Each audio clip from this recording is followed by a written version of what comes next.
A Prince of Lovers. Frontispiece, it is indeed farewell, dear princess? I am to go? Frontispiece.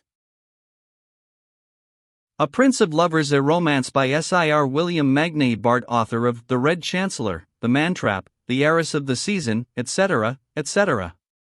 Illustrations by Cyrus Cuneo, Boston Little, Brown and Company, 1905.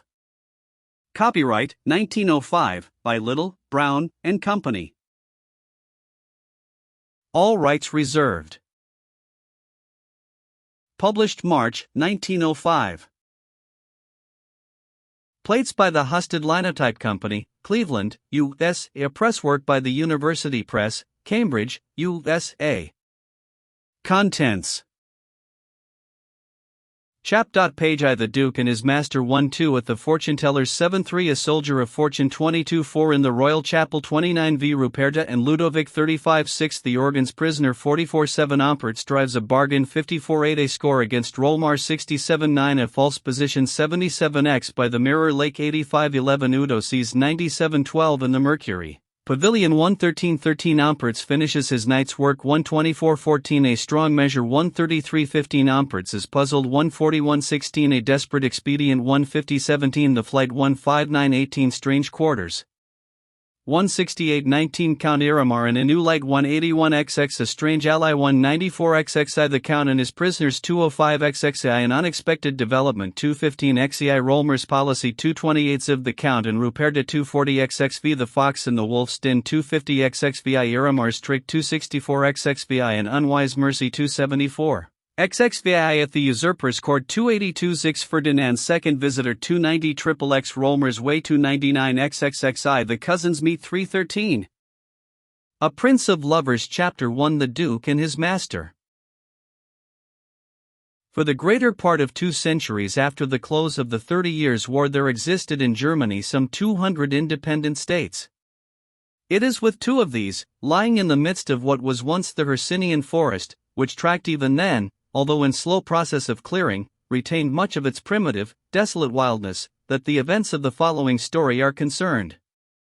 And it may be well to premise, seeing that nowadays in storytelling the realms of imagination have often a twofold meaning, literal as well as metaphorical, that, though the embroidery of this tale may be fanciful, the ground upon which it is worked is of the substance called fact.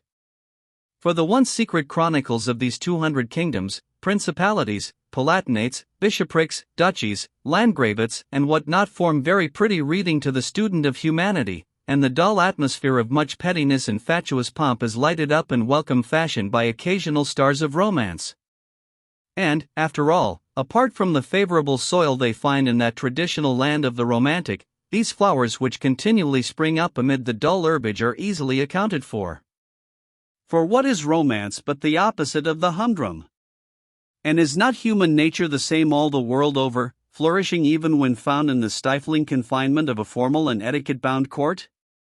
And does not young and healthy humanity rebel against the humdrum, and fight tooth and nail against its own repression? Thus it came about that the somewhat dramatic romance of the following pages was played upon a fitting stage, with a change of scenes, the royal palace, and the castle in the wood, homes respectively of the heroine and the villain of the piece. The actors have been dead and forgotten for more than a century, although they live in their types today, the style of their playing alone being changed. The weak sovereign, the ambitious, astute, and scrupulous minister, the brave, chivalrous hero, the heroine for whom pride and love and policy are desperately fighting, at least we all know her, the cold, imperious beauty with the burning heart. And the unprincipled man of the world, self-indulgent and scheming to his own gratification, at least he is not extinct, nor is the weakly ambitious plotter who would grasp the fruit but fears to climb the tree, and the evil counselor who for the benefit of his own desperate fortunes eggs him up. With quieter methods they are in our midst today.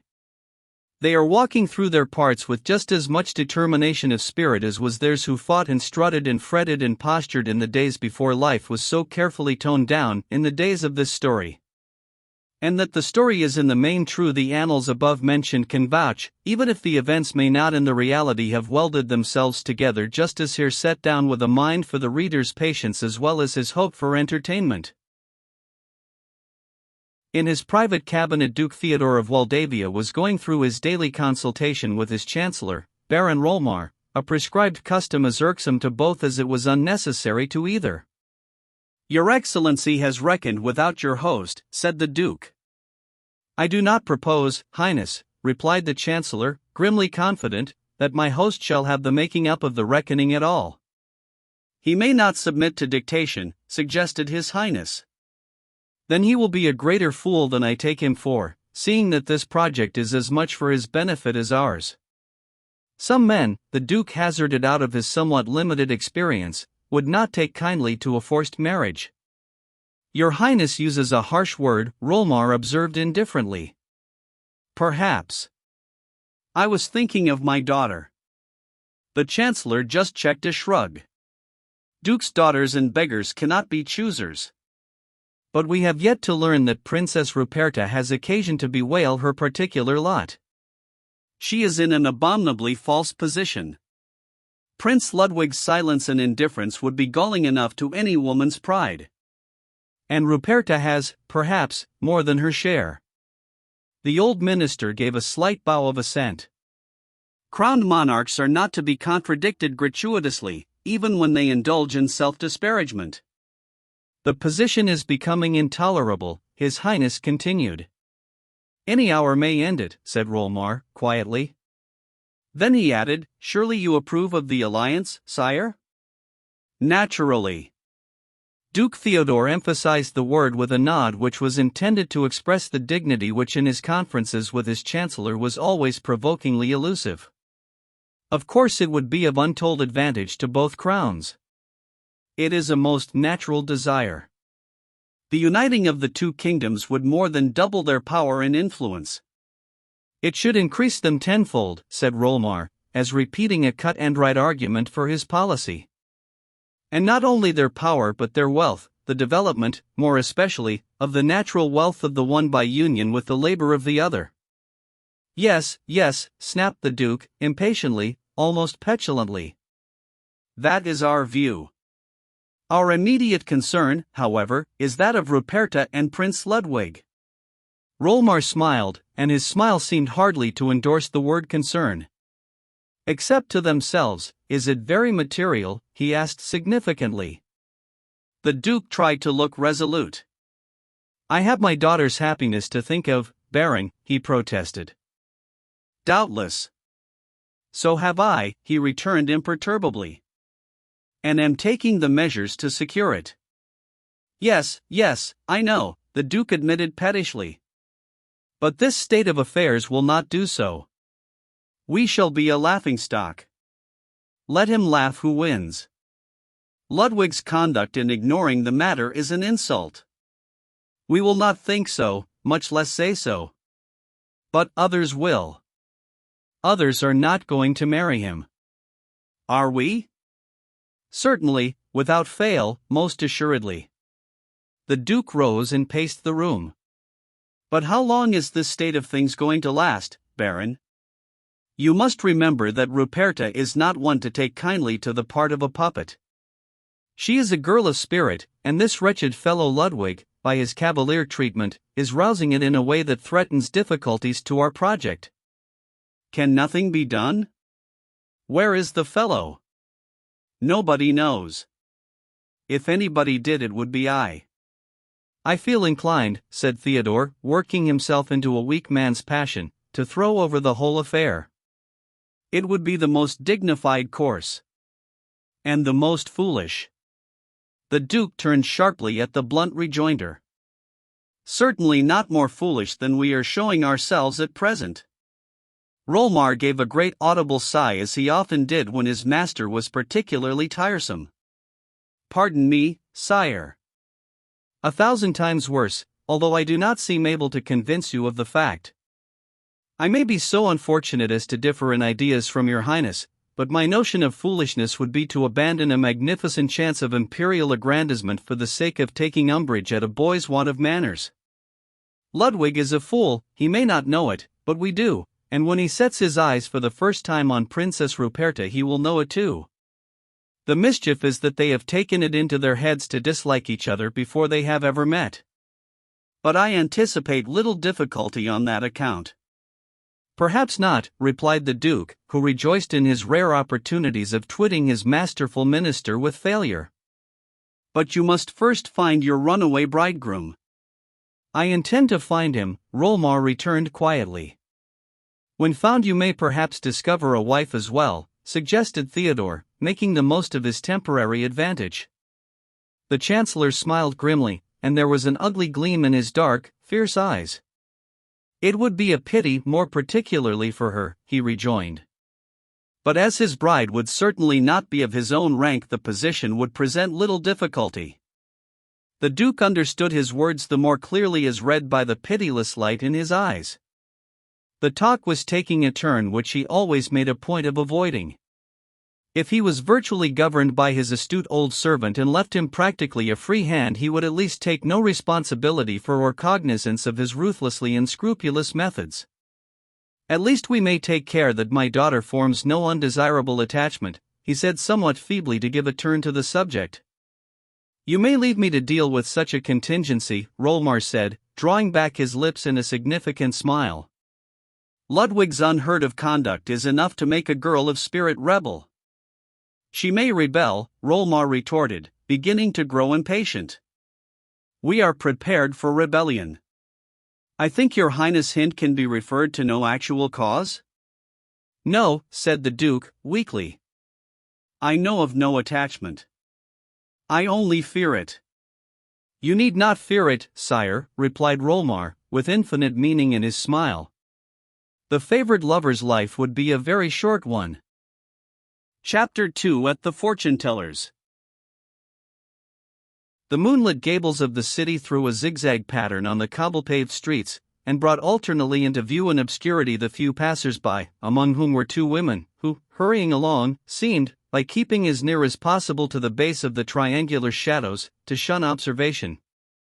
Recognition, indeed, would not have been easy, for the ample hoods of their grey cloaks were drawn well over their faces. Only their figures and lightness of step told that they were young. As to their looks, there was, for the reason already given, no room for more than speculation. Close as they kept together, but few words passed between them, and those scarcely above a whisper. Of the people whom they met, a good many turned to look after them in curiosity, but owing no doubt to their air of purposeful hurry, no man seemed to think it worthwhile to follow them. Up to a certain point, that is. Arrived at the fork where one street ran into two, the women paused as if uncertain which to take. It was necessary to look up and read the names, and as they did so a man crossing the street caught a momentary glimpse of one of the upturned faces silhouetted against an oil lamp, which, from its place some yards away, was brought into level with the girl's head. He stopped, almost with a start, then crossing quickly to the shadow of an entry, waited till the girls resumed their way, upon which he came out and followed them. They went, however, but a couple of 100 yards farther. Before a house in a small secluded Platz they stopped and stood hesitating. On the door was a plate where by the light of a bluish lamp which hung in the portico could be read the one word, Parabasco. The courage of the two girls, if checked, soon returned. They went boldly to the door, which at their approach opened silently and admitted them. The man who had followed them now paced up and down the Platz in thoughtful indecision. He was a good-looking young fellow, alert and soldier-like, yet in the strong moonlight the face seemed much more than that of a mere city lounger. Its beauty was intellectual, its distinction manifestly came from a sense of power in action united with gentleness of manner. That was the man's attraction, his easily imagined fascination, that sense of quiet, unobtrusive strength. The charm lay not in his mere features but in the spirit behind them. Presently, as though his resolve was taken, he went up to the blue-lit door. An unseen hand opened it as before and, without a word, he passed in. Meanwhile the two girls had entered a room hung with dark velvet on which were worked strange cabalistic devices. The air was subtly perfumed and a light shining through a globe of blue crystal just illuminated the room enough to enhance its character of mystery. Perhaps the most striking feature of this was the dead silence, a stillness that seemed to strike the visitors dumb with its almost appalling intensity. "I wish we had not come." Fear forced out the whisper from one of the girls. "We cannot help it now," returned her companion, whose voice, scarcely above her breath, seemed only just to repress a tremor. "I had no idea it was a place like this," the other said, looking round with almost a shudder. "If the man should find out, he will easily, if you chatter." "Well," persisted the irrepressible one, "this is not what I bargained for. I thought it would be a piece of fun, but I don't owe." Her talk was cut short by a woman in oriental dress who had suddenly appeared and, holding the curtains aside, was motioning the visitors to pass through. With a momentary hesitation they followed her gesture, and as they crossed a small ante-room a door in front of them swung open and they found themselves in the presence of the fortune-teller to whom their curiosity had attracted them. The sanctum of this modern soothsayer was furnished with the usual stock-in-trade of his profession, objects calculated to inspire awe, or something worse in the vulgar, and to throw a glamour of the supernatural over what, stripped of the mystic surroundings, might have been a commonplace personality. The flamboyant chart of the heavens, the divining crystal, a skull, the glowing brazier, all were there, and at a table by a great parchment volume sat the fortune-teller. A sharp-eyed man with clean-shaven, cunning face in which a certain suggestion of intellectuality was spoilt by the expression resulting from the habitual practice of roguery. The light was so arranged that it fell on the visitors, leaving the fortune-teller in comparative obscurity, like a great spider in the corner of his web. "Ladies," he said in his professional phrase, with a well-practiced trick of voice, unnatural and therefore calculated to add to the air of the supernatural, "you have come, I presume, to consult the stars and the oracles of the unseen world whose humble interpreter I am. It is well, the time is propitious, the hour is golden." Doubtless the emphasis he laid upon the last word was intended as a hint, for with it he pushed toward his clients a silver shell in which lay several coins. Each of the girls added a piece of gold, at which the eyes gleaming out of the semi-darkness seemed to give a flash of satisfaction.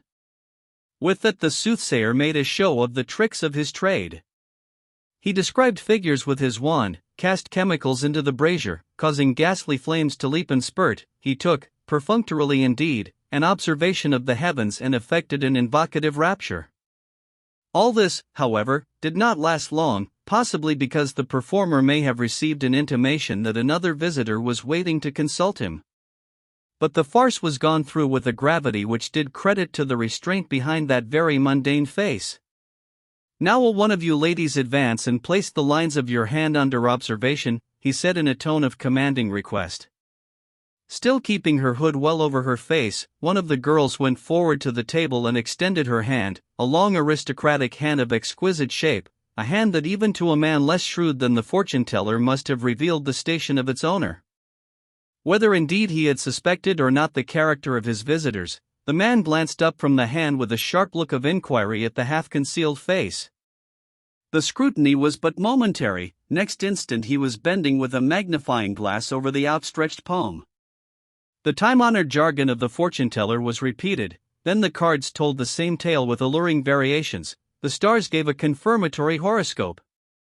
Jupiter in conjunction with Venus points to a great, we might almost venture to say a royal marriage, the seer pronounced with professional glibness. "No, no, not that," the girl exclaimed with a vehemence which startled the professor. "At least, I mean it is not certain, is it? It can be prevented, it can be fought against?" The smile on the man's face did not hide the look of intense curiosity with which he regarded her. "Fight against the stars," he protested with a deprecating laugh. "You are a bold young lady to imagine that." "Against the stars?" "No," she returned impetuously. "But against the powers here below that would coerce fate." "The fate I have predicted," rejoined the fortune-teller dryly, "is scarcely one which a woman would fight against." "That may be," the girl retorted, "but perhaps, her professor, if your skill in divination were as great as is pretended, you would hardly be surprised at my distaste for the fate you have predicted." The sharp eyes with their keen iridescence were fastened on her now in triumphant premeditation. "My skill scarcely deserves your sneer, madam," he replied with a repressing of his thoughts. "It may be greater than you imagine or than I claim. Dare you challenge me to put it to the proof? Will you, it is no light test, will you look into the magic mirror?" "Why should I?" the girl asked half contemptuously. Merely that your skepticism may see how far it is warranted. The mirror may confirm my verbal forecast, he gave a shrug, or not. Only I warn you that what you shall see there may not be agreeable. The other girl, who had so far sat intently silent, rose and caught her companion's arm. No, she urged in a frightened whisper, do not look, I beg you. It may be terrible. Worse than the royal marriage, the other exclaimed with a scornful laugh.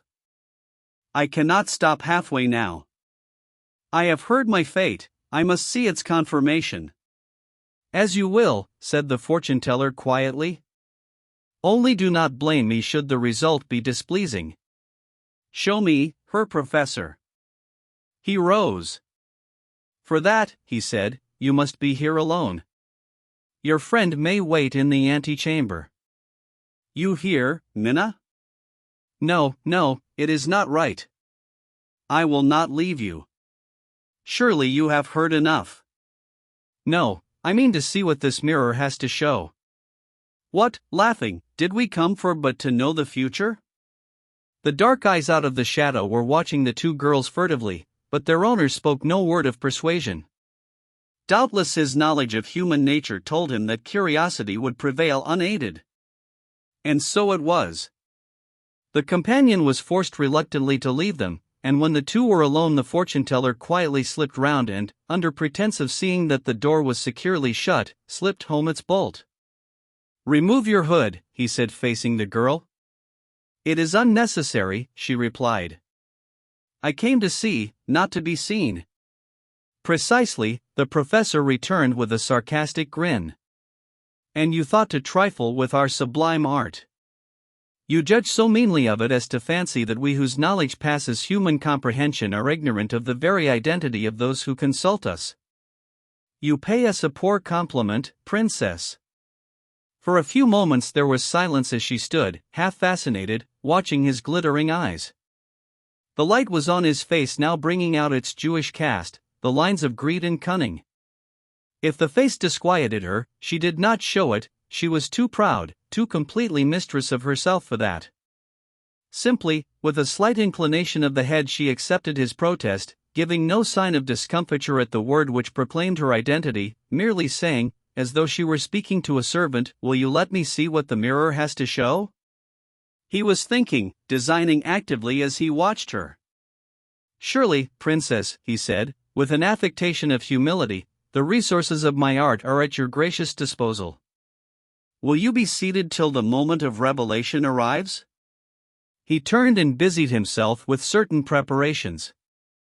Presently, with a gesture of warning, he drew aside a dark curtain and disclosed a deep-set mirror, the surface showing nothing but a dead black reflection. Immediately it was disclosed, a vapor spread over and blurred the glass. The princess had risen and taken a step towards the mirror. Parabasco turned sharply as the vapor rose. There was evil intent in his face. Princess, he said significantly, you are not as ordinary inquirers are. The destinies of royal personages float in a higher plane, are woven in a grander frame than those of ordinary mortals. The rewards of divination must be proportionate. The man's meaning was as obvious as his looks were evil. After a moment's hesitation, she took out her purse and laid another gold piece upon the table. The man's eyes remained fixed in their greed. That is no price, he said bluntly, for the revelation of a royal destiny. The rewards of divination, as you call them, the princess replied with quiet scorn, seem to be governed not so much by proportion as by extortion. Here, I will give you no more. As she spoke, she laid a second gold coin beside the other. Parabasco took them up and turned to the mirror, still obscured by the rising vapor. Without looking back, he beckoned her to his side and, enjoining silence by a gesture, pointed to the recess. Gradually the vapor became less dense till at length it was so attenuated that the black reflection could once more be seen. The professor recited a rigmarole in the style of an incantation. Once more the vapor swept across the glass, and as it rolled away a picture became faintly visible. Standing erect, Parabasco signed to his companion to look closely into the mirror. As she bent forward to see through the tantalizing mist, the dim picture grew clearer till she could make out its subject. The interior of a church, a priest at the altar, before him a bride and bridegroom, the man in a splendid uniform. But the whole indistinct, and remaining only a few seconds before it was obscured by a fresh cloud of vapor. "You saw?" Parabasco asked. "Very little. The faces were hidden." "Was that less than you bargained for, princess?" he returned sarcastically. "The lady was yourself." "How do I know that?" "The mirror shows the fate of none but the gazer." "Is that all?" "By no means. It was hardly worthwhile to be shown that, except that it has confirmed what I have already predicted. Look," he exclaimed, pointing with a swift gesture to the mirror, "the vapor is agitated. There is fate behind it, the great crisis, the real story, doubtless, of your life. Dare you read it?" "Indeed I dare," she answered half-mockingly, as though she had begun to see through the charlatan's trick. "Do not delay, I have no time to waste." Her words were unfortunate, suggesting to him that for the time she was in his power. "You must give me a larger fee, princess," he demanded sharply. "Look quickly, before the charm dissolves." "I will give you nothing more," she replied firmly. "Then I will close the mirror, and the chance will be gone forever. See? Even now it may be too late," he cried in a pretended excitement. "It is to see your fate for good or ill. Give me your purse. Quick! Your jewels, it is worth all that and more." She had drawn back and stood facing him steadily.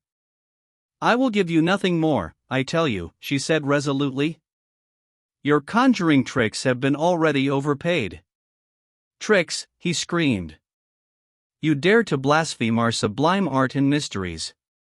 You know not the risk you run, how near the brink of deadly horror you stand.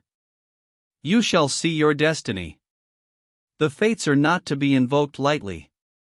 You came here to know the future, you shall know it and shall pay for the knowledge." The design of intimidation and extortion was manifest now in all its vulgar brutality, but the quack had in his victim, although a woman, yet a woman of character and spirit. "Not one kreutzer more," she maintained. "I have had enough of this nonsense and your rudeness. Show me the way out of this place." "Not till you have satisfied my just demands," he returned with an ugly look of menace. "The revelation has been invoked for you and you shall pay for it whether you look or not." She took a step towards the door. He sprang forward and intercepted her. "Not so, princess. You go not till you give what I demand." Mortified as she was at having put herself in the man's power and at risking the discovery of her identity which was sure to excite his greed, she yet never lost her presence of mind. "You will let me go at once, fellow," she said haughtily, "or it will be the worse for you." But he judged shrewdly that it might be the worse for him in any event. "You will pay me to the utmost of your power or it will be the worse for you," he retorted. "I am sorry to have to speak to you bluntly, princess, but necessity cannot dance attendance on fine speeches or miss golden opportunities." For a moment she deliberated on the simplest way out of a false position, false enough and to most women terrifying, although her high spirit ignored its danger. Distasteful as it was to make terms with the ruffian, it yet seemed the most sensible way out. A scandal would to her proud spirit be hateful, and then there was Chancellor Rolmar to think of. "I am content to pay for my folly in coming to this den of jugglery," she said composedly. "I will give you 2 gold ducats beyond what you have already extorted." "I must have more than that," he demanded threateningly. "What? 5 ducats all told? It is absurd. Princesses do not come to me every day." As he spoke he made a grab at her purse and thrust it into the folds of his gown. "Now, your jewels, my princess, they are trifles to you but much to me. Come. Don't force my need to extremity. Pay your ransom, and then you shall go." Her hood was thrown back now, disclosing the proud beauty of her face in its defiant indignation. The lips were set in unutterable contempt and loathing. It was the first great indignity she had ever suffered, but if the situation brought its inevitable fear, that was repressed behind the steady, scornful eyes. Parabasco could not meet the look, could not raise his greedy eyes beyond the diamond at her breast. "You shall pay for this, you ruffian," she said between her teeth. "I care not," he flung back, "so that you pay first. Hand over your jewels, or must I take them?" In her determination she glanced round as though for a weapon of defense, but none was available. Interpreting her look, the man sprang forward and clutched her wrist, at the same time endeavoring to force the rings from her fingers. It was the fellow's brutal touch that now for the first time beat down her courage and extorted a cry for help. "Minna," she called desperately. "Minna! Come! Quickly!" "It is useless to call," the fellow protested as he struggled to open her clenched hand. "Your friend cannot hear you. You had best be quiet." So, failing to force back her fingers, he had seized her brooch and torn it from her bodice. "Minna! Help!" she cried, putting her strength against her assailants in a fierce effort to regain the jewel. The handle of the door was tried and rattled. "Your friend cannot come to you," the professor laughed. "Better be reasonable," and with a great thud and snap the door was sent flying open and a man appeared in the opening, the young man who had followed the princess to the house, and who now took in the scene with a frown under which Professor Parabasco manifestly quailed. "What does this mean, ruffian?" he demanded. But the fortune-teller was silent. The young man turned to the princess with a bow. "May I ask you, madam?" Save for the flush on her face, she seemed to have regained her habitual composure. "This man, this charlatan whom I foolishly came to consult, has robbed me," she answered. "Robbed you?" As he turned to the quacksalver, his face, which had softened, resumed its stern expression. Behind him were now two anxious spectators of the scene, the princess's companion, Minna, and the woman, his wife, perhaps, who acted as usher to the fortune-teller. "Not robbed," the fellow cried in defiant reply to the look. "The lady has availed herself of the most transcendent mysteries of our art, and refuses adequate recompense." He had dropped into the jargon of his calling, and his tone fell from bluster to complaint. "You take a somewhat unmannerly way of enforcing your demands," the other observed sarcastically. "I will take a leaf out of your book. Restore at once to this lady what you have taken from her." The professor gave a grin of cunning defiance. "If I tell you who this lady is," he returned, with a malignant look at the princess, who had meanwhile drawn over her face the hood and cloak which the struggle had thrown off, "you may think, my good sir, that I am not unreasonably paid." The veiled threat was significant, but before any possible effect could be apparent the young officer quietly took the wind out of the other's sails. "I am as well aware of this lady's identity as you can be, Master Quacksalver," he said. "Now, as Her Highness cannot wish to stay here longer, you will at once restore what you have taken." Parabasco hesitated. The diamond ornament was worth many a week's income to him, and his game in that city was up. Quietly, but with intensely significant action, the young man drew his sword. The jewel was not to be kept. Parabasco sullenly tossed it on the table. The other man took it up in surprise. "That," he exclaimed. "You filched that, you scoundrel, to pay for your hocus-pocus." "Princess, your brooch." He placed it in her hand with a bow almost of homage. "I thank you, sir," she said simply, so coolly that under the circumstances the words sounded almost ungracious. "That is not all, perhaps?" He took my purse. He held out his hand. "The purse." "It was my fee." "The purse." It fell with a sharp ring on the table and was presented to its owner as the brooch had been. "I am indeed grateful, sir," she said, this time with more animation, as though sensible of seeming ungracious. This man had been already well paid for his trickery. I had given him 5 gold ducats. "Under compulsion, princess, I fear?" "Perhaps. but I am satisfied." "Then he must return at least 4. "No, let him keep them, I must pay for my foolish escapade." "As you will, Princess. But will you add to your service by escorting me out of this place?" "I am honored, Princess." He stepped aside, and she moved towards the door. "May I say a word to this fellow, Highness?" he begged. "Is it necessary?" "Only to warn him that if he sees daylight in this place tomorrow, it will be through the bars of the town prison." The professor evidently thought it very probable, anyhow he did not dispute the contingency, and in a few moments his 3 visitors were outside in the street. "Oh, Princess, what a horrible adventure!" cried the impressionable Minna. "What an amazing piece of folly," her mistress corrected with a little shudder of self-reproach. "One can scarcely blame the wretched man for trying to take advantage of it." She turned to the young man. "Let me thank you again, sir, for having rescued us from an awkward predicament. It was a foolish whim that led us into it, but we had heard a wonderful account of the fortune-teller, and one gets tired of being always sensible." The explanation seemed wrung from her. The constraint of her tone, from which a touch of haughtiness was not absent, showed that the speaker was not used to apologize or account for her actions. But here the intolerable humiliation of a false position made it imperative. "A very natural curiosity, Princess," he replied with a smile. "And the accident of the fellow's rudeness was hardly to have been foreseen. It is very hard," he continued with what seemed perhaps a strange temerity, "that those in exalted positions should be debarred from most of the fun and adventures of life."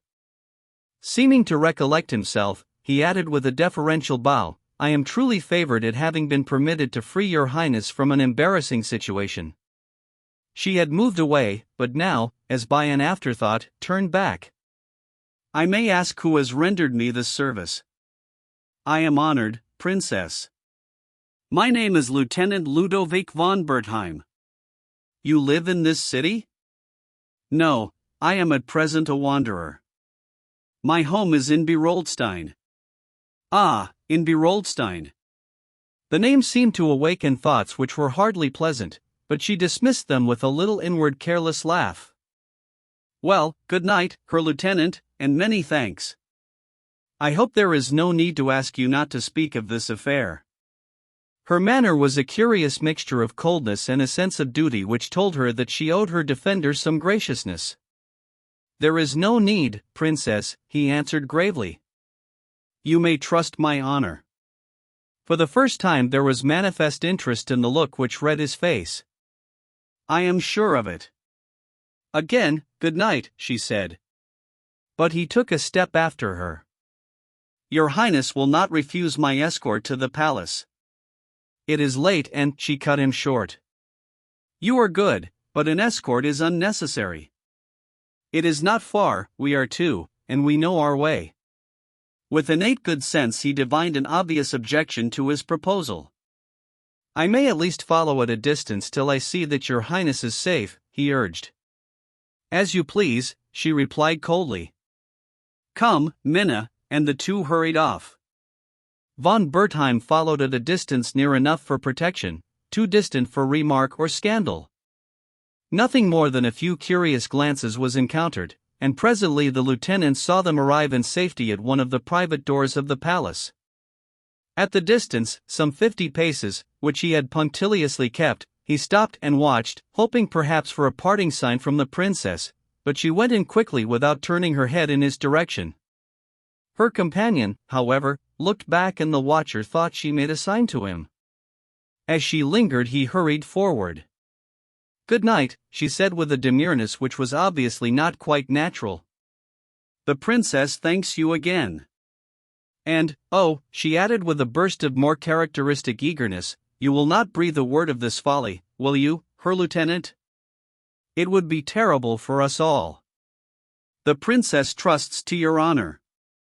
Although it was more likely that the exhortation was rather prompted by her own fears than a message from her mistress, von Bertheim replied gravely, "I am sorry that the princess should deem it necessary to mention it not twice but once even." "Oh," she protested hastily, "it is my fault." Her Highness has every confidence in your chivalry. It was lucky, she laughed with an admiring glance. Good night. The door closed upon her and he turned away. Lucky, he repeated. Yes. How will the luck turn out? Ah, yes, it was a fortunate chance even if the luck stopped there. Chapter 3: A Soldier of Fortune. Ludovic von Berthium walked back now through the nearly deserted streets towards the heart of the city. Small wonder was it that his manner was preoccupied, his face set in characteristic thought. The last hour had brought him an adventure such as might befall the lot of few men, even in days when manners were freer, life less circumscribed, and adventures more plentiful. Judged from his expression, the train of his thought led to very complex considerations. There was doubt, there was pleasure, anger, exultation, doubt again, ever recurring, the whole capped and bound by determination. Once he stopped and, turning, stood looking at the moon-bathed towers of the palace. Only for a moment or two till an impatient gesture swung him round and sent him again on his way. He had not gone far, however, when he was roused from his abstraction by a hubbub in the street. Recalling his mind to his surroundings, he saw under the half-extinguished lights of an inn adjoining a playhouse an excited group round what seemed to be two quarreling men. To avoid the vulgar obstruction, he crossed the street and walked quickly on. He had not gone more than 100 paces when there came up behind him the sound of running footsteps. A man, bareheaded, and with a naked sword in his hand was flying as though for his life. The fellow wore military dress, and instead of, as his pace and condition suggested, panting with fear, he laughed as he ran. His whole appearance was so extraordinary that Ludovic, standing by to let him pass, could not help saying, "What is the matter, friend?" The man checked his speed and gave a searching look at his questioner. "Come," he cried, catching Ludovic's sleeve and trying to drag him on. "Get me out of this for the love of heaven. Come, or I am a dead man." There was no fear in the fellow's face, indeed he seemed to take his situation as a joke, but his appeal was somehow so irresistible that Ludovic found himself hurrying on by his side. They had not gone far, however, when sounds of pursuit were heard. "They are after us still, the dogs," the man panted. "This comes of making myself cheap with canaille and crossing swords with a cowardly bully." "You have run a man through?" Ludovic asked. "Something like it." "No, he ran himself onto my point, clumsy brute." "But I doubt not it is a hanging matter. Don't empty your lungs any lower on my account, friend. It is not worth it. I am obliged for your company, but we will part here. Perhaps we may meet again in the next world, it is not likely in this." In spite of his devil-may-care speech, there was a refinement about the man which rather interested Ludovic in him. The signs of pursuit were now uncomfortably near. "No, no," he urged quickly. "You must not be taken like this, man. You know the Jena Platz? Well, take this key, it will open the door of number 11. I will throw these people off the scent and join you presently. Quick! Down there. It will take you straight." With a gasp of thanks, the man darted off down the street so narrow that its high houses screened all moonlight from its roadway. Ludovic ran on along the wider thoroughfare at a pace which allowed the pursuers to draw well in sight of him. As he came into view they gave tongue like hounds, he sped on at a leisurely swing, they, with the zest of following an imagined blood trail, came on now with a rush, caught him and prepared to pull him down. But as he turned and faced them they saw that he was the very contrast of their man. They howled for disappointment. "Where is he?" "You have seen him running, the big fellow?" "He has killed a man." "Which way did he take?" "I saw him, yes, and ran after him. But his legs were better than mine and I lost sight of him in this street." "You will catch him if you do not waste time. He cannot be far away." One or two grumbled and looked suspicious, but the more ardent manhunters ran on and the spirit of the chase was contagious. It was clear as the flooding moonlight that Ludovic was not the man nor one of his feather. He was left alone. Without loss of time, he turned his steps towards his lodging in the Jena Platz. His new acquaintance had not only found an asylum but had made himself quite at home therein. His comfortable attitude suggested nothing of a fugitive taking sanctuary. However, he received his host and preserver with a hearty expression of gratitude. "You drew the dogs off cleverly, it was a good deed," he remarked with the glib coolness of a man whose wits and muscles have kept him going in an adventurous world. "A good deed, and one that will be recompensed elsewhere better than I can ever hope to repay it. You have a snug billet here. Ah, well, it is my own fault if it is better than I have been accustomed to of late. Your face is unfamiliar, sir," he scrutinized him coolly. "No matter for that. It is the face I would have wagered on for a handsome action. You are new to this precious city of peacocks and kites with the big vulture hovering over all?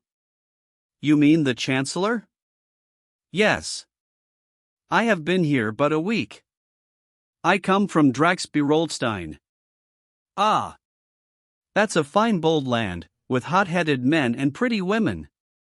"Yes, I have loved and fought there, as in a good many lands besides. But in truth I began to find the climate of your Beroldstein a trifle too warm for my complexion. I never could keep out of the blaze, you understand. It takes a sober fool to walk always on the shady side, and though I may have folly enough and despair, sobriety is a vice I cannot confess to." "Then you are just as well outside of Beroldstein," Ludovic laughed. "Will you fill a glass now? You may stand in need of refreshment after your late exertion." He pointed to a side table on which decanters stood. His visitor showed no backwardness in pouring out a glass of spirits and tossing it off. "Ah, yes," he observed with a meditative smack of the lips, "it was a ticklish affair. Always a woman, that is my experience, and I have tossed about the world enough to speak of its tides and currents, squalls and tempests with authority. Look now. At the play tonight, an infernally silly piece, a girl laughed at me. Could I help that? Or laughing back? The play was dull and the girl was pretty. What would you have? I am no priest to look like a saint and think like a devil." Well, our interchange of courtesies seemed to give offense to a smart fellow with a hawk's eye and a rabbit's heart, who wanted to monopolize the lady's glances. Was it my fault again if she preferred to look at my shock head than at his wonderful mustachios turned up to his eyes? The less my deserts, the greater my gratitude. And this brave fellow, like many another, mistook gratitude for love. Anyhow, he grew consumedly jealous, and when the play was over and I was ready to escort the lady through the crowd, he tried to jostle me away. "Jostle me?" He laughed, merrily scornful. "Me, who have fought in half the countries of Europe, whose sword and a stout heart and arm behind it, pardon a passing boast, are my stock in trade. Naturally I did not give way, never yet quailed before a pair of fierce mustachios, pa. Albrecht von Ompert's frightened of a tuft of hair, and never shall. He had to carry it boldly before the lady, and when two men are bold and not agreed, why, it means cold steel. He waited for me by the tavern, mad with rage and jealousy, or, well, poor fellow, it will never trouble him again in this world. And so I have brought my neck uncomfortably near the hempen cravat. It was only when my point stuck in that I remembered the new decree against brawling.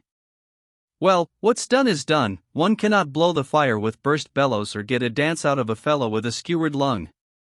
He drained off another glass of spirits. His situation seemed to affect him as little as though it were but the loss of a few pieces at play. "Von Ompert's, then your name is?" Ludovic said. "Ad captain," the other replied with a mock bow and a flourish. "Devotedly at your service. I would say everlastingly, did not that seem a big word from a man who has but a few more breathing hours before him. But for those you can command me, and what is more to the point, my sword." He took it up from the couch on which he had thrown it and glanced down the blade. "Don Mustachio's hot blood has bubbled away, it seems. Ah, this good little fellow and I have been through some tight squeezes, I tell you, some warm encounters, official and private, for personal considerations and for imperial motives. I have held commissions in pretty well half the states of Europe." "A freelance, captain?" "Just so. He threw his arms out and then pushed back the shock of hair that fell across one side of his face like a half-drawn curtain. I love two things in a lesser degree, but they are comparative trifles, as my old General Freiherr von Ehrenberg observed after Schweidnitz when he heard that a church full of people had been fired and its contents roasted. Yes, I have a keen nose for a quarrel, international or individual, and it is worth something to be free to follow one's sympathies, although that usually means enlisting on the weaker side. Well, if it is all over now, I've lived my life and with plenty of pepper to spice it. All through Captain von Umpert's voluble talk his host had been quietly observing him with amused interest. "You must get away, Captain," he said. "A man of your resource and experience is surely not going to hang about and be taken." "Not if I can help it," the other replied cheerfully. "But get away is easier to say than to do in this country where Rolmar, the old spider, has his feelers out on every side. It is nothing but a big net, sir. We can move about, but we cannot fly, and when he wants to be down on us the spider moves quickest." "And you, devotee of freedom, stay here," laughed Ludovic. Umpertz gave a shrug. "The place is lively and is a good point from which to scan the horizon for a war cloud. And now, Donnerwetter. What the devil did that fool with the mustachios want to draw on me for?" It was arranged that Captain von Umpertz should stay there in hiding till a chance occurred of getting away in safety. His host left him comfortably stretched on a couch with a cloak wrapped round him. But when in the early morning Ludovic entered the room, his guest had flown, leaving a few scrawled lines of apology. "I am none the less grateful because I cannot be a burden to you. The chance of escape over the net is as fair today as it will be tomorrow, and I hate suspense. If I get clear away you shall hear from me, though I know not your name, if not you will assuredly hear of me. 1,000 thanks from your grateful servant, A.V.O." Chapter 4 in the Royal Chapel. It was in obedience to a very natural prompting that in his walks about the city Ludovic's feet should be inevitably turned in the direction of the palace. Perhaps he hoped, of course he did, that chance might give him a glimpse of that provoking beauty, Princess Ruperta. The fascination was intensified by the strange situation in which he had met her. For it showed an underlying stratum of a far different and warmer nature beneath the hard, frozen surface that the world saw and noted, and, try as it would, could make no impression upon. So, Princess Coldheart was human after all. He laughed as he spoke the words in his solitary ramble. Human? Yes. But what chance had the humanity, the girl's real feelings, to expand and flourish enmeshed in the rigid formality and etiquette, in the killing monotony of a German court? And under the eye, benign and relentless, of that inscrutable, busy state machine, the Chancellor Rolmar, what playroom could there be for a girl's spirits and enjoyment of life? Small wonder, he thought, if she broke bounds, careless because ignorant of danger. A girl of high-spirited temperament is not to be completely repressed even by an astute and autocratic minister. Does not rebellion thrive on oppression? Ludovic had come to Waldenthor well provided with credentials. Only a night or two after his arrival he had attended a court ball, and it was from his sight of the princess on that occasion that he had been able to recognize her on the evening of her adventure. He was free of the palace grounds, but after the affair at the fortune-teller's, he, from motives of delicacy, refrained from walking in them. He would not seem to take advantage of his service by forcing himself upon the notice of the princess. To hover on the outskirts, though, was a greater temptation than he, perhaps, could resist. And at last the hovering grew so tantalizing that he told himself there could be no harm in taking a short road to the city by the broad walk which ran through the royal park. His way took him within a few paces of the king's chapel. The tones of the organ in a subdued grandeur trembled out through the effigied windows. The witchery of the music, united with the glamour of the place, hallowed by romance ever since the days of chivalry, had an arresting effect. Ludovic stopped, took off his hat and leaning against a great elm, gave himself up to the entrancement of the moment. Like a subtle spell the music stole out into the woodland till the quivering of the leaves seemed hushed by the charm. The place became fairyland, but the haunt of fairies of flesh and blood with souls for life and love, for dreams and hopes sweetening to fulfillment. If heaven was suggested there, it was heaven on earth. There was a pause in the playing, but the spell which seemed to hold the listener was not broken. He remained motionless in his abstraction. Then the music floated out again in a lovely andante of Scarlatti's. The dreamy look turned to animation. He must drink to the full of that divine melody. He went forward on tiptoe to a little door which stood ajar, pushed it gently open and stood raptly breathing in the glorious strain which, rising and falling, flooded the chapel as with an angel's song. As the last notes trembled away along the groined roof, Ludovic stole forward. The organ burst forth again. From where he stood a screen hid the player. By advancing a little farther he could see past it. Quietly he moved on, still the keyboard was hidden by a low curtain. But he saw something else which rewarded and at the same time rebuked his temerity, a girl working the handle of the bellows. It was Countess Minna, the princess's companion. Half sitting on a stool, she with a pretty suggestion of boredom was giving, as occasion called for, a casual and now and then an impatient pull at the handle which projected like a bowsprit before her. One hand grasped this, with the other she held up a book, but the necessity of not keeping her eyes too long off the leaden indicator must have made reading a somewhat tantalizing pleasure. She would give a slow mechanical pull or two at the lever, then presently glancing up and seeing the wind nearly gone she would take both hands and giving a sufficient number of vicious tugs to bring the lead to its lowest point, she would return to her book. It was at one of these more energetic pumpings that the intruder's presence caught her eye. She started and her face lengthened into an expression of humorous, half-scandalized astonishment. This distraction lasted so long that the lead crept up unnoticed and the wind gave out, bringing the melody to an abrupt and wheezy halt. Minna! The princess's voice only confirmed the certainty Ludovic had felt as to the player. Pardon. Minna energetically seized the handle and gave several vigorous pulls. My book was so exciting that I forgot. The melody rose again, the absorbing book lay on the floor, and for a while the bellows received a pretty girl's full, almost feverish, attention. Presently she looked again at Ludovic and made a comic expression of disgust. He stood irresolute, telling himself that he ought to go, yet yielding to the temptation to linger. The girl's facial suggestion was now supplemented, after a vehement sending down of the indicator, by a pantomime of weariness. There must have been an object in these signals, yet Ludovic did not take the hint. So Minna, abandoning vagueness, plainly beckoned to him, making signs that he should take her place at the bellows. The invitation could scarcely be disregarded. He came forward and took his position by the lever, while the girl slipped away and settling herself on a more comfortable bench, avidiously resumed her exciting story.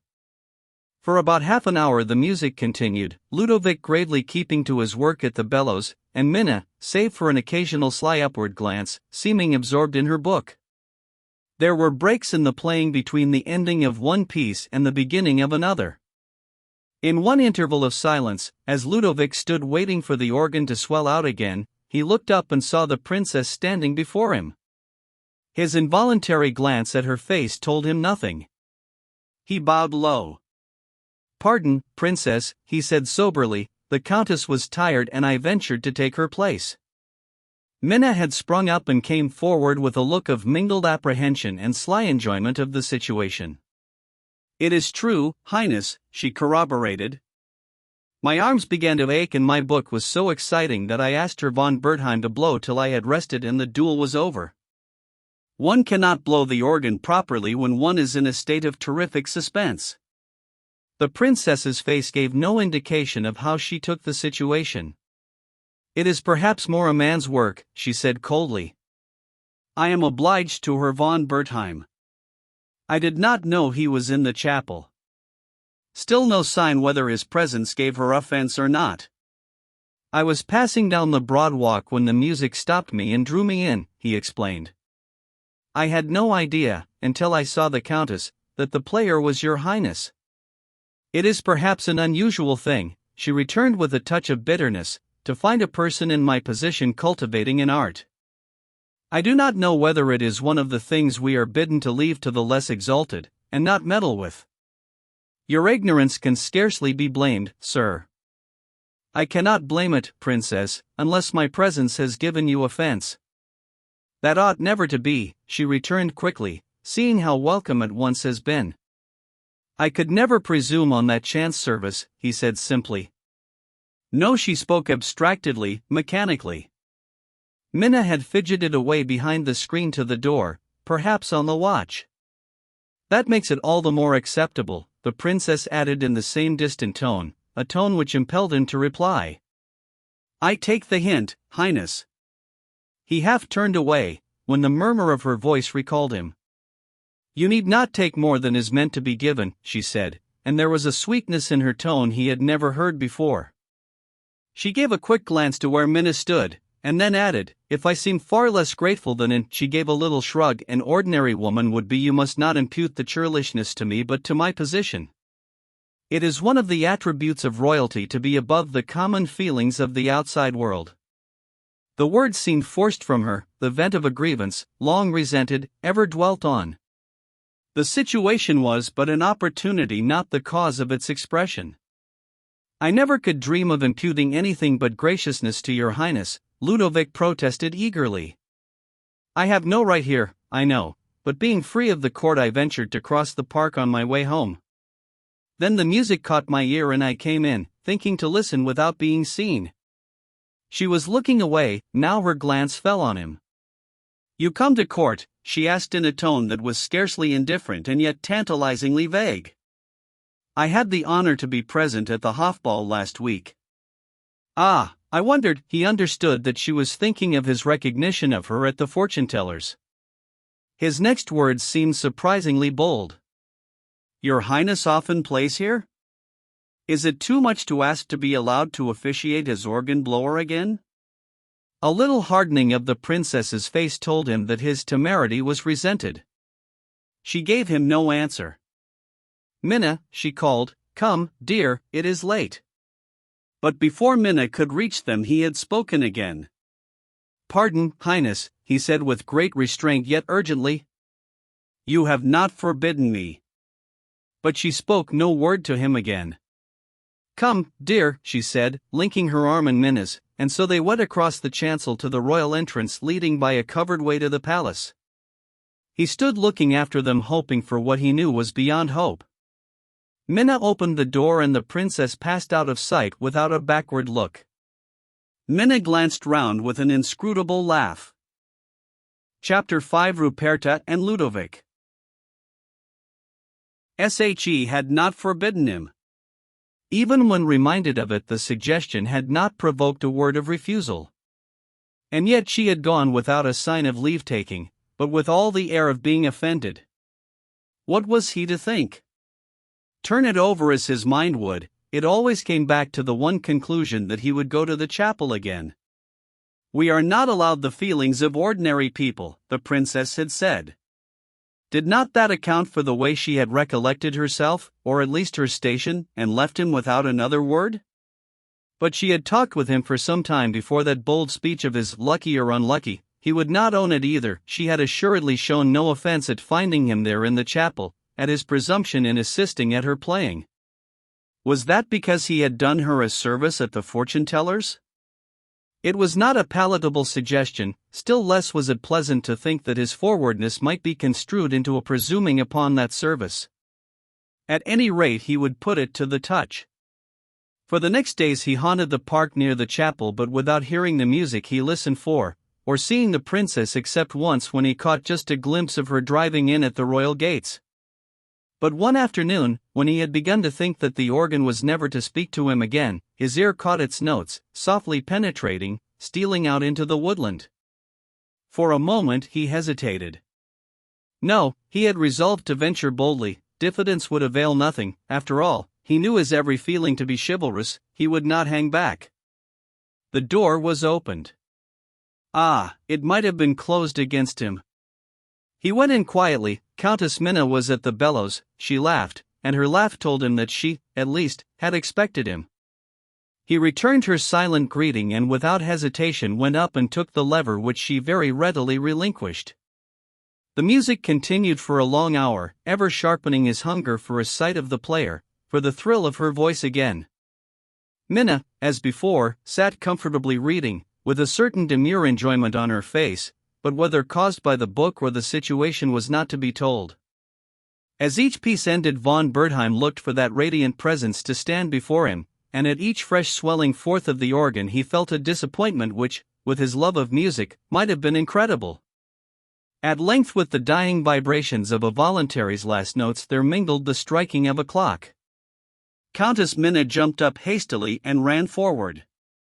"Princess! It is time to go. There is 5 striking." A wave of disappointment passed over him. Should he lose his reward like that? Was it a trick? As he wondered, the princess came from behind the keyboard screen and saw him. Their eyes met. He bowed. "Thank you," she said simply. "It was kind of you to relieve Graf and Minna." He had come near. She, preparing to turn away, held out her hand. He pressed it to his lips. That was all, except for the word goodbye, which he scarcely heard, and the thank you from Countess Minna, which he heard not at all. Before he could realize their departure, he was alone. When he returned to his lodgings, he found an official invitation to a state concert to be held 2 days later. It meant the chance, certainly, of seeing, perhaps speaking to the princess. That afternoon's luck had rewarded his days of disappointment. She had given him her hand in token that in her eyes he was free from offense. "She has a heart after all," he said as he sat down to write an acceptance. The concert was as rigidly classical as though the severity of the court's forms and etiquette had infected the music, as, indeed, it had drawn out the program. Only in one piece was indulgence given to mere beauty of melody, and in that he recognized a favorite of the princess's, doubtless, since she had played it both times he had been in the chapel. Carried away by the sensuousness of the melody, he sat with eyes almost involuntarily fixed on the princess. She was unlikely to notice his gaze, but the inevitable Minna looked round towards the side row where he sat, and he suddenly became aware of her scrutiny. He wondered whether she would tell Princess Ruperta of his whereabouts, but by no sign could he be certain of that. Why should she care? "What a fool I am," he told himself. When the music was over, the guests followed the royal party into the great drawing room, where they circulated and chatted in groups. With his white face bent forward and hands clasped behind his back, the chancellor strolled observantly through the rooms, exchanging a remark here and there, but ever on the watch, it seemed. Ludovic von Bertheim stood looking after that fascinating, inscrutable personality when he heard a well-remembered voice at his side. "When you have finished studying our chancellor, Herr von Bertheim, may I ask you to give me a cup of coffee?" They strolled off together to the salle where refreshments were served. "It is delightful to meet you here again," Ludovic said, "after where there are no organ bellows to blow?" Minna suggested roguishly. "Oh! Hush!" She made a gesture of caution and raised her cup to her lips. Rolmar was passing them. "I did not know he was so near," she observed, in a low tone. "He has ears for whispers and eyes that see all round him." "I warn you, Herr von Bertheim." "I will be careful," he laughed. "Yes. Not only for your own sake, but," she checked herself with a shrug. "You see that young officer with red hair and eyes to match, like a ferret? You will never guess who he is. Our wonderful chancellor's son. Yes, you may well open your eyes. Captain von Rolmar, he is as sharp as his face, and, shall I tell you, a great admirer of our princess." She took a roguish delight in watching the effect of her whisper, laughing and sipping her coffee. "The admiration is hardly returned, I should think," he could not help saying. "You should hope so, Ed," she corrected. "What do you think? The princess is a girl of taste. I have not exactly a message for you, but I know the lady we speak of is anxious to hear about your country. You know, perhaps she is to marry your future king? I have heard the rumor." "Poor girl. It is a shame." "Why a shame?" "Because she hates him." "Has she ever seen him?" "No." Is that a necessary preliminary in royal betrothals? Perhaps not. But surely to hate. Hates the idea, then. Ah, that is conceivable. The comfort, or the absurdity, of it is that he seems to be, if possible, as indifferent to her as she to him. That can be only accounted for by his never having seen her. Whose fault is that? He has never even asked for her portrait. He is away, no one knows where, on a hunting expedition. To ignore, no doubt, the disagreeable fate in store for him, and to try to forget while he can that there is such an annoying thing on earth as woman in general and our princess in particular. Their talk had taken them through the pictured gallery and out upon the terrace, for on that warm autumn night the long windows stood open. They had gone but a few steps when a well-known voice said, "Minna, I have been looking for you. I was stifled in these hot rooms." As Ludovic bowed to the princess, a casual onlooker would have said it was a first informal introduction, and perhaps with the chancellor's many eyes everywhere, that was as well. A court official came sauntering along, evidently getting a little relief from the boredom of his duties. Countess Minna threw him a laughing remark to that effect. He stopped and they stood chatting within 2 or 3 paces of the princess and von Bertheim. "I hear, Highness," Ludovic said presently, "that you are interested in the country I come from." "I cannot help being interested," she replied. Then, as the equivocal meaning of the words struck her, she added hastily, "It is not my fault if it is so." "I have heard a rumor, Princess," he said quietly. "Ah, yes, a rumor. It is only a rumor as yet." It was impossible to gather from her tone what meaning lay behind her words. "Tell me of your country," she went on. She was looking away over the black screen of trees at the starlit sky, and the words seemed forced mechanically through the dreamy preoccupation that held her. "It is a pleasant one?" "A fair land enough," he answered, "with great vine-covered plains and rounded hills with lovely broad valleys and nestling towns." "Yes, it is a land too pleasant and favored to lie longer in obscurity." "Our king—" "Never mind your king," she broke in almost haughtily, "he does not interest me. Tell me of your country. Has it rocks and dashing rivers, and great forests, like ours?" "A few only." "Scenery like yours is not general." "Scenery," she repeated, with an inflection of something like scorn. "You speak of that as though it were of no account." "It is everything. It is nature. It makes all the difference between romance and the dull, sordid reality. Your king," there was scorn now in her voice unmistakably, "is, I suppose, intent upon making his country of commercial importance. The grapes from your vines are to be transferred to the taverns and shops of London and Paris, and as the drunkards of the world increase, so will your country's prosperity." "Prosperity? That means money. I hate that. Why cannot this king of yours leave his people happy as they are?" "Does money mean content?" "I would rather be a mother to the poor than to the rich, rather reign over my country as heaven made it, with its crags and torrents and forests, than over a land of wine vats and offices where legends and traditions are ousted by account books and bills, and the people in their insolence of wealth acknowledge in their hearts but one king, money. Here, at least, we are free, or nearly all of us," she added, a little bitterly. "But, Princess," he began to argue, "if the 2 countries were joined, would not the best characteristics of both be united?" "Never," she returned impatiently, "it is impossible. Romance and business can never agree." She gave a little shiver. "We catch the wind here," she said, returning to her cold, indifferent tone. "Minna, it is cold. We will walk to the end of the terrace." The moments were precious, yet to von Bertheim it seemed difficult to make the most of them. The change in his companion's tone showed him that she considered at an end the subject on which she had spoken so warmly. In her fascinating complexity, in the manifest struggle between constraint and inclination, between the yearning for freedom and the sense of coercion, in short between the princess and the woman, there was something bewilderingly captivating and yet deterrent. You cannot think, she resumed, breaking the silence, what it is for those who are born to high places to be condemned to see most of the pleasures of life from a distance. They are all round us, but out of reach. We are like poor ragged children gazing into the toy-shop windows. Yes, we are supposed to have everything, and we have almost nothing. She spoke with a suppression of the feeling which prompted the words.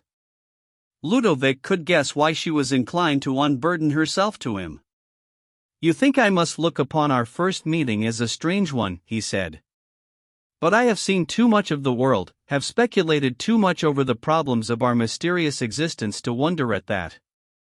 Ah, Princess, forgive me if your confidence makes me too bold. I wish it might fall to my lot to free you from the grip of the world's custom, as it was my unspeakable privilege to stand between you and that thieving ruffian.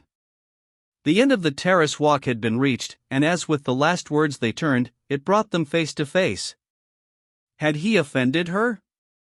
He could not tell.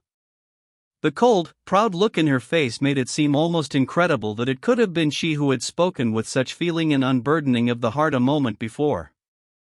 Just for a few instants she made no reply, perhaps the mere expression of his wish scarcely called for one. The silence left him in exquisite suspense. So intent was he on her next words that he did not realize she lingered, almost stopped. Countess Minna and her companion had turned at the same time and were walking now in front. At last the reply came. You are bold, the voice was exquisitely low, but in you I cannot blame boldness. It is, here by an effort she lightened her tone, it is perhaps as well we can both realize that beyond boldness it is madness, boldness to me, and madness to aught beside. Not madness, he protested, to dream of fighting for happiness, for yes, she interrupted quickly, almost peremptorily, madness to imagine and cruelty to suggest it. Ah, she gave a shudder, why are right things so easily forgotten, wrong ones never? It is late, I must go in. The dear Chancellor, she laughed, will be scandalized, or worse. You are leaving Waldenthor? I never said so, Princess. But you are going? Not unless your Highness orders me. Or somebody more powerful than I. Yes, you had better go. The romance, the episode is over, would you wait for the anticlimax? Is it over, Princess? His voice vibrated with tenderness now, since he might be bold. We have arrived at the best ending, she answered. Do not wait for an unpleasant one. Give me a better reason for banishment. Then yourself? Is not the only other reason obvious? He bowed his head. That reason was all-powerful. I understand, Princess, he replied. Then I go. Is this the last time we shall meet? There was sadness in the proud eyes, he could be sure of that. But with characteristic self-control she forced it away. Who can tell, she laughed.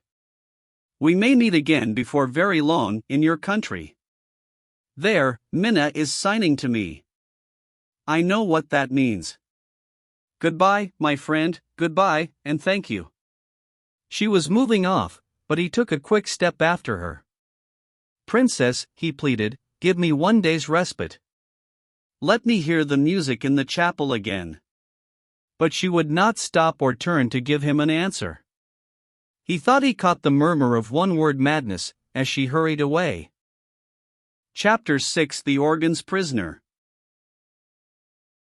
The birds in the woodland surrounding the royal chapel sang lustily, as though exulting in the fact that the tones of their great opponent, the organ, were for once so soft and weak as to yield them an easy victory in the game of outsinging one another.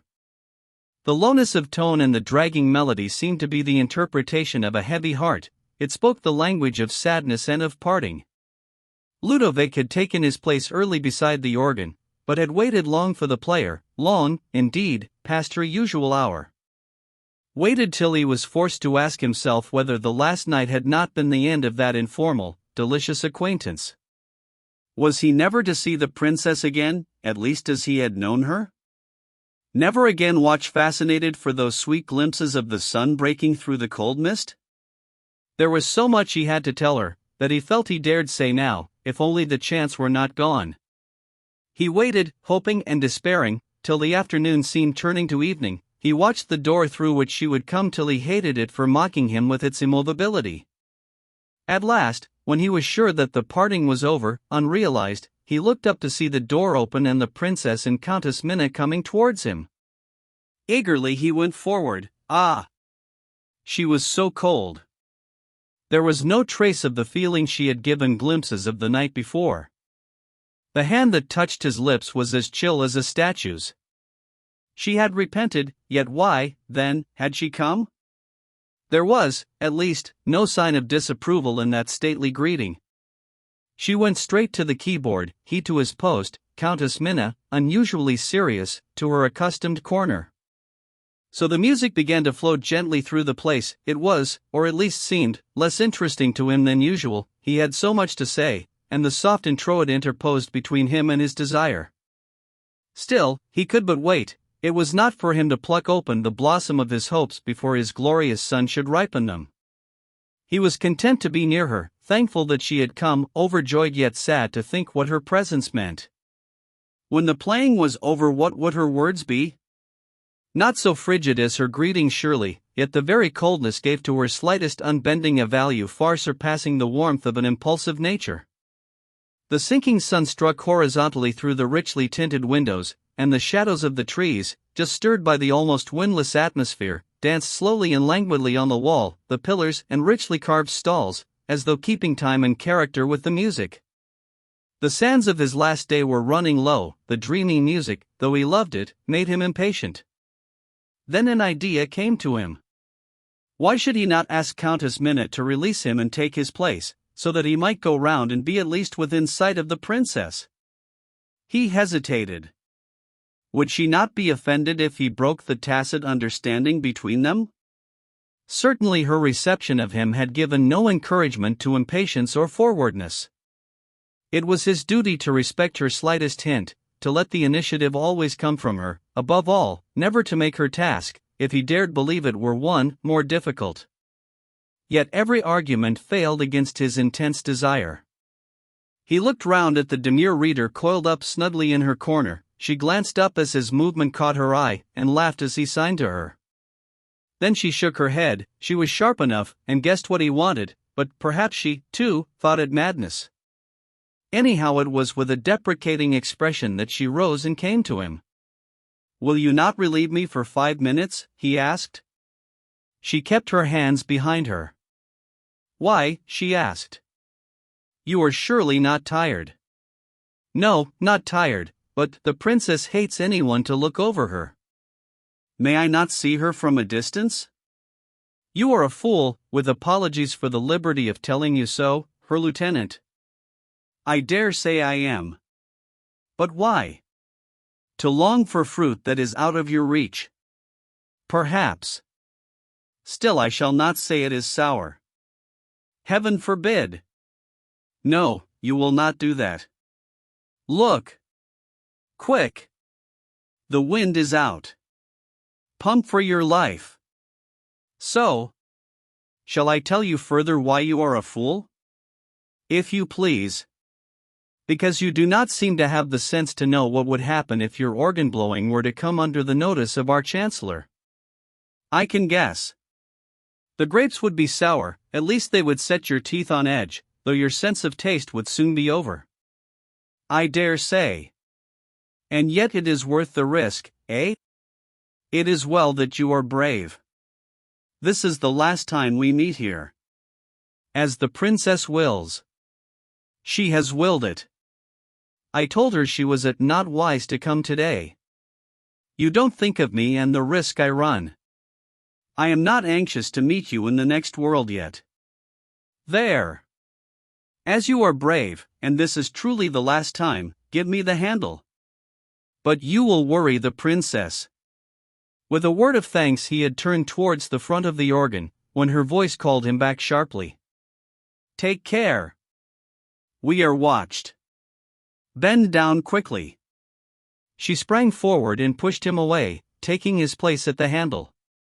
"Keep under the curtain," she directed, pumping away vigorously. "Out of sight. A man is looking through the window." I just saw his head from where I stood. It was Udo Rolmar.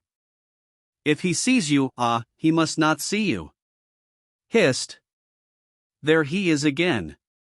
Peeping through a slight parting in the curtains that screened the organ blower's seat, Ludovic could see a foxy face looking in through one of the leaded panes. He remembered what Countess Minna had told him of the Chancellor's son, that he was in love with the princess. "I am not afraid of that fellow," he said. "Why should I hide from him?" Minna threw up her hand in distress. "Oh, you idiot. You will ruin us all. Can you not think of the princess? Now will you hide? Quickly. He is surely coming in. Oh, we are ruined. We are lost." The face had disappeared from the window. The situation was critical. At any moment Captain Rolmar might show himself over the screen. Minna was beside herself with terror, while the music still floated out under the fingers of the unconscious player. "Oh, this is awful," she gasped in despair, looking helplessly round the trap in which they seemed caught. "Ah!" She pointed to the narrow door which gave admittance to the interior of the organ. "In there, for heaven's sake," she besought him. But he hesitated and hung back. "It is unnecessary," he objected quietly. Even in her distress she could not help marveling at his coolness. "You are mad, or, at least, horribly selfish," she exclaimed indignantly. "If you are tired of your life because you cannot have what you want, I promise you I am not. Man, to save the princess's honor and my life, will you not go in there till the danger is past?" She spoke with rapid vehemence, trembling with fear and excitement. "I will obey you," he said with a half laugh, and entered the narrow opening. She shut and fastened the door, and then sprang back to the bellows handle. Just in time, for she had scarcely given one vigorous pull when the curtain parted, and the expected face appeared. She affected to give a start and a little scream. "Ah, Captain, how you frightened me. I thought it was the devil, who they say once came after a priest in this very chapel." His suspicious eyes were searching the place as he replied with a cunning smile, "It is neither the devil nor a priest this time, little Minna, although if the old gentleman has taste he would be more attracted by the organ blower than by the clergy." She made him a mocking curtsy, and, by design or accident, let the wind run off, bringing the music to a stop. "Highness," she cried, "here is Captain von Rolmar." If it was in apprehension that the princess joined them, she did not show it. "May I blow for you, princess?" Captain Udo asked with a bow. "Thank you, I have finished playing," she returned coldly. "The light is fading. Come, Minna." The vulpine eyes were feasting on her, so contemptuously majestic in comparison with his cunning insignificance. "Do not hurry away," he suggested with all a vain, clever man's self-confidence. "It is pleasant here." "Yes, but we have stayed long enough. It grows chilly." "Let us go, Minna." Minna had placed herself a little behind the captain, so that, unseen by him, she could give her mistress a warning glance. "We might stroll out into the park," she suggested, "if your highness is agreeable." "It is a delicious evening, and Captain von Rolmar would be our escort." The proposal suited the captain exactly, and as for the princess, she comprehended the intention behind it and agreed. So the three went out together, leaving Ludovic a prisoner in the organ. They walked up and down the great avenue till it was time to go in, Captain Udo in such a state of content that the amiability working out in his expression almost eclipsed its foxiness. He was too happy to think of suspicion. It was dusk when they turned up a path leading to one of the private entrances of the palace. But there was hardly any scandal to fear in the company of the Chancellor's son. At least the wily old terror would have to keep his blame at home. "Oh, Highness," Minna cried suddenly, "I have left my book back in the chapel." "How stupid I am! May I run back for it?" "You shall not wait for me a minute." "Does the book matter?" the princess asked. "Oh, Highness," she replied with a humorous look of entreaty, "it is so interesting, and I have promised myself such a delicious hour with it tonight." May I run? "You are a spoilt child, Minchen," her mistress laughed. Captain Udo made a half-hearted offer to fetch the book, but Minna decided that he might not find it at once. She knew exactly where it was. He should stay with the princess for the one short minute the errand would take. Accordingly he, nothing loath, remained and Minna sped off to the chapel. Only to find the door locked. The book must indeed be interesting to make her look so troubled at its loss, Captain Udo thought as she rejoined them empty-handed. But she would send a servant for it, she said. "You might have thought of that before, and saved yourself the trouble, silly child," the princess remarked. And Ludovic von Bertheim remained imprisoned in the organ. His was a curious nature, for the situation amused him, and yet in itself it was by no means pleasant. The space was confined, the atmosphere close and dusty. But for a few feeble rays of light which stole in between the pipes he was in darkness. And yet he laughed. He heard the heavy footsteps of the sacristan, then the clang of the locked door, and still he laughed. The situation had its charm, not a very obvious one. That he was a prisoner was certain enough. He had tried the little door, it was securely fastened on the outside, no doubt he could kick it open, but that would be a last resort. Perhaps he did not want to burst it open. The tortuous pathways in the organ, known only to the tuner, were not inviting. He resolved to leave them untried, and await his release where he was, meanwhile making himself as comfortable as he could. So he stayed, for hours it seemed, for he could not see his watch. Dusk deepened into night, the moonlight streaming faintly through the colored windows could not penetrate the thicket of pipes and levers. The darkness was as complete and oppressive as the silence. Perhaps it was from having grown accustomed to the intense silence that his ear at length detected a light footfall. He listened alertly, it came near, yes, his ear had not played him false, the step was just by him, only separated by a thin partition. The latch was turned and the door opened. So used had his eyes become to the darkness that even the subdued moonlight for a moment dazzled him, but without a question he made haste to leave his uncomfortable prison. "A pretty penance you have made me pay, Countess," he laughed, then stopped short with a great thrill. It was not the Countess Minna, whom he had looked for, but the princess. For a moment he could not speak, only stare at her as she stood before him, the dim light and shadow heightening her beauty by affording of it no more than a suggestion. "You, princess?" The low tone vibrated with recognition as though struck from the depth of his heart. It was eloquent of an acknowledgment that could not be spoken. "Minna came long ago to release you, but found the chapel locked up." Her calm tone was in strong contrast to his fervent ejaculation, "Thank heaven for that." A ray of moonlight, guided by a moving branch, stole along the organ screen and for a moment lighted up her face. "And you have come, my princess." He spoke in a rapturous whisper, for the intoxication of her beauty, the splendid graciousness of her presence bereft him of voice. How could he address her as he would have spoken to Countess Minna? There was a suggestion of sad playfulness in her tone as she replied. "Was it not fitting that I should return the service you rendered me, and free you? But, indeed, I came to say goodbye." Her face was now in the dim shadow again and somehow he felt glad of it. There are joys so great that they suddenly turn to torture. "Must it be?" he said pleadingly. "You know it must be," she answered in the same repressed tone. "You are going," he said, "to marry Prince Ludwig against your will." "Whether that be or not it can make no difference to us," she replied still coldly.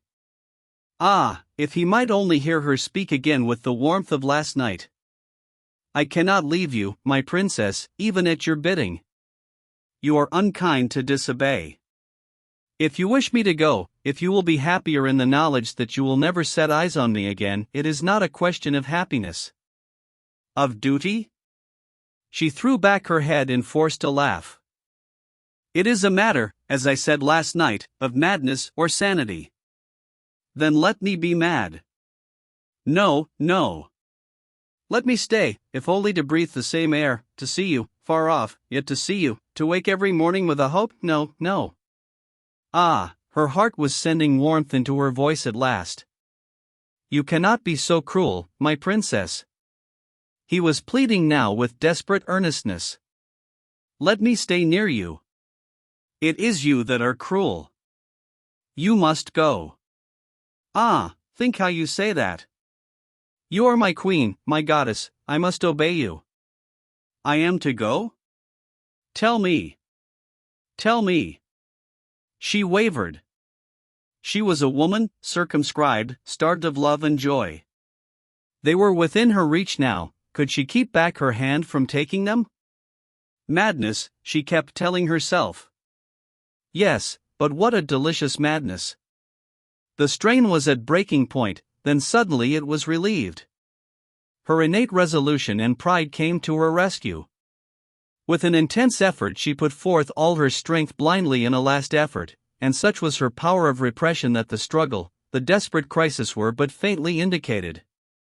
Yes, you are to go. For very chivalry he could urge her no farther. A shadow passed across the chapel. Princess! Minna's voice was heard in a low call of warning. The princess turned apprehensively. I must go. Goodbye, she said. She gave him her hand. He seized it in both of his and raised it with a swift passionate action to his lips.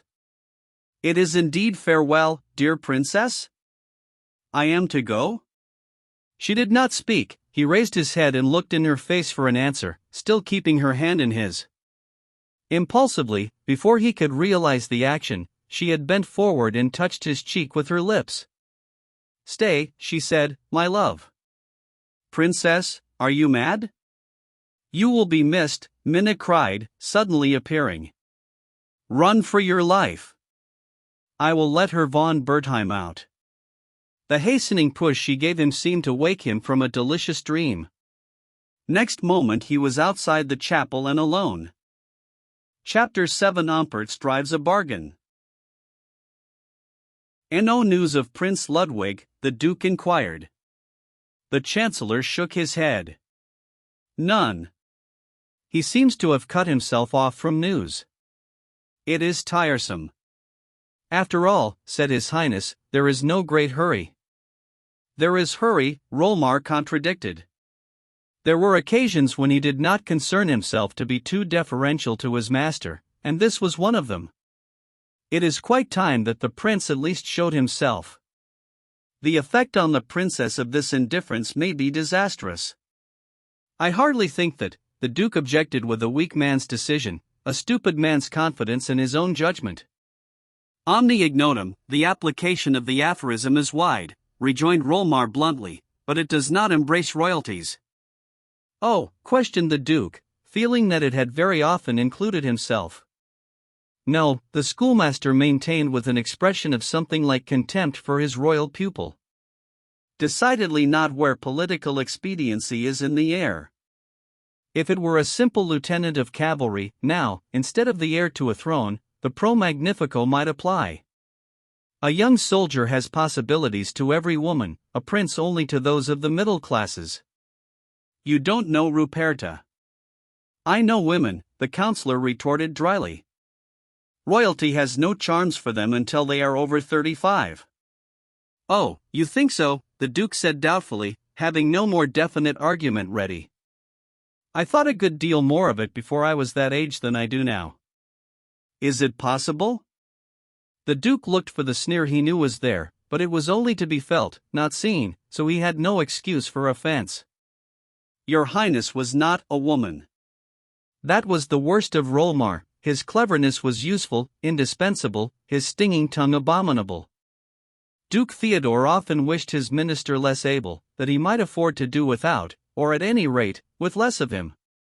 To have it conveyed to you daily, even under the cloak of homage, that your crown covers a pair of ass's ears is galling. It needs a full and constant supply of self-opinion for its constant rejection. Happily in Duke Theodore's case the flow showed no signs of failing. You think, he suggested, drawing back from the thin ice at its ominous crack, You think my daughter will take offense at the cavalier way in which Prince Ludwig seems inclined to treat the business? Rolmar protruded his under jaw. I don't know whether the princess will take offense, but the question is whether she may not take a fancy to someone else, someone visible and tangible, which Prince Ludwig at present is not. I should hope, said the Duke pompously, my daughter would not do that. I should hope so, too, Rolmar added dryly. It is impossible, His Highness declared, nettled at the doubt in the other's tone. It is not only possible, but highly probable, the Chancellor declared boldly. What makes you say that, Baron? My knowledge of human nature, Your Highness. There was no denying that knowledge which had often done the state good service. So the Duke did not think it wise to protest further. You have suspicions? He inquired. Happily, none as yet. What do you propose? To find this young man and bring him to his senses? Precisely, Your Highness's forethought has anticipated my intention. The astute old man made a point of always crediting the royal brains with any little balance that might be due to them. It would be well to have the affair settled, the Duke murmured, hoping he might not be called upon to suggest a plan for the reclaiming of the prince. It must be settled, the minister returned, stooping over his papers. The note of determination was enough to show that the furtherance of the object might well be left to the wily old brain for its best accomplishment. The Duke dismissed the subject with a yawn of relief. The discussion of family arrangements with Rolmar had usually the result of making him feel uncomfortable. The armor plate of mere dignity is a trifle thin for the shots of intellect. To change the subject, I hope Your Highness is resolved to second my efforts in the direction of order by strictly enforcing the brawling edict, the Chancellor observed, in a tone less of inquiry than injunction. Why, certainly, His Highness responded. A man was killed in the streets a few nights since, Rolmar continued, outside the Hof Theatre. This sort of thing is abominable and cannot be permitted. Brawling leads to riot and riot to revolution. Heaven forbid, ejaculated the Duke. It must be put down with a strong hand. Assuredly, Baron. I leave that to you. Clemency is entirely out of place, Your Highness. None shall be shown. Is the offender in this case under arrest? Unfortunately not, sire. But he is well known, and is sure to be taken. I have made a point of insisting that he shall not escape. Good. Yes, we must put down disorder even at the cost of a little disagreeable severity, Baron? Better tighten the strap than lose the helmet, Rolmar observed with grim sententiousness, and took his leave. In his cabinet he heard that the peccant Captain von Ompertz had been caught and clapped into jail. That is well, he commented in a tone that promised scant mercy for the rollicking Sabreur. Doubtless it was because his chief thoughts just then were concentrated on the alliance he had determined to bring about, that when a scrawled note from the newly caged one was apologetically laid before him, in which the prisoner insisted that if an interview were granted him he could lay before the Chancellor a certain fact that had come to his knowledge which might have an important bearing on the projected marriage, he, after tossing the message aside contemptuously, astonished his subordinate by ordering Captain von Ompertz to be brought to him. Presently the jovial swashbuckler was ushered in and, at a sign from the minister, left alone with him. Well, Captain, so you are caught at last. What have you to say? Rolmar had lifted his head from the writing before him and, leaning back, regarded the prisoner with a careless but none the less searching look. A greater contrast between two men could hardly have been found. The standing figure, big, brawny, workmanlike, with the round, weather-tanned face crowned by a mass of thick fair hair, the shabby half-military dress with the empty scabbard eloquent of duress, the air jaunty with its suggestion of an unquenchable spirit, then the other personality, mind, as it were, confronting matter, small, wizened almost, the dress neat but scrupulously simple, the face seamed with a lifetime of deep thought and restless ambition, placid now as he surveyed the rough man. At his ease, save for the suggestion of energy and power in the fierce, inscrutable eyes fixed on his visitor. To do von Ompricht's justice, it must be said that he never for a moment seemed to quail under the glance in which could be read life or death, with the chances all inclining towards the latter. "Yes, Excellency, I have been caught, unfortunately," the soldier replied bluffly. "My own fault. I was fool enough to come back like a fox to my hole when I might easily have scampered across the frontier."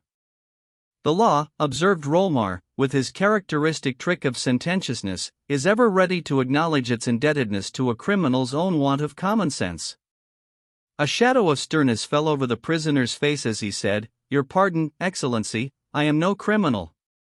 "You are a lawbreaker," Rolmar returned coldly. "A brawler, a manslayer." "I drew in self-defense," von Omprichts protested hotly. The only reply was a shrug. "My only offense was that I happened to be a better swordsman than the man who attacked me." The Chancellor took up a pen and beat it carelessly on his hand. "I do not propose to try the merits of the case," he said with cutting indifference to the other's protest. "That is for the judge. You have a communication to make to me." "I have no time to waste in listening to anything else." For a moment, so stinging was the old man's tone, Omprichts looked as though he would meet it by a hot refusal. But the irritation was put aside as he replied with a laugh, "I thought it as well to justify the condition I am going to make." Rolmar raised his eyebrows. "Condition?" "Naturally," the prisoner returned boldly. "I am not going to throw a chance away.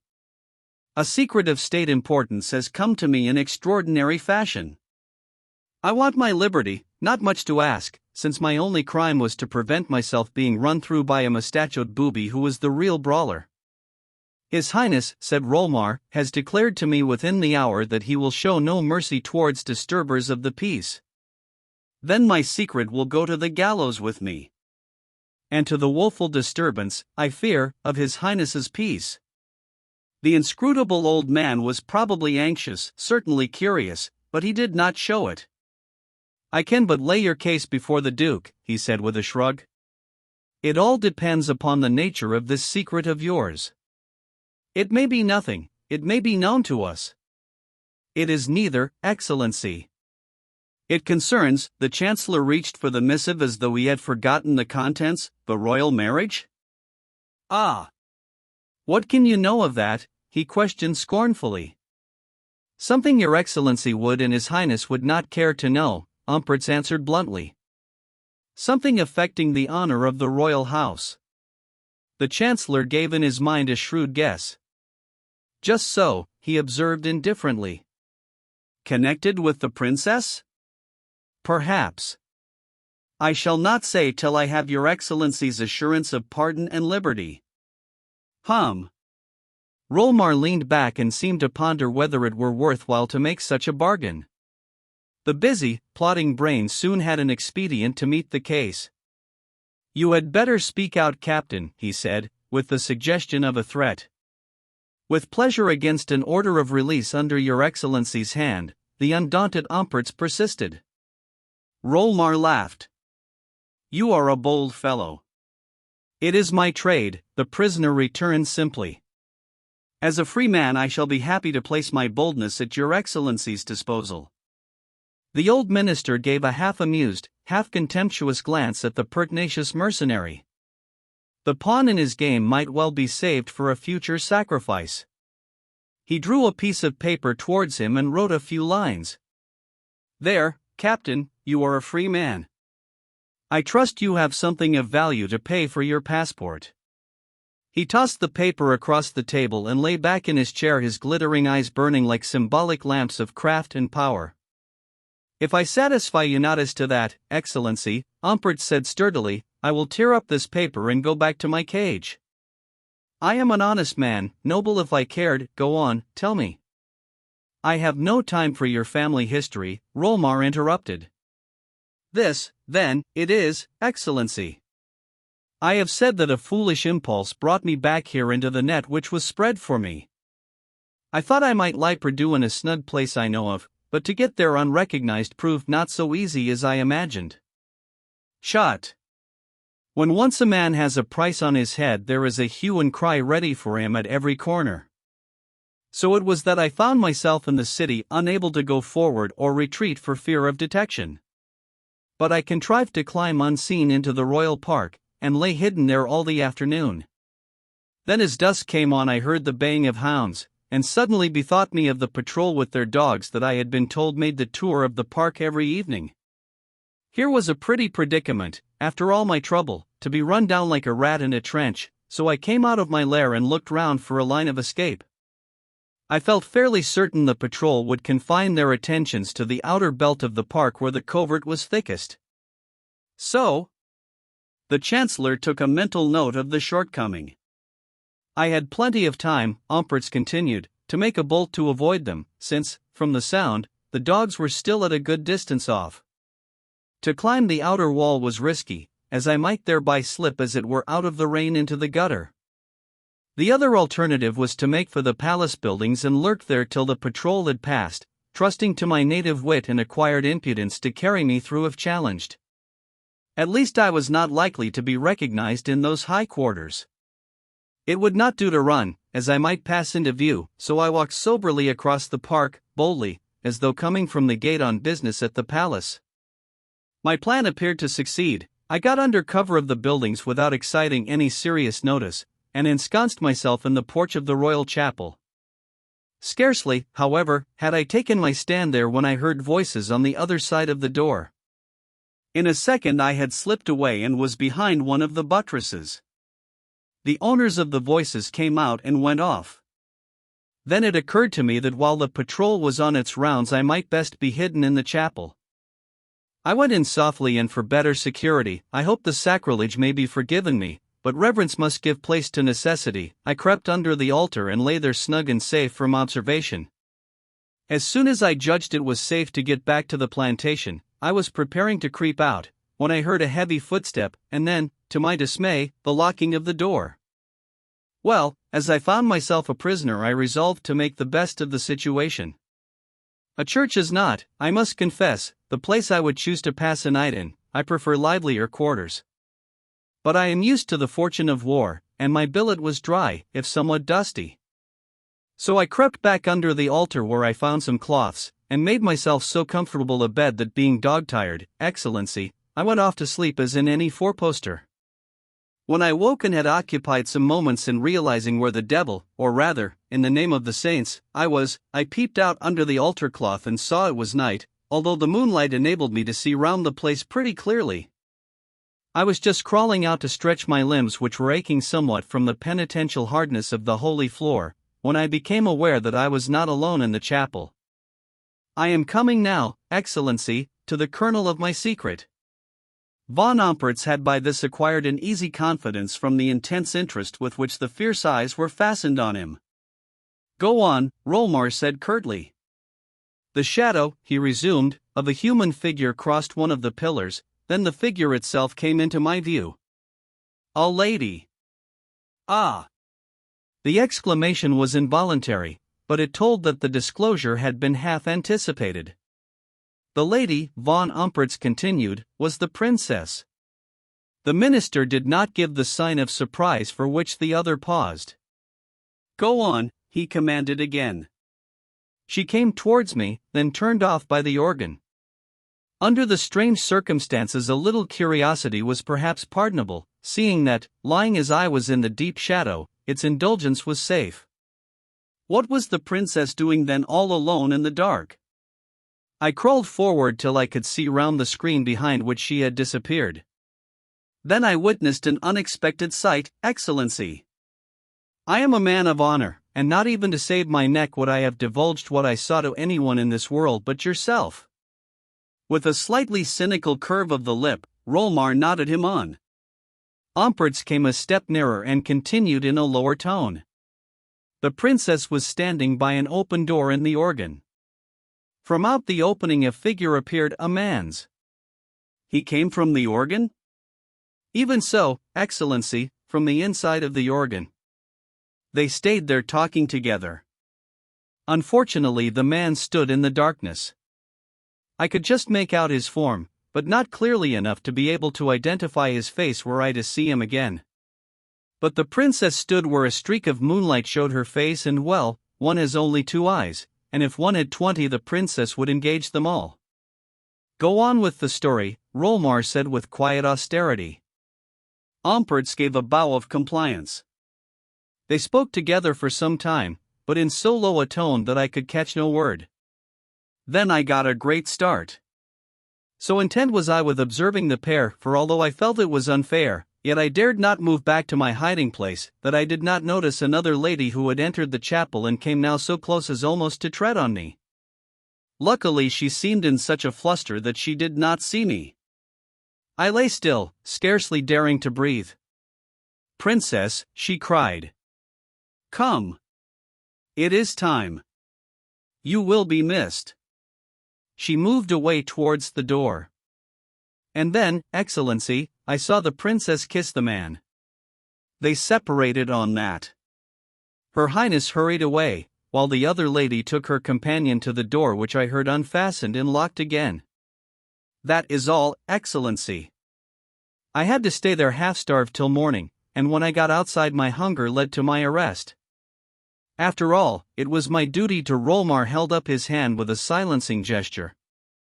He was thinking rapidly, acutely, and what he wanted was facts, not comments. Those he could supply shrewdly enough himself. "So you never saw the man's face?" "No, Excellency. His face was never in the light." "Should you recognize his voice?" "Possibly." Ampertz felt it his cue to make himself indispensable. For several minutes there was silence in the room. The Chancellor had motioned Ampertz to a chair, and himself sat plunged in such intense thought as, indeed, the information called for. Perhaps, had the airy swashbuckler had an idea of the part he himself was occupying in that busy cogitation, he might not have sat quite so comfortably assured of his fortunes. However, expediency was on his side, and for the moment all was well with him.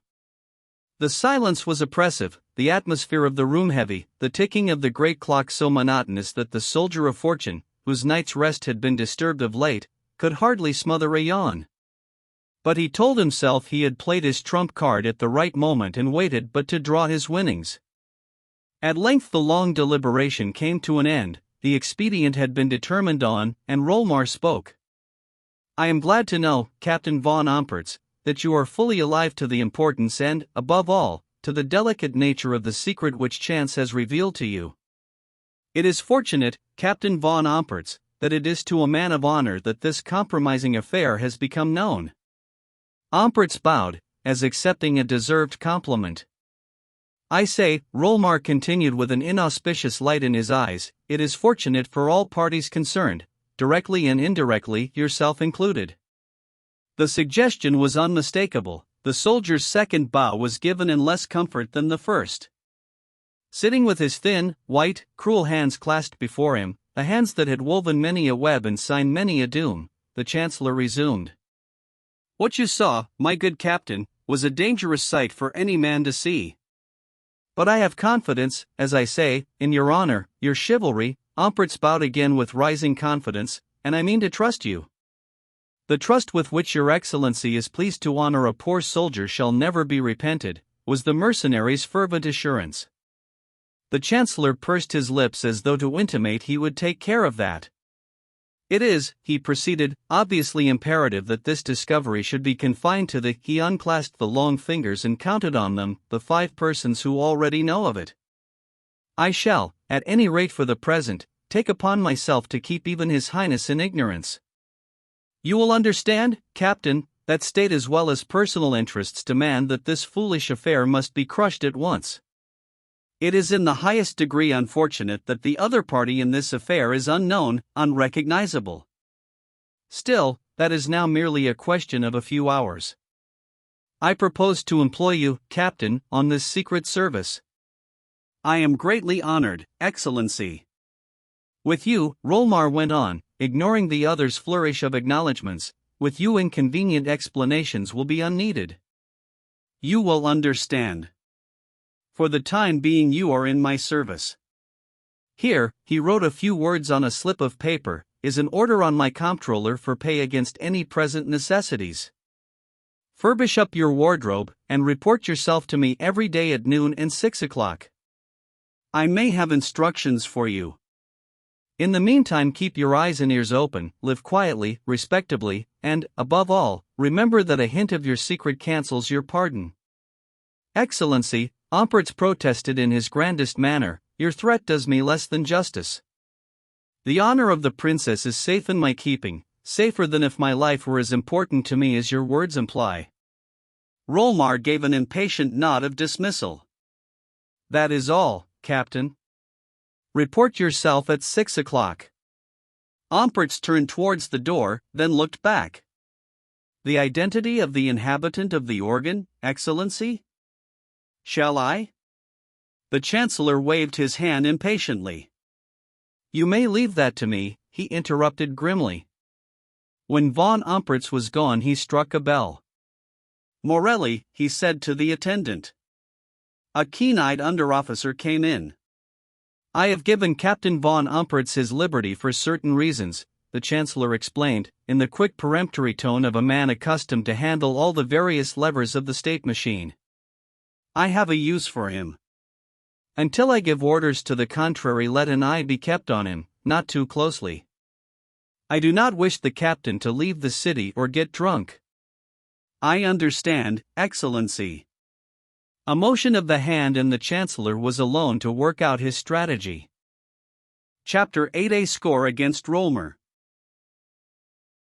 Countess Minna von Croy was a young lady of resource, of a ready wit and, when she was put to it, of considerable courage. But there was one person in the court, perhaps the one person in the world, of whom she was horribly afraid. That was the Chancellor. For the Duke by himself, that is minus his wily old minister, she did not care a straw. She could laugh at him as a weak, pompous figurehead, the mere stalking horse of the Chancellor, from whom he derived what terrors he possessed, a very marionette, which Rolmar's skillful fingers made to strut and posture and frown as suited the purpose of the moment. She was never tired of reflecting, when in the royal presence, what a wonderful character the late Duchess must have possessed, since the princess was so unlike and so vastly superior to her father. Yes, the Duke she could look on with a certain careless tolerant contempt. But the Chancellor?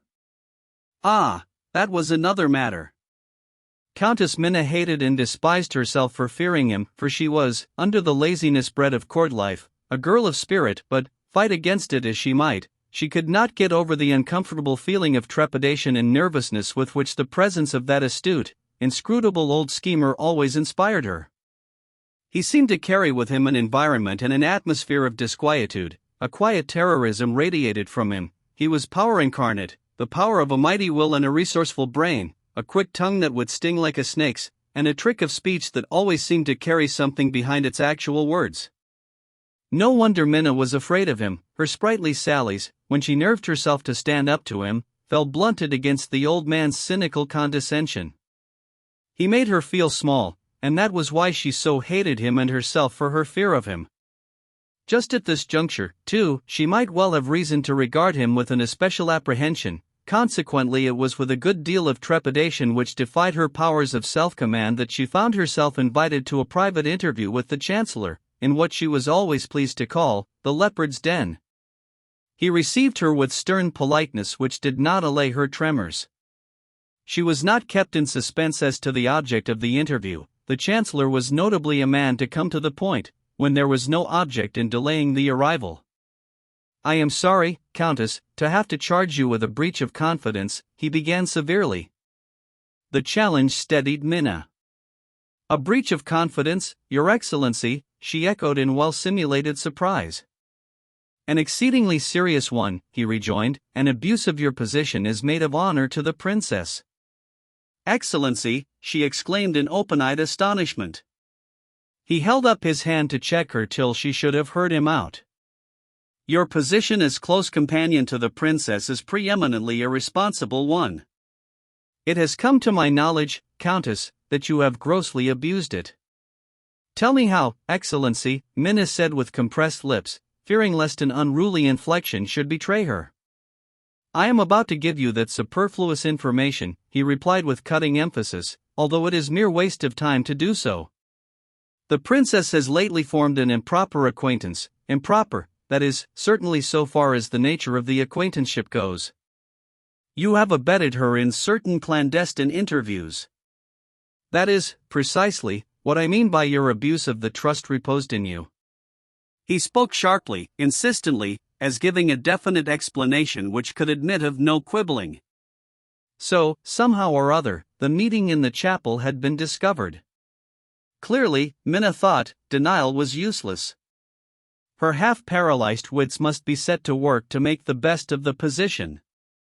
I am not aware, she said cautiously, that the princess has done anything wrong or improper. Indeed? Rollmer's face expressed contempt for a mental vision that could not see a thing so obvious. You think, then, there is nothing wrong at any time, but especially now, on the eve of her betrothal to Prince Ludwig of Draxby-Roldstein, in the princess indulging in a nocturnal interview with a man in the chapel? The princess, Minna demurred, evading a direct answer and summoning her courage, hates the idea of marrying Prince Ludwig. That, returned Rollmer coldly, is a matter which I cannot discuss with you. It is entirely beside the question. What I have to say now merely touches the part you have played in this scandalous affair and its consequences to you. There was an ugly hint in the last words which lost nothing in their pointed emphasis. Poor Minna abruptly ceased to wonder how much her tormentor knew and how he came to know it, in apprehending her own punishment. I have abetted nothing scandalous, was all she could protest, and that feebly enough. Rollmer gave a shrug. I hold a different opinion, Countess. The affair would be disreputable enough in a private family. In connection with the royal house it involves not only dishonor, but treason to the state. That is unquestionable. You probably know the penalty of treason? The wretched Minna knew it but too well, since many a case of ministerial vengeance had come under her notice. Such dark events were not of infrequent occurrence and were bound to be common talk, since it was policy not to hush them up too closely. Already she felt herself a dead woman, or at least one for whom liberty was to be but a recollection. It was manifest to her that, from the minister's point of view, at least, the affair was sufficiently serious to warrant the most dire measures. To do her justice, her feeling of abject despair was not confined to herself. What would be the result to her mistress of this discovery? Still, her own situation was the more perilous. She recalled a similar case in which all the possessors of a scandalous secret were removed from the face of the earth. How, could be only shudderingly conjectured. She could but protest her innocence of all wrongful, all treasonable intention. Not a particularly cogent argument to move the stern old man, whose fierce, merciless eyes seemed to shrivel up her protests. Call it folly rather than treason, if you please, he retorted with his pitiless logic. Folly, culpable folly, such as yours, is treason where the state is concerned. An assignation, innocent or otherwise, is common enough. Its consequences would be purely domestic in every case but one, the highest. It has been your misfortune, Countess, to allow yourself to be mixed up in that one exception where the consequences might be imperial and widely disastrous.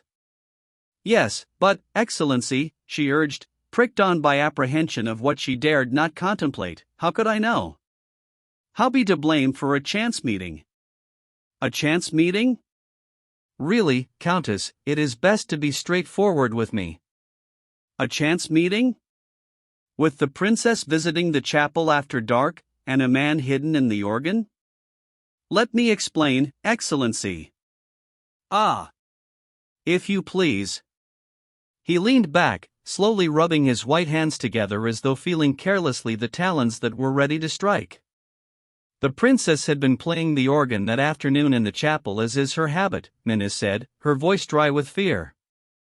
I was blowing the bellows for her as I always do, when this person came in and offered to take my place. Ah! Just so. And this person was? The man who afterwards got inside the organ, Excellency, because, no doubt. I ask you who he was. The name was on her lips, Then, in the extremity of her distress, an idea, a desperate expedient flashed to her mind. She checked the answer and hesitated. Was this unfathomable old fox really ignorant of von Berthium's identity? The forlorn chance gave her courage and sharpened her wits. She could but try. Come. Rolmar insisted. You know his name, Excellency, she stammered. I ask you. She looked at him, but the crumpled parchment of his face told her nothing. Still, in her woeful plight chance was in her favor, since she had nothing to lose. I cannot tell you, she replied, for I do not know. The cruel eyes shot forth a light which had struck despair in many a stouter heart than this girl's, yet she was resolute to play her game through. If you are going to trifle with me, Countess, I shall hesitate no longer in signing the order for your arrest. Excellency, she cried, trembling with a terror that was not all simulated. I cannot tell you that. It is impossible. I will help you in every way to find out, I will do all I can to atone for my fault, but I cannot tell you this man's name. You will not? I cannot. It is easy for you to find out. Quite, he assented dryly. Go on with your story. Someone came into the chapel. Fearing I had done wrong to let him remain, even to blow the organ, I opened the door and made him get in. The princess and I went out into the park for a few minutes, and when I ran back to release him I found the chapel locked up for the night. So you came down and let him out after dark? Rolmar suggested with an incredulous smile. Yes, Excellency. I could not let him stay there all night. It would have been too bad, certainly. I am waiting to hear, Countess, why it was necessary for the princess to accompany you on this errand of relief. The princess was distressed at the idea of the poor fellow being boxed up in the organ. So distressed that she was obliged to kiss him on his release? Minna threw up her hands in horror. She was beginning to feel at home in her part now. Kiss. Excellency, you have been grossly misinformed. Someone has been maligning the princess to you. It is abominable. It is, he agreed with a grim smile. So there was no kiss, eh? Most assuredly not, my dear princess. Kiss a man like that. You don't know her, Excellency. He gave a shrug and a look which suggested that if he could not read the princess he was at least able to decipher her maid of honor without trouble. We shall see, my countess, he observed significantly. And let me tell you at once that you are very foolish if you think to hoodwink me. Now, take care. Do I understand you to suggest that the princess is engaged in no love affair? A love affair? Perhaps. With the love on one side and that not the princess's. And a kiss. It is preposterous. I take upon myself to deny the kiss. Never mind the kiss. Rolmar softened his expression into one of vulpine humor, and continued almost pleasantly, I fancy you know more than you choose to tell, Countess. Never mind, he silenced her protest with a gesture. It makes but the difference of an hour or two. Now, your one chance of escape from the consequences of your indiscretion is to make amends by giving me assistance in this affair. This proposal had been precisely what Minna had been aiming at for the furtherance of her delusive expedient, but she was careful not to show eagerness. Her courage rose with the realization that at last she had a chance of measuring her wits successfully against her cunning old bugbear. But the princess, she objected with the suggestion of a scruple. You ask me to do her an ill turn. On the contrary, was the natural retort. I implore you to do her a good turn, to be loyal to her best interests. You will not help the affair by refusing, while it is obviously desirable that the secret should be confined to ourselves. Still, he gave one of his ominous shrugs. You are at liberty to refuse, but I am afraid it is the only liberty you can count on. The threat appeared to decide her. After a moment's hesitation she said, Your Excellency wishes to discover the man who courts the princess? He nodded. Then, if I may be so bold as to suggest a plan, you might make an unexpected visit to the Royal Chapel at about 5 o'clock today, in the meantime giving no hint of your suspicions to anyone." He looked at her keenly, and under those searching eyes it was all she could do to keep an expression of ingenuousness. "Very well," he said curtly, rising to end the interview. "I need hardly warn you, Countess, not to attempt to deceive me." "I could not hope to do so, Excellency, even if I wished," she replied humbly. "And you will soon see that I have no wish." He held open the door, and she passed out, hiding with one of her demurest looks the exultant relief at her heart. That afternoon, close upon the appointed hour, the Chancellor came quietly into the Royal Chapel, not so quietly, however, but that Minna, cunningly on the watch, detected the first signal of his arrival. There was hurried whispering, a scramble and a hiding away, with a momentary giving out of the wind supply in the organ. The Chancellor came in quiet, fox-like and confident, ostensibly listening to the music, but having eyes for every movement round him. He stood by the screen overlooking the player till the Princess turned and saw him. "Ah, Baron," she said, with some show of composure, "how you startled me." "Do not let me interrupt you, Princess," he protested grimly. "Oh, I have finished playing," and she left the keyboard. "I did not know you cared for music, Baron." "I was a player in my youth," he replied readily, "before the business of statecraft left me no time for the pleasures of mere sound." "Ah," he went on blandly, "this old organ has a history, it would be a pity to have it removed. I came in to examine it." "The organ, Baron," the Princess exclaimed incredulously and, it seemed to him, with trepidation, making allowance for her power of self-control. "This organ," he repeated. "There is a question of replacing it." "You are going to try it, Baron," the Princess laughed, making way for him to reach the player's seat. "My fingers have long ago lost their cunning," he returned with a gesture of protest and a half-veiled look which suggested that their cunning had migrated to another part of his anatomy. "But at least I know something of instruments and will look at this." He affected to make a cursory examination of the manuals, the stops and pedals, counted the pipes, and so worked round to the door giving access to the interior. A look of intelligence had passed between him and Minna, and he felt confident that he had trapped his prey. "Now let me take a look inside," he said casually. "You, Excellency?" "It is impossible," Minna affected to protest. "It is frightfully dusty, no one but a mechanic can go inside." But he waved her aside with a smile at her objection. Then the Princess gave a forced laugh. "Really, Baron, apart from the dust, it is hardly dignified for our Chancellor to creep into the inside of the organ. You really will consult your dignity by delegating that inspection to the mechanic." He turned and eyed her uncompromisingly. "If I have served your father well, Princess, it is because I have made a rule to look with my own eyes into everything that concerned his welfare and that of the state." "But, surely the organ, Baron?" "May include a question of greater importance and delicacy than one would suppose," he rejoined significantly. "Therefore, in pursuance of my rule, I am going to look inside." There was clearly no more protest to be made in view of that stern resolve. Minna stood aside with anxiety on her face. The Baron turned the latch and pulled open the narrow door.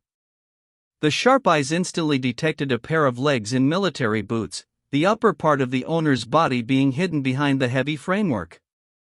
The Chancellor turned round to the Princess with a triumphant glitter in his eyes. "What did I tell you, Princess? You see the wisdom of my rule. And how unwise it would have been to have delegated this examination. The organ does contain superfluous matter which I am better fitted than a mechanic to remove. No wonder, Princess, the instrument is liable to be out of order. I think we must have one built for you in your private apartments where your playing will be less open to be interfered with. Now, sir," he changed to a loud peremptory tone, "have the goodness to come out at once." He stepped back from the door. The man inside, thus summoned, was heard moving. The Baron put a silver whistle to his lips, and, as it sounded, Captain von Ampertz, alert and businesslike, entered the chapel by the outer door. As he did so, the hider in the organ appeared and sprang down to the floor. At sight of him, the expression on the Baron's face changed from malicious anticipation to chagrined astonishment, as on those of the Princess and Minna pretended anxiety gave way to amused triumph. For the man who stood before him, whom he was there to arrest and send off to secret execution, was his own son, Udo Rolmar. Chapter 9: A False Position. Chancellor Rolmar had that night much food for cogitation and scheming. That he had been shrewdly tricked was an idea which an interview with his son did not dispel. Udo was sulky and inclined to be defiant. He did not see why he might not be a sufficiently suitable match for the princess. The notion was attractive enough to the Baron's ambition, but his knowledge of the world and politics told him that it was practically out of the question, and he said so. "I do not see it, father," Udo protested in an aggrieved tone. "You are to all intents Duke here, since you are universally acknowledged as the Duke's master. Where, then, is the inequality?" But the astute old minister's answer was ready. "You forget, my dear Udo, that royalty and intellect are two vastly different things. They are, and must ever be, unequal. They are as the owner and the captain of a ship. The captain is entrusted command, yet not 1 inch of rope or stitch of canvas belongs to him. The captain's son may aspire to the owner's daughter," Udo argued. "Not on an equality," his father rejoined. "Moreover, and by the articles of the ship of state, such contingencies are interdicted." "No, Udo, it is a magnificent idea and is manifestly impracticable. You will do well to put it from your mind." "Even if the princess herself be willing?" The Baron had shrewd doubts of that. "It seems to me that this is more an affair of the maid than the mistress." Udo flushed. His father's suggestion found unpleasant corroboration in the fact that it had indeed been Minna who had invited him that afternoon to the chapel. The Baron took sagacious note of his silence. He was, perhaps, notwithstanding, a little disappointed at the token that he had hit the mark so nearly, for although its growth may be stunted, yet ambition is a plant that will spring up and force its way, refusing to be choked and withered by the sturdier bushes of discretion and sagacity with which time besets it. "Have you any reason to think that the princess is in love with you?" he asked bluntly. "Hardly that yet," Udo was fain to answer, laughing a little awkwardly under his father's searching gaze. "The princess dislikes the idea of this projected marriage with Prince Ludwig. She is likely to be rebellious. You must not let her in any reckless spirit make a fool of you." The words carried more sting than the speaker intended. "It is you," Udo returned sneeringly, "who have set your heart on this marriage.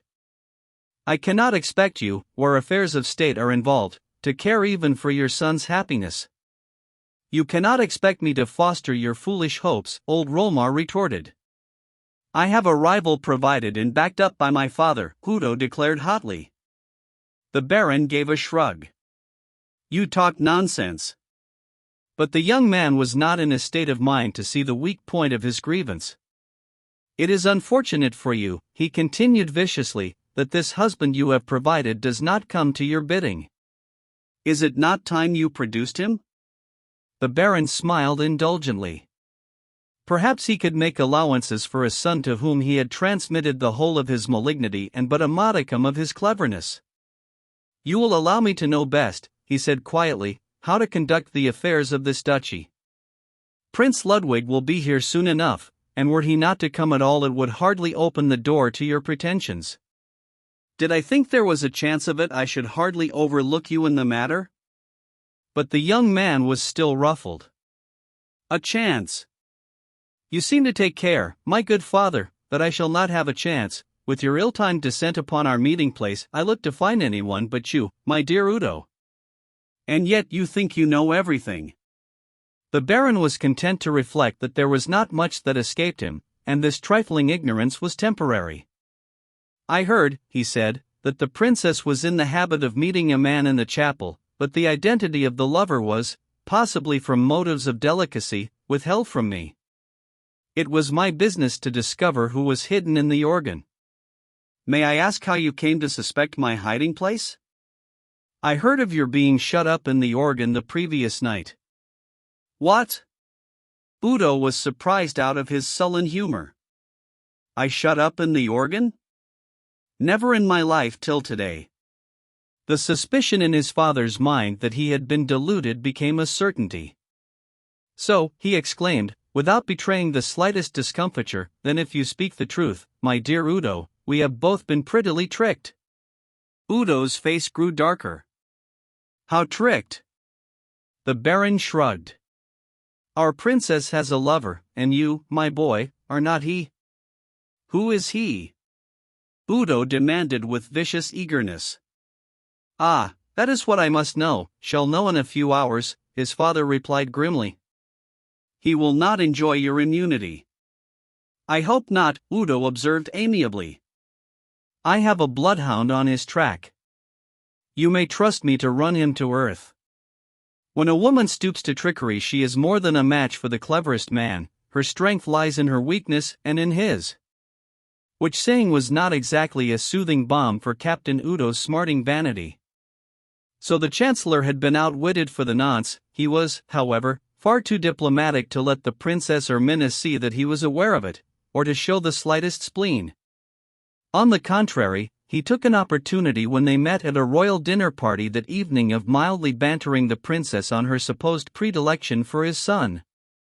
It is scarcely a fair game to play with my poor boy, Highness, he said half ruefully, to lead him on to dream of the unattainable. Was it my fault, Baron? She returned. And for that matter, is it not yourself who insist on placing me above everybody's reach, save one? Do not blame the steward for keeping guard over his master's treasure, Rolmar rejoined. Burying the talent, Baron. Nay, keeping it for the man who can put it to the best use, not allowing it to be frittered away and wasted. And in the meantime we are beggars since our fortune is locked up and unnegotiable. Really, Baron, your plan may be sound policy, but it has its disadvantages. To go no farther, you have deprived me of a willing organ blower. I shall be happy to replace him by a less aspiring one, he returned with a smile, whose position will not warrant his exploring the interior of the organ when the music is interrupted. She gave a petulant shrug. I see poor Minna will have to resume her work at the bellows. Perhaps it is best. I presume you have told Captain Rolmar that his services are dispensed with? I have told my son that wind is apt to fan a spark into a dangerous flame. You hear, Minna, the princess said to her friend who was near. You are not in future to call young men to your assistance when I play the organ. The wind blown by a man is nothing but the breath of scandal, and our dear Baron is going to have a lock put on the door lest the work should be tampered with by our cavaliers taking sudden refuge inside. Meanwhile, Captain von Ompertz had received instructions to keep a close watch on the chapel and the park, and especially to note all the less conventional goings and comings of the princess and her maid. Notwithstanding this, however, Minna had, before the order had been given, found an opportunity of warning Ludovic to keep away from the palace. Had it not been for this, it is likely that the Chancellor's desired prey might, after all, have fallen into his hands that afternoon. As it was, Ludovic, though troubled and impatient, kept safely away. The message, however, was not entirely one of despair, for Minna had, on her own responsibility, added a few words to the effect that should the princess or she think proper to write, the missive would be placed under the slab of a ruined sundial which stood in a remote nook of the royal park. Nearer to the palace than that point he was warned not to approach unless especially bidden. That, at any rate, was something to feed his hopes upon, and he lived in happy anticipation of what, perhaps, the next of his morning and evening visits to the old sundial might have in store for him. Von Ompertz did his best to deserve his patron's confidence, although this detective work was not exactly what he had been used to, or indeed congenial to him. Still, he was a soldier of fortune, literally and figuratively, and ready to take any official work that came in his way. The pay was good, the prospects, at least as he fancied, still better, and, after all, he was serving the state, and to hire his services and his fealty to one state or another was his vocation. Yes, he told himself, he was lucky to have come so well out of a hanging matter, and must not grumble if the work which had practically earned his release was not quite such as he would have chosen. So he paraded the park, keeping a wary eye on the chapel and the private entrances to the palace, with his beloved sword, now happily restored to him, loose in its scabbard, and when the first distasteful idea had been dulled he found himself as eager to earn his pay by catching the princess's lover as though he were but a bravo or secret agent, and not the man of such honor as he had through a meddlesome career always striven to maintain. His sentinel work did not, however, long remain unnoted by Countess Minna's sharp eyes. He was, of course, easily recognized as the man whom Baron Rolmar had summoned to his aid in the chapel. Consequently, the reason of his patrol was not far to seek. Whenever Minna took a stroll across the park, she found herself followed by the swaggering captain, now gallant in his dress, his better case throwing up a certain distinction in his appearance which his former rough, unkempt attire had all but effaced. It was like the restoration of an old picture. The traits of a certain nobility came out through the film gathered by years of rough usage and neglect. But the espionage was intolerable. Minna turned upon her follower and demanded in high indignation what it meant. The captain, taken by surprise, was gallantly deferential and apologetic.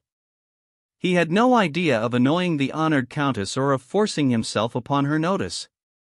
But strange men, presumably bad characters, had been seen loitering about the royal precincts, and it was his duty to keep watch and account for them. "It is, I presume," Minna said resentfully, "no part of your duty to follow me?" "Only as a protection, and that at a most respectful distance," he assured her. It was, he ventured to point out, the honored countess who had accosted him, not he the noble countess. Minna was a pretty girl, and there was a certain wistful admiration in the captain's eyes as he uttered the somewhat disingenuous explanation. "When I require your escort, your protection," she retorted, quite unsoftened by his hyper-courteous manner, "I will ask for it." "When you require it, gracious countess, it will probably be too late," he rejoined. "My orders are to force your services upon the ladies of the household who walk in the park," she exclaimed indignantly.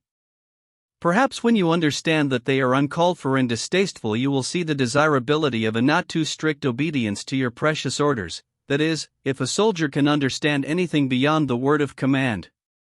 If the taunt stung him, his low bow hid its effect. "The noble countess will pardon me, but the humble soldier who has been so unlucky as to offend her has also some pretensions to nobility. The soldier's trade is killing, but I hope my profession has not killed the chivalry in the last of a noble Austrian race." He spoke with a certain dignity and a marked softening of the bluff manner which a rough life had given him. But Minna was in no mood to be interested in one whom she looked upon merely as a creature of her arch-enemy, the Chancellor. "You can easily prove your pretension," she returned coldly, "by ceasing to molest me. I am quite able to take care of myself, and to be followed about the park is hateful." Without waiting for further parley, she turned abruptly and walked off, leaving him to gaze after her with a discomfited look on his face. "A plaguey business this of mine," he muttered. "I must either neglect my duty or my manners. After all, Albrecht von Ampertz is a gentleman, it goes against the grain to play the spy. And on a sweet pretty girl, too, though, by the lightning, something of a spitfire. Ah, there was a time when a girl of her sort would not have spoken like that to me. Foy! Can I blame her if she took me for what I am, what I have made myself? Bah! Let me get on with it. Duty before everything, even at the risk of offending a proud little pair of bright eyes." With something like a sigh he took up the burden of a false position and strolled off watchfully in the direction Minna had gone. Chapter 10 By the Mirror Lake. The encounter between Countess Minna and von Ampertz had the effect of making both watcher and watched more circumspect. The captain ceased to perambulate the royal precincts so openly, while Minna's daylight walks were of the most patently innocent kind. So far she played her game shrewdly enough, but it was certainly a dangerous, if not a false move, when she determined on an expedition after dusk to the old sundial. The spirit of rebellion had entered strongly into the princess, and was fanned by her companion from motives of pure roguery as well as for revenge for the fright which the Chancellor had given her. It was to the Princess Ruperta intolerable that her whole life and happiness should be dominated by this cunning old minister, and to be subjected to a system of close espionage was more than her spirit would endure. If the Duke, her father, was weak enough to submit, she would not be so tame. She would let Rolmar see that she was no pawn to be pushed about according to the exigencies of his political game. She wished as dearly as he that the laggard prince would make his appearance. She would give him an uncomfortable time of it, and delight in upsetting the Chancellor's plans. "He is wise to keep away in hiding," she said resentfully to Minna, "but, for all that, I should love to hear that he had arrived. The Baron should have many a mauvaise quart d'heure, I promise you." "It would be rare fun," Minna assented. "How I should enjoy watching the old fox's face while you were mortifying the vanity of this precious Prince Ludwig.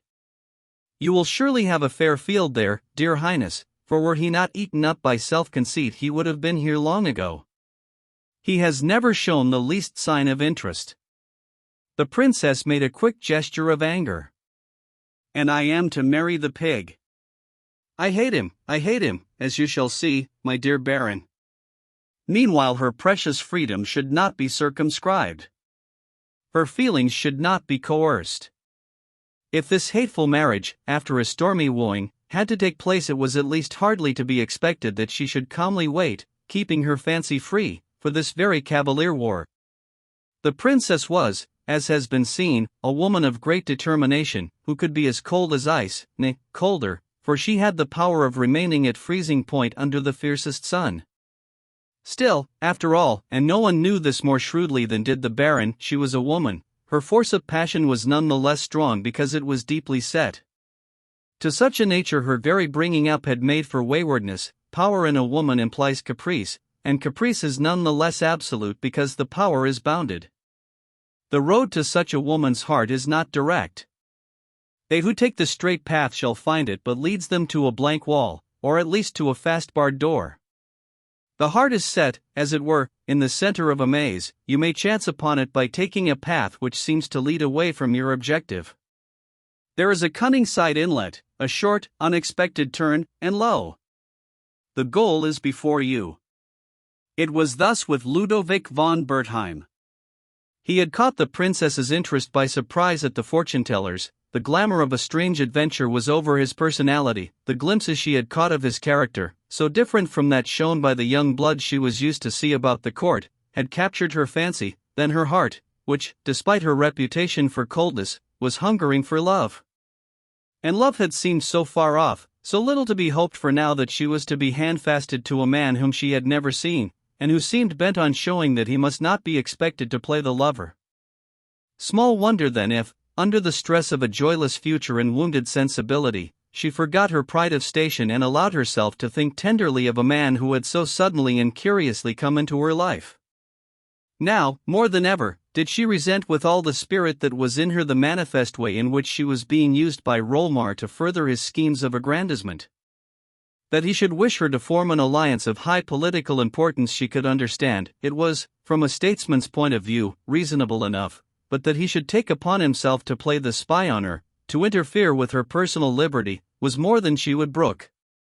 It was monstrous, and, with a girl of her high spirit, was simply pressing the key which would give forth the note of rebellion.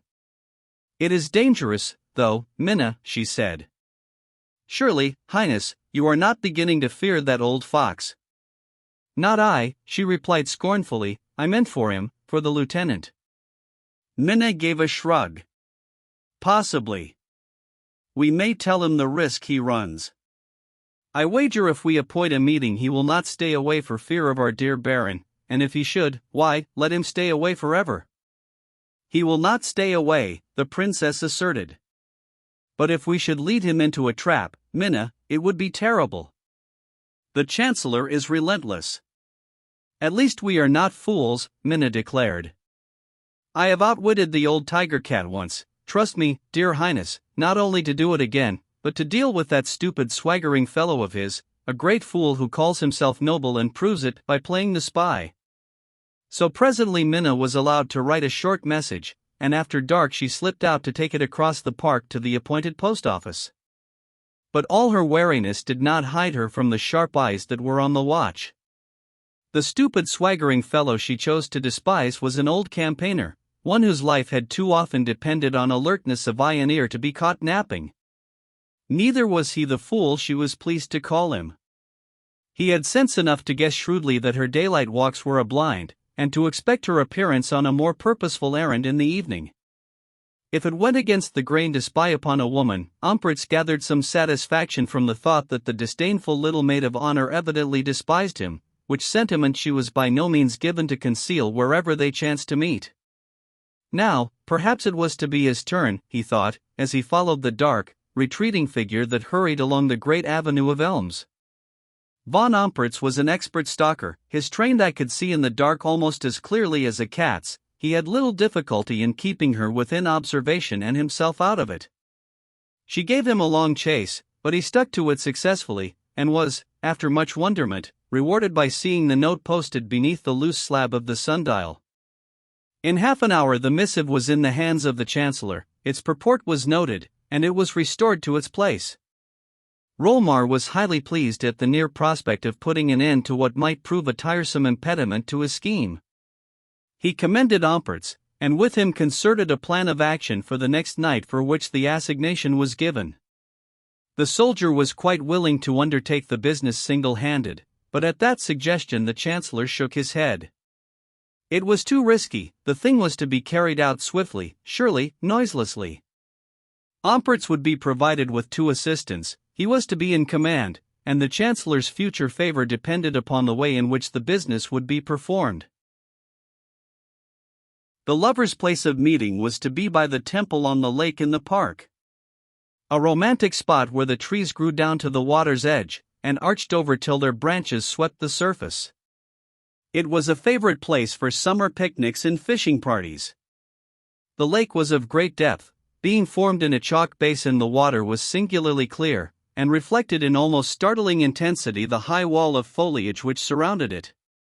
It was on the outer fringe of this belt of woodland that Ludovic kept watch next evening for the coming of the princess, and as the 2 cloaked figures showed themselves against a vista of moonlit sky he, with a delicious sense of anticipation, hurried forward to meet them. After the greeting, Minna dropped behind as the others walked on towards the lake. "Ah, Princess," Ludovic said, "how desperately I have longed, and how gloriously I have been rewarded." "I ought not to have come," she replied. "It is a great risk, especially for you. Baron Rolmar is suspicious, impertinently suspicious." Behind her quiet tone there was the vibration of restrained indignation, of a sharp resentment. He joyed to realize that she talked quite freely to him now. The impulsive act of their last meeting had swept away the barrier of reserve which had stood between them. "The worthy Chancellor," he said, "has plans for your future, in which I am not consulted. Is that the reason you resent them? Could I have a better? So even you have heard of Rolmar's plans?" "Even I, Princess." "Vaguely. You are to marry Prince Ludwig of Drax-Beroldstein, according to the Chancellor's predetermination. And you are not inclined to fall in with his views?" Her face was set firmly as she answered, "I am not." "For no other reason than that you are not a free agent?" Was it because he was catechizing her with too much freedom that she turned on him and replied sharply? "For several other reasons." "Dare I ask for one?"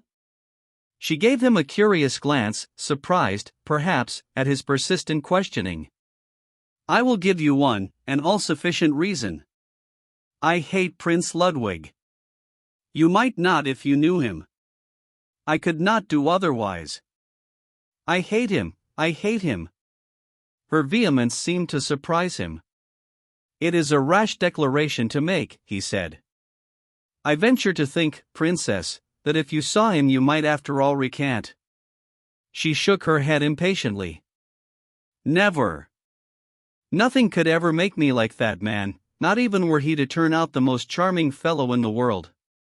"Ah, of course, he is your prince, your future king. You are too loyal to hear a word said against him, even from a woman whom he has treated, to say the least, with disrespect." "If he has done that, my princess, if?" "He has. But I will not stoop to complain." Happily his conduct suits my purpose, and for the rest my pride can take care of itself. Your prince has a right to your loyalty, he is nothing to me but a disagreeable shadow, a mere name that offends me. Let us talk of him no more. They had now passed through the belt of wood and arrived at the margin of the lake. It lay before them like a strip of mirror framed in the dark sides over which the shadows reached. At a short distance along the margin stood a small building, an imitation of a classical temple, its cupola on which the moonlight fell, looking like a white ball suspended in the air, since the lower part of the structure was in shadow. From this a short platform or landing stage extended over the water and terminated in a boathouse. It was towards this temple, their appointed trysting place, that the princess and her companion strolled, Minna following them at a discreet interval. "It makes me sad, my princess," he said, "to think that you are not happy, when I am powerless to prevent it. I who would give my life to spare you an hour's unhappiness. If our paths lay together, as it is they seem to cross only to run wide apart." She did not reply at once. "Who can tell," she said, after they had taken some steps in silence, "what the future may hold she hesitated, for me. Happily no one, not even our chancellor. And so there is just a little space for hope to squeeze itself in, although they would try to deny that to one whose birth puts her above the joys of ordinary humanity." The same note of bitterness which she had struck that night when they talked on the terrace sounded again. It was evidently becoming the dominant tone in her life's music. "Princess," Ludovic said, "I cannot bear to hear you talk like that." "And yet how can I dare?" She interrupted him with a little laugh, putting out her hand and just touching his arm for an instant. "Come, my friend," she said lightly, "you shall have no more of my doleful grievances. We did not meet to waste our time in grumbling at a fate which, after all, may not be as bad as it looks. I love to hear of the world outside our dull court walls, to come in touch with a life which is free and unrestrained by the hateful officialdom in which my lot is cast. Tell me of yourself." They had reached the temple. The princess sat down on a bench by the pillared entrance and signed to him to sit beside her. "Tell me of yourself." "I fear," he said, "that my history is uneventful enough. It is but that of a young soldier who is now on furlough and traveling for pleasure. My life's real history starts at a point whence it is as well known to you as to me. And you can continue it as well, or better, than I." She comprehended his meaning and looked down. He spoke earnestly, yet with a chivalrous reticence which she appreciated. For some moments there was silence between them. The murmur of the woodland, just rustled by a slight breeze, was pierced by the cry of a nightjar. It came like a note of ill omen, although to the lovers the tranquil delight of the situation was too absorbing to allow them to be altogether conscious of their surroundings. "I." She laughed with wistful eyes fixed on the black wall of trees in front of them. "I can tell nothing. You know I am mistress not even of my own actions, although a duke's daughter." His voice, as he replied, was very low, coming to her ear only just above the murmur of the wood. "You are mistress of one thing, princess." He paused, watching her anxiously for a sign of offense or encouragement. None came. "Of me, of my heart," he ventured. "And my own, that is all," she said softly. "That is all the world to us." He took her hand and pressed it to his lips. He was on his knees before her. "Princess! My love! Ruperta! My love," he murmured. She seemed to check an impulse and turned her head away. "It is madness." "Then let me never be sane," he whispered in rapture. "Princess, give me one word in which you shall write my life's history, that I am beloved by you." The hand he clasped was cold, the face which glorified his gaze was set as that of a beautiful statue. Only the breath which, coming quickly, made manifest that the cold face was but the flag of one of the belligerents within her. "It is not fair." The words came from her dreamily from excess of repression. "Fair," he echoed passionately. "How can it be unfair to either of us? When I would die gladly in the sound of that word from your lips, die before a fleck of scandal could touch you. I believe that, she replied. I am sure that you are the very soul of honor, but, let there be no but, my love, my sweet princess. You are asking me to speak a word which both of us know well I have no right to utter. From your head, perhaps, but from your heart, he pleaded. She still gently shook her head. No, no, my dear friend. You must be content with the signs I have already given you. Princess, dear love, I beseech you. No, no. Give me at least the sign again. The sign? A kiss. The hot breath of the word touched her cheek, which seemed to glow and catch fire from its ardency. No, no, she cried desperately. You are unkind, I was mad, I knew not what I did. You must forget never. Never. Her coldness, her innate imperiousness had vanished. She was no longer the princess, but a woman striving with the temptation of a passion, which was snapping one by one the bands which had so long confined it. She had for one moment given it working room, and now she was reeling fainting in its grasp. With an intense, supreme effort she put out her arms and thrust him from her. He caught her wrists in his hands and held hers to his lips. So they stayed looking into each other's eyes. He had but to spread out his arms to bring their faces together. Go, she panted, go. This is will you not respect me and let me go, yes, and end this madness? His lips scarcely moved as he answered tensely, Yes, princess, I will go if you bid me. I bid you go. An effort alone kept the words steady. He lowered her hands, but still kept them in his own.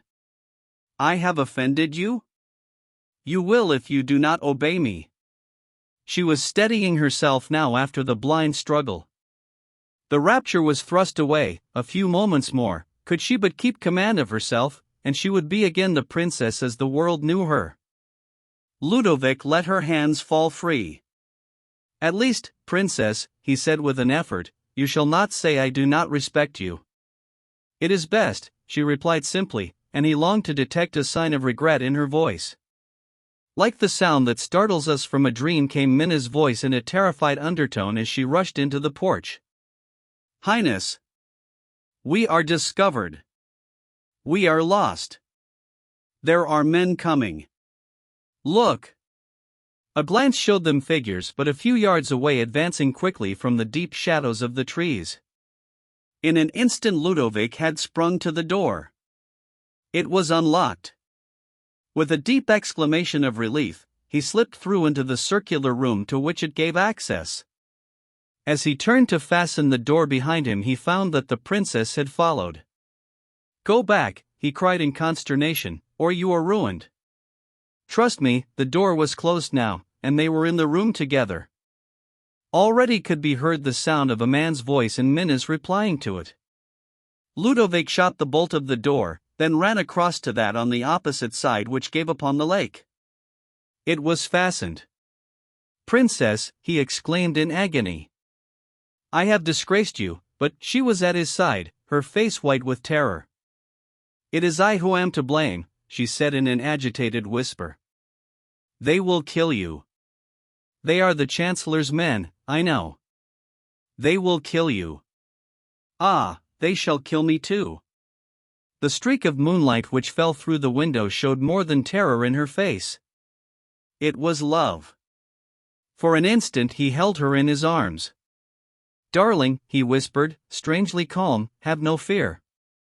Their lips met in a burning kiss, then again she pressed hers to his, as though clinging to the last touch of joy the world would give her.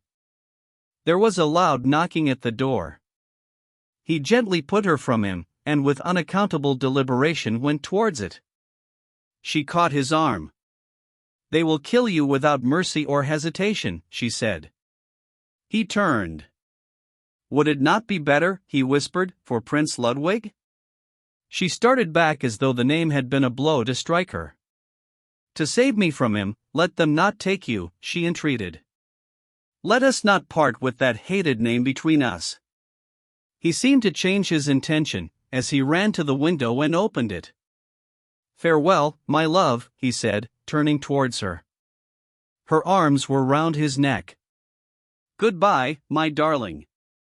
Oh, my love, my love. That I could die with you." As their lips parted, he turned and dropped lightly from the window to the landing stage beneath. Rigid with a despair too poignant for tears, she stood and watched him, never heeding the knocking and rattling at the door. She saw him creep out along the pier that bridged the platform and the boathouse, the shelter of which he gained just as the door of the temple was sent flying open and two men stumbled into the room. In a moment they comprehended how their man had escaped. "The window," Ampertz commanded hastily. "Pardon this violence, Highness," he added with a bow to the princess, who stood before him motionless, impassive as a statue, "but we are after a fellow who haunts this place and may offer to molest your Highness." Her face did not change as with dry lips she said quietly, "He is not here." Meanwhile the other man had got out of the window and been joined from outside by a third. "To the boathouse, idiots," cried Ampertz, hastening to the window. Minnie came in and sank down trembling and hysterical by her mistress. The men ran along the gangway and disappeared into the boathouse. Ampertz, waiting by the window, half turned and began another apology to the princess. With a touch of her wonted imperiousness she cut him short, forbidding him to address her. One of the men came back along the pier. "Well?" Ampertz demanded. "Have you caught him?" "He is not there, Captain," the fellow answered, at a loss. "The place is empty." Ampertz swore an oath between his teeth. A shot rang out from the boathouse. The two men leaned forward, peering anxiously across the shadow-streaked water. They were too intent to hear a gasping sigh as Princess Ruperta sank down by Minna's side in a swoon. Chapter 11. Udo sees. Within the hour Ampertz was standing before his employer. "Well?" Rolmar demanded sharply, as he read the soldier's face. "You have failed?" "I dare not say we have, Excellency," he answered, determined to make the best of the business. "I should not like to swear that our man is not lying at the bottom of the lake with a bullet through him." In Rolmar's searching eyes there was a gleam of savage satisfaction. "So? But there is a doubt about it, eh?" "We lost the fellow in the darkness," Ampertz explained. "But that he went into the lake is certain, and almost so that he never came out again. The water of the mirror pool is deadly cold, Excellency, he would need all his hot blood." The Chancellor stopped him by an impatient gesture. "I want facts, not theories, from a soldier." "And the fact is you have bungled." "More likely that we have saved your Excellency the trouble of a private execution," Ampertz rejoined sturdily. "Pesky swears he hit him." The Chancellor's contemptuous exclamation showed that he did not accept that worthy's view of the matter. "What of the princess?" he demanded. "The princess thought so too," the soldier replied imperturbably, "for she fell into a swoon. It was that which kept me from going to see whether her lover had been accounted for." "And in the meantime he got clear away," Rolmar said in a sharp tone of annoyance. "What did the two fools that were with you?" Ampertz gave a shrug. "They hurried round the bank, one on each side, and searched thoroughly. When it was too late, the captain seemed, even in that presence, on the verge of losing his temper." "What could they do, Excellency?" "They are Italian cats, they cannot swim in icy water." "The princess's condition demanded my attention. I deny that we have failed, or, at least, that we have bungled." "We shall see," Rolmar said curtly, and dismissed him. Very early next morning a boat floated out on the lake with two men in it, the Chancellor and Captain von Ampertz. The glassy water gave back the two faces which peered over the gunwale, as different as two physiognomies could well be, one with sharp, cruel, saturnine features, and a skin like creased parchment, the other full, ruddy, weather-beaten, its pleasant jovial expression just held in check by the grim business of the moment. The eyes of both men were keenly scanning the bottom of the lake, clearly visible through several fathoms of water, but the object they sought nowhere met their scrutiny. Over every foot of water which could possibly have been the theater of the hoped for tragedy the boat glided, to and fro, turning and backing and zigzagging, with the keen, ruthless face bent over the bow like a devilish figurehead, its malignant eyes eager for the sight of a grey face staring up from the white floor beneath them. Rollmer's anxiety was proved by the patient care with which every place, likely and unlikely, was examined, but all without result. At length he broke sharply what to his companion had been an uncomfortable silence. "Row back to the boathouse. It is as I thought. You have bungled."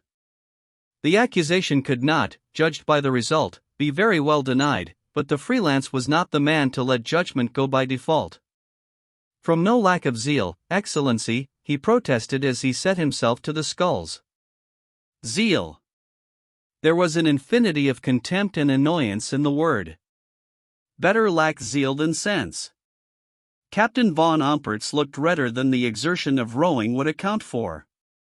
"I do not see, Excellency," he argued sturdily, "where we failed in sense." He was failing therein now, for wisdom will not argue with a disappointed, angry man.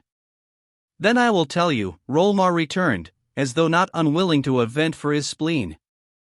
"The man you sought was in that building, there were 3 of you, and you let him escape. All the wit shown in the business he may fairly claim. You should have sent one of your men round and cut off his escape on this side." "That I did, Excellency." "I sent Forley round," Ompertz assured him promptly.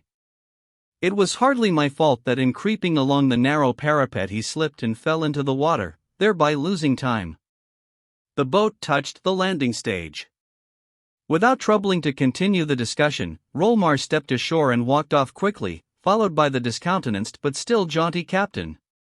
On reaching home, Rollmar sent for his son. "Udo," he said, "you see much of the court doings. I must find out who the man is for whom the princess has taken this foolish fancy. Have you any idea?" The young man threw himself on a couch with a moody headshake. "I have seen nothing of it, father. She always seems cold and distant to everyone alike. And yet there is a lover." Udo winced. The idea stung him as with the flick of a whip. "You are sure of that?" he asked, hoping for a doubt. "Quite. I nearly had the fellow caught last night." "And you have no idea who he is?" Udo asked incredulously. The Baron shook his head. "None. The fact is not flattering to our system, but this, you see, is an affair which must be handled with the greatest delicacy and secrecy. Should a breath of scandal reach Beroldstein, our hopes in that quarter would be annihilated. Now, keep your eyes open, my dear boy, I must find out who the man is. The affair must be stopped at once. He shall not escape me again." Udo nodded and rose. His foxy eyes and sharp features did not look as though they needed any especial incentive to watchfulness beyond nature's prompting. At the door he turned and asked, with a certain jealous curiosity, "When you catch the fellow, what are you going to do with him?" As the eyes of father and son met significantly, it would have been difficult to say which shot forth the greater malignity. The only difference was that in Udo's it was natural, in the Baron's it seemed rather acquired by the practice of a relentless statecraft. "He must pay the usual penalty of high treason," he answered. Udo's sharp look broadened into a meaning smile. "In such a manner that neither the offense nor the punishment is likely to reach interested ears." "Assuredly," said the Chancellor. Not a word had come to Princess Ruperta as a consequence of the night's adventure. No word to tell her whether her lover was dead or alive, no sign of punishment for her escapade, no hint even that it was known. Her father was pompously kind as usual, proud of her imperious beauty, for which he took the credit. So the Chancellor, who, of course, knew, had not thought it proper to tell his royal master, for whatever the Duke's faults were, he was no dissembler. But this, the consequence to herself, scarcely troubled the princess in the terrible suspense she endured through the uncertainty of her lover's fate.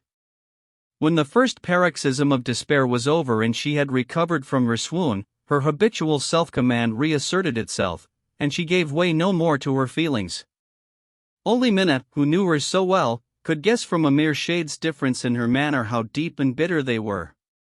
On one point only was she unrestrained, that was in blaming herself and Minna for inviting Ludovic to what they had every reason to know might prove a death trap. For that he had met his death the princess was sure, although every beat of her heart incited her to doubt it. She read in the silence which was kept towards her that all was over, the merciless hand had shut and clasped forever the book wherein those sweet words were written. Ah, she could not endure the thought that the voice whose whispered tones had vibrated every chord within her was silent, that the arm that had protected her and clasped her in that dear embrace was cold forevermore. Hers had been a starved life, and now when the wave of love for which she was athirst rippled to her parched lips, it was driven back by this storm of tragedy. Her whole nature now turned in fierce rebellion against the annihilator of her happiness. As the hours went by, the torture of an unavailing despair became intolerable. The passion within her was none the less intense that it was voiceless. Her rage against Rolmar seemed to have spread itself into every fiber of her body. That she had been rash in leading her lover into a trap in no wise altered the vileness of the fact that the trap was set. Had Ludovic really been taken in it? Minna was persistent and never wavered, at least ostensibly, in her belief that he had escaped. But her mistress brushed aside every theory that argued for his safety. "You might know the Baron by this," she said, resenting the flattering insistence of false hopes. "He does not make a mistake ever. His methods are as sure as they are remorseless. I caught a glimpse of him from the window just now. It was not the face of a man who had failed." "I might retort, dear Highness," maintained Minna, "that you might know him well enough to put no trust in that ugly, wrinkled mask. You will learn nothing from our amiable Baron." "But I will," Ruperta exclaimed impetuously. "I will. He shall tell me what he has done. I will challenge him this very night. There is no secret now between us, and if there were, the time for fearing him is past. Happily, this abominable scheme has given me a hold over him, and he shall see that he is not a baby to deal with." There was a reception that night at the palace, and Princess Ruperta kept her word. No one who saw her as she entered the hall of audience could have guessed her sufferings. Except that she was slightly flushed, she seemed cold and proud and as magnificently beautiful as ever.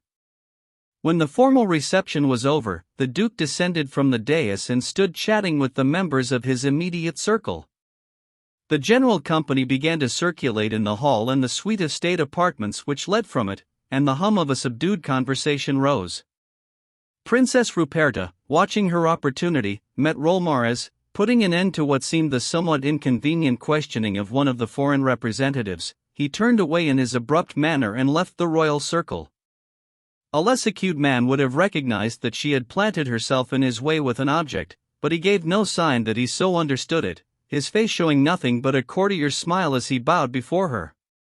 The court etiquette kept clear a space round them, so that the low tones of their talk could not well be overheard, although curious glances might note the remarkable contrast between the withered old man and the radiant beauty. Ruperta came to the point at once, since it was doubtful how long opportunity might serve her. "You, or rather your hirelings, took a strange liberty last night, Baron." Her voice was just steady, but he knew the effort it cost her. An old diplomatist and word fencer, he never hesitated to cut short his party when he saw an opening for a riposte. He looked up from his bow into the proud, indignant face. "One which was forced upon me by the liberty which your Highness has been so unwise as to permit yourself."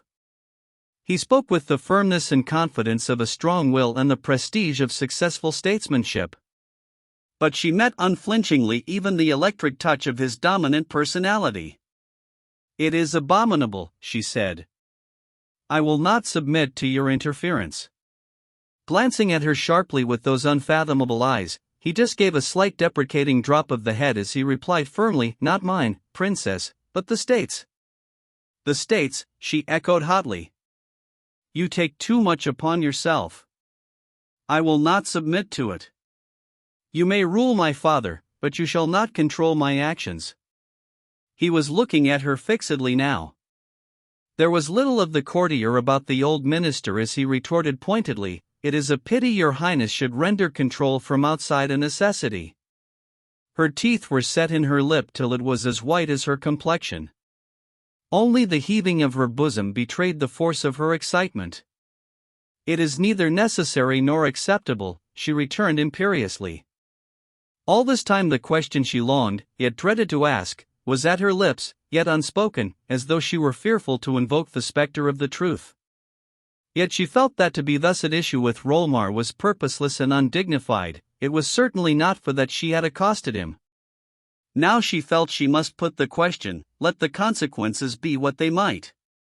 She took a steadying breath, but there was just a little flinching drop of the eyes, and then, in a voice which would have struck a passing observer as quietly cold, almost indifferent, she said, "As you have gone to last night's unwarrantable lengths, may I ask, Baron, the result of your creature's attack?" "Ah!" The suspicion of a smile softened for an instant the hard, dry mask that confronted her. Had he suspected her reason for alluding to a subject she would naturally have avoided? Anyhow, it was patent now. "The result," he answered slowly, "I cannot tell you." She gave a look of something like disgust at his almost brutal want of consideration. Did he mean to force her to question him further, and so incidentally acknowledge the facts of her part in the affair? It was hateful, yet, she told herself, quite like him. She wished she could strike him dead as he stood there before her, mocking her almost frantic anxiety with a smile of infinite evasion. Was the man a fiend that he would not speak more fully?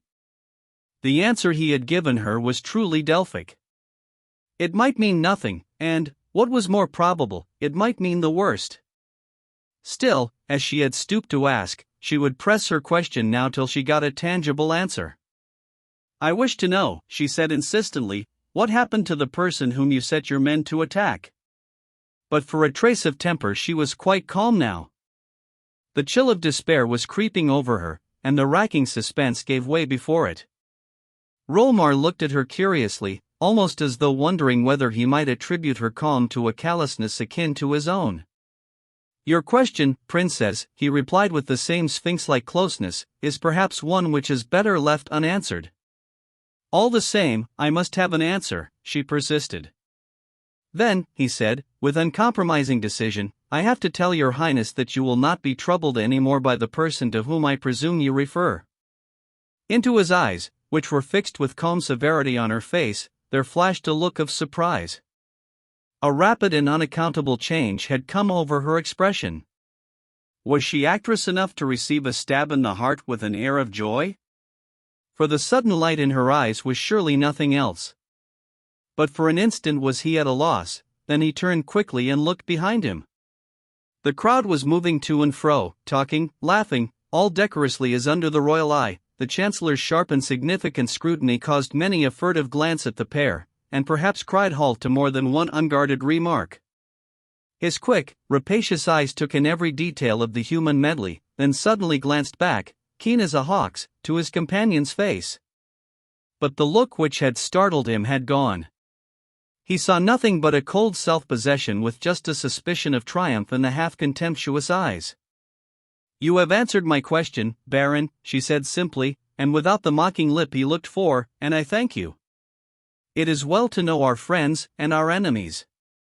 "Your Highness," he returned, "will never have anything but a true friend in Adrian Rolmar, whose deeds to secure her happiness will speak for themselves."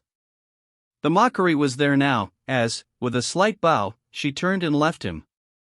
Your man of action is never left standing at a loss by discomfiture.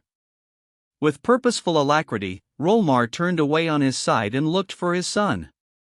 "Udo," he said, when, as in response to a sign, the young man joined him, "the man is here. The man we seek, Princess Ruperta's lover." "Ah, where is he?"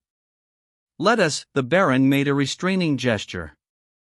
"I do not know him even by sight, have no idea who he is, but that he is here I am certain." "Watch the Princess. I will have my men ready. Tonight must see the end of this folly." It was not long before the Princess, her every sense of observation quickened by excitement, became aware that the sharp eyes of Udo Rolmar were following her every movement. The same whisper that told Minna of Ludovic's safety warned her of the spy. "You must contrive to put him on his guard," she said, "while I draw Captain Udo away. But, above all, beware of the Baron.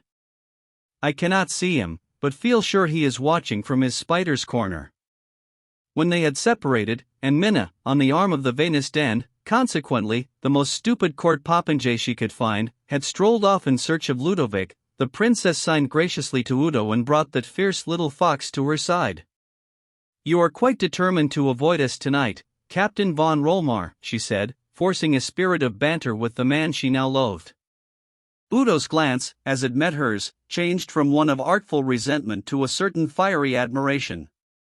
With the object he had in view, it was, he felt, waste of time to talk to her. He would have preferred to watch and mark down her lover, thereby at one stroke appeasing his own jealousy and paying her for the trick she had played him. But in the veins of the fox-like little captain, while he had much of his father's malicious keenness, ran warmer blood, and he was thus liable to a weakness against which assuredly the Chancellor was proof. The flush of excitement, of joy at the sight of her lover, had given a radiance to Princess Ruperta's beauty and an animation, an exaltation which it usually lacked. Tonight it was perfect, striking, irresistible. It flashed down upon the cunning little face before her, the sharp, crafty eyes with their red lashes, the carefully turned-up mustache, and general dandified treatment of a natural repulsiveness, and in that flash it took and held captive the treacherous mind opposed to her. For that mind told him he had never seen such radiant, imperious beauty. To turn his back upon it when there was an opportunity of luxuriating in it would be the act of a stoic or a madman, and he was neither. He was quite shrewd enough to know there was but a poor chance for him in the long run, that even now he was but favored for a purpose, but then he was vain, and the future flattered him with possibilities, vague, desperate, yet not unachievable. At least, his father's schemes and his own vindictiveness could wait for half an hour. "If that was your idea, Highness," he replied, "you might have attributed my seeming avoidance to the consciousness that my society might not be welcome." She laughed. Reading in his eyes the effect she was working, she took care to keep him well under the spell.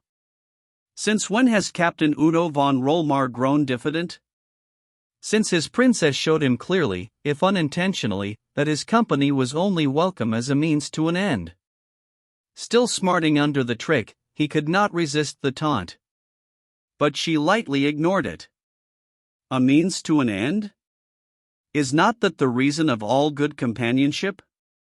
What better end than pleasure? Though the voice in half-confidential manner thrilled him almost to intoxication, he knew that the words were quibbling and insincere, that the woman was fighting for her lover with every wit sharpened by the exigency of the situation. But that merely spurred his determination to pursue this forlorn hope. At least, sincere or insincere, she was giving him a lead. Who could blame him if he followed it? And, after all, if nothing better came of it, retaliation lay that way. Even an august princess should not make him foot this fool's dance without paying the piper. "The pleasure, my princess," he replied craftily, "may be one-sided." She gave him a quick, offended glance. "How do you mean? One-sided?" "Do not misunderstand me," he pursued. "I should have said disproportionate. The slight pleasure which you are gracious enough to acknowledge, my princess, may be a dear joy, a terrible pleasure to me." If its origin was in craft, he felt as he looked at her that the sentiment was true enough. It was, indeed, a dangerous beauty, one to hurry a man to the pit of despair, and as he drank it in he found himself vowing it should not be so with him. They had left the great hall of audience and were in one of the smaller of the state reception rooms. So far her purpose was accomplished, and one of the spies held safe where he could work no harm. "You take," she said, "the matter too seriously." "Can anyone blame me for that, gracious princess?" he returned, feeling his way cautiously since he knew well her power of setting presumption down. "Of course I am to blame," she suggested, hiding with a smile her distaste for the business she was about. "Are you not?" he rejoined, growing bolder as his determination to profit by her complaisance increased. If I dare to ask you to put yourself for one moment in my place. To get a smile from the loveliest woman in Europe, to be permitted to walk by her side, to talk to her without restraint, in short, to be lifted from this common world into another and a glorious sphere, then to know that he must fall back to the cold earth again after those moments of heaven, princess, imagine this and say whether the author of this desolation would deserve blame or pity.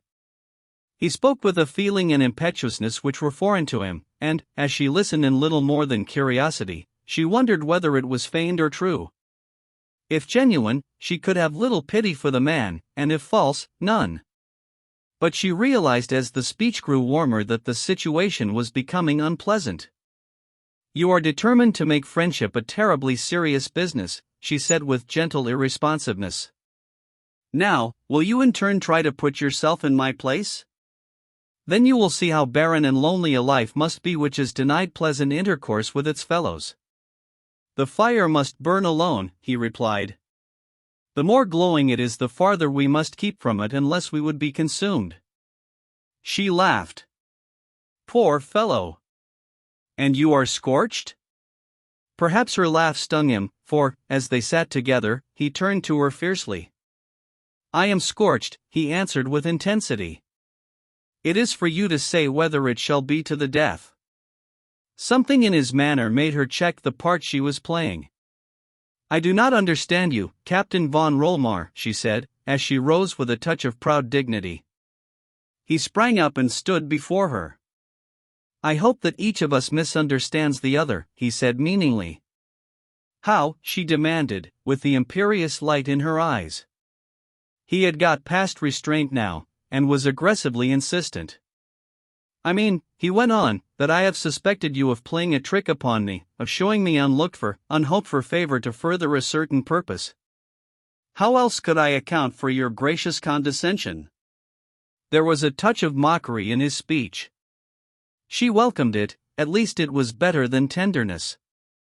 But it was, considering their positions, rude, and she resented it.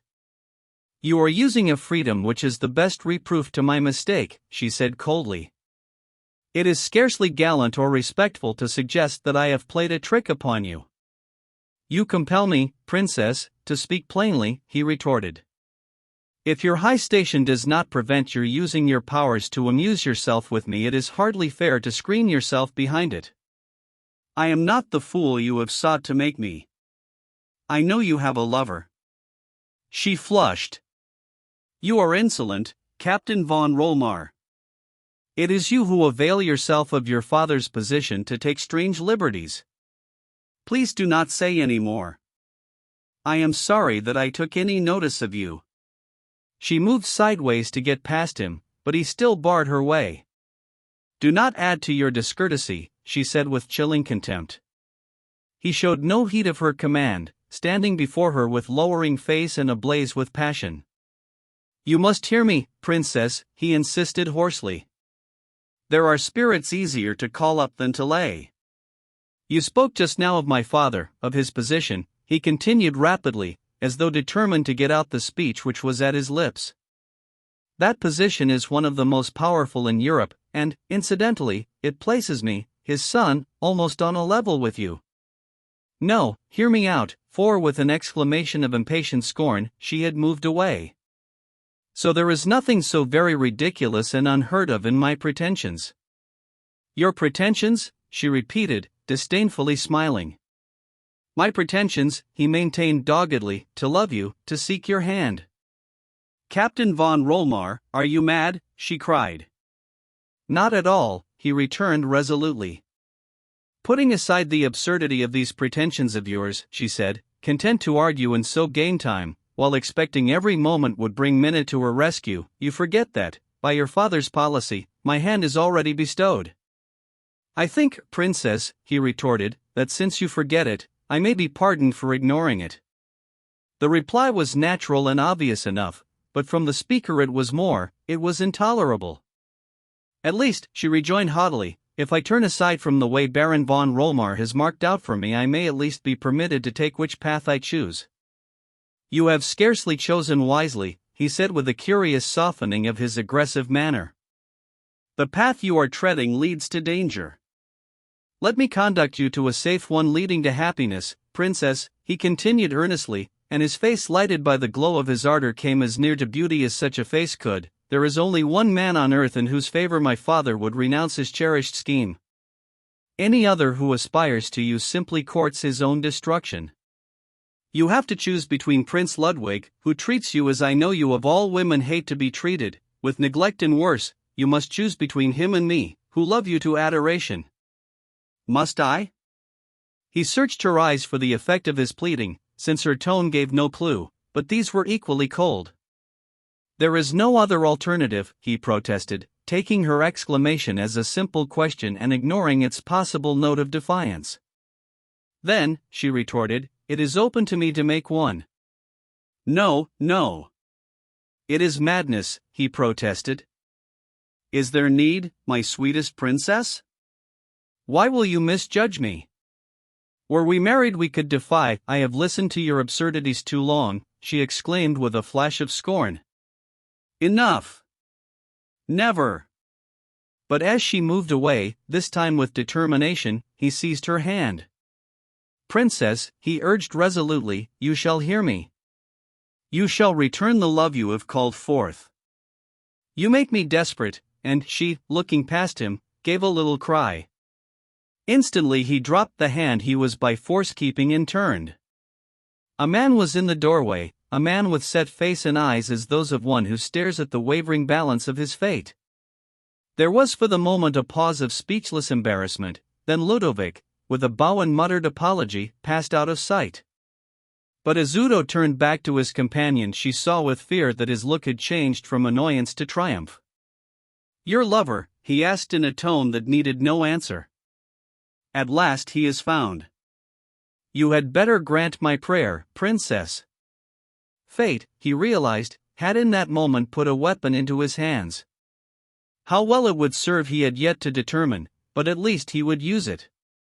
And Ruperta on her part, in that unlooked-for crisis, debated in desperation what line she would take. Your prayer, she repeated to gain time for her feverish thoughts to take shape. Accept my love, he insisted.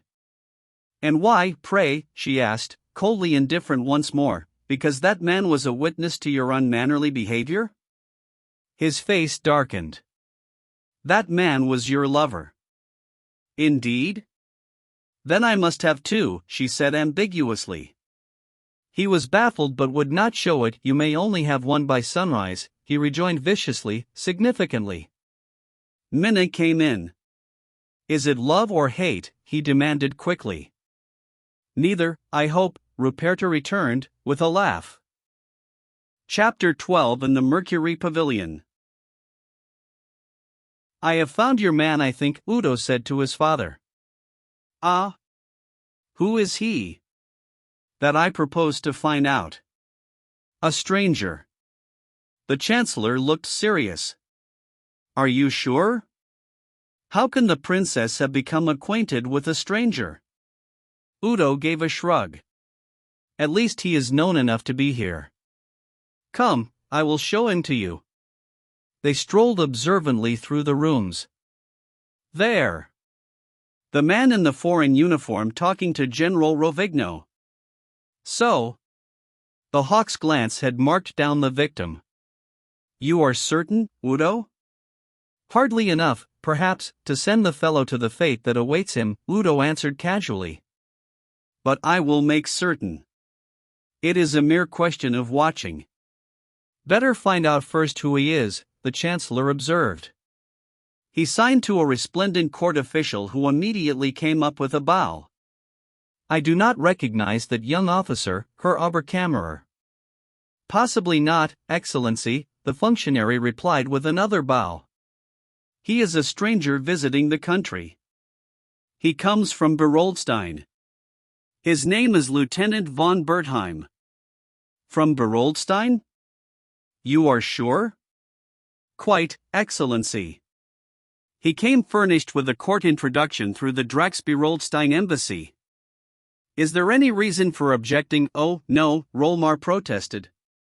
A very distinguished-looking young man. Thank you, Herr Oberkammerer. He turned away from the ceremonious official and drew Udo aside. "Make certain," he said, "and as soon as you have put the matter beyond a doubt, let me know." He thought the identity quite feasible, still a blunder was a thing he detested. Before striking he must make sure. And Udo watched lynx-like for the confirmation of his guess, shrewdly keeping observation on the princess rather than on her suspected lover. But for that untoward episode of a few minutes before, he might have watched till the sharp green eyes grew tired without detecting what he sought. Von Bertheim had been cunningly warned by Minna and was not likely to betray the princess or himself by the slightest sign. But now discovery was threatened by Ruperta's distress. A pretty greeting, she told herself bitterly, she had given the lover who had a few hours before risked his life for her, whom she might have been supposed to believe dead, to be surprised in the act of allowing another man to make love to her. Ludovic's face had shown his mortification, he had seen enough for that, too little to comprehend the real nature of the scene. He would know she was not a woman to permit an admirer to go to that length unchecked unless she were willing. She was preeminently one who could fence herself round with a cold indifference which no unacceptable ardor could melt. The unlucky moment had found her in a hatefully false position, one of which the mere thought was intolerable. She must at all hazards set it right, and, above all, warn her lover against the Rollmars and their manifest designs. That she would run a terrible risk was obvious, but, at least to Ludovic von Bertheim, the danger was pressing in any event. "Come," she said to Minna, "I must speak to him, must warn him." "Your Highness," the girl remonstrated. "No, no. It is sheer madness. I have already warned him. If it must be repeated, let me speak to him." But Ruperta was determined. "Come with me. Trust me to take care. I am no fool." The throng was thinning now, some had left, many were at supper. The princess could go where she would without the irksomeness of finding a lane opening for her, or the risk of being jostled. "I last saw him in the Van Dyck room," Minna said. They strolled arm in arm through the rooms, the princess greeting many of the guests as they passed. Ludovic was still where Minna had left him, still talking or rather listening to the garrulous old general. "Take care," Minna said in a warning undertone, "Udo is watching us." Ruperta laughed. They passed through the room without noticing von Bertheim by more than a return of the bow with which he and his companion saluted them. "Oh, that noble Udo, that preux chevalier," was Ruperta's mocking comment. "Let us turn. Now keep your eyes open for the red fox." "Ah, he is gone." "At least he is invisible," Minna said, on her guard. As they passed von Bertheim and the general, the princess's handkerchief fell. Ludovic saw and sprang forward to restore it. She stopped for an instant and took it from him. Several people had come into the room and saw the action, none of them could have noticed in it more than a common incident of courtesy. They could not dream that the receiving hand thrilled, that which gave with a quick pressure, that the murmured words were far more than those of thanks. Only one pair of sharp, avid, ravening eyes, suddenly visible from their ambush, saw what they desired, yet hated to see, saw proof of what had been conjecture, saw a near and certain revenge. It was enough. The jealous, vindictive glance just lingered for a moment on the pleasant sight of death in that face which raised itself in happy confidence, then the gallant Udo von Rollmar turned with a smile of satisfaction and hurried to his father. "It is as well to be certain," observed the Chancellor with his cynical smile, as he nodded his acceptance of the information. "You may leave the affair to me, Udo. Can I be of any use?" "You? No. My men are ready. It is butcher's work." 10 minutes later a written message, signed R, was mysteriously put into the lieutenant's hand bidding him wait in the little garden pavilion which stood in the shrubbery a short distance from the place. It was called the Pavilion of Mercury, from a figure by which it was surmounted. He had freed himself from the general's somewhat boring prolixity and was debating with himself whether he should stay or go, when the message was brought him by a little page of honor. In delight that he had waited and so not missed it, he made his way out into the palace grounds, taking heed that his movements were not too curiously observed. The words which Ruperta had spoken when he restored her handkerchief had been enough to allay the doubts with which the scene he had witnessed with Udo Rolmar had filled his mind.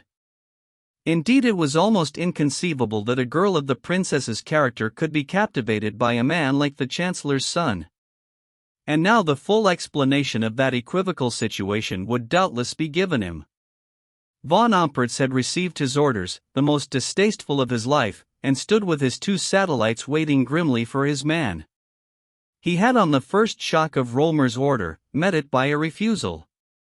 It was indeed, as the Chancellor had designated it, butcher's work, and he was a soldier with the strain of his innate nobility ever ready to assume, sometimes to his detriment, the function of a conscience. He loved fighting for its own sake and was ready enough to slay his fellow man in hot blood, but in cold? To become a midnight assassin? Foy! It went against that same makeshift conscience of his. But the astute old reader of men's characters and motives had made short work of his objection, although he judged it prudent to condescend to a certain amount of persuasive argument. It was a state service, this deed which looked so black, far more important in its way than the killing of a score of the Duke's enemies in battle.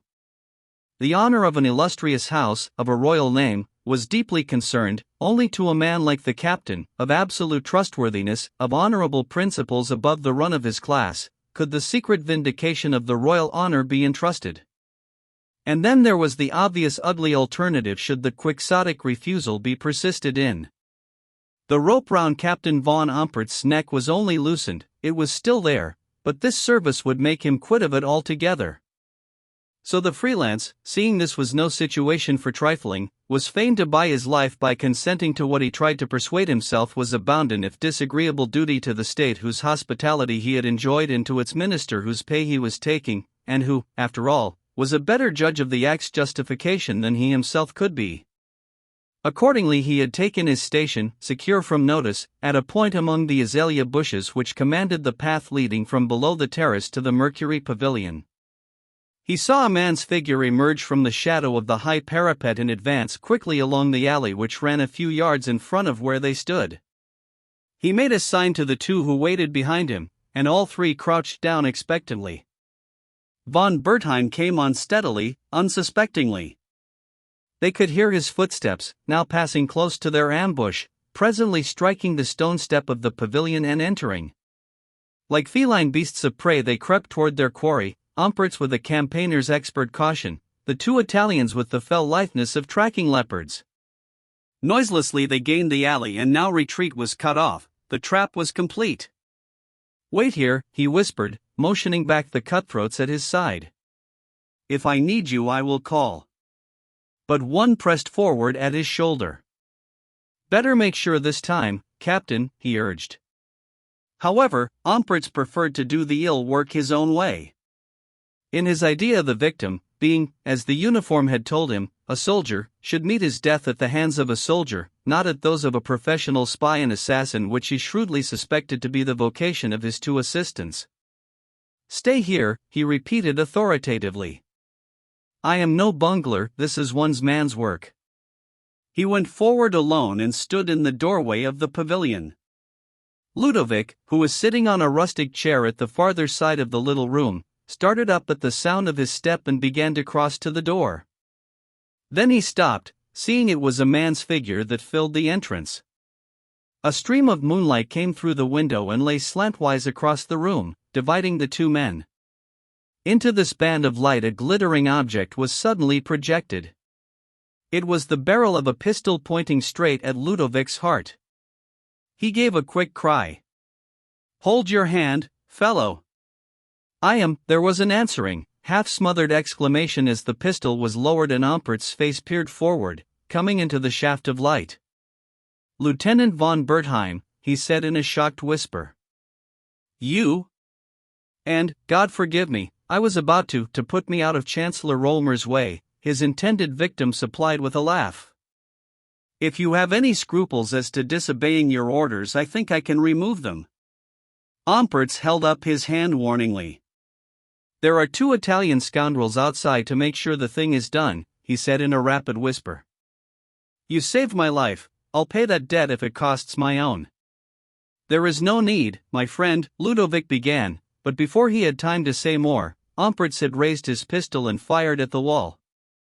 Now, he commanded hurriedly, fall down, quick. Down with you and I'll swear you are dead. He had caught von Bertheim by the shoulders and urged him to the floor. For a moment the other seemed inclined to refuse, then changed his mind and, with a laugh at the situation, lay down as he might have fallen had the shot taken its originally intended effect. Ampertz bent down and covered his supposed victim's face with his cloak just as the two evil visages of his assistants looked in at the door. He held up a restraining hand as they came forward. No bungle this time, he announced grimly, a bullet through the heart leaves no room for doubt. He whipped aside the cloak from Ludovic's face, which happily lay in shadow, and then replaced it, pretended to feel the pulse, let the hand fall with a thud, and turned to the door. Now to report to His Excellency, he said, motioning them out before him. Come. I'll have the fellow respected now that he can do no more harm. So he balked their curiosity, sturdily sent them out of the place and, following, closed the door.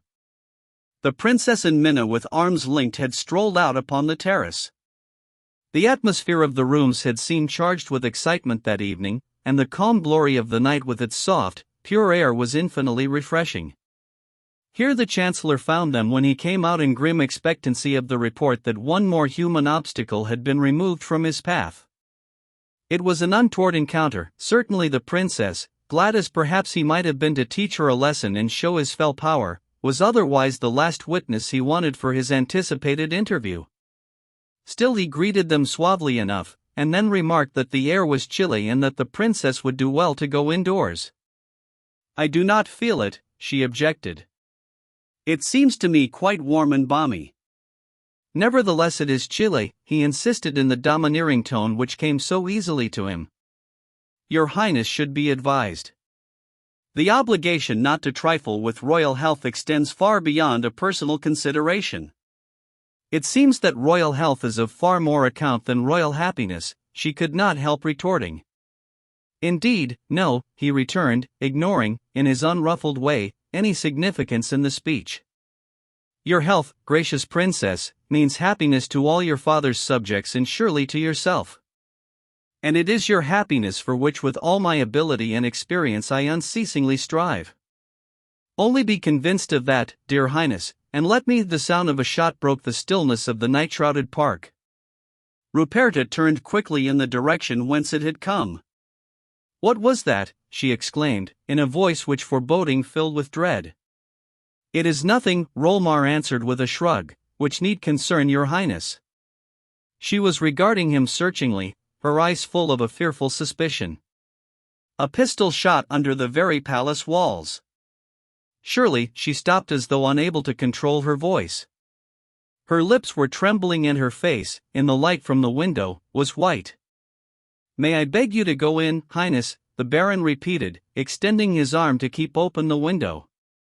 In that moment the cold, statuesque beauty was transformed in a fashion that startled even the imperturbable Chancellor. Her face flushed and her eyes were alight with bitterness and anger. I know now, she said hotly, why you were anxious for me to go in, what this chill air of yours meant. It was to get me out of the way of your dastardly act, your fiendish work. I know. You have killed the man whom you have been hunting down so atrociously, assassin, vile murderer that you are. And you dare, hypocritical wretch, to talk of my health. I will go and see your work, and if it be as I suspect, I swear before heaven you shall bitterly rue it. Rolmar stepped before her.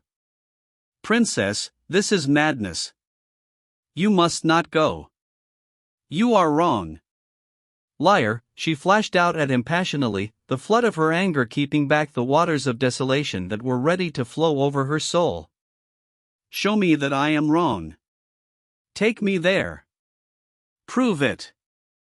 Ah, you dare not. But I will see, dear Highness. Minna began to remonstrate apprehensively, but Ruperta had pushed aside all opposition and was running towards the steps that led down from the terrace.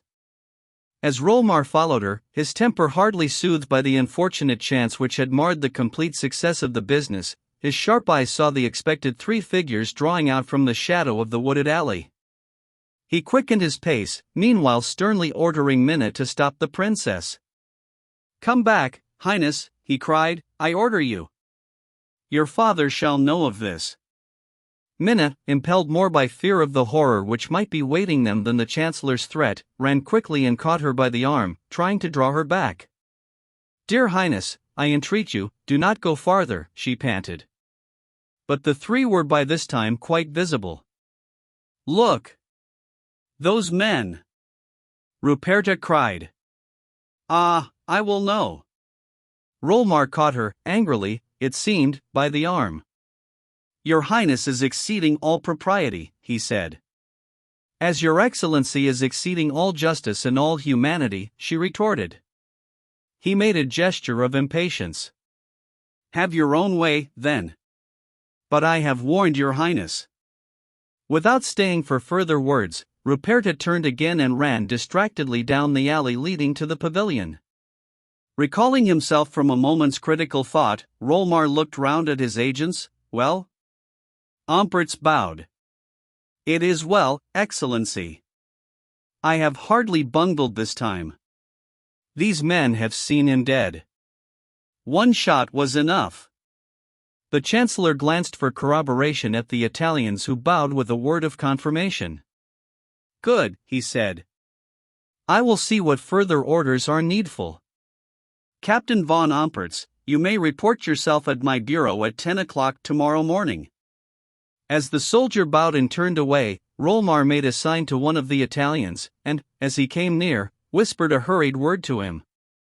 The man nodded, and then the two went off by the way Ampertz had taken, leaving the Chancellor standing alone in keen thought. Ruperta, followed fearfully by Minna, had reached the pavilion, and it was not until her foot was on the threshold that she stopped, sick and faint at heart, not daring to look in. But her pause was in silence, save for her quick breathing. The cry of her heart found no utterance. Then a desperate longing to know the worst nerved her to look in, and she saw the room was empty. Scarcely daring to trust her eyes, she signed to Minna and went in.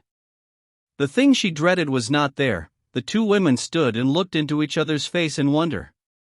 Then there was the sound of a step at the door. If it were Rolmar! Ruperta went quickly to it, and gave a great gasp of joy as she was clasped in her lover's arms. "Ah, my love, my dear love," she murmured. Then, when their kisses allowed speech, he told her in a few words what had happened.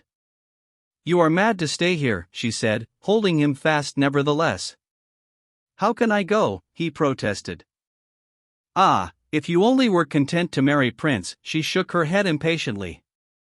"That is now farther from me than ever," she declared. "That shall never be, I swear to you, my love." At last she made him go, saying she would let him run no more risks for her sake, yet doubting how they should cease. And he assured her that he feared nothing, that with a love like theirs all must be well. And that made her sad, knowing well how experience was against that comfortable hope, and that love counts as a very minus quantity against state policy.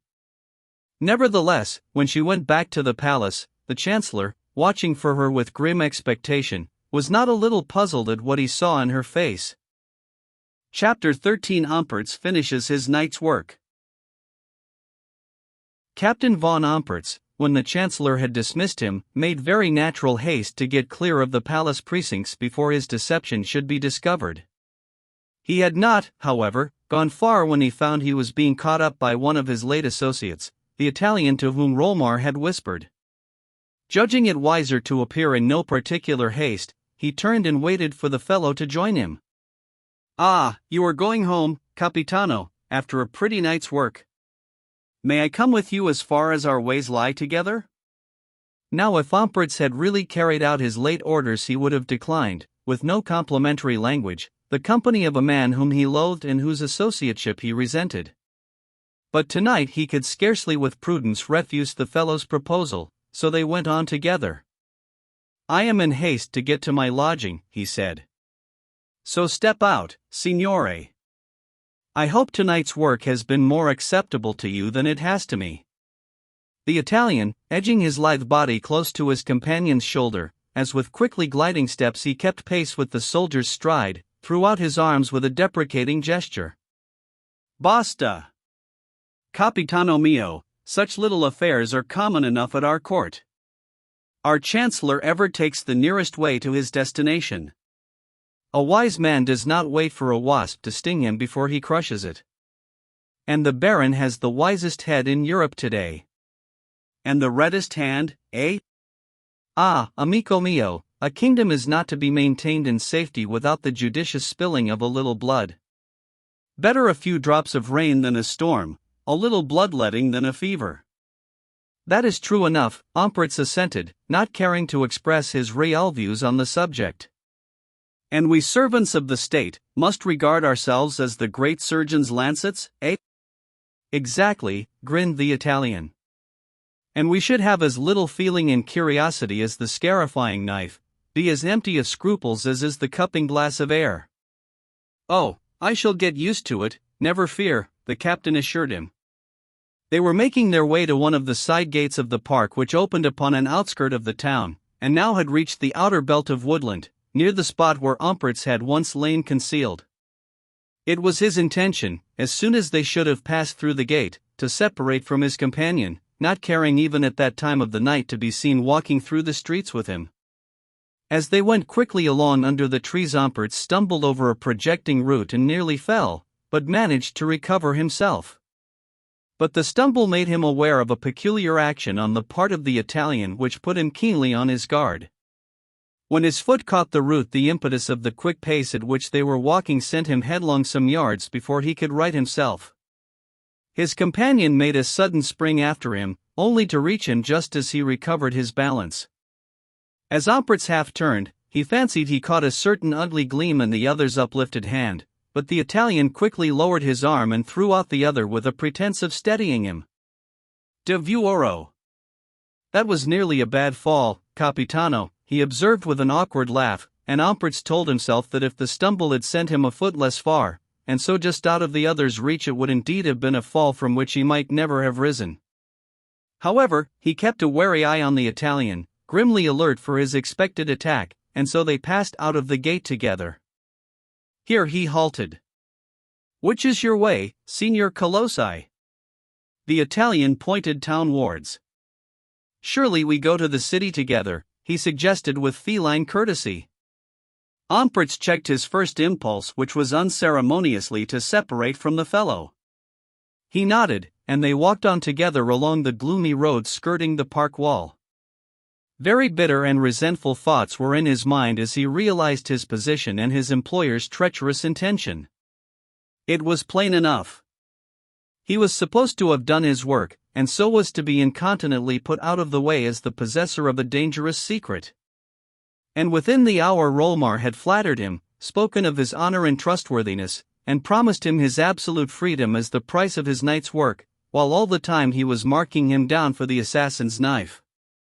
His blood boiled at the idea, and he exulted fiercely in the thought of the trick he had played on the treacherous old chancellor and of a second thwarting on which he was grimly resolved.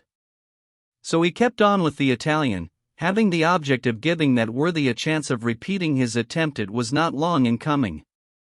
This time it was Colossi who stumbled, or pretended to do so. The spot was one which Ampritz had shrewdly suspected he would choose for the attack, darker than the rest of the obscure way by reason of the overhanging trees.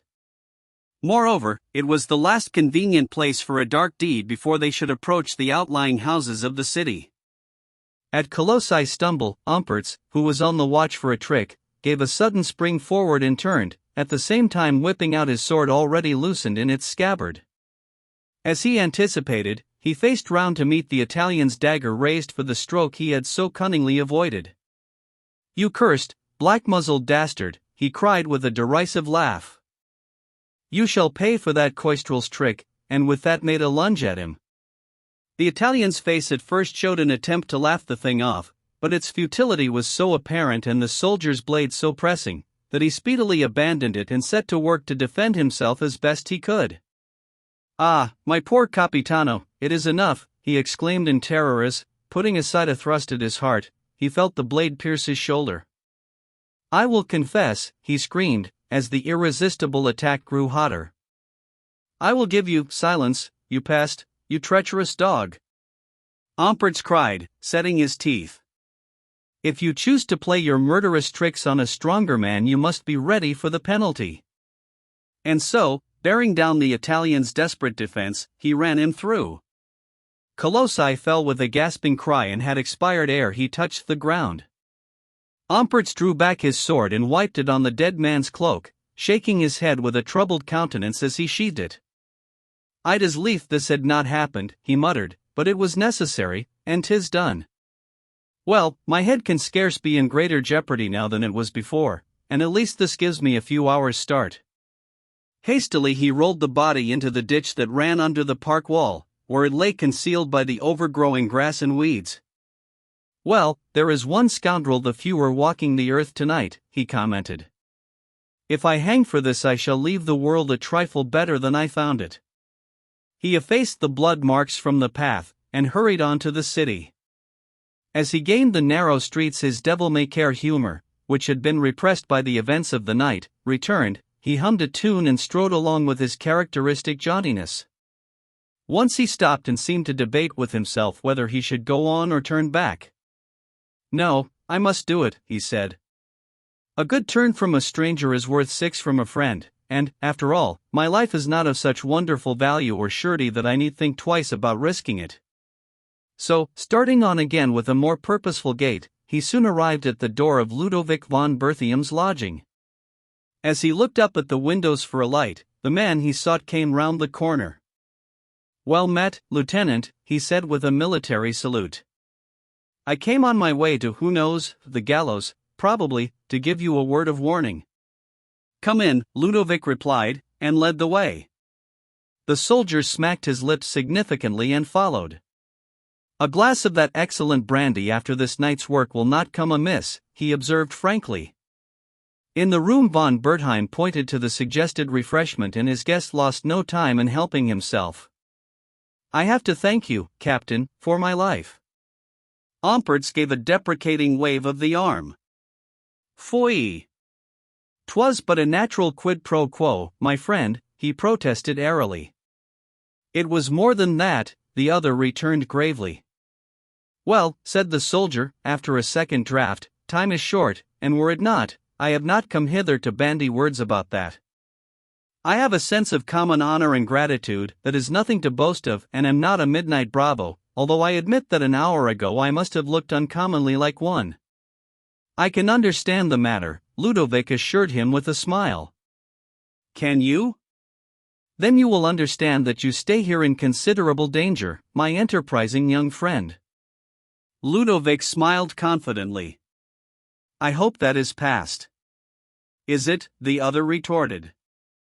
"You have a singular confidence, young man, amounting almost to folly. Take my advice. You have had 2 miraculous escapes. Are you mad enough to fancy that His Excellency, our most noble Chancellor Rolmar, will fail a 3rd time to brush you out of his way?" "Possibly not," von Bertheim replied dryly. "But I do not think he is likely to try it a 3rd time."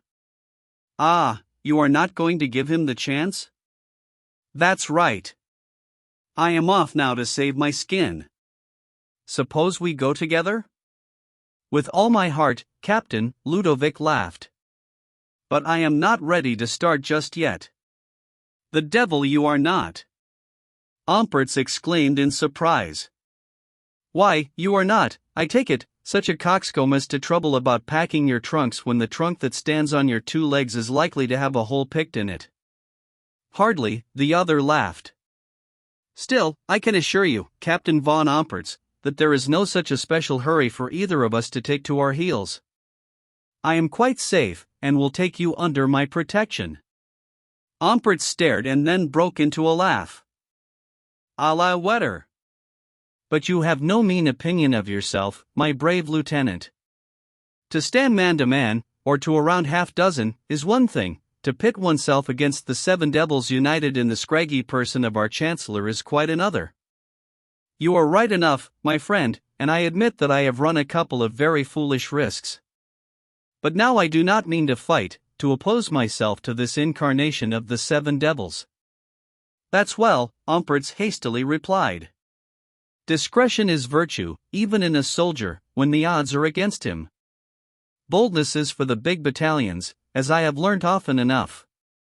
So you are going to retreat and fall back upon a less dangerous wooing. Good. We may as well go together, at least part of the way. You mistake me, von Bertheim said quietly. I do not intend to leave Waldenthor, at least just yet. Then I do, Umpertz exclaimed, catching up his hat and taking a stride towards the door. I have warned you, and, as it seems, to no purpose. I am sorry, but that your brandy is a good viaticum, to have wasted so much time over the business. Ludovic made a restraining gesture. Stay here with me for the next 24 hours and we will start together. In the meantime I will guarantee your safety. The soldier looked at him curiously. You speak very confidently, young sir, and I am loath to disbelieve you. But you will pardon me if I am inclined to set more store by the practical and cogent evidence of Chancellor Rollmer's ill will than by the pleasanter but less tangible proofs of Lieutenant von Berthium's goodwill. And yet, replied the other, I could easily convince you. He stopped and seemed to debate with himself, taking a turn across the room. His manner evidently puzzled Umpertz, who stood with his hand on the door, his departure just restrained by curiosity. But the chance of safety by staying seemed too doubtful. I must wish you farewell, and a safe slipping out of old Rollmer's clutches, he said, pulling open the door. Ludovic turned. You will not go? While my feet can touch terra firma. You will go to your death. Whereas, the sound of a horse's hoofs came up the street, and suddenly ceased under their window. Then came a knock at the street door. Umpertz let an oath slip through his teeth. Too late. I have stayed to my death. But, he set himself hard, taking his stand in a corner of the room with drawn sword. Von Bertheim laughed but made no remark. Both men kept silence, in which they could hear the door being opened. Next moment a man's figure appeared in the doorway, and a good-humored face looked with amused wonder at the room's two occupants and their strangely contrasted attitudes, one loungingly expectant, the other desperately militant. Checking the visitor's exclamation of surprise, Ludovic went forward with a cry of welcome. Anton! You, my dear fellow, at this time of the night. You bring me news? Or I should scarcely have risked finding you so very wide awake at this hour. Yes, I bring you news, and have ridden hard with it. He glanced significantly at Umpertz, who, half reassured, had lowered his point. Von Bertheim answered the look. My good friend, Captain von Umpertz, who has just rendered me an important service at some risk to himself. Then, the newcomer observed dryly, as we are all friends and it is late, Captain von Umpertz may put his sword to bed. If his sword were afraid of late hours, the freelance retorted, as with a laugh he sent the weapon home in its scabbard, Captain von Umpertz would not have the honor of standing before you at this moment. It is hard to tell friends from foes in this city, and I but waited Lieutenant von Berthium's word before discarding. Now, Anton, your news. You may speak before our friend, said Ludovic. Your uncle has met with an accident, a fall-out riding. He is dead? No. When I left he was as far through death's door as a man can be to have any chance of drawing back. Then there was a chance, Anton? He gave a shrug. He was alive. I did not tarry to hear the result of the putting together of 6 scientific craniums. It was enough that the patient had a breakage in his, so I came post-haste to tell you. It was what I might have expected of you, Anton. Now I will have a bed made ready for you, and Anton opened his eyes. A bed? My dear friend, you are not going to sleep on it? I cannot start till tomorrow. Then I cannot help thinking that you run a grave risk. You have been away over long already. The risk is mine, not my uncle's, von Bertheim returned. Tomorrow evening I will start at latest. Anton looked serious. I would not like to answer for the consequences, he said warningly. Nor I, chimed in Ompertz. I have been telling our friend as much for the last half hour. If he stays here till tomorrow, I would not like to wager that he survives his uncle with the smash on his skull. What keeps you here? Anton asked. Never mind, Ludovic replied. Ompertz laughed. Chapter 14: A Strong Measure. Duke Theodore wore a troubled face next morning, and its cause stood before him, insistent, uncompromising, in the person of his terrible chancellor. The pains which His Highness was at to remain wrapped in the cloak of his pompous dignity, in spite of the determined wind of a strong will which kept now fluttering the thin material, now blowing it aside and, occasionally, with a fierce gust threatening to tear it into ribbons, were quite as pitiable as amusing. The measure which Rollmar was, with his usual dogged persistence, forcing upon his sovereign was more than strong.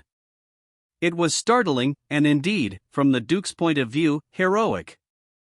For it amounted, put plainly, and, after but little courtly preamble, the stern old minister so put it, to the imprisonment of his daughter, with a view to keeping her safe till Prince Ludwig should think proper to come and claim her. It is preposterous, exclaimed the Duke. I cannot do it. It is essential, retorted Rollmar. Your Highness must do it.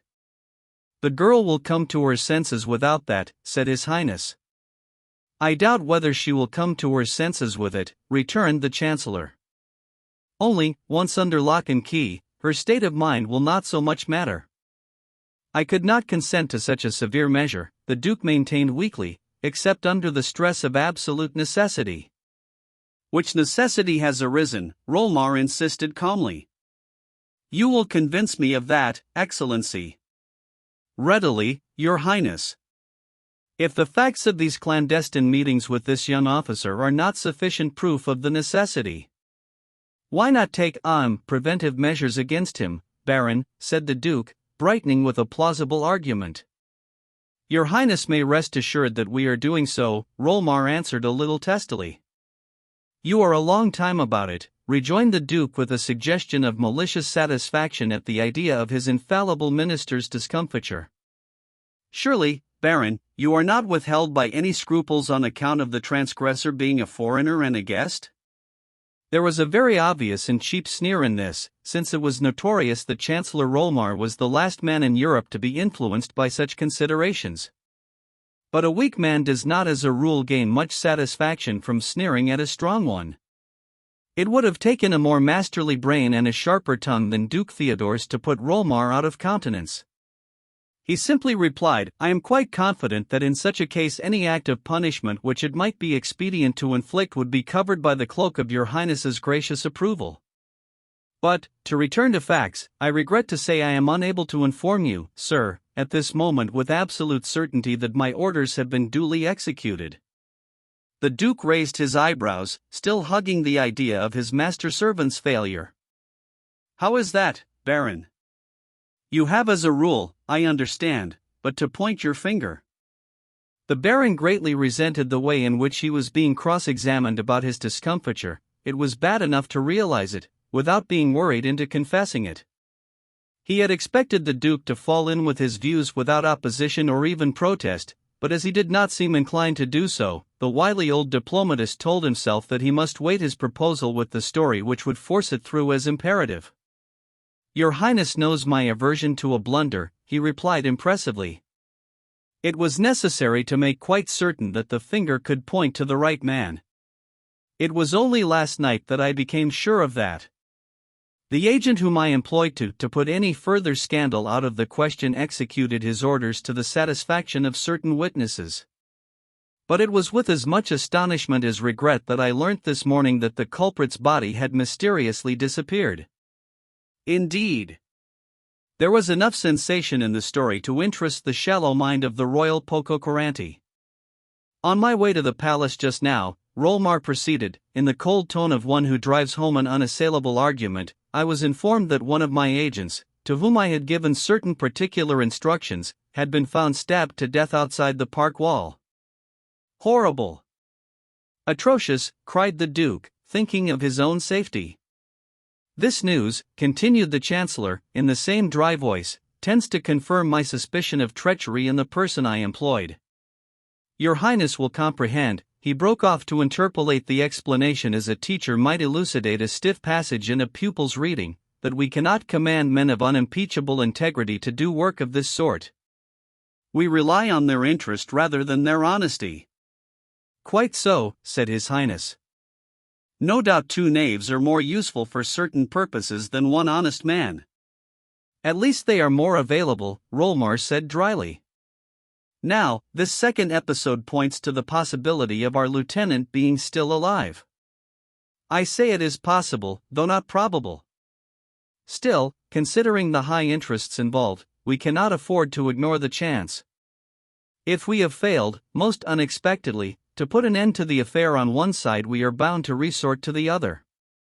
That, Your Highness, is the reason why I have every confidence in proposing to you a measure which I feel must be distasteful to Your Highness's affection. The Duke shook his head vaguely. A doubtful remedy and a great risk, Baron. Pardon me, sire. A very certain remedy and a removal of risk. Surely not of scandal, the Duke argued. A pretty thing to be said that we could only keep our princess to the match by locking her away from every other man. And a fine prospect for their married happiness.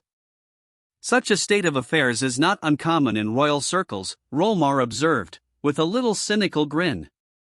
Where policy of state is concerned, small considerations must give way to great. Princess Ruperta will not be the first royal bride who has had to be caged. She represents the price of a kingdom. Surely it is wise to keep our treasure under lock and key, away from irresponsible pilferers. But I do not propose, Highness, that our precautions should become known. The princess's health needs change of air. A few weeks' residence in the castle of Krell has been prescribed. The Duke winced. Krell has an ominous sound, he said, smiling feebly. It need not be Krell. The minister had evidently made up his mind. Krell has a dark history, he agreed casually, which renders it not the liveliest abode in the world, for which reason, Your Highness, it seems exactly the place to bring a wayward young lady to her senses. Moreover, its natural situation renders it an ideal retreat from undesirable philanders. May I take it that Your Highness will give the necessary orders for the princess's journey tomorrow? His Highness seemed, notwithstanding his wise old counselor's persistence, to have a flat refusal on his lips. However, he checked it, and, rising, took a turn across the room in considerable discomposure. Rolmar stood watching him from beneath his knit brows with a smile of mingled confidence and contempt. The Duke came back. I cannot consent to this, he declared with a prodigious effort to be and, what was more to the point, to seem resolute, at least not at this moment. So severe, so drastic a measure must not be taken in a hurry. It is, replied the Chancellor with calm sententiousness, almost invariably, without loss of time, that drastic measures have to be taken. The need of such argues urgency. That may be, the Duke returned loftily. But this is a matter wherein my daughter's welfare and happiness are concerned. Wherein the welfare and glory of your duchy are involved.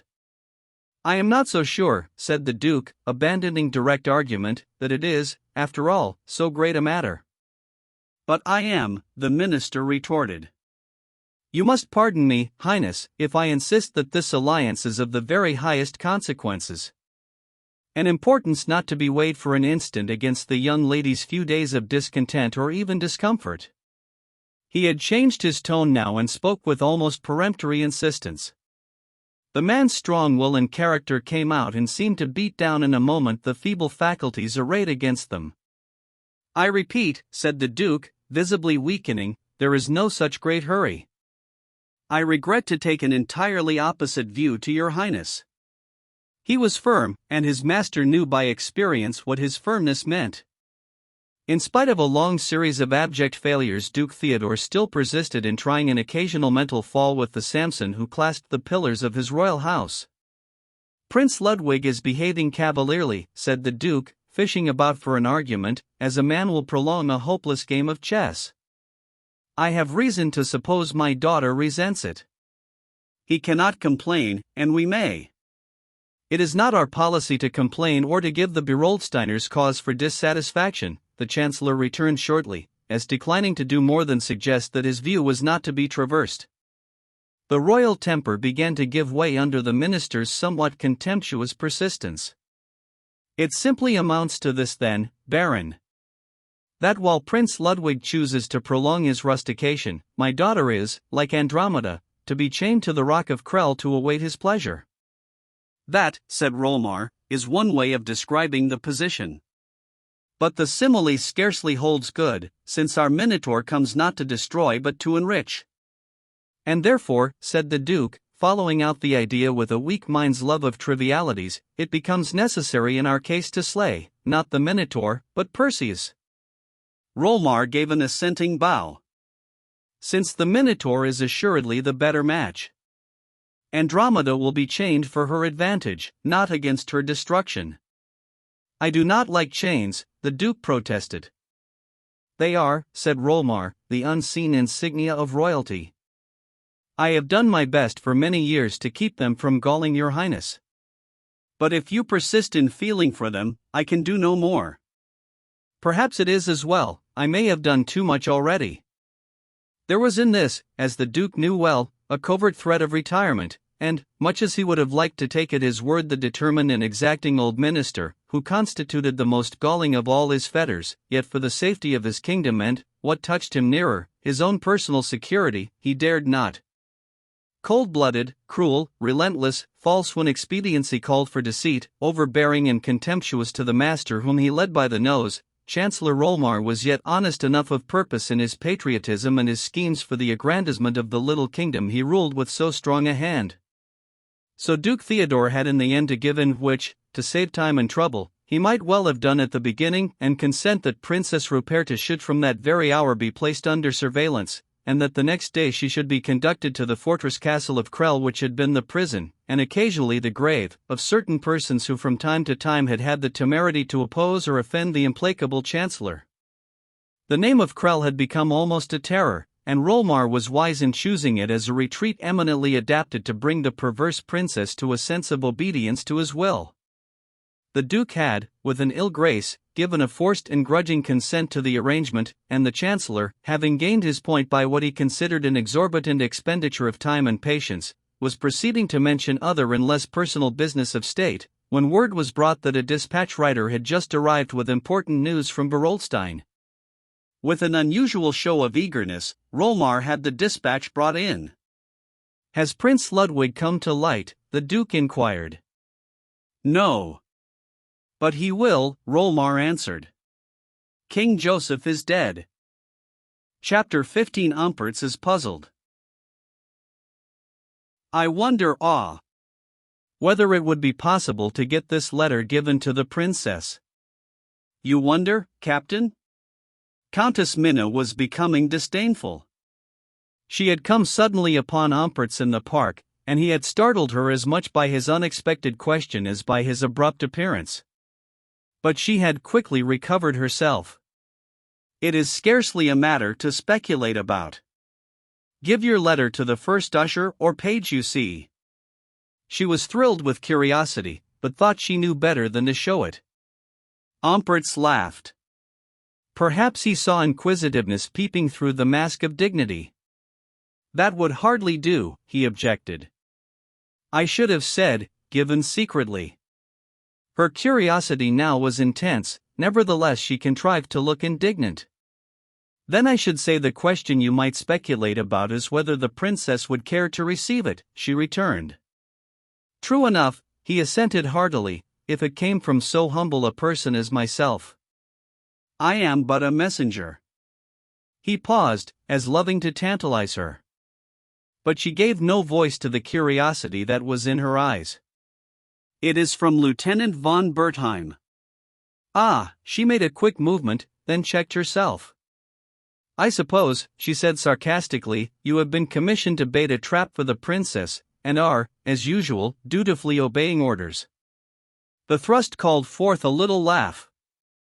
Anyhow, I disobeyed orders pretty thoroughly last night, he returned, or the hand that wrote this would never have held pen again. She was still mystified, but her expression softened. "Will you explain?" she asked, still coldly.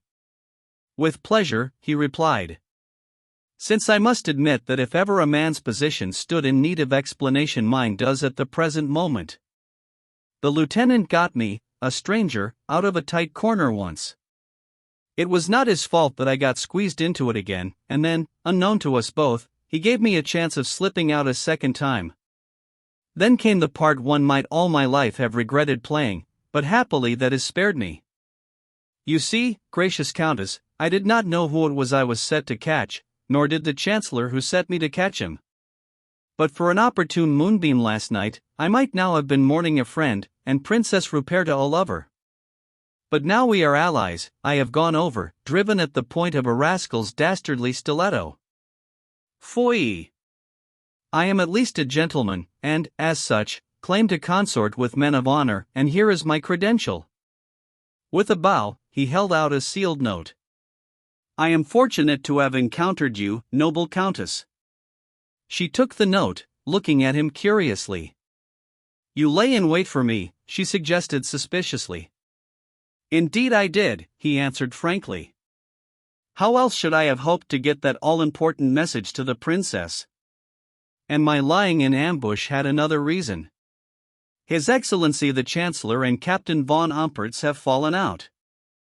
I am in his black books, thick volumes. I guess there should be a price on my head, but to repair a wrong against friendship I am content to run the risk." Minna seemed to be debating a question with herself. Presently she said, "I, in turn, have a letter for the lieutenant." He bowed, but, perhaps from innate delicacy, forbore to offer himself as messenger. "It is of great importance," she pursued. "Yes?" "Ah," he laughed. "You were doubtless on your way to the old sundial." She flushed, and the suspicion returned to her face in full force. "The sundial," she repeated. "You know, ah. And I, too, know now how and by whom we have been betrayed." He gave an assenting sign. "In pursuance of duty, which is, happily, mine no longer." "Spy." "I have been, I blush to confess, for a few hours," he admitted, with a sigh and a rueful face, "but that, you may trust me, is over. The dark cloak never sat comfortably upon me. Many a man of my mind and in my position would have called himself a patriot, but I will not quarrel with the more opprobrious term. Once a spy, always a spy," she said resentfully. Plainly her words cut him and he winced. "I deserve that," he returned, "and yet in my case it is far from true. I was forced to do a thing I loathed to save my neck, and I swear to you, Countess, by the honor of a soldier, by the judge, before whom, if I am caught here, I shall very soon stand, that, had I known the identity of the man I was employed against, had I known the false tongue, the treacherous heart of my employer, I would have gone whistling to my death before I would have sullied my poor hack's shield with the stain of that business." There was nothing of the spy about him now. His words rang true as her instinct told her. Still she would give in her belief grudgingly. "I will entrust you with the letter if you are likely to have an opportunity of delivering it," she said, a little more dubiously than was needful. She was not going to forgive too easily. "I presume it will go into your hands, whether I give it to you here or leave it under the sundial." "Assuredly," he agreed cheerfully, ignoring the ungraciousness of her speech. "Since my friend, the lieutenant, has commissioned me to seek for a letter which might lie there." "And which he would not trouble to seek himself," she said with a little pout. "The lieutenant," he returned, "has heard family news which compels him to leave for Berolstein tonight." She went pale. "He leaves tonight?" "That, I wager, is the purport of the letter I have given you. It is settled, and I accompany him." The last words were spoken with a touch of triumph, as finally giving the lie to Minna's suspicions, but she seemed too distressed to notice it. "Oh, how unlucky," she exclaimed with a troubled look. "But perhaps after all it does not so much matter. There is no harm in telling you what must soon be no secret. The princess also takes her departure tomorrow." Not of her free will, far otherwise. We are sent by that hateful chancellor to the fortress of Krell. Ampertz opened his grey eyes. This will be news for the lieutenant. Oh, the lieutenant, Minna cried ruefully. I begin to wish we had never seen him. It is all through him that we are to be banished to that terrible, dreary, barbarous castle of Krell.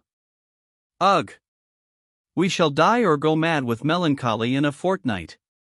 The fortress of Krell, said Ampertz with a grimly reminiscent smile. I know it. It would be a dull place enough for a soldier. But for you and the princess?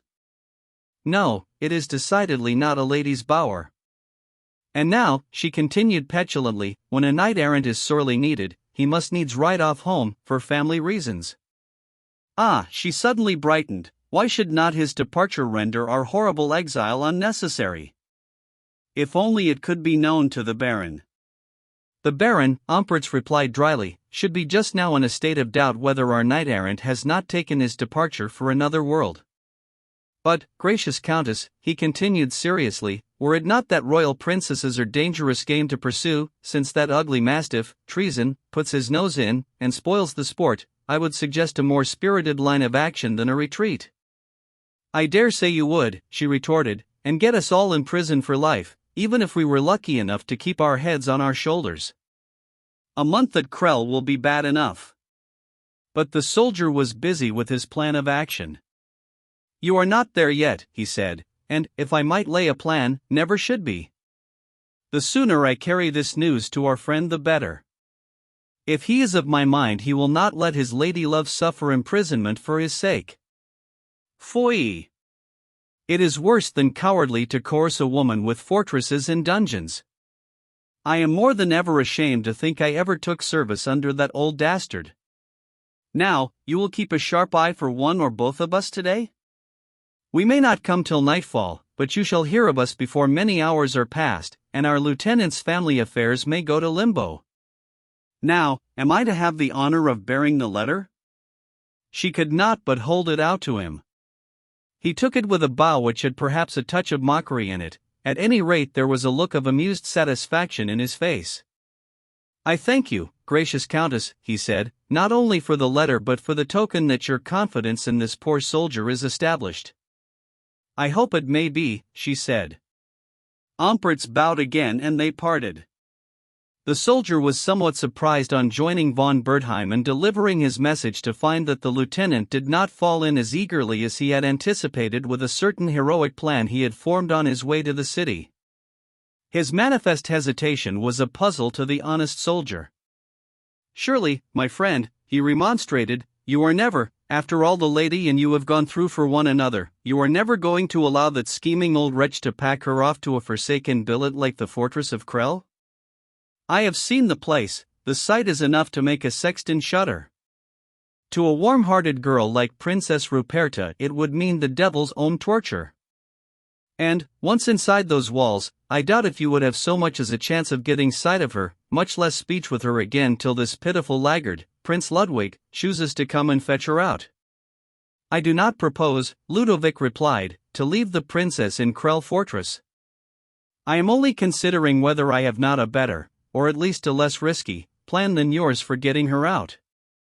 By my faith, said Ampertz, I have no plan for getting her highness out of Krell once she is in. That would be beyond my powers of strategy. But she is not there yet, and if we are men she need never be. I tell you, my young friend, there is only one man who, without an army at his back, would get the lady out of Krell, and that is he who would come with an order for release signed, Rolmar. You scarcely understand the situation, my good friend, von Bertheim said thoughtfully. But you will soon. Captain Anton de Gale has gone to make preparations for our journey tonight. Ampertz was looking at him uneasily. But he forbore to ask the question which his face and manner suggested. Perhaps the other comprehended this, for he said, I am going now to the Chancellor. To the Chancellor, the soldier echoed in surprise. Then the horses your friend is ordering will have a lighter load tonight than he bargains for. Ludovic put a friendly hand on his shoulder. I think not, captain. I can take care of myself, even with Chancellor Rolmar. Ompertz looked at him in wonder and a little admiration. Well, he muttered as Ludovic went out, that is either the bravest fellow or the biggest fool I ever met in all my wanderings. They talk of fool's luck, he has had enough of that to prove a regular skinful of folly. Ludovic took his way to the Chancellor's. As he went along the principal thoroughfare of the city, a horseman came clattering down it, meeting him, a man who, by the singularity of his dress as well as by a certain official importance in his manner and pace, stood out from the rest of the traffic. As the rider drew near, Ludovic turned suddenly into a shop he happened to be passing. It was done evidently from an impulse, as though to avoid recognition. He made a trifling purchase almost at haphazard, and then pursued his way. He had not gone far when he met his friend Anton de Gale, who came up with a face of concern. "You saw that fellow?" von Bertheim asked. "Ursler?" "Yes, and what is more, have spoken to him. He brings serious news." "Ah! The king is dead." "Yours prepared me for that." "Poor uncle. I am sorry, though we never quite agreed. I wish I had been there." "Yes," Anton replied gravely. "It would have been well, Prince, for more reasons than one." "What do you mean, Anton?" the other demanded quickly, noticing the significance in his tone. "Ursler has brought Rolmar news which must be bad for you. It seems that your cousin Ferdinand has taken advantage of your absence at this critical moment to declare that you are dead. He has by this probably got himself proclaimed king, seeing that he is the next heir after you." "You really gather that?" "I do indeed. Things were in a commotion when Ursler left, and decidedly shaping that way." "I do beseech your highness to hurry back as fast as horses can take you." "It is madness to linger here." "Yes, it is madness," the new king replied, taking a few agitated steps to and fro. "Madness." And yet, he paused in perplexity. "Once proclaimed, Ferdinand will be difficult to dislodge," Anton pursued. "You know what the mob is, and he has taken care to keep himself popular. How my dear cousin will thank me for having played into his hands," the king exclaimed with a short laugh of mortification. "Still, I have not been quite the mad fool he must think me, and how could I foresee my uncle's accident?" "At least your highness will not delay your return. An hour now may make the difference of a kingdom." The king was silent for a moment. "I start tonight." "Tonight?" Anton de Gale exclaimed in a tone of remonstrance. "And it is yet hardly noon." "Nevertheless, I cannot start earlier." "Under pardon, your highness, it is madness." The king smiled. "Perhaps. Yes, it is madness, yet none the less inevitable." His friend laughed. "I think I can understand," he said a little bitterly. "For only one thing does a sane man fling away a kingdom." Ludovic laid his hand affectionately on the other's shoulder. "Your impatience is justified, my dear friend," he said. "I know my interests are yours. But there is another thing, besides love, for which a man may risk his crown, and more, his life, that is honor." "Honor?" "Yes. But surely, this is a complicated affair of mine, my dear Anton, and one which this business of my uncle's death and Ferdinand's usurpation have made tenfold more difficult. The very act which calls me home post-haste at the same time makes it impossible to avoid a few hours' delay." De Gale could say no more, so they returned together, the king seeming to abandon the intention with which he had set out. Chapter 16: A Desperate Expedient. The rest of the day was occupied by the new king in taking anxious thought and counsel. His original purpose of declaring his identity to the chancellor was now, he felt, a very doubtful expedient. A very black cloud was resting over him, and the crafty old minister was obviously not the one to look with favor upon men whose positions were insecure. The alliance had been planned and mooted by him for purely political reasons. With the shadow of doubt now lying over those reasons, the expediency of the marriage practically disappeared, at least for the moment. If only Ludovic had declared himself sooner! As it was, a day's delay had been fatal. And here came in the other complicating circumstance which had all along made him withhold the disclosure, the animus and prejudice against the unseen Prince Ludwig which had taken such hold of Ruperta's mind. After the outbursts of detestation he had not dared to declare himself. Loving her as he did, the risk was too great, for she was still something of an enigma to him, and although one word would have cleared up the situation and smoothed the course of their love, yet the revulsion might have been too great, might, who knows, have turned love to hate. At least it would have killed the romance, in which had lain the very joy, the exquisite zest of their love. Ruperta might very naturally have looked upon the incognito as a trick of the Chancellor's and as such would surely have resented it, and then besides, was romance nothing to Ludovic himself? Was not his wooing her as a simple lieutenant of cavalry, his gaining her love as such, going through perils, facing death for her sake, those hazardous yet sweet adventures crammed into those few delicious days, 10,000 times more heart-stirring than the dull, cut-and-dried mockery of a courtship regulated by etiquette and, its very duration settled by precedent, proceeding tediously to its inevitable end? When he thought, as he did 1,000 times a day, of that first kiss, so thrilling in its very unexpectedness, he told himself that that moment had given him a joy which had he come as prince he never could have known. Then as to the adventures, the first at the fortune-teller's, so piquant, the others so perilous yet so delicious, he was young and could enjoy them to the full, never troubling himself as to the risks he ran in the attainment of a joy which he had scarcely dared imagine might ever be his, the finding of love where he had dreaded to meet with coldness and distaste. But that love had seemed so delicately poised that he feared to try the touch which might shatter it. It was strong enough in opposition and adversity. What might it not turn to when the fraud of his trial was disclosed? When the scheme of the marriage had been agreed to by the king and ministers and then, as a natural, though hardly political, necessity, had been mooted to him, he had hated the idea almost as cordially as ever did his destined bride. Expediency counts for little at 25, at least in a free and healthy character. When the blood is warm the heart must govern the head, or love will have nothing to say to either. The very fact that these two young people hated the idea of one another was in reality an all-sufficient reason to fall desperately in love with each other if once the air could be cleared of the mist of expediency and arrangement. Could that ever be? It hung over their hearts like a foul miasma, choking the very life of love. Their aversion to the match was pretty equal, their attitude differed with their sex. Ludwig, with a man's steady common sense, realized the wisdom of the policy and, with bitterness in his heart, bowed to the inevitable which his rank prescribed. Only he vowed he would put off that inevitable as long as possible. The little liberty he enjoyed was dear to him and he was only 25. Where was the hurry? He was answered that it lay in certain contingencies, death, lusty youth laughs at that, an interloper, the Princess Ruperta might make another match, he fervently hoped she would. That was a reason for, rather than against, delay, he told himself, though he was too wise to utter his thoughts.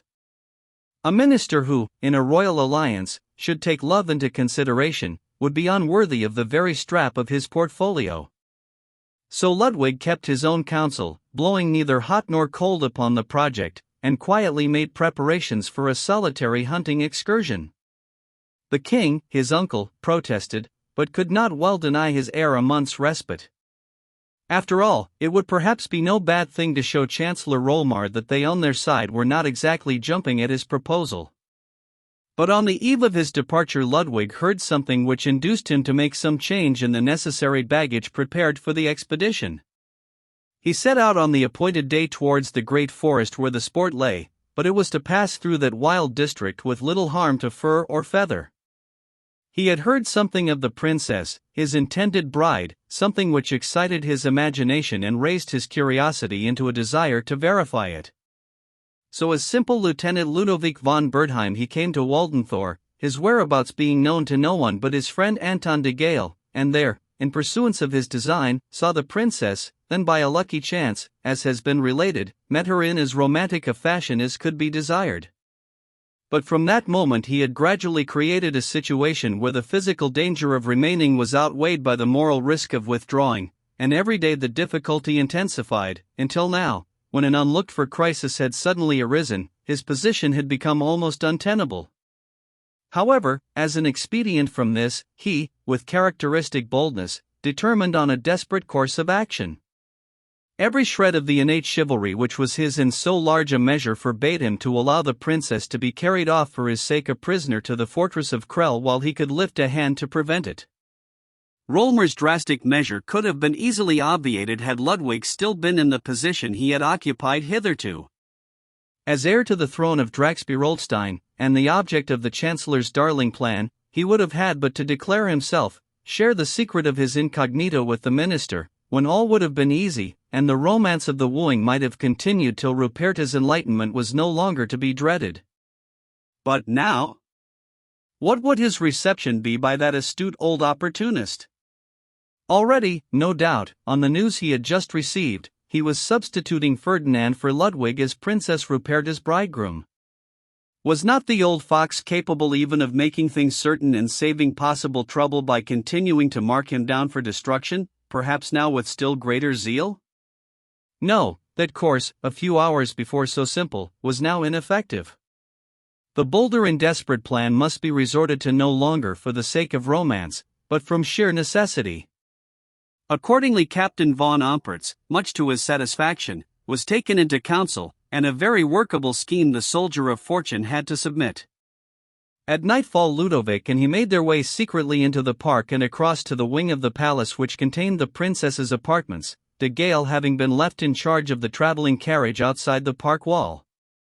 As they approached the palace, Ompertz stopped with a warning gesture and pointed to a figure, just discernible, standing in the shadow of the wall below the princess's windows. "The old fox has set a guard," he whispered. "I must try impudence to get rid of him, and, if that fails, cold steel. Ugh! Let's hope that won't be needed, it makes me sick to draw in cold blood. Stay here, and for Her Highness's sake, do not let him smoke you."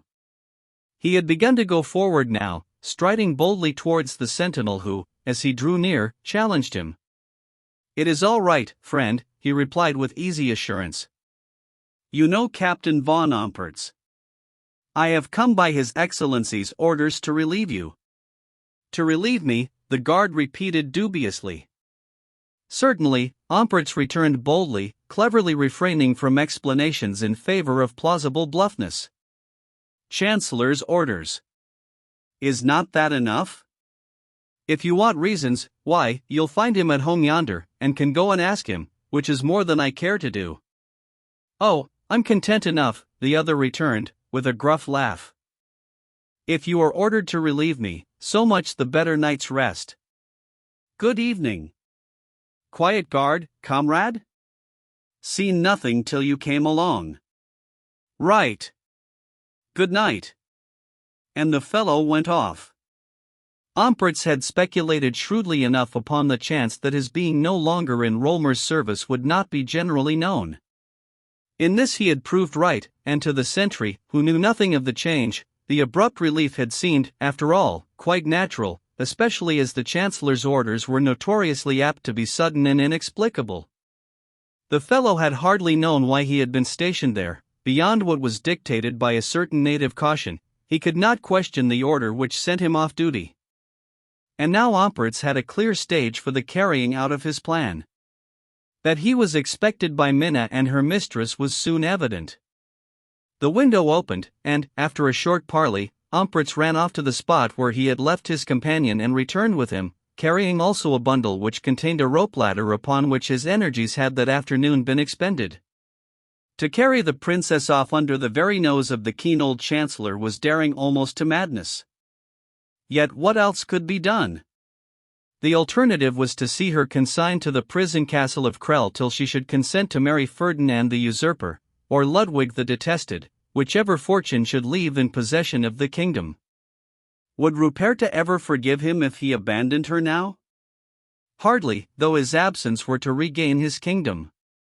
And if he failed in that? Then his state would be hopeless indeed. No. Debated as he would, he always came back to the conclusion that, as things had stood between them, he could not, dared not, leave her. To run away as King Ludwig, even on so creditable an errand, would be to wake her rudely and forever from the dream of Lieutenant von Bertheim.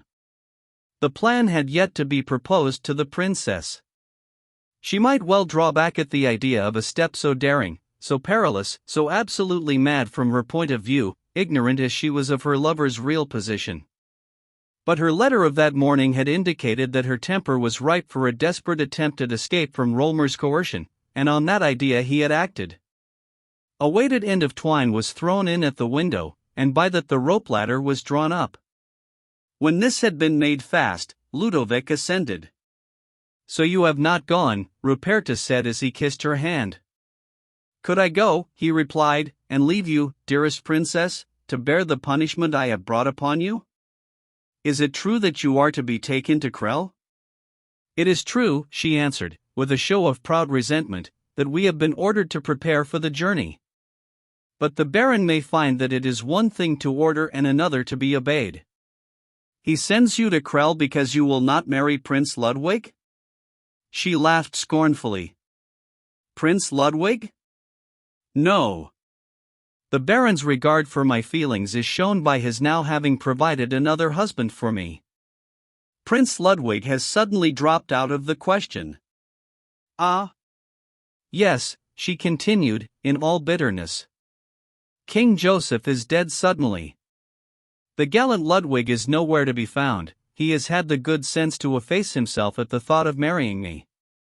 His cousin Ferdinand has got himself proclaimed king, and as the throne, not the man, is Rollmer's design for me, I am now to think no more of dear Ludwig but to marry Ferdinand, or else spend the rest of my existence in the dungeons of Krell, a warning to those who think to thwart our chancellor. If I had loved Ludwig as much as I have hated him, it would have been all the same." "So you have seen Rollmar?" "This afternoon." "Yes, and defied him. He seemed to consider any delicacy in announcing the change of bridegrooms quite unnecessary.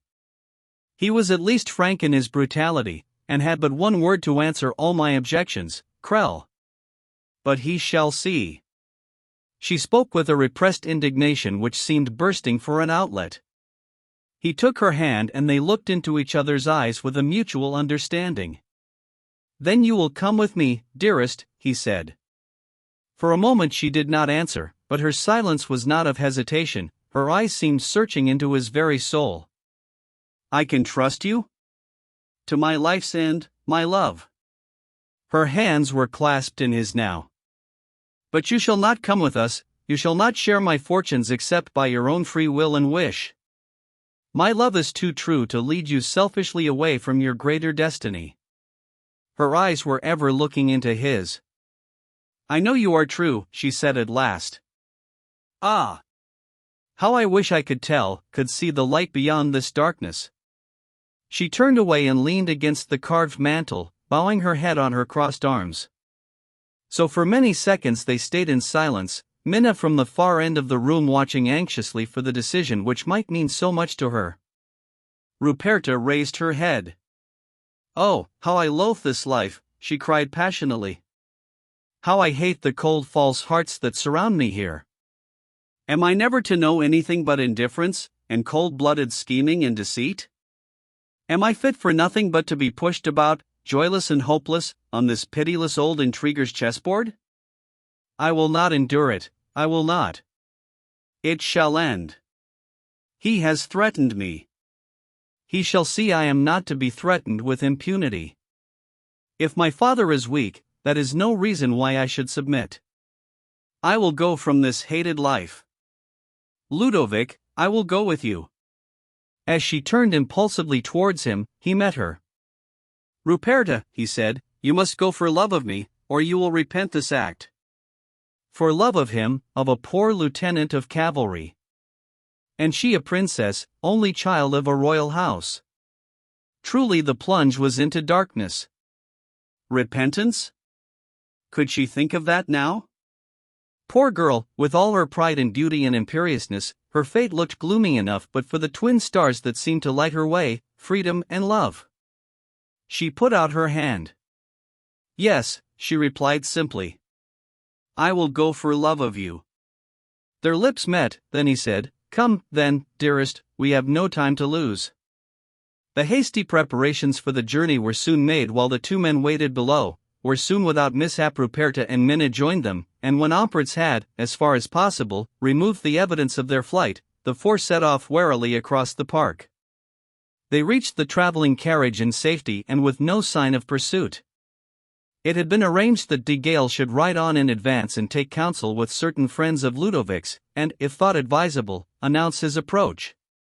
So he gave up the reins to Ampertz and hurried off towards the city where his horse waited ready saddled. Ampertz whipped up the horses, and so the momentous flight began. Chapter 17: The Flight. The journey which the fugitives had before them was one which necessarily was full of peril and difficulty and, what to Ludovic's interest was worse, delay.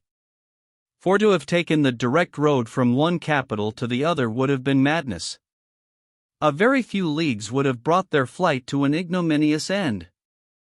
They would have to take an unfrequented route, to travel over by roads, to avoid towns, to proceed warily, at least till they should have passed the boundary of the Chancellor's network of spies. For this purpose chance could not have provided a better pilot than Ampertz. The wandering mercenary knew the whole region fairly well, while his campaigning experience would stand them in good stead. He had a rare eye for catching the sign of unwelcome observation, and knew every trick for avoiding it. Moreover, he was full of resource and took danger and difficulty less as disagreeable episodes than as matters of course. All through the long, weary night the journey continued without break or any occurrence to interrupt the monotony of the dark hours. The princess, now that the step was taken, had resumed her natural composure, which was in strong contrast to Minna's feverish anxiety. Their talk was disjointed and inclined to languish, since all three seemed preoccupied, and the future seemed dark as the night through which they drove. Ludovic's mind was full of serious thoughts. The stern crisis which had suddenly confronted him was absorbing enough, the more troubling that he could not share with his companions the knowledge of his position. Presently the ladies seemed inclined to sleep. Ludovic made them as comfortable as was possible, and then left them, to take his seat beside Ampertz on the box. The campaigner had plenty to say and was glad of a companion and listener. The stories of his adventures, his remarks on men and things were racy enough, but they were perhaps hardly appreciated by the man who, with pale, resolute face, sat beside him trying to pierce the future, inwardly chafing at the delay their slow progress forced upon him and keenly sensible of the momentous responsibility of the act in which they were engaged. But at last the long night showed signs of passing. Black gave way to dark gray, ever growing lighter till at length the landscape emerged from its shroud and stood half revealed in the chill mist of morning. They were still many miles from the frontier when they stopped at a small town for refreshment and change of horses.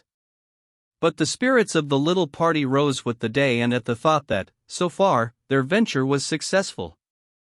Pursuit was, of course, inevitable, but the chance was that now they had a good many hours' start, and every league they had put between them and Waldenthor would have widened the radius and so increased the difficulty of tracking them. The princess and Minna could find consolation now for their hardships in exulting in Rolmer's discomfiture. To have defied and checkmated the old fox was delightful to think of. They could imagine his incredulity, his rage, and laughed as they pictured his stormy interview with the Duke. Poor father! His dignity will be in sore straits today. My only hope is that by the Baron's temper he will be goaded into taking my part. Then all may be well, for, after all, father is Duke, not Rolmar. It was a poor expectation, Ludovic thought pitifully, that all could be well with the elopement of a princess with a simple lieutenant. He longed to reveal to her his true position, but still he dared not, and so long as she continued to see things in a hopeful light, why should he? Ruperta was rejoicing in the unaccustomed sense of freedom, delicious in proportion as it had been so longed for and despaired of. The revelation could well be put off. 3 words would suffice when the inevitable moment came, and now every hour their partnership in this desperate venture lasted must draw tighter the bond between them. So, masking his own anxieties, he set himself to keep up her spirits, and in this Ampertz's bright, buoyant humor was of great help. But no time was to be wasted. After a hurried meal they had to start again, at any moment signs of hue and cry might appear, and then their difficulties would be increased 100-fold.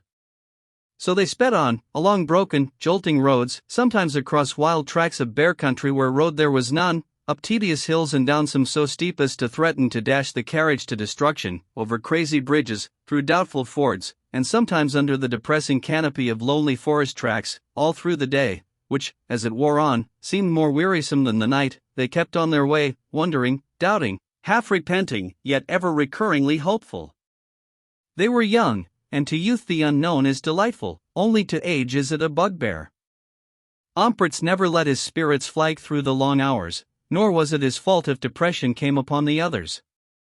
He sang merrily, and, when he had a companion, chatted gaily. He was quick of observation, and had a fund of curious knowledge to illustrate nearly every object he pointed out.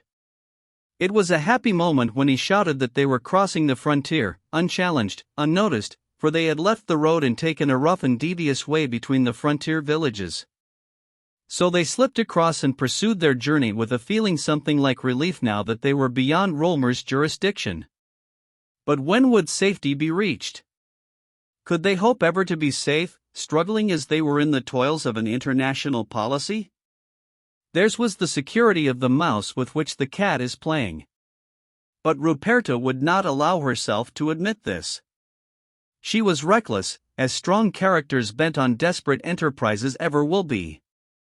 To hesitate, to look back and calculate the chances, when once the boats are burnt, is the last thing a resolute mind will do. Madness or not, it must be gone through with. What the future has in store is to be met boldly when it comes, but not anticipated.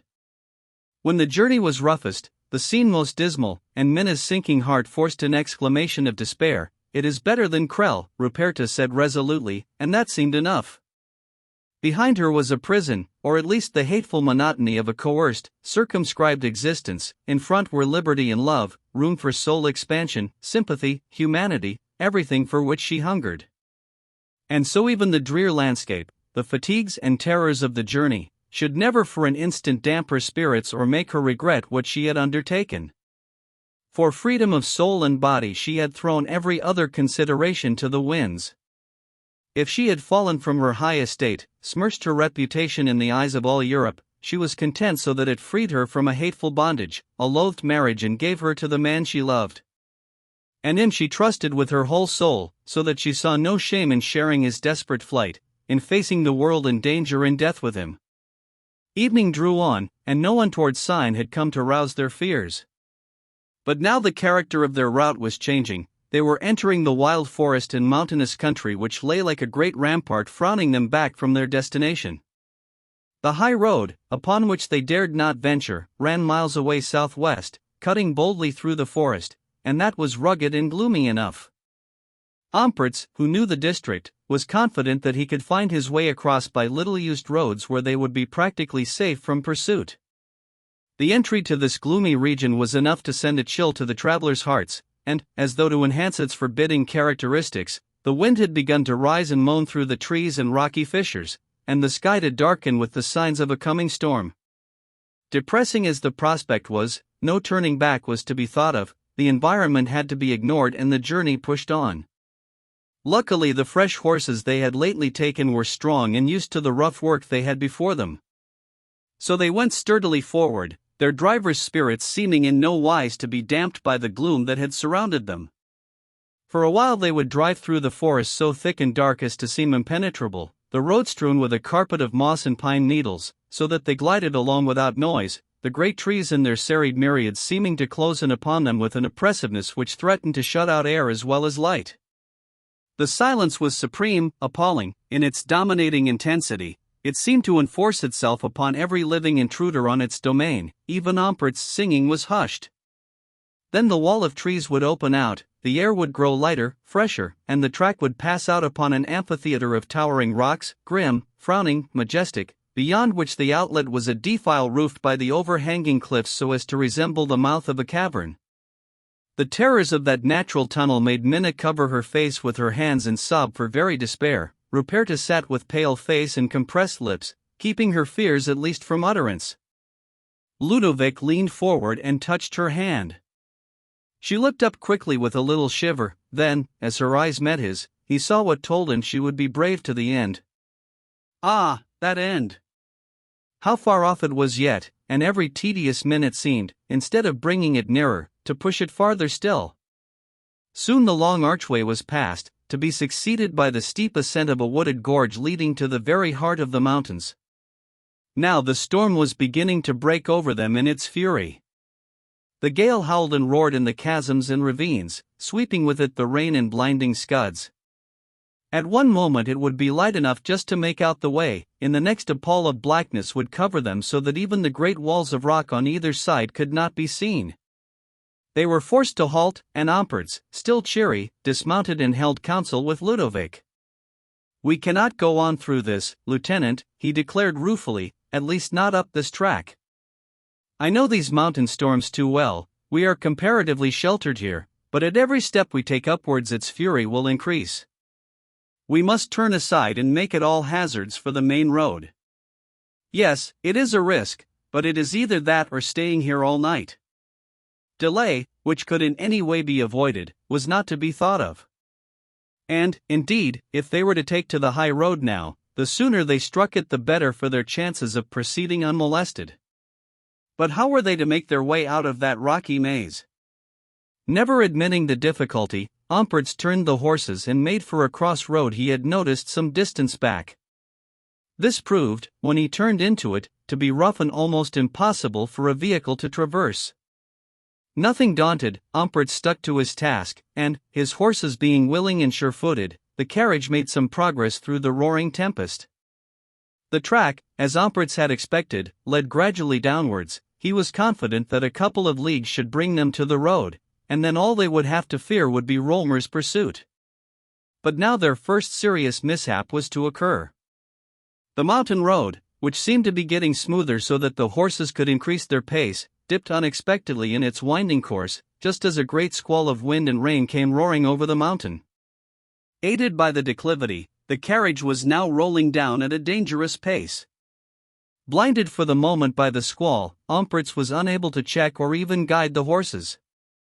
The carriage swerved from side to side, to crash at last into a projecting corner of rock, the impact splintering a wheel and so bringing their progress to an end. With a cry of discomfiture, Ampertz leapt down and satisfied himself that no one was hurt. "Unlucky wretch that I am," he cried in an agony of regret.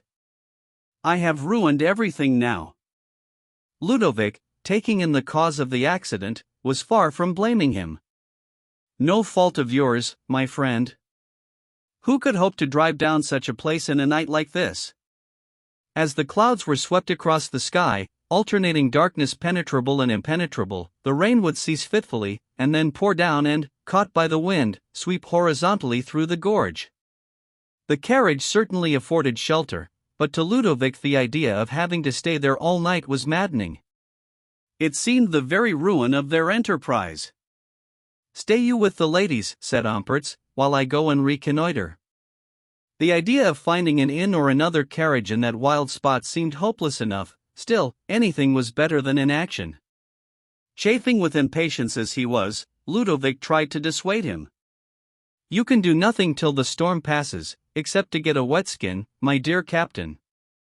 Ampertz's only argument was to wrap his cloak tightly round him and start off on his forlorn hope.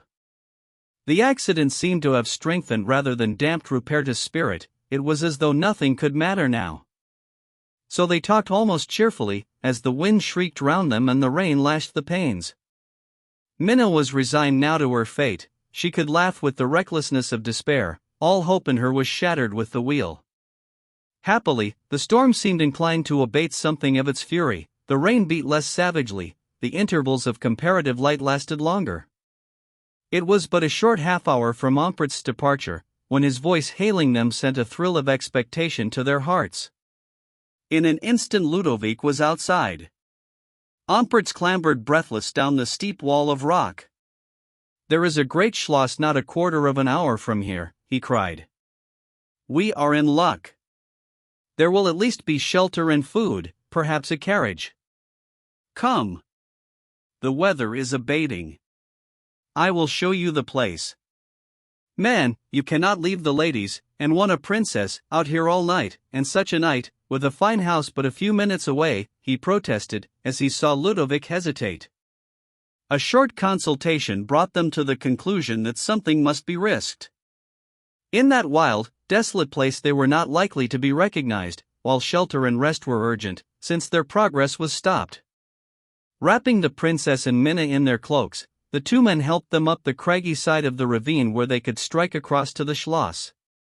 To bring the horses up was a more formidable business, but Ampertz, whose experience had fitted him for coping with most practical difficulties, accomplished this without mishap, and the party pushed forward through the storm.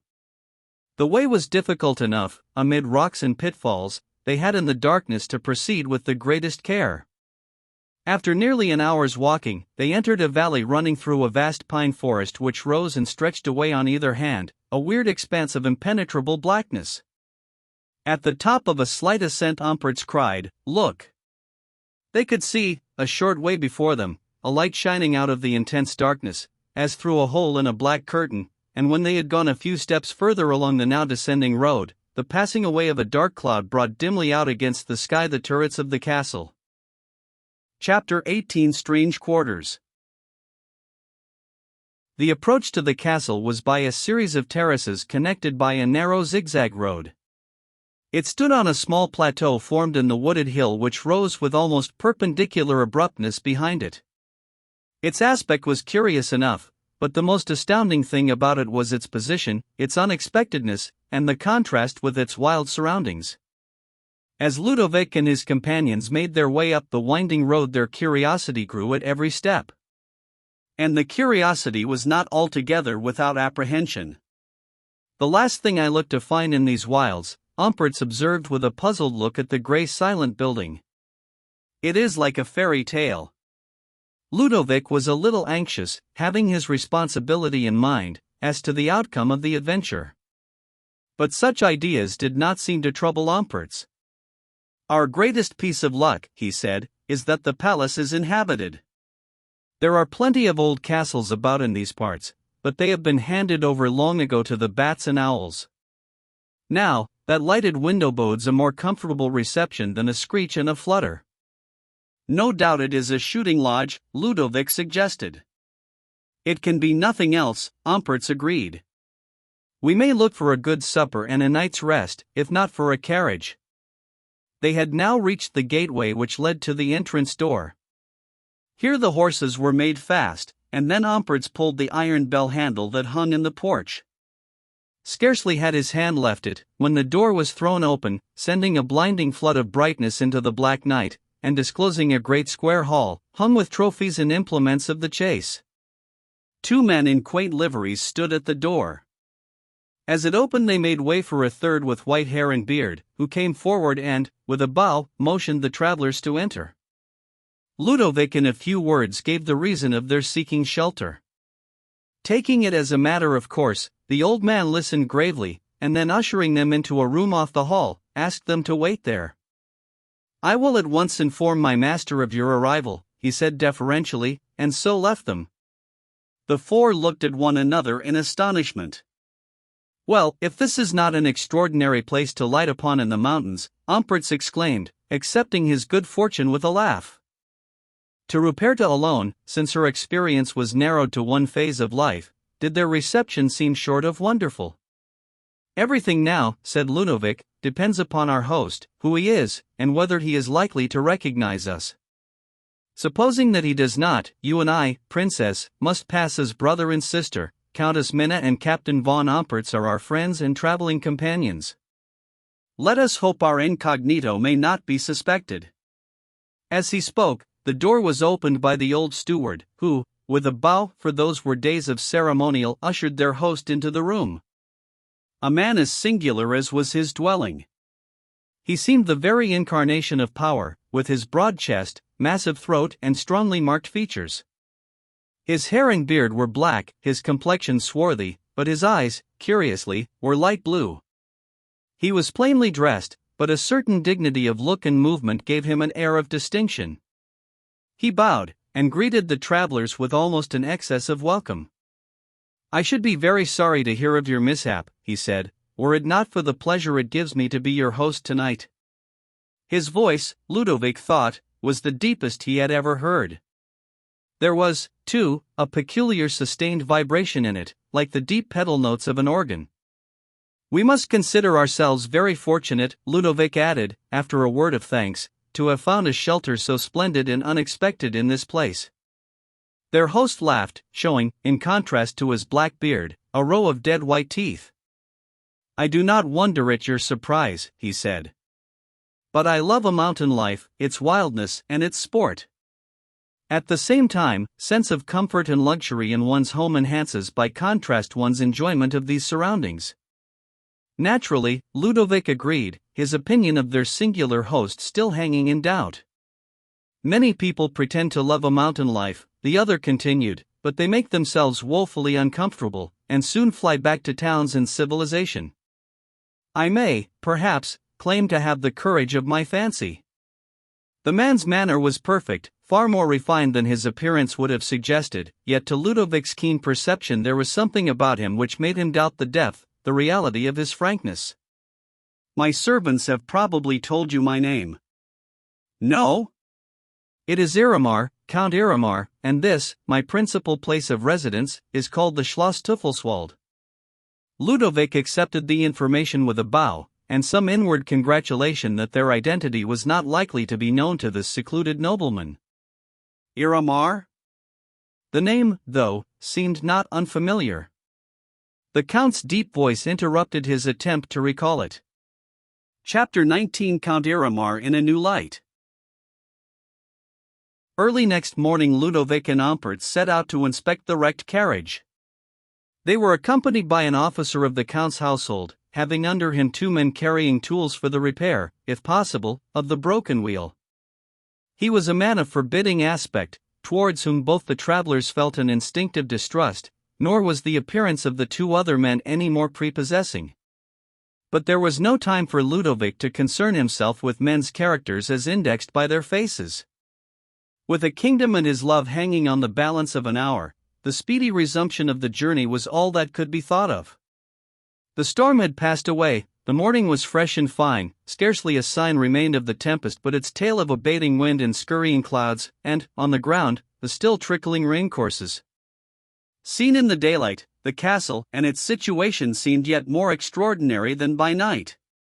Its surroundings were rugged and stern to a degree almost of repulsion. The bluish-black wood, stretching away behind it, formed a suitably mysterious background, while over all was the intense note of lonely, frowning power.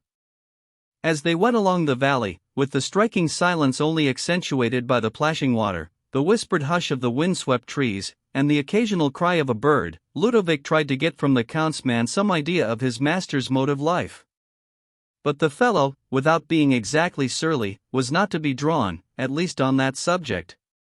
His replies were significantly curt, and he would persistently change the conversation by a remark on the scene through which they were passing. It was not long before they neared the place of the previous night's accident. Ampertz, with a campaigner's faculty for locality, pointed it out to the headman. "Our carriage lies just over there in the gorge which meets this at an angle yonder. Our shortest way will be to climb over the bank here, and cut across the high ground." He had already sprung some way up the ascent, when the man called him back. "Better keep along the track here," he said. "The saving in distance is hardly worth the trouble of the climb." "But it is nothing," Ampertz shouted back. "And it takes us directly to the spot. Time counts for much, and I tell you will save nothing in time, Captain," the other insisted, somewhat to Ludovic's surprise, for Ampertz's way was easy enough and obviously shorter. "And then there is a steep descent on the other side. Come. Let us not waste time, but keep on by the easier path." Almost peremptorily he motioned Ludovic forward. "Come you," he ordered the 2 workmen. "I think we know the way best, Lucas?" "Yes, indeed," one of the fellows replied, with a rough laugh. "No time for climbing, if his honor is in a hurry." Surprised almost into suspicion as he was, Ludovic was too impatient to dispute the matter. "Come, Captain," he called to Ampertz, "we had better keep down here. We must do as we are bidden, it seems." Ompert sprang down in no very amiable mood, but had tact enough to keep his muttered comments to himself. The headman, whom his subordinates addressed as Gronharts, now, as they walked on and he had gained his point, became by contrast surprisingly affable. He began to talk almost volubly of the life in the mountains, of sport, of the Count's prowess as a hunter, and recounted several remarkable feats of strength his master had performed. The fellow talked fast, with an evident eagerness to allow no pause in the one-sided conversation. He had certainly said more in the last few minutes than in all the earlier and longer portion of their walk, when, having doubled the rocky angle and turned up the second and steeper gorge, they came in sight of the carriage, standing as they had left it, lopsided, with one axle on the ground. Now a startling thing happened. As they came to within about 50 paces of the carriage, Gronhart suddenly broke off his talk and stopped, turning back to speak to his two men, who were following a few steps behind. With a mere turn of his head, as the man dropped behind, Ludovic hurried on with Omperts, in natural anxiety to ascertain the extent of the damage. Intent on the broken wheel, Ludovic noticed nothing else till, when within a few yards of the carriage, an exclamation from Omperts made him look up quickly. Then came the startling whisper, "There is someone inside." A swift glance in response showed Ludovic a movement inside the carriage, but of what he could not make out. Then he turned instinctively to the three men behind him. A slight jutting out of the rocky wall half hid them from where he stood. He made a quick step aside to get them in full view. In the same instant a shot rang out from the carriage, and a bullet touched his shoulder. But for that chance spring to one side it must have gone through him. Then there came a great cry of rage and surprise from Omperts, simultaneously with a second shot, and, before Ludovic had quite realized what was happening, his companion had rushed to the carriage, fired his pistol through the window, and then, whipping out his sword, commenced a furious onslaught upon the half-visible occupants. "Treachery! Damnable treachery!" he shouted. "Look to yourself, sire. Shoot those other dogs down. I can manage these fellows." Already, at his warning, the three men who had accompanied them were rushing forward, the leader with a drawn sword, the others with short cutlasses. For an instant Ludovic was in doubt whether their rush was to be against him, or to oppose what might be some mountain desperadoes who had attacked them from the carriage. But in a moment he was undeceived. As the three men came upon him, there was no mistaking their intention. He gave one glance back to where Omperts was slashing and thrusting through the carriage window, springing backwards and forwards with what, but for the action's deadly seriousness, would have been antics comical in their intensity. He just had time to see a hand come through the window on the further side, then the door opened, and a ruffianly-looking fellow stumbled out with drawn sword. The situation was critical. The reason of the treacherous attack might be a mystery, at all events it was real enough. The three were now closing upon Ludovic. The fourth, who had come out of the carriage, was dodging Omperts and making to join them. Ludovic saw that another moment's hesitation might mean death. At least one man's life was in his hand, for he had a pistol. He leveled it at the chief, the man called Gronharts, and shot him through the heart. Seeing him fall, the two with him slackened their pace and wavered. But, encouraged by the shout of the man from the carriage, who was now rushing with uplifted sword upon Ludovic, they came on again, and for a moment he was in extreme peril. But Omperts, whose alertness had been checked by a fall on the slippery, uneven ground, was now at hand, coming up just as Ludovic found himself beset by two assailants in front and one behind. Could Omperts get to him in time, before the three weapons should make their simultaneous thrusts? If not, it seemed that Ludovic must fall. The blades were now within a few feet of him, as he stood desperately swinging his own round, and Omperts was yet some yards away. With a furious cry like a wild animal's, the soldier rushed madly to the rescue. His great shout gained him a second or two as the man, the most dangerous of the three, who was threatening Ludovic from behind, half-turned, and so had to check his rush. Then, seeing Omperts was not quite so near as he had imagined, he went on again, and coming to close quarters, let drive at Ludovic. By almost miraculous good fortune, the king's sword was sweeping round that way. It just caught and beat aside the deadly thrust. There was no time for a second in the same direction. The ruffian's sword was now needed to meet that of Ampert's. When it came to a fair fight, man to man, he was no match for the soldier either in courage or skill. Ampert's knew that, with the odds still against them, no time was to be wasted in pretty fighting. Rapidly, with a furious onslaught, he drove his man back upon the shelving wall of the ravine, with the result that the fellow stumbled backwards, and, before he could recover himself, the unerring sword passed through him, and he went down with a groan, as Ampert sprang to the king's assistance. Barely in time. For the slope, which had just been fatal to one of their enemies, was likewise placing Ludovic in great peril. With two men attacking him, he was forced to keep his back to the rocky wall, and, in consequence, could not spring backwards to avoid the furious double thrusts which were made at him. His two assailants were fighting desperately, more for their own skins now than for murder. When they saw their intended victim joined by Ampert's, his face like that of an enraged lion, his sword red with the blood of the man who lay a few paces away, where in his death agony he had rolled, such assassins' courage as they had completely failed them, the certainty of their design's failure seemed to paralyze their arms, and, before Ludovic had time to command his forbearance, Ampert's had run them both through, and they were writhing on the ground. "Speak, you dog," the soldier cried, holding his point to the throat of the one who seemed to have the more life in him. "Who set you on this devil's work, the Count?" "The Count, curse him," the fellow ejaculated with a hideous grimace, and then lay still with the look stamped on his face. Ampert's turned away with all a soldier's indifference mingled with disgust. "A narrow escape, sire," he laughed, grimly respectful. "I thank heaven I was here to help your highness out of the trap." "I shall not forget your service if ever fate gives me the power to reward it," Ludovic replied, grasping the soldier's hand. "I wish, though, you had not been so quick with those last two fellows. When we got the advantage, their deaths were not necessary." "Pardon me, sire," Ampert's insisted deferentially, "it never pays to let a snake go when you have him under your heel. Mercy is thrown away upon such reptiles as those.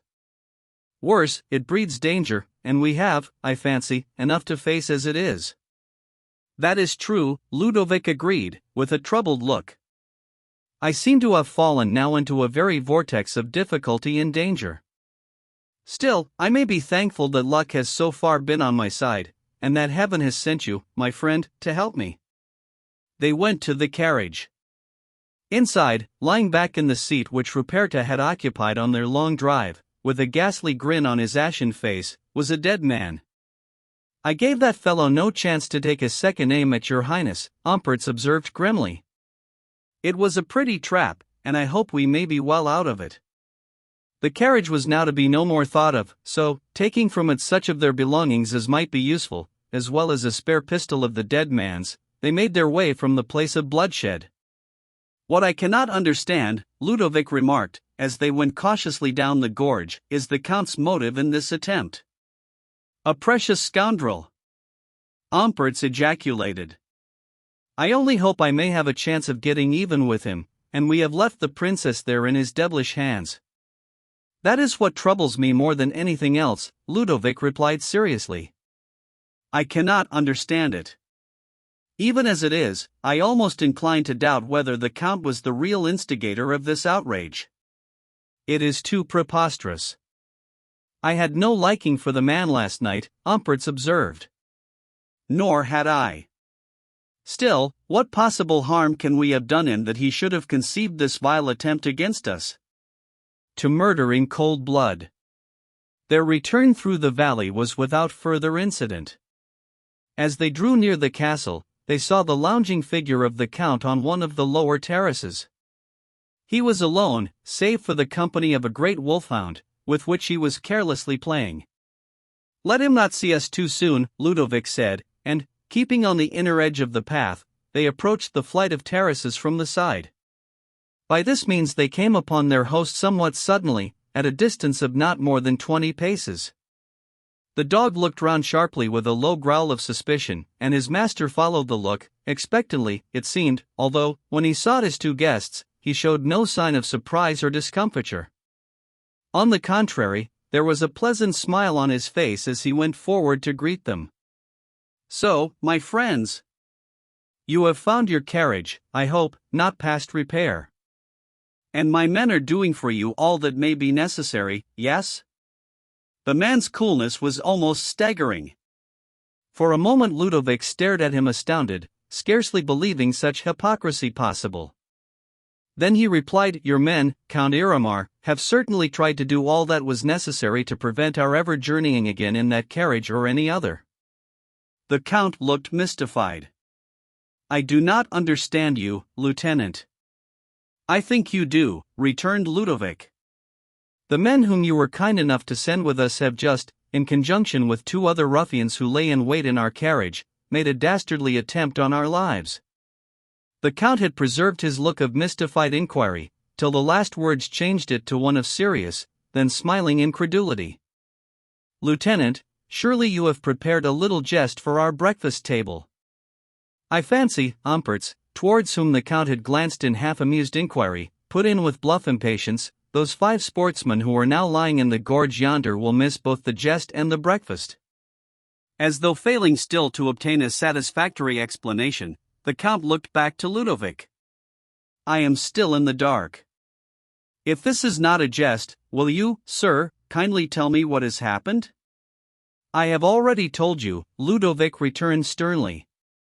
It is for me to ask you, Count Iramar, whether this abominable attempt was made at your instigation? The Count gave a shrug of impatient contempt.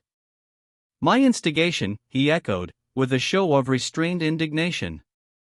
If I understand aright, you come to me with an extraordinary tale of having been attacked by 5 men, 3 of them my servants, and you return to the house which has received you, you must allow, with every token of hospitality, and accuse me, your host, of being the author of this unheard-of outrage.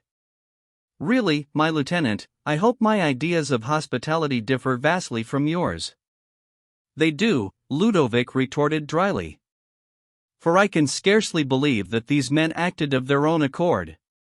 Such things have happened, Iramar rejoined suavely, whether they have taken place today or not. I do my best to keep order in my household, but can hardly be held morally responsible for the acts of my servants. He was so confident, so incredulous, and withal so politely unruffled, that Ludovic found himself doubting whether the attempt, after all, should be laid to his charge. Then the woman's face, which he had seen the night before, rose in his mind, and his mistrust returned in fuller force. That the outrage could have been planned without your knowledge, Count, he said resolutely, is inconceivable. Iramar smiled indulgently. I cannot be answerable, either, for the workings of your imagination, he replied, with irritating demur. Do I understand you, or your friend, to say that the 5 men you speak of have been killed? Ludovic nodded assent luckily. It was our lives or theirs. The Count looked grave. I hope you may be able to justify such an extreme measure, he said. Even in these wilds, we do not hold life so cheap as you military gentlemen seem to suppose. But I should like to think that this is all a pleasant little fiction on your part. His indifference was growing more and more exasperating. I am quite ready to justify what I and my friend have been forced to do in this business, Ludovic returned sternly. The atrocious attack upon us can never be explained away, and I am at a loss even to guess its motive. But as it seems quite useless to expect sympathy from you in the matter, we will ask you to let us resume our journey without further delay, and to send word to the ladies that we are ready and await them here. There was a deepening of the curious look in the Count's eyes. The ladies, he repeated, in a tone of bland surprise. Surely they have been with you. They left the castle, I understand, about half an hour since, and followed you down the valley. Ludovic's face darkened as the scheme of treachery grew more apparent. It is impossible, he objected. In that case we must have met them. You have been misinformed. May I ask you to let the ladies know that we are waiting to start? The Count seemed to lose patience. The ladies are no longer under my roof, I tell you, he insisted. If you think they have missed their way, I will send out a party to seek them. I can do no more. Umpertz stood at Ludovic's shoulder. He is lying, he whispered. I think, Count, Ludovic said, that you are mistaken. The ladies are still within the castle. Suddenly the Count's face changed, as, somehow, although the actuality was in a greater degree, Ludovic had had an intuition that it would change. Its expression of urbane, if cynical, strength became one of furious rage, which seemed to blaze forth from every feature. Yet, curiously, for the moment, the outburst was confined to his looks. His speech did not rise above a concentrated but restrained indignation. You think? You give me the lie, Herr Lieutenant?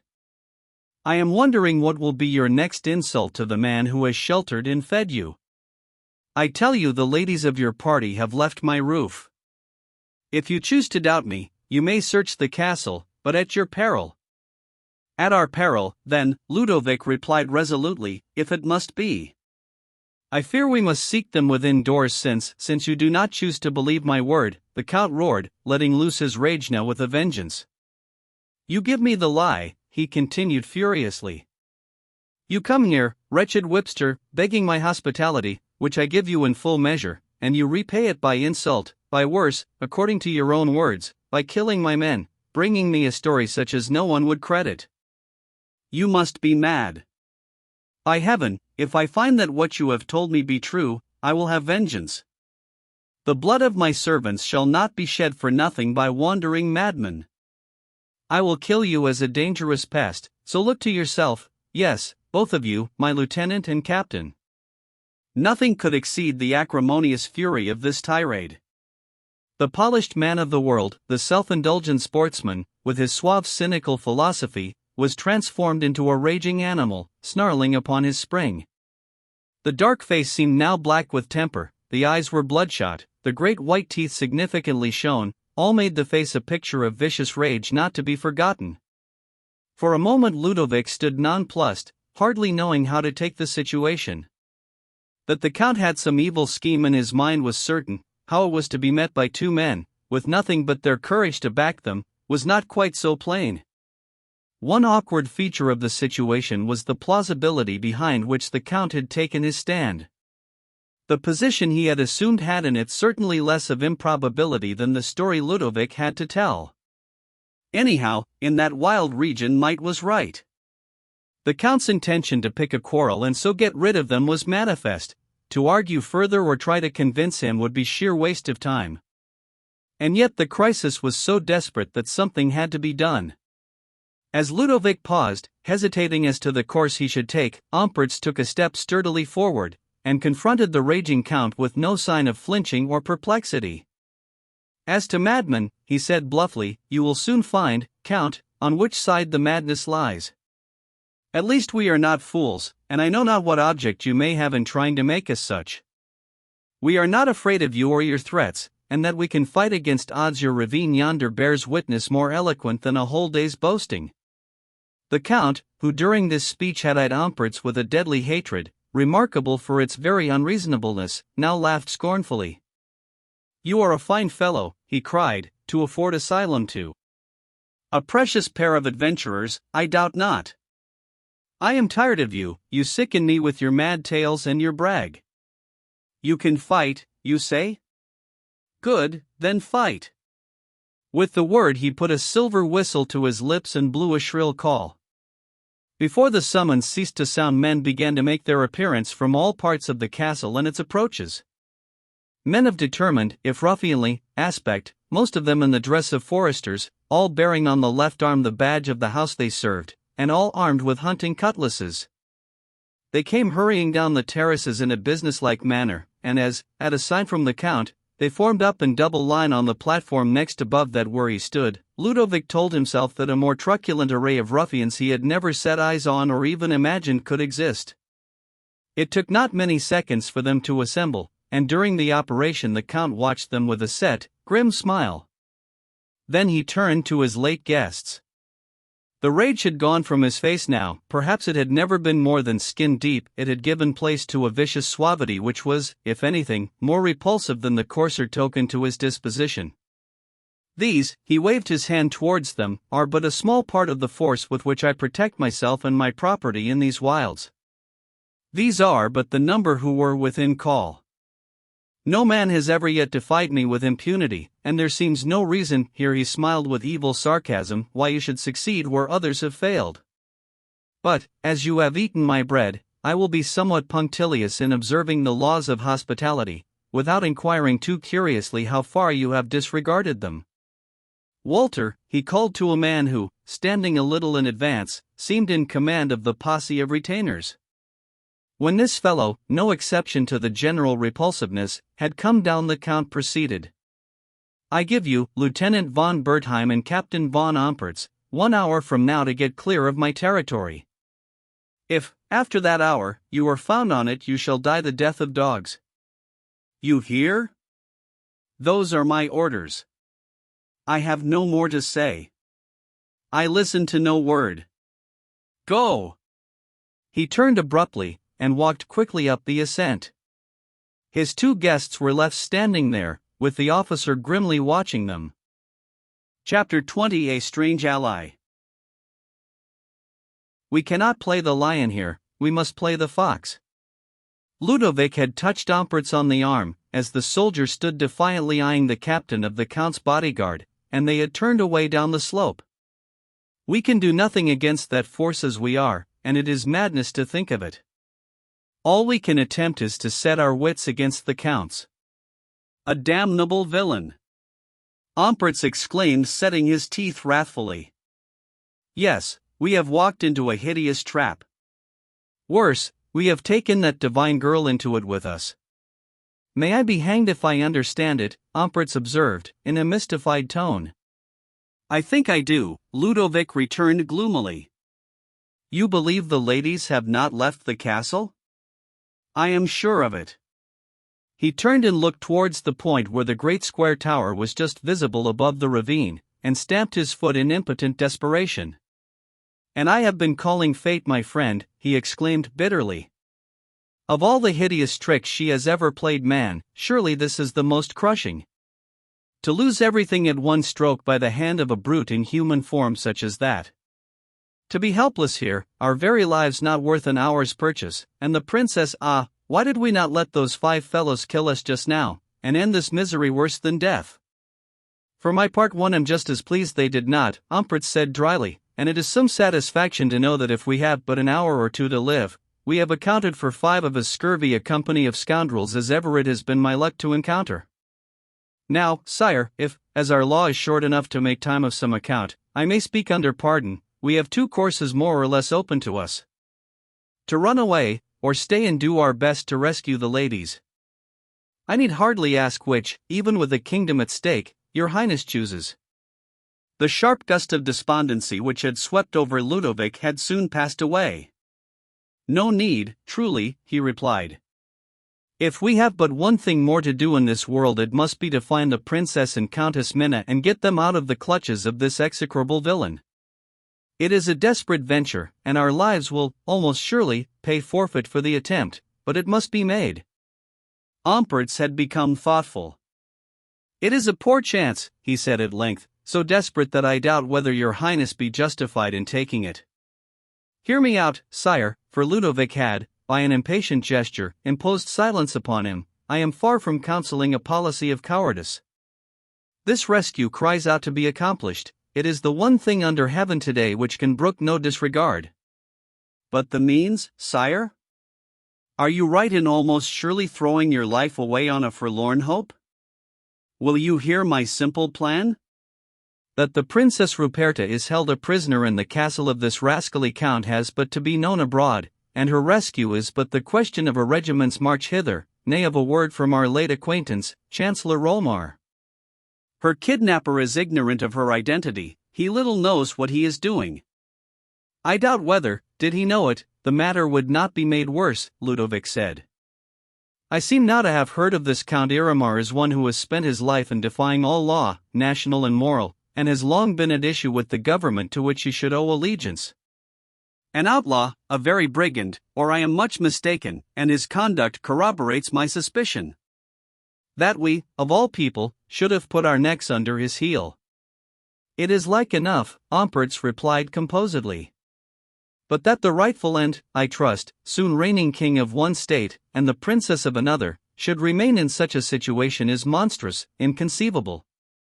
Now, sire, my plan is this: let me stay here alone, using what poor strength and wit I have to find out and free the princess, while your highness hurries post-haste back to Rolmar. There can be nothing to fear from him now. This peril will be paramount over every other consideration.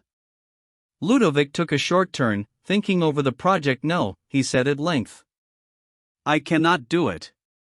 Your suggestion is praiseworthy enough, my good friend, but I cannot leave Princess Ruperta. Not even when your departure would mean her speedy release, the soldier urged. You're staying here, your own death and her condemnation to the lengthened horror, to which from that villain she is certain to be exposed? I cannot go, Ludovic cried in desperation. How can I leave her like this without even an attempt at rescue? If the princess, Umpert said resolutely, can hear one word from the world outside those walls, she shall know the truth. If not, you may as well be bringing help as staying here to no purpose. But still the idea of leaving was so repugnant to Ludovic that he would not agree. He proposed to send Umperts on the errand, but the soldier sturdily refused to leave the king in the midst of that deadly peril. For it was certain enough that the count's was no idle threat. It needed no more than the argument of that morning's attack to put his intention beyond a doubt. At length, after a discussion which lasted till the sands of their hour's grace had run out, it was determined that they should, at any risk, make a thorough examination of the castle and its approaches, and try what chance there might be of holding communication with the princess. To leave that unattempted was impossible, and should their scrutiny promise no success, Ludovic would lose no further time in hurrying off to the nearest place where help could be obtained. With this settled plan, they set themselves to return to the castle, avoiding any spies or guards who might be on the watch for them. Umperts, however, was shrewdly of opinion that the count would regard the idea of their return, at least alone, as too improbable for the need of taking any great precautions, although he might, no doubt, anticipate the bringing of an armed force against him later, when time allowed. Still, with their lives already forfeit, they had to proceed warily. They were at issue with a man, shrewd, determined and probably as cunning as he was cruel. They decided to make their way to the wooded height above the castle whence they could reconnoiter it from the rear. The climb was tedious enough to their impatient spirits, since it was necessary for safety to approach it by an indirect way. But at length they reached a point of observation several hundred feet above the castle which lay immediately beneath. On the way they had met no signs of any human beings, and had begun to hope that the place might, after all, not be so jealously guarded as they feared. The castle below them stood grey and massive, silent, with no indication of the active, organized life the watchers knew well it contained. They could see now it was a building of considerable size, much greater, in fact, than the front suggested. It ran back at various points into the rock which had, either by nature or by art, been excavated in a manner that it and the building seemed dovetailed into each other, the stone projections, natural and constructed, alternating in a strange architectural fashion. A rare prison house our friend the Count has built for his chance guests, Umperts observed grimly, as, with a soldier's eye, he took in the stronghold. 'Tis well placed, too, strategically, since it commands this raking height, which is rather its strength than, as one might at the first glance suppose, its weak point. Even artillery would be wasted here, unless the devil himself guided the flight of the shot, and he would be more likely to fight on the side of his disciple within. Cautiously now, they began the descent of the mountainside, taking good care that the sharpest observation from the castle should not detect them. Every few minutes they would pause and reconnoiter shrewdly. The whole place was still as death. The wind had quite died away, the tall pines stood motionless, the thick carpet they shed deadened all footfalls, no living thing crossed their path. It seemed as though the evil genius of the place had infected the very air and frightened away all free life.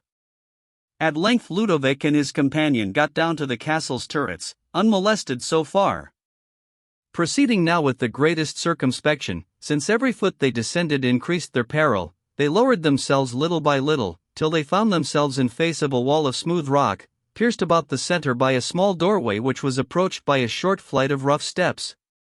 This wall evidently formed the outer side of one of the wedges or dovetails which ran in alternate fashion in and out of the rock. Whatever light the narrow building got would be from windows on the inner side, since outwardly there were none. Whispering to Ludovic to watch his keenest, Umprich crept forward, then up the steps and examined the little door. Evidently nothing was gained by that, for he turned away presently with a shake of the head. Ludovic stole down and joined him, and they explored further. The various ramifications at the back of the castle seemed to be joined by tunnels cut through the rock. These tunnels were not straight, but zigzag, evidently so contrived for a purpose, and, from the fact that the explorers could never see more than a few feet in front of them, the examination was attended with the greatest risk. "This is hopeless," Ludovic said despairingly, at length, when they had crept for some time through the turnings of the rocky fastness. "It seems sheer folly in a place like this to expect that we can light upon Ruperta's prison. There may be chambers running far into the rock itself of which we from the outside can know nothing." "It is a fairly impregnable dwelling place," Umprich assented dryly. "With accommodation such as this establishment affords, the man would be a fool if he cannot keep his prison snug away from observation. It seems to me that the sooner your Highness sets off for more effective help than we can hope to give, the less time will be lost in the princess's rescue. To continue in their present position was too perilous. With discovery threatening them every moment, to attempt a leisurely examination of the building was madness. They had noted a winding path with rough steps which seemed to lead up into the woods above. "Let us go up here and make one more survey," Ludovic said, "and then I will lose no more time in seeking help." The ascent was fortunately screened from observation by a rocky wall on each side. They lost no time in climbing it, and soon found themselves once more among the trees high above the castle. From where they now stood many of the windows were visible, although they themselves, keeping back in the obscurity of the wood, were tolerably safe from observation. They crept along well within the fringe of the trees till they could look down upon a courtyard formed in a triangular opening in the rock, and having for its base a wall of the castle. In this several men were moving about, the first signs of the busy life of the place which their reconnaissance had shown them. But this sight advanced them nowise towards the object they sought. That the place was well manned was obvious. In the teeth of such a garrison to hope to get at the prisoners was out of the question. Even Umprich was without hope. "There might be a chance at night for finding out something as to their situation," he said dubiously. "But I would not give a kreutzer for it. This is a hard nut, and we shall break our teeth before we crack it." "You are right, my friend," replied Ludovic, "and I repent now that we have wasted these hours in this vain spying. Hateful as it is to me to turn my back on this brigand's den while Ruperta is there, I will lose no more time in bringing those who shall force it. Though, heaven knows, I seem poor and powerless enough now." "I will see your Highness on your way," Umprich said, "and then return to my post here." They turned and had ascended but a few paces through the wood when by a common impulse they stopped. A figure stood before them, its presence made known so suddenly that they could not have told whence it had sprung, the figure of a woman. With the first glance of surprise, Ludovic saw that it was she of whom he had caught that painful glimpse in the doorway the night before. But her face was now no more contorted by passion, save for an expression of troubled purpose. It was calm enough for its dark, striking beauty to be fully seen. She was dressed in a close-fitting gown of greenish-brown cloth, the color of which made her not easily distinguishable among the trees when her face was not seen. With the slight repellent frown on her face, she seemed indeed to be the unpropitious spirit of that wild forest. For a few moments she and the two men stood confronted in the silence of surprise and doubt. Then she spoke. "You are seeking someone?" "Yes," Ludovic answered, eyeing her suspiciously. For the natural thought in both men's minds was that she was there as a spy. "The ladies who came hither with you last night," she pursued in the cold, even voice of intense repression. A moment's reflection told Ludovic that there was nothing to be gained by concealment or evasion. "Yes," he said. "We have been unaccountably separated from them." She gave a low, harsh laugh. "Unaccountably? You do not know your late host, then? It would have been indeed strange if you had been allowed to leave this place together." The bitterness with which she spoke was so intense that it seemed to wring the words from her. But it prompted Ludovic to take confidence. "Then," said he, "my worst fears are true. The ladies have been kidnapped and are imprisoned in the castle." With a scornful smile she bowed her head in assent.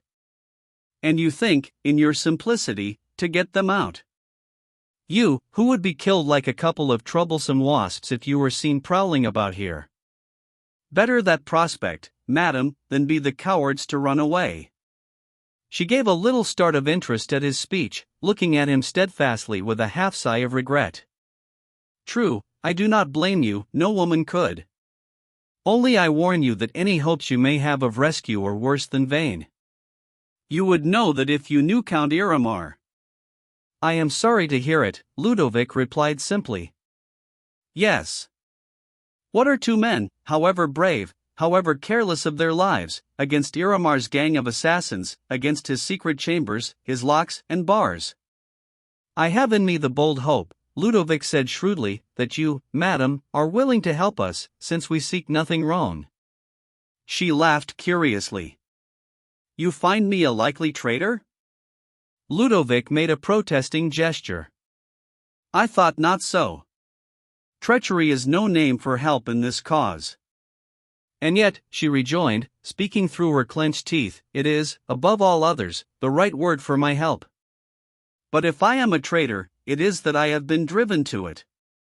And a traitor's doom would be, perhaps, the most grateful form of the death I have now hourly to expect." She was speaking more to herself than to them. "Yes, I will help you," she continued, suddenly rousing herself. "It was for that I sought you here."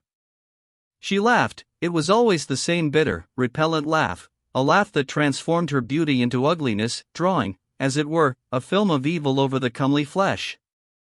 "I watched for you," she continued, "from my little window in the tower yonder. I was pretty certain you would come. You are not the first fools, or the last, to dash out your brains against those rocky walls. I saw you. I have a quick eye, today." There was a curious significance in the last word. "I will help you. At least, I will let you into the castle and show you where Karl Iramar keeps his fair prisoners.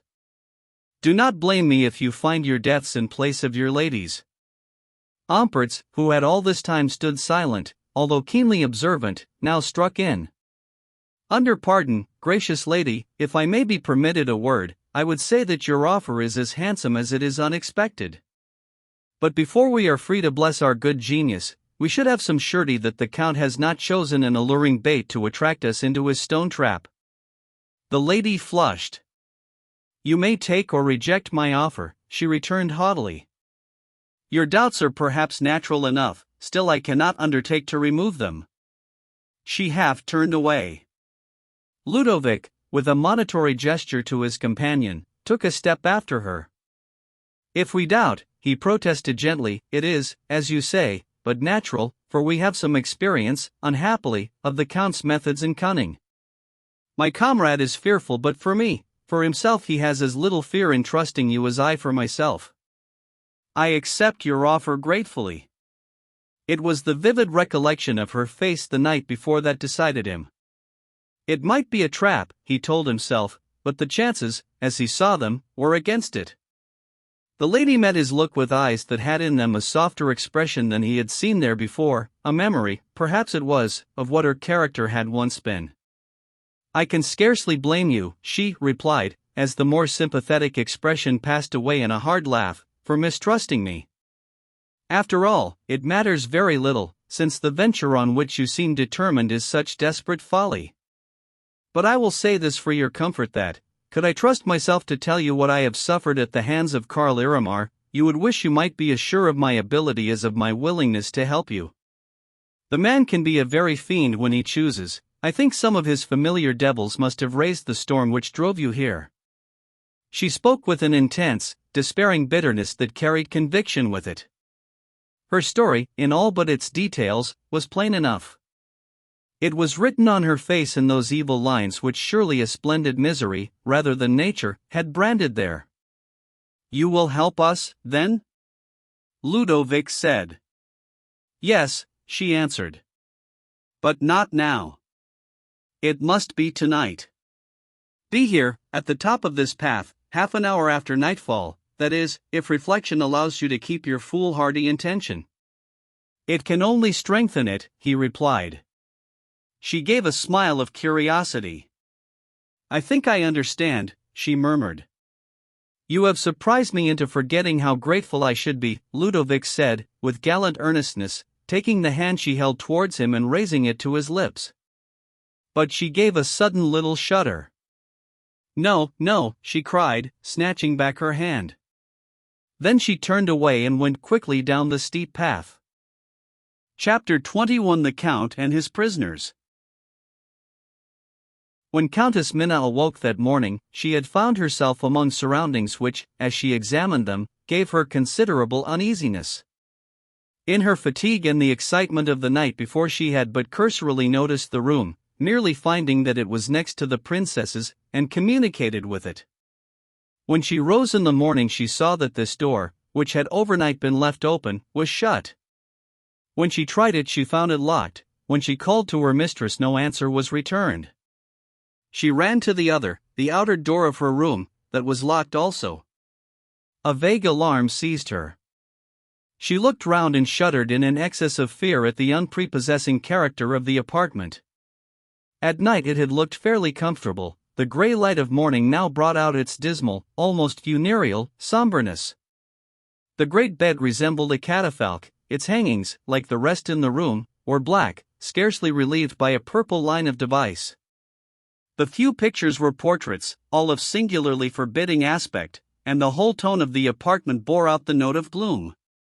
She went to the window and threw back the curtains, as she did so almost starting back in dismay. The outlook was upon a sheer wall of hewn rock, as gloomy and depressing as was the room. The place had the aspect of a prison, and it seemed very much as though it were really one as far as she was concerned. Worse than Krell, she gasped, as she turned away and began to dress herself. When this was done, she tried the doors again, shaking and knocking at them, but without getting any response. Her fears now increased every moment. She thought of all the tales she had heard of wild robber nobles and their death traps. Were they not nicely caught there? The very circumstance of their flight had made their rescue or any knowledge of their imprisonment an impossibility. Had they not, she asked herself miserably, by their own folly destroyed every clue to their whereabouts, and so unwittingly contrived their disappearance from the face of the earth? Yes, she persuaded herself, they had fallen into hands which would take care that they were never seen or heard of more.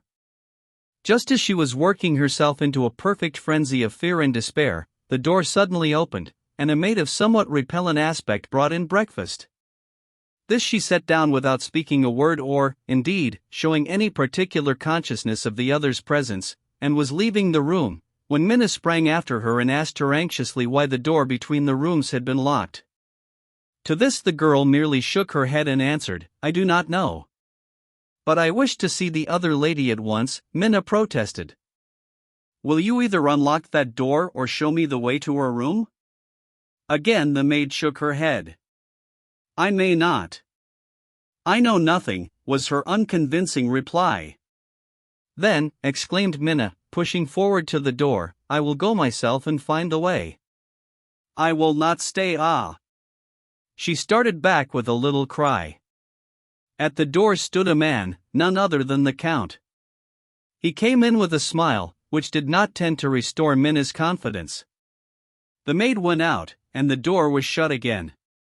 I hope you rested well, Fräulein? The set smile gave the lie to the words. Obviously he did not expect to hear of a pleasant night's rest. I slept well, Count. I was dead tired, she answered, keeping back her trepidation. Ah, to be sure. You had a long, fatiguing journey of how many hours, I forget? The question was put with just enough insinuation to put the girl on her guard. I could not tell you, I lost count of them, she replied, forcing a laugh. Ah, yes, no doubt, and you missed your way, of course. You would hardly take notice of time. There was something behind the man's casual questions. A purpose lurked there. He let it peep out, possibly because he hardly thought concealment worthwhile. But Minna's wits, as we have seen, were apt to become sharpened and steadied by a critical situation. They awaited now with apprehensive curiosity the declaration, surely coming, of the Count's purpose.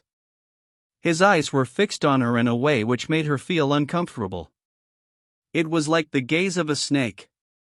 She had never thought that light blue eyes could give forth such a sinister expression.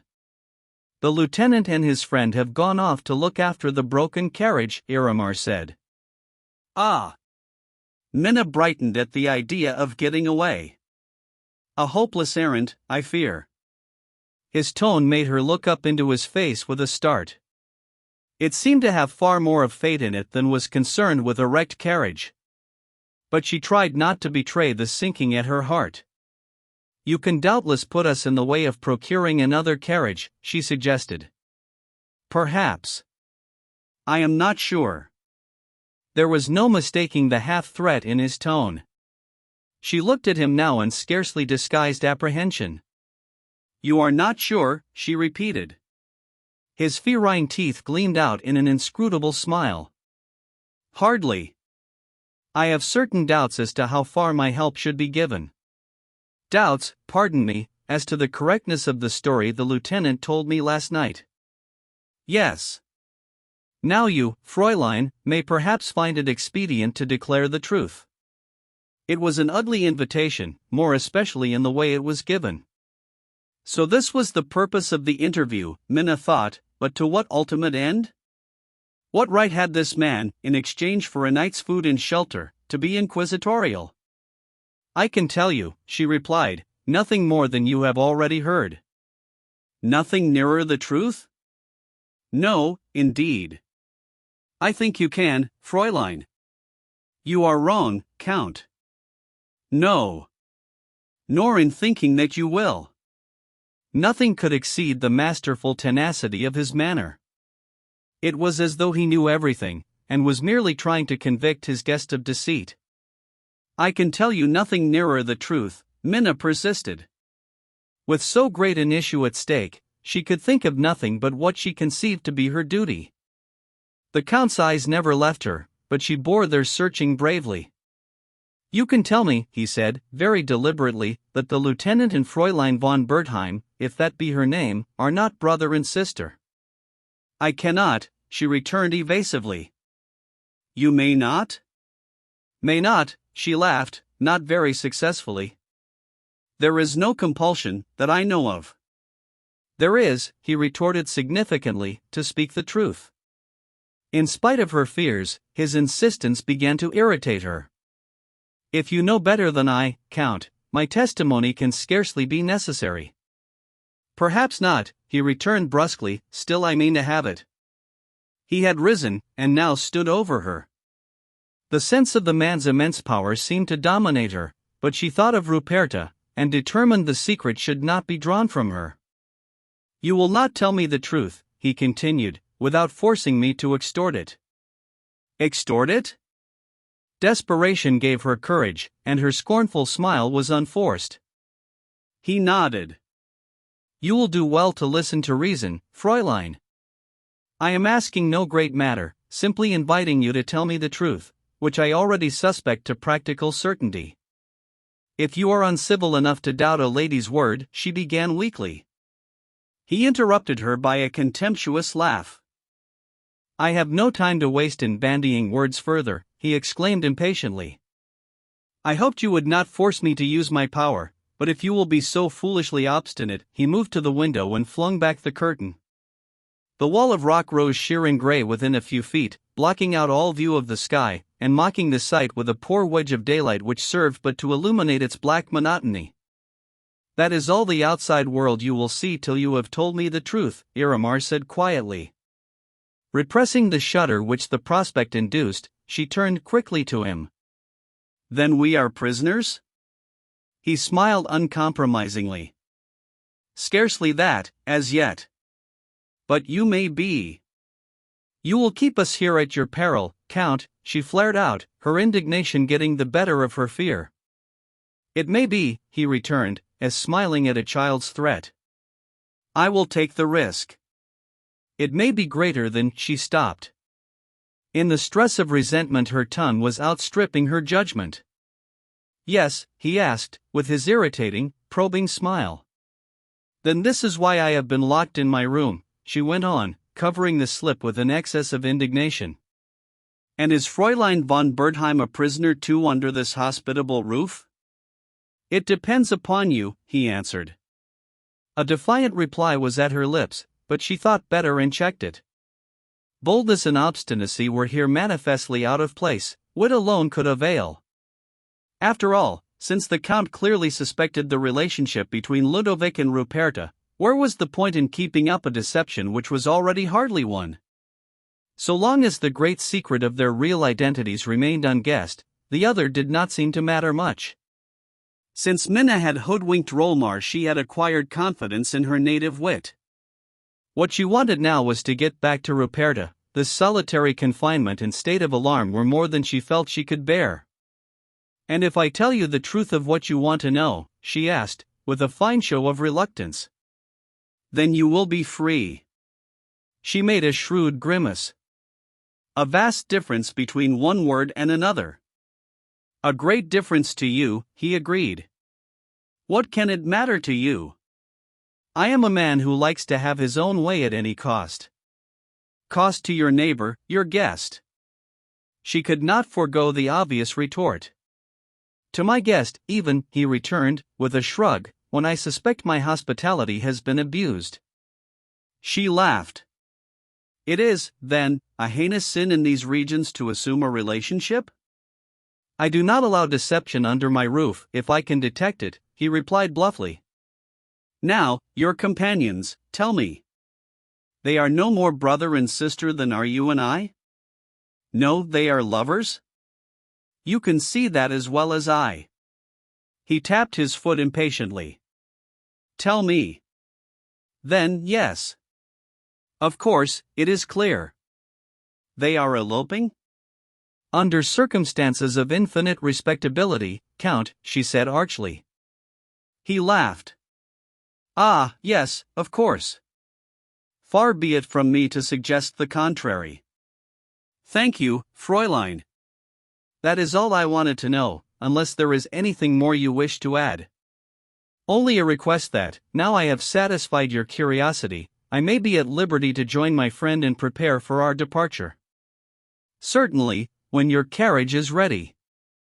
With a cunning smile, he moved to the door and went out quickly, closing it behind him. When she tried to follow him, she found she was again a prisoner. The Count had bolted the door behind him, and now went straight to the room that had been allotted to the princess. A very different apartment it was from poor Minna's, for, whereas that was repulsively dismal and terrifying, Ruperta's lodging was luxuriously furnished and pleasant in the highest degree. The windows looked out upon the valley and the stretch of pine-clad mountains beyond. There was no hint of a possible prison in those cheerful rooms, the appointments of which went, in their delicate refinement, far beyond anything which that part of the castle they had seen the night before would have led one to expect. The apartment was as magnificent as anything Ruperta had known in her father's palace, but for her anxiety to be on the way again she could have delighted in the pleasant rest and change of scene. As yet no shadow of a suspicion of her host's intentions had come to her. She was awaiting with some impatience Minna's appearance to join her half-finished breakfast, when she was told that the Count asked permission to pay his respects to her. He came in, another man from him who had just left Minna. He was now the very perfection of grave courtesy, the attentive host, the open-hearted sportsman. I had expected the lieutenant and his friend back before this, he observed, after their greeting. It is long since they went off to inspect the broken carriage. You do not think harm can have come to them? Ruperta suggested, noticing his serious expression. That, he replied, is scarcely possible, since I sent several of my men with them. She was reassured by his words. That is well. No doubt they will soon be ready to start. You are in great haste to leave us, Fräulein? Not that, Count. But we have a long journey before us. Ah, yes. It is sad that the pleasure of one must be the pain of another. The words were gravely spoken, tinged, perhaps, with a rather deeper feeling than a mere phrase of compliment. Ruperta laughed pleasantly. Her new life and its adventures were breaking down her old reserve. Hardly pain, I should hope, Count. Although parting is seldom a matter of indifference, it involves either relief or regret. And here?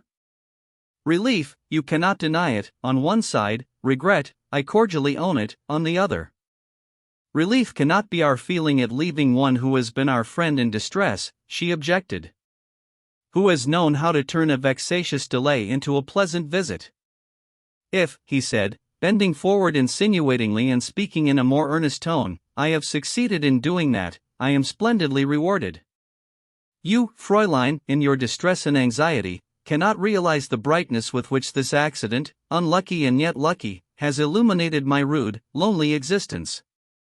She seemed to think he had expressed himself warmly enough, for she replied almost coldly, "It is surely your own choice, this rude, lonely life as you call it. Although I dare say an occasional guest makes an agreeable change." The blue eyes were fixed on her in a curious admiration. With glorious beauty such as hers, coldness could only be provocative to a man of the Count's temperament. "May I see Fräulein Minna?" she asked. "It is surely time we made ready for leaving." "Scarcely, I hope," he returned, and something in his manner seemed to suggest to her that he might design, she knew not why, to delay their departure. "Please, Count," she continued, more insistently, "let me find the Fräulein, or send her to me." A man came running out of the wood towards the castle. "Ah, here comes one of my men," the Count said. "He evidently brings news. I will see what it is." He hastened from the room, leaving Ruperta in a vaguely uneasy state of mind. Very soon he returned, and she saw in his face, as somehow she had anticipated, that he had unpleasant news to give her. "I am placed in an awkward position," he said, in reply to her look of inquiry. "My man, who accompanied the lieutenant and his friend, tells me a story so strange that I hesitate to make it known to you."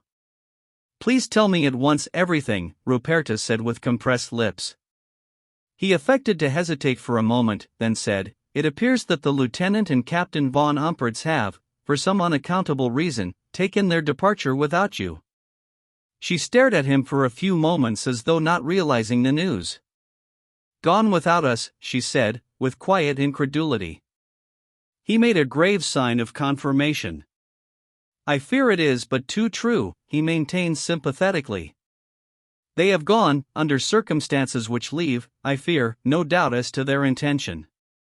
The notion was so preposterous that it scarcely moved her. "I cannot believe it," she said calmly. But the darker idea of a sinister intent prompting the falsehood began to take shape in her mind. "Will you hear what my man has to say?" Iramar asked. "No," she answered, with a cold repression that seemed almost indifference. "At least, not now.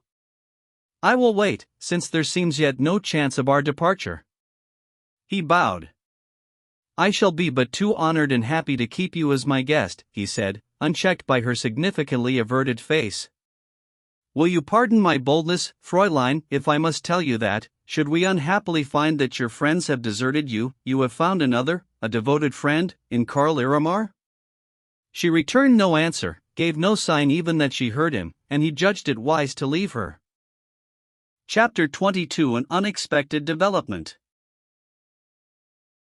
Night, falling over the dark forest, effectually hid Ludovic and Umpertz, who were making their stealthy way towards the trysting place. All through the dragging hours of that weary afternoon they had lain hidden among the rocks, having before them the curtain of a great clump of brushwood. Once they saw a couple of armed men stroll by. They wore the Count's heraldic badge on their arms, and, by their manner, were evidently a patrol keeping a quiet lookout.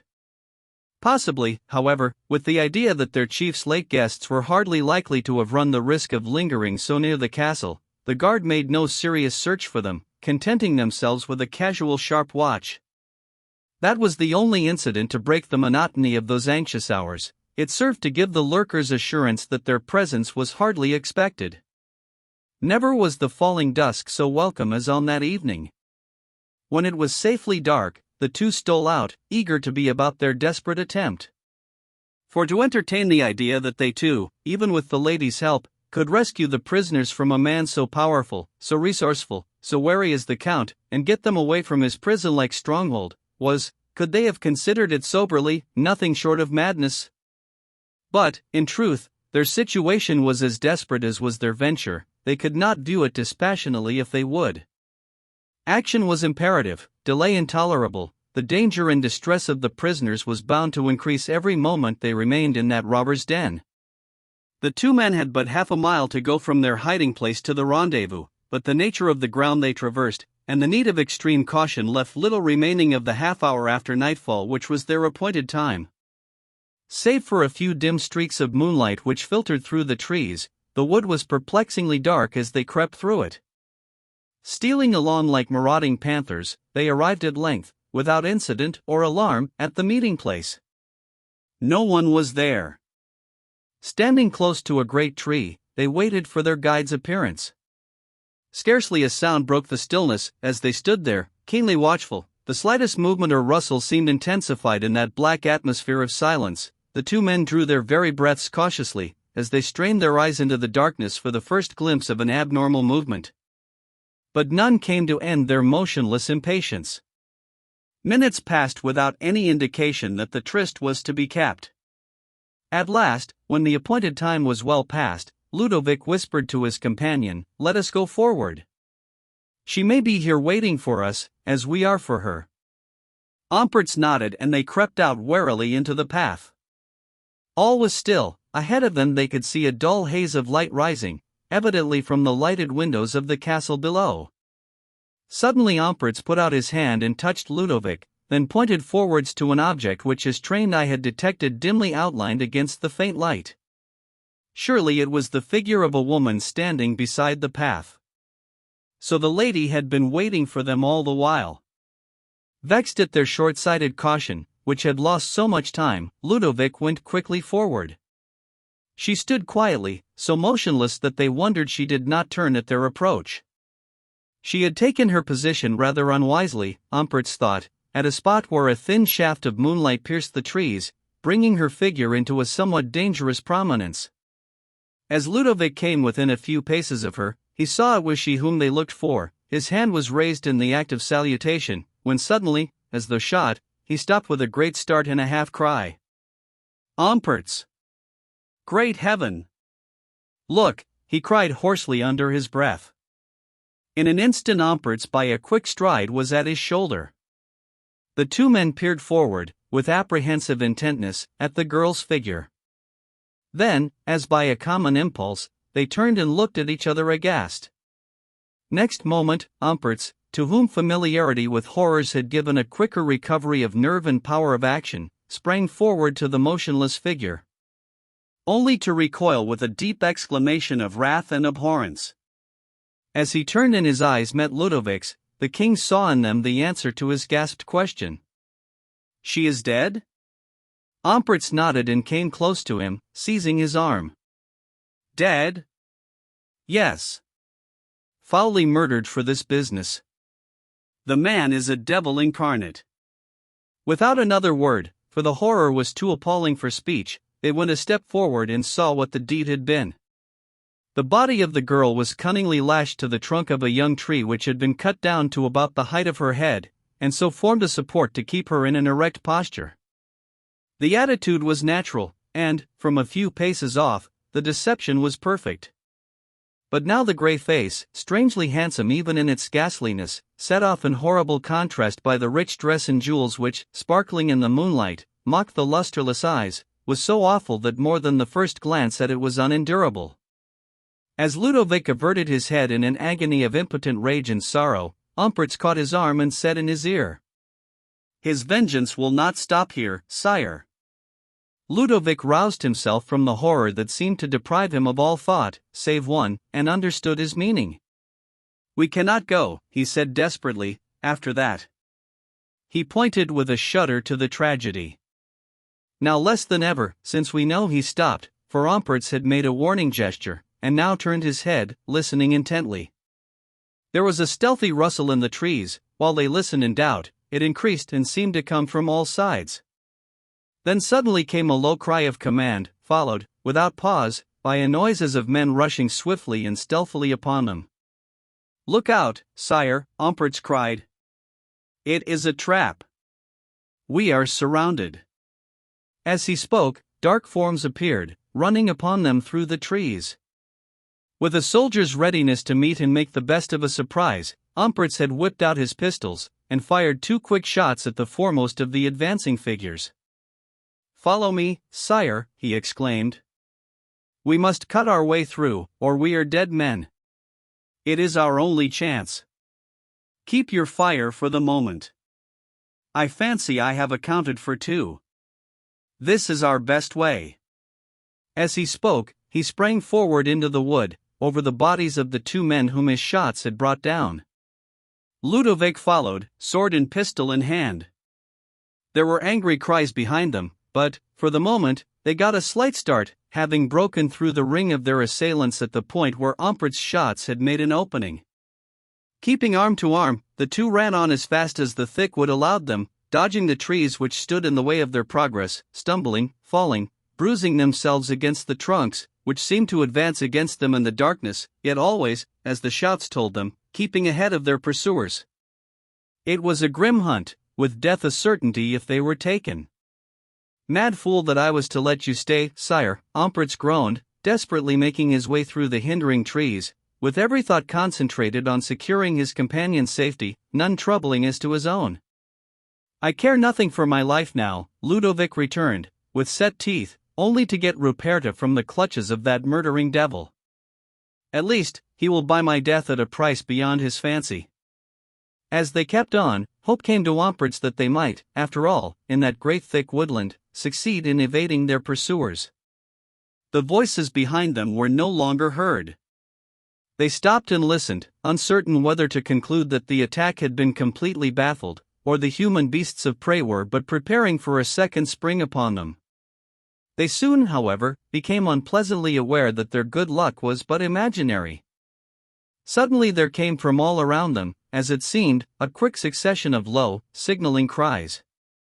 "We are surrounded again," Ludovic said. "Fools that we were to think we had got clear." "They have not taken us yet, sire," Umpertz replied, as, with grim determination on his face, he finished the reloading of his discharged pistols. "We will account for a few, I hope, of these villains before the end comes, if it be so near. Happily, though they outnumber us 10 to 1 or more, yet their master does not seem to trust them with firearms. Now, sire, let us make a rush for it. Once out of the wood, ha! What is that? By St. Hubert, they have lights for the better hunting of us down." It was true enough. From various points in the circle round them, came, first a dull glow, then, as the brightness increased, an occasional flash was seen, as in the narrowing ring of their pursuers, the torches were thrust to and fro. "At least their lights serve to show us where they are and where they are not," Umpertz observed, with a laugh. "Yonder seems a likely place to break through. Come, sire." Without a moment's further hesitation they made a dash at a spot where the interval between the lights seemed greatest. Their assailants had evidently not thought them so near, as the 2 burst upon them out of the darkness, which was intensified beyond the radius of light given by the glaring torches. The Count's men gave a cry of surprise, and sprang at them. But before a blow could be struck, 2 pistol shots rang out. The lights the men held made the aim easy to their own undoing. Next instant there were 2 bodies on the ground and 2 torches crackling half extinguished on the wood's spiky carpet. Then came a shout, a hunting cry, only more charged with rage and thirst for blood, followed by a rush, as the whole band converged and made for the track of the 2 who were now running for their lives. The pursuers had the advantage, since they could see their way. The glare of the lights came ever nearer, the savage cries of the manhunters sounded closer, the fugitives could hear the desperate panting of the men, straining every nerve to come up with them, and make a speedy end to the night's work. "God, sire, that you should die like this!" Umpertz cried with a great sob, as the 2, ever shoulder to shoulder, ran their losing race with despair. Truly the end seemed close now, as close as the exultant, panting ruffians at their heels. "That I cannot give the hounds my life for yours." The words were wrung from him in that great agony of regret. "It is well, my faithful friend," Ludovic replied, as he put forth his hand and gave the other's arm a friendly grasp. "You have played your part nobly. I am only sorry that I have led so brave a spirit to a trap like this." For all seemed over now. Save for the satisfaction of the act, it was hardly worthwhile to turn and send another brace of those hireling murderers to their death. But the last stand had to come, that it was but a few seconds away each of the two felt in his heart. They would not fall flying, but with faces set to their foes. They could run only till the foremost cutlass came within striking distance. It was but a very few feet away now. Ludovic had the word on his lips, when there came an exclamation from Ampertz, a gasp, it sounded, of grim satisfaction. The scene had suddenly changed, so unexpectedly, that it seemed like magic. The thick wood had abruptly come to an end, they were in open ground, in comparative light, since the sky showed clear above them. "Thank heaven we shall die in the open," Ampertz ejaculated, as they ran down the sloping approach from the wood. "It is some comfort to get another look at heaven, whether our journey lie that way or the opposite." The Count's men, like beasts of prey, were now tearing after them, their eagerness being probably stimulated by a shrewd idea of the way in which their chief would be likely to recognize their failure. On the open ground it was soon apparent that there was no chance of distancing the pursuit. "We must turn and face them," Ludovic said to his companion, as, turning his head, he caught sight of the flash of a blade almost within reach of his head. "No, no, sire, for heaven's sake keep on a little longer," the soldier gasped. "We may escape them yet. If only we can get to the rocks yonder." Ah! The foremost of their pursuers, an ill-visaged, swarthy giant, was now within striking distance of Ludovic. Ampertz, running for his life, was yet keeping an eye on the fellow over his shoulder, watching for the moment when the blade would be raised for the stroke. As he spoke the last words, he caught the glint of the steel over Ludovic's head. He turned and checked his pace just enough to get a certain aim, then fired, and, with a roar, the great fellow pitched heels over head. The next man was perhaps 10 paces farther behind. The fugitives had a renewed start. The rocks, for which they were making, were now quite near. "Courage, sire! Keep on at your fastest," Ampertz cried in his desperate hope. "We may make a stand against them yet. With our pistols we may hold these rocks. Ah, no! By the everlasting thunder, they have trapped us after all." His quick eye had seen that, from an opening in the dark hillside, a body of horsemen had suddenly appeared, filing out on the open ground across which the two had nearly made their way. As they emerged from the path, they deployed with military smartness, and so formed an almost invincible barrier between the fugitives and the rocks for which they were making. "We are nicely caught between two fires, now," Ampertz exclaimed with a groan. "Never mind, let us fight while we can," Ludovic returned. They had slackened their pace, seeing the hopelessness of getting clear away to the rocks. The Count's men from behind were now upon them. "We must try to fight our way back to the wood," Ampertz cried desperately. "We have no chance here against horsemen." There was little chance enough for them anyway. It was merely a question of how many lives they could exact in payment for their own. Seeing them halt and turn, the men gave a cry of exultant bloodthirstiness, and rushed to close in upon them. "Shoot, sire," said Ampertz, "and let us have one the fewer to deal with." Ludovic's pistol rang out, and a man fell. Ampertz pointed his empty pistol, and, seeing their comrade go down, the assailants checked their onslaught. But the Count was coming up behind them, his furious tones sounded above the rest, and the stimulus of that dominant spirit put an end to hesitation. If death was a risk in front, it was a certainty behind them, and the Count had a peculiarly unpleasant lethal prescription for cowards and blunderers. So the men were fain to attack, in spite of the ugly little barrel which swept round upon them as they spread out to surround the doomed pair. But now the precious fire could no longer be husbanded. Ampertz, hemmed in, shot down with his second pistol the most aggressive of their adversaries. The man's fall caused but a momentary backward sway of the oncoming force, which was now ready to attack at all points, and make short and final work of their victims. As the great body dropped with a half-choked cry and a thud, his companions, with savage cries of rage, brandished their weapons and made a simultaneous rush to close in. Back to back the two doomed men stood, grimly determined to make as many lives as possible pay for their own, since all else but death was out of the question. Ludovic was now utterly possessed by the spirit of blind, despairing recklessness. The sense of the terrible irony of his fate had passed from his mind. All hope was gone, one after the other his kingdom and his love had been snatched from him, and now fate's shears were already meeting on the thread of his life. So free of the world and all it held dear for him did he feel, that he could laugh and enjoy the desperate excitement of that last struggle, where, since he could not win, he could delight in reducing his opponent's gain. In those terrible moments, when the murdering swords and villainous faces with eyes drunk with the lust for slaughter pressed round him, he fought with a coolness and effect which forced from him a laugh at his own success. He could not have imagined their holding out like that.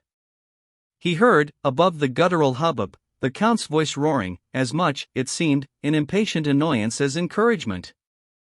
Then from Ampert's behind him came a loud exclamation of triumph, a shout as gaily jubilant as a man might give on a successful stroke at tennis, but it meant that another of the Count's ruffians had been accounted for, and the debt which their lives were to pay was growing. But almost immediately afterwards the soldier gave a different cry. "Ah! I am done for." Instantly Ludovic turned to see his comrade practically disarmed, his uplifted hand grasped but the hilt of his shattered sword. "My beauty! Gone at last, and on these swine," he cried ruefully. There was but one sword now to defend two men. Ampert's, with a despairing oath, hurled the sword hilt full in the face of the man who was about to thrust at him. The fellow's intention was naturally checked by the blow which took him fairly on the mouth, and, profiting by the moment's respite, Ampert's made a vigorous spring out of the immediate reach of his assailants, but instead of trying to escape rushed desperately towards the Count. "Count," he cried, throwing out his arms, "kill me, as you please, but save him. He is Prince Ludwig of Draxbüroldstein." He stopped, for, with an exclamation of angry surprise, the Count had turned from him and ran forward, peering through the semi-darkness at a sight which had suddenly attracted him. For a moment Ampert supposed that it was Ludovic who was the object of his attention, and he, too, ran back to where he had left him, fearing that he must by now have fallen.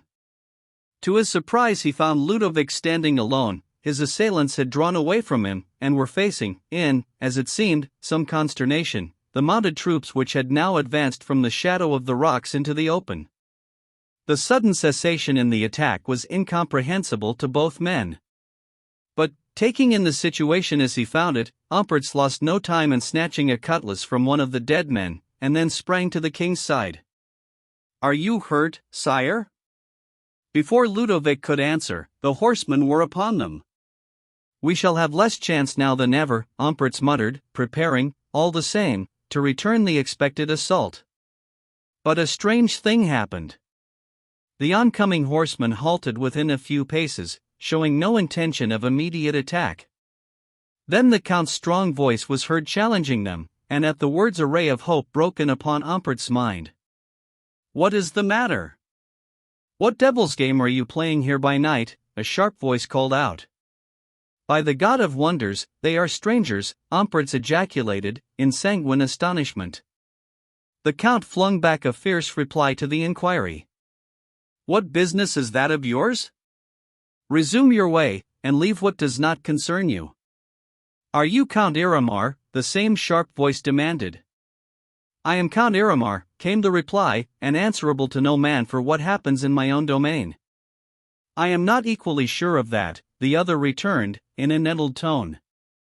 "I will brook no interference from you or any other man," the Count shouted, resentfully.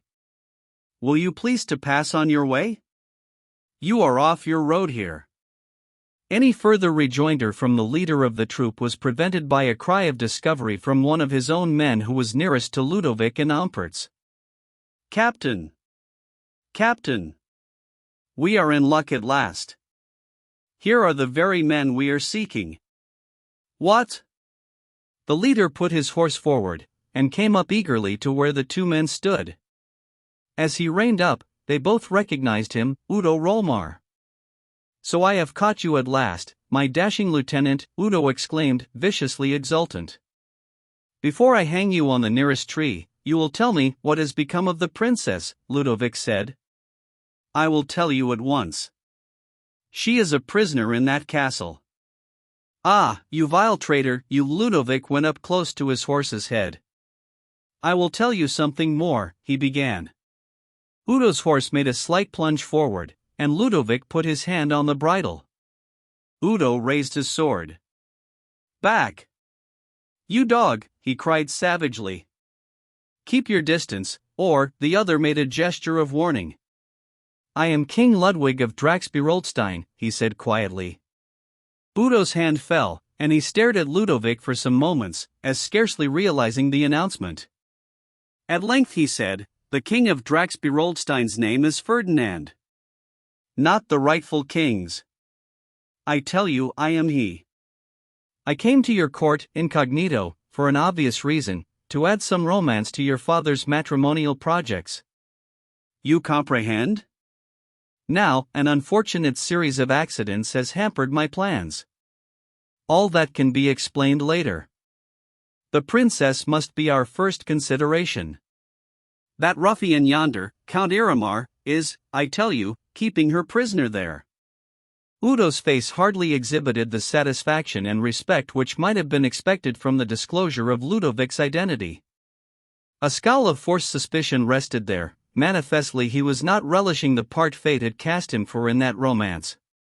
His father's sentiments in the business differed, as has been seen, considerably from his own. The feeling uppermost in his mind just then was probably intense regret that he had arrived on the scene in time to interfere in the Count's amiable intentions towards his rival. But there he was, and the situation was to be accepted as he found it. He could hardly take upon himself to complete the Count's work. The Chancellor would surely find out any such treachery, and was not the man to spare, in such a case, even his own son. For, in spite of the incredulity which he thought proper to assume, something told Captain Udo that this was the veritable Prince Ludovic. The adventure, now that he was given the clue to it, was plausible enough, and it was obvious from his demeanor that the man who stood before him was something more than a lying lieutenant. "This is all very fine and mysterious," he said ungraciously, still affecting a doubt he scarcely felt, "and I do not understand it." "It is of no consequence," Ludovic returned with dignity. "You will, at least, not disbelieve me when I tell you that the Princess Ruperta is in that castle, held prisoner, and, for aught I know, in dire peril. As to who or what I am, that can be determined later. But no time must be lost in rescuing Her Highness from that villain's clutches." There was hardly room even to pretend to doubt that statement, and Udo resumed action, nothing loath, perhaps, to play the rescuer and get Ruperta out of the danger into which her lover had brought her. He wheeled his horse and cantered back to the spot whence the Count had addressed him, only to find that during his colloquy with Ludovic, the Count and most of his party had disappeared. Chapter 23: Rollimar's Policy. This maneuver of the Count's gave little surprise to Ludovic, although he felt angry with himself for not having foreseen it, and, indeed, in letting Iramar slip away, the chance of speedily rescuing the princess had been lost. Udo Rollmar showed his double discomfiture pretty plainly. However, he did not let his moodiness interfere with his activity. He sent several of his men in pursuit of the Count's party, but with little success. The wooded and rocky approach to the back of the castle hampered the movement of men unfamiliar with the winding paths and concealed passages. Consequently, the result of the pursuit was the capture of but one man. This fellow laughed defiantly when Udo ordered him to gain admittance for them into the castle as the alternative to his being strung up on the nearest tree. "A pleasant draught that," he laughed sturdily, "set against the docile Count would have ready for me." "Nonsense, man," Udo said impatiently, "you will have our protection," and as for the Count, the fellow interrupted him with a still more derisive laugh. "The Count? You think, with your score of men, to come to a reckoning with him? Why, Captain, you might as soon try to catch in your hand a bird flying past you. 10 times your force would never get inside that castle, were the Count minded to keep you out, and if you did get in you would never get out again. We shall see, Udo returned, scornfully confident. You do not know my master, said the man. I know him, Udo retorted, for a pestilent, defiant lawbreaker. A villain who, for this piece of work, will at last meet the hangman who has long been expecting him. The prisoner's only reply was an incredulous laugh. Do you mean to show us how to gain entrance to the castle? Udo demanded impatiently. Not I, the fellow answered. And you may thank me for refusing to do you that ill service. Udo raised his hand, as though about to order him to be strung up, then, with a change of intention, he had him bound and attached to one of his troopers. It is as well to keep the fellow alive for a while, he said to Ludovic, we may find a use for him. In my opinion the ugly scoundrel is certainly right, Captain, Umpertz observed. This is no place to account for with a handful of men. It could defy you at that rate till doomsday. By his ill-humored face, Udo did not seem to accept the opinion very graciously. But he was fain to consult with Ludovic upon the position in which they found themselves. His manner towards the king was dubiously deferential, suggesting that he would have liked to discredit him were he only certain of his ground. You may accept the fellow's word, Ludovic said, ignoring Udo's manner and his paramount anxiety for Ruperta. It would, I am sure, be absolutely useless to attempt to force our way into the place. And here, from behind, is its least vulnerable point. I fear all we can do is to go round to the front and threaten or, at least, parley with the Count. Udo's aggrieved expression seemed, as doubtless it was intended, to make the most of the undeniable fact that it was by the extravagant act of Ludovic himself, king or no king, that the princess had fallen into this trap. However, he accepted his advice, and the party made their way round into the narrow valley and so up to the front of the castle. Here, with sound of bugle and peremptory hammering at the great door, the master was summoned and entrance demanded. But not a sign of impression was or seemed likely to be made. After a while, however, a grating in the door was uncovered, and a manservant, after blandly inquiring the reason of the summons, intimated that if the leaders of the party would come forward alone, having drawn off their men down into the valley, the Count, his master, might be graciously pleased to speak with them from a window. As this seemed the best chance they might expect, Udo ordered down his men, and remained on the highest terrace with Ludovic and Umpertz. For many minutes they stood there cooling their impatience. Presently, however, a light appeared at a window above their heads, it was opened, and at it the Count appeared with a face of bland, protesting surprise. May I ask the reason of this somewhat rude summons? He inquired. What do you gentlemen want? We want, Udo answered, the ladies whom you are keeping prisoners. The Count raised his eyebrows in still further surprise. Really, gentlemen, he replied, I am at a loss to understand you. You are making, knowingly or in ignorance, an extraordinary mistake. I know nothing of any ladies in my house. His affectation of ignorance, while it rather nonplussed Captain Rollmar, exasperated Ludovic, to whom it was disagreeably familiar. A truce to this nonsense and pretense, Count, he cried. We are not here to discuss whether these ladies are in your keeping or not, but to demand their instant release. The light held by the Count's face showed an ugly wave that for an instant ruffled its blandness. You demand, sir, he returned, with a slight indication of sternness behind his suavity. You are as bold to ask me for what I have not got, as unreasonable to disturb my peace at this time of night. His cool lying was a shield which no words could pierce. Then, said Udo hotly, you refuse to give up these ladies?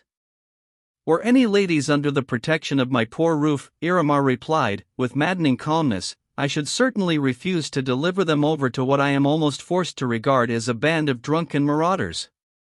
You will rue this insolence before many hours are past, Udo cried angrily. So far from being a drunken marauder, I am Captain Udo von Rollmar, of His Highness Duke Theodore of Waldavia's bodyguard of cavalry. My father is Chancellor, Baron von Rollmar, and your friends? The words came snapped out with pointed, malicious intent. "And your friends, who have, in return for my hospitality, murdered my poor servants in cold blood, and attempted my own life, who may they be?" "I am one," Ludovic retorted, "who possesses the power to have you hanged, and I will not rest till I have done so." The Count laughed. "And you expect me to open my gates to you?" "Certainly, to let out the two ladies." The Count made a gesture and a grimace of protest. "This trick shall not serve you, Count, for long," Ludovic said, checking his almost ungovernable anger in his anxiety for the princess. "Let me tell you, the ladies you keep prisoners are of high rank, and you will detain them another hour at your peril." The Count smiled as resentfully indulgent. "Were the facts as you state them, I should be tempted to ask how ladies of high rank come to be traveling in this wild country in company with a pair of common swashbucklers, if the expression may be allowed me." This touched Ampertz, who had hitherto stood by chafing in silence. "You will pay for that, my sweet Count, on my own as well as this gentleman's account, if ever I come within striking distance of you." "It is late," Iramar observed, with his terrible coolness, and chilly for listening to insane threats and bluster. "I have already indulged you too long. I can only repeat that I have no knowledge of the ladies whom you say you seek. Now, Captain, I bid you good night, and if I might venture to add a word of advice, it would be that you will do well to dissociate yourself forthwith from your two disreputable companions. You are a young man, and what is strange in your father's son, you seem easily gullible. Good night." The window was closed with a bang, and the light disappeared. The three men turned and descended to one of the lower terraces, where they held a short consultation. Each was convinced that an attempt with that handful of men to force a way into the stronghold was not to be thought of, and Ludovic, gladly as he would have headed such a forlorn hope, was obliged to bow to its impracticability. The plan quickly decided on was that he and Udo Rolmar should ride back post-haste to Waldenthor, inform the Chancellor of what had happened, and return with a force sufficient to overcome and compel Count Iramar to surrender. Meanwhile the men already there would remain on the watch under the command of Ampertz. No sooner was this plan settled, than the two, taking the freshest of the horses, started off on their long ride. Tedious as it was, especially to Ludovic's impatience, the journey was by a much shorter route than that by which he had come. When once, after a couple of leagues rough riding, they gained the high road, the way was smooth and direct enough. There was no comparison between their galloping progress and that of the heavy jolting coach in which the ill-fated elopement had been made. The day was yet young when the two drew bridle before the chancellery at Waldenthor, and Udo, ushering his companion into a salon, went to announce to his father the strange result of his quest. Ludovic had taken, insensible of fatigue, but a few turns of the apartment in his restless impatience, when the Chancellor came in. Rolmar's greeting manner was a study, a curious blending of half-doubting deference and slightly contemptuous protest. But his keen scrutiny of the young man, a revising, as it were, under transformed circumstances, of a previous observation and opinion, seemed to satisfy him. His first words, as he bowed, lower than to an equal, yet not so profoundly as to an assured sovereign, were characteristic. "And I, Adrian Rolmar, never even suspected it." There was a slightly self-reproachful smile on his thin lips as he motioned Ludovic to a seat and stood before him, keenly revolving this unexpected phase of the situation. "You have heard, Baron, about the princess?" Ludovic asked rapidly. Rolmar bowed assent. "A pretty pass your highness has brought your romance to." He seemed not to care to ask or require any personal confirmation of the news of Ludovic's identity. He was shrewd and skillful enough to see that the man before him was undoubtedly royal, although, owing, perhaps, to his keenness having been diverted to another scent, what seemed now so obvious had previously escaped his notice. His remark had a touch of humor which softened its reproach. "No one," Ludovic replied, "naturally can regret this unlooked-for turn more terribly than I. The matter now is to rescue the princess, and without a moment's unnecessary delay." To his impatience, Rolmar's deliberation was provoking. "Ah! Unfortunately, as we hear, sire, you are not in a position to effect the rescue yourself. For the moment Ludovic did not take his meaning. By myself? Assuredly not. You must know this Count Iramar and his stronghold, Baron. It will require a considerable force to bring him to capitulate. Rolmar nodded agreement. Which your highness cannot provide. From Beroldstein? No. Ludovic replied, a little awkwardly. I fear I have trouble there to face. Ah. The Chancellor's ejaculation was expressive, inscrutably so, in the suggestion of busy thought lying behind it. You would have done better, sire, to have looked after your crown, and left your love affair in my hands. Better, perhaps, for my crown, the prince returned, with as much of a smile as his anxiety would permit. But, with all deference to your skill, Baron, not so well in the other matter. At least, the Chancellor rejoined, the present situation would have been avoided. One can hardly hope to fight against chance, Ludovic said, somewhat impatiently, of that I have been the sport lately. My uncle's fatal accident, my cousin's usurpation, and our stumbling into Count Iramar's den, were hardly to be anticipated. But if fate has led me into these hard knocks, it has in other respects marvelously stood my friend, even, he smiled, against you, Baron. Rolmar returned the smile a little dubiously. Under pardon, sire, your luck can scarcely be said to justify your madness. Romance is, no doubt, a pretty plaything, but too gimcrack for the stern game of statecraft. I am an old man, sire, and you a very young one. Let me tell you in confidence from my experience that the greater part of my 40 years' work has been correcting the mistakes and combating the absurdities of those whom I have served. Happily, for I am tired of it, it does not fall to me to help you to regain what you have lost. Ludovic rose impatiently. But it is just for that, Baron, I have ridden here post-haste through the night. To help you? The old minister looked uncompromisingly aghast. Yes, Ludovic exclaimed impetuously, to rescue the princess. While we are talking here, Rolmar's expression had changed into a grim smile. The romantic still uppermost, he said, his contemptuous amusement getting the better of his deference. I thought you referred to the recovery of your kingdom. What is that to me while Ruperta is perhaps in deadly peril, or worse? Ah, true. The old man's coolness and deliberation were exasperating. That is my business, and you may trust me to set about it without delay. I might be excused for doubting your promptness, Baron. Festina lente. But I am not insensible of the criticalness of the princess's position.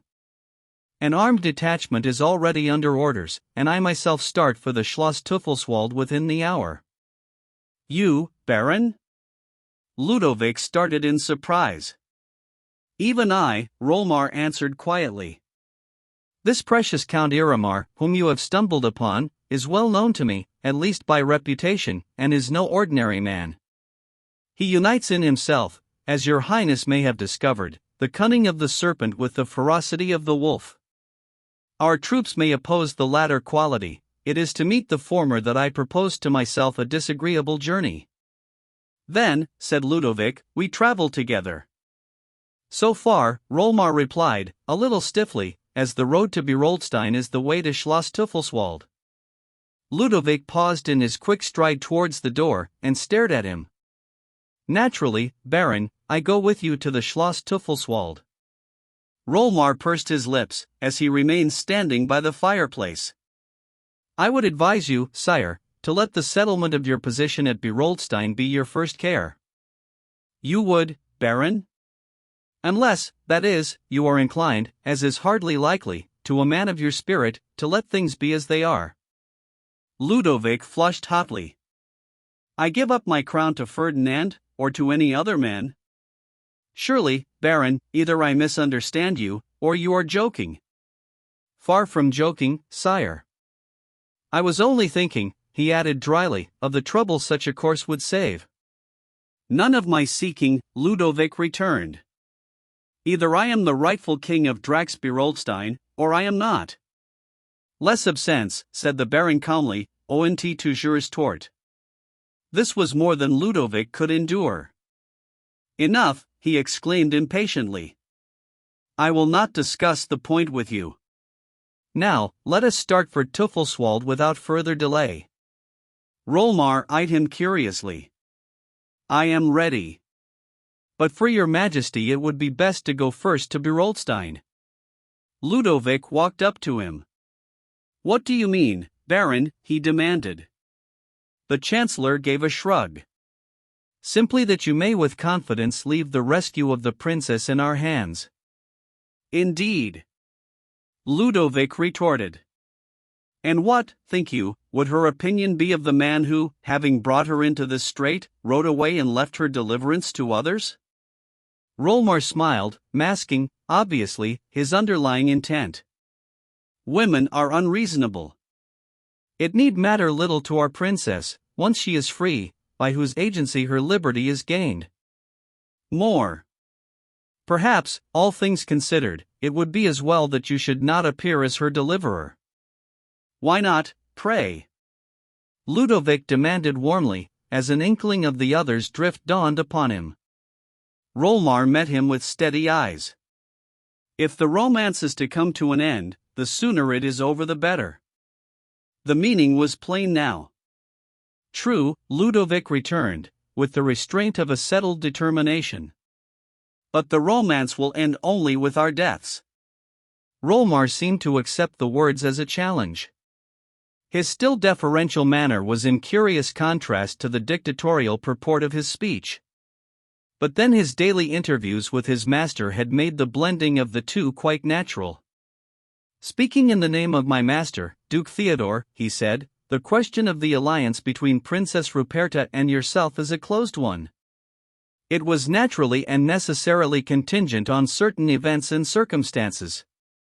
With the romance of your love affair I have no concern, except to express a passing regret that it should have indirectly upset a promising intention. But your majesty will understand that, from His Highness Duke Theodore's point of view, the proposed alliance of our princess was not with Ludwig Hassenberg, but with Ludwig, king, or at least heir apparent of Drax-Berolstein.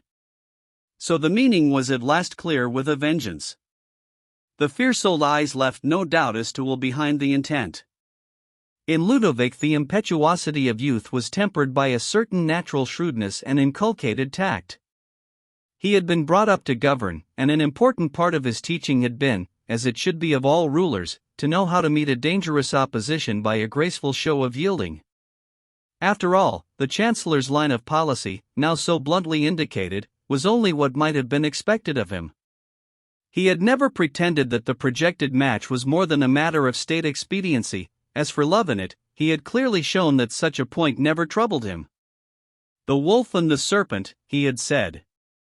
Yes, there was no use, especially in Ludovic's present helpless position, in opposing force, which he had not, or even spirit, which he had, to cunning. So he bowed before the expression of the old statesman's plain-spoken intent. I can well understand that, Baron, he replied, masking the resentment in his heart. Were I so simple as to expect you to forego your policy for a mere matter of romance, I should confess to a poor knowledge of the world and an incompetence to govern my little share of it. But if you think for a moment that I have given up my crown, you make a strange mistake. You cannot think that. Could I be capable of so weak an act of renunciation? Were I so ready to bow before circumstances, I should indeed be unworthy of so noble, so high-spirited a girl as Princess Ruperta. No, I mean to assert my rights without delay, and have little fear that, when once I have raised my standard in Berolstein, my cousin Ferdinand will be able to stand against me. Rolmar's face was not an easy one to read, but if at that moment it gave any clue to his thoughts, it indicated that he was of a different opinion. But he did not say so. His purpose was to marry the princess to the king of Drax-Berolstein, when once it was quite settled which of the cousins wore the crown firmly on his head. That issue they might fight out between themselves, and welcome. As to the result, he was cynically indifferent. Very well, sire, he said calmly, your spirit is admirable and deserves success. As a sensible man, you will hardly blame my master if he, before giving his daughter's hand, waits for the interesting result. Now, it is time I was on my way. With irreverence, he motioned his guest towards the door. "You will at least let me bear you company, Baron?" Ludovic asked. "Our ways lie together, and I shall not rest until I know the princess is safe." "I shall be honored," Rolmar answered. "If your majesty will take some refreshment, while I speak a parting word with the duke." Rolmar was all suavity when he rejoined Ludovic, and, at the head of some 80 men, they set out at a smart pace for Teufelswald. Chapter 24: The Count and Ruperta. A man of Count Iramar's abnormal cunning and insight had little difficulty in guessing something very near the truth about his captives. They were ladies of rank, Ludovic had told him, and he could quite believe it.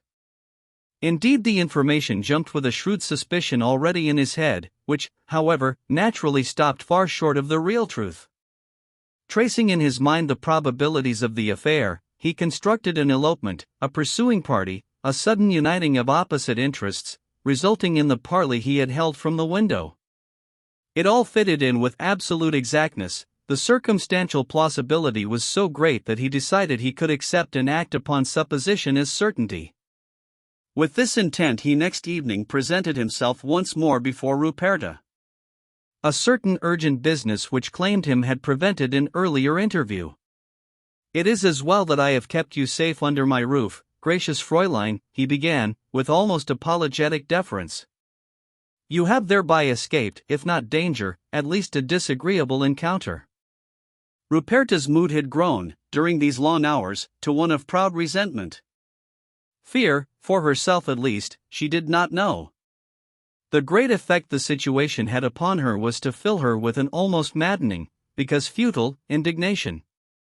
In her treatment at the Count's hands she saw nothing but a shameful outrage. The actual danger in which she stood scarcely occurred to her. Her fearlessness left her self-reliant, and a self-reliant woman is to herself indeed a tower of strength. As for her captor and host, she told herself that she saw through his deceit, and as for his brute strength, why, she was a woman. It was scarcely conceivable, at any rate in her experience, that this man could resort to any brutality in order to coerce her. She replied to him, with disdainful resentment, "What may that be, Count?" Her tone suggested that she was prepared to disbelieve whatever he might be going to tell her, but he ignored his unpromising reception. Now the strange desertion of Lieutenant von Bertheim and Captain von Ompertz may be accounted for. Yes? Her eyes were fixed on him as though to detect and shrivel up the coming falsehood. But Karl Iramar was no ordinary man, no ordinary wrongdoer, even, and the effect was otherwise. "Captain Rolmar, have I the name aright? Captain Rolmar has been here." At the name her face had brightened expectantly for an instant, then clouded again. She would give him no lead, he must tell his story without suggestion from her, and she could judge of its truth or falsehood. Indeed? Only intense repression of her anxiety could have enabled her to pronounce the words so coldly. "Yes. He came with no friendly intent, that was certain, and I judged it advisable to keep you under my protection and to refuse him entrance to my house." "The lieutenant and Captain Ompertz?" She could not resist the question which forced itself to her lips. "They had evidently fallen in with Captain Rolmar and his party," he replied darkly. "The result of their meeting, you, gracious lady, may best imagine." In truth, she did not know what to imagine, what to believe. A chill of despairing loneliness seemed to sweep over her soul. Only for a moment, and then she called up her courage again. "I am thankful," he said, insistently, "that I deemed it wise to keep you here under my protection." His assumption of patronage seemed to provoke her. "Indeed, Count," she returned, "your intention may have been kind, but it is not so certain that I stood in need of protection from more than that night storm." "I think," he replied, insinuatingly, "that you would not have cared to meet this Captain Rolmar." "You might," she rejoined, with spirit, "have given me the chance, instead of keeping me ignorant of his presence." The Count laughed. "The captain has not gone far yet. Shall I send for him?" The steely blue eyes were on her, lighted with masterful amusement. How she loathed the indignity she could not resent. "If you are serious, you may send for him," she answered quietly. For a moment he stood looking at her in silence, in a pause of calculation. "I shall not send for this Captain Rolmar," he said at length, speaking with marked deliberation, "for two reasons." For an instant her eyes were raised to his face, that was all the invitation he received to state them. "One," he proceeded, "is that I would not for the world subject you to the chance or shadow of annoyance. And I have every reason to believe that would be the outcome of my delivering you up to this rough fellow who is pursuing you, and who may have already wreaked his vengeance on your escort." She made a slight movement, perhaps the checking of a shiver, that was the only break in her impassivity.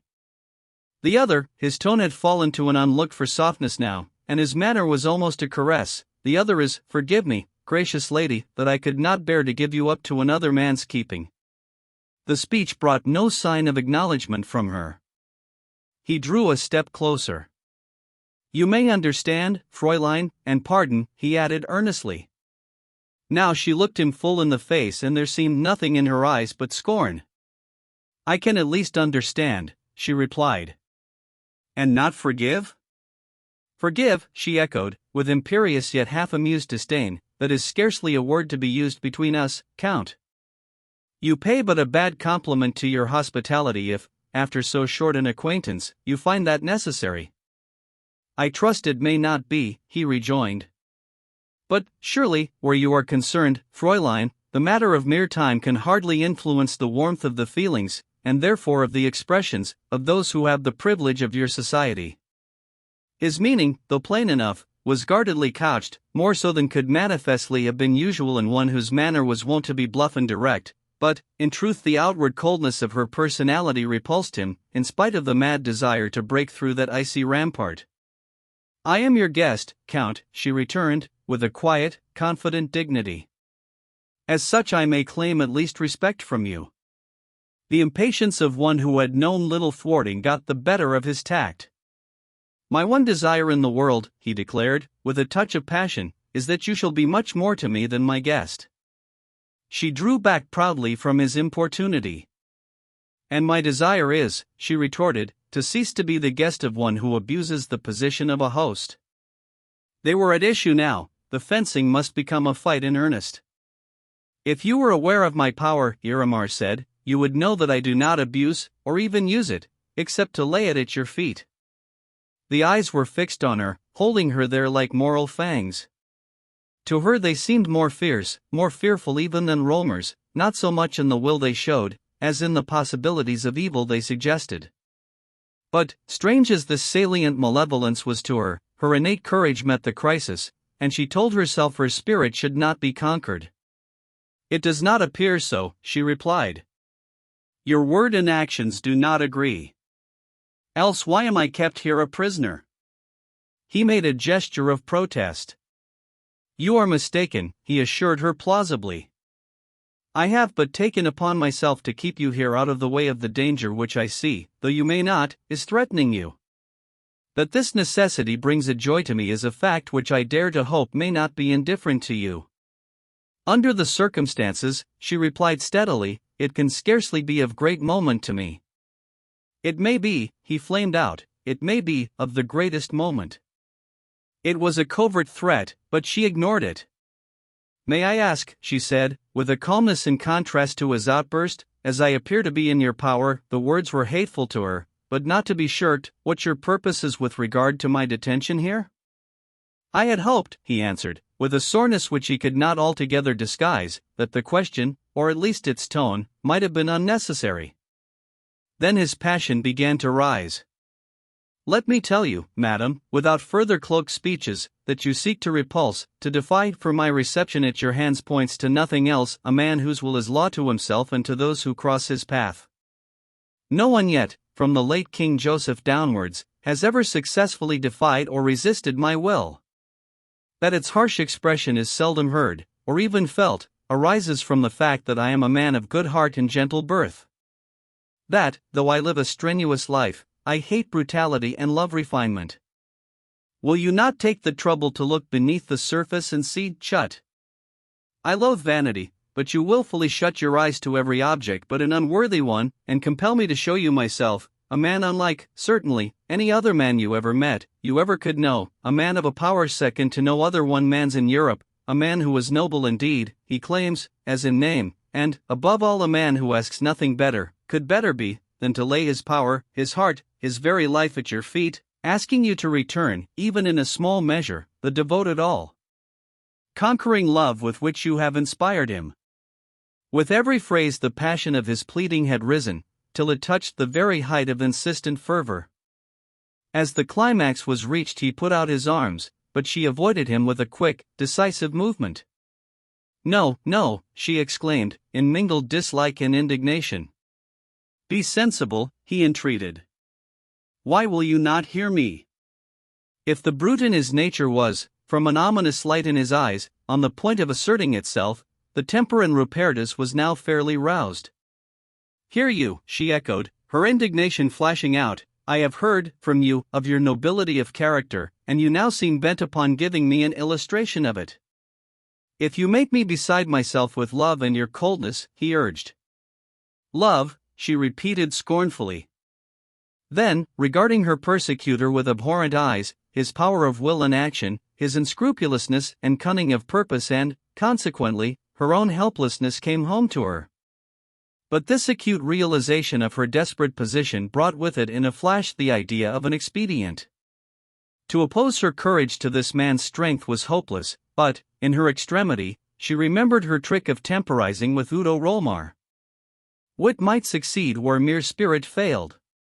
True, her former experiment had not been altogether successful, it had led to a passage which was unpleasant enough, but it had at least shown her, what she had sometimes heard, that man is most gullible when his heart or his passion is touched.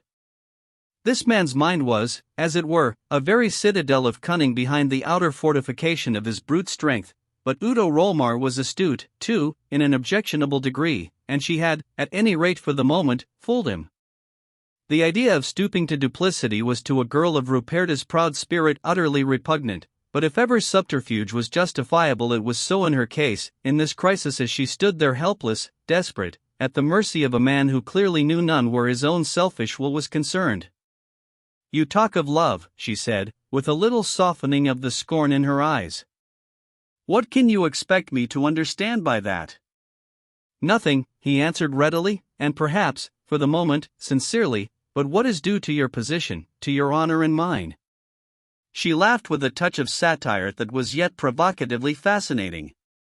"One might easily doubt your honorable intentions, Count Aramar, from the manner of your wooing." Perhaps the success, which was more familiar to him than failure, gave him the cue that he was gaining ground, and shut his eyes to the idea that this royally masterful girl could yoke her pride with deceit. "I would I might dare hope," he said, caressingly confident, "that in your eyes impetuosity may be my greatest fault." "Impetuosity," she said, "means lack of consideration, of respect." "No, upon my soul," he protested. "Will you not do me justice and think of my temptation, how short the time given me to speak my heart may be? It is that which has driven me to the impetuosity which has offended you." "You bring me," she rejoined, with what seemed a lingering touch of resentment, "news of my friend's fate, and, with the same breath, make love to me. Is that delicate consideration, Count? Where is your noble breeding?" "I have erred," he replied, with an affectation of humility. "It was my heart that got the better of my head. All I have to pray for now is that you will let me earn your forgiveness." She kept her eyes averted and made no reply, and he judged it best to leave the delicate question for the moment where it was. "Tell me," he continued, with a change of tone, "if the question be not offensive, this Lieutenant von Bertheim? He was your lover?" She made a slight inclination of assent. "Ah! I think I can read the story. Yes, romance is a fine illusion, but power is finer, and it is real. My dearest hope is that you will soon share mine." Still she was silent, for silence was safest then. He, inwardly exultant, accepted such favorable sign as that silence gave, and, where importunity was manifestly distasteful, forbore to follow up so quick upon his advantage. And this Captain Rolmar, he asked, with a knowing curiosity, he was the lieutenant's rival, eh? I suppose so. And not a desirable one, that is manifest. Hardly, perhaps. The son of a powerful man. The Chancellor Rolmar, yes. The story is plain. You may correct me if I have it wrongly. The Rolmar needs but to ask and have. To avoid the indignity of such a disposal, to say nothing of a, perhaps natural, preference, you take to flight with a lover of your own choosing. Your friend goes with you, to play propriety, no doubt.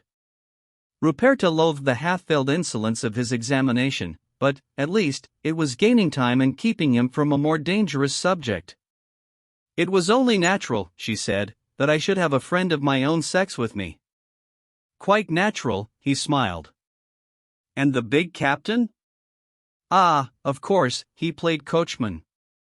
The lieutenant might have chosen a lighter Jehu from among his trusty friends. Or perhaps there was a tenderness between him and Fräulein Minna? It is scarcely surprising that your carriage broke down. Still, it is not for me, of all men, to complain of that. Nor shall it be my fault if you regret it long. Every moment her hatred of the man and his scoffing manner increased, but, at least so far, it was harmless.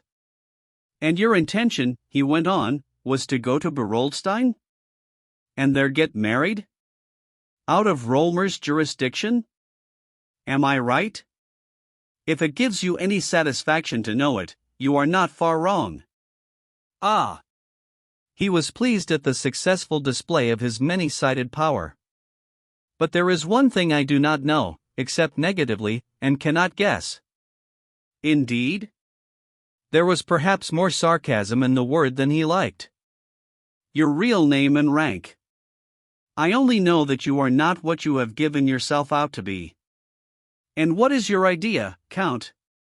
That your rank is higher than it appears.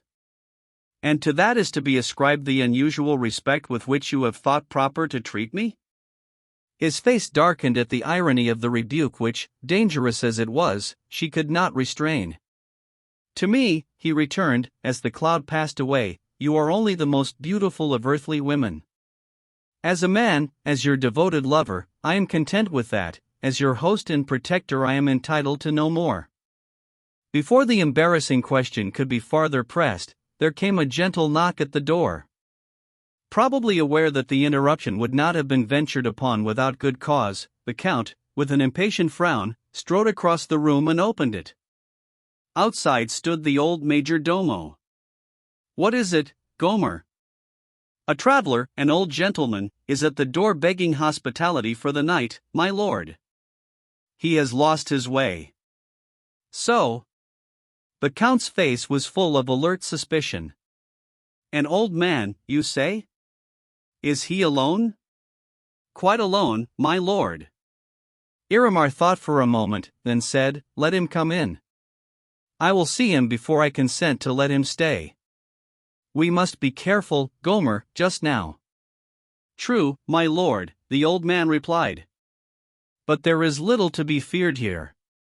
So, with a word of excuse to the princess, Iramar went down into the hall. Chapter 25 The Fox in the Wolf's Den.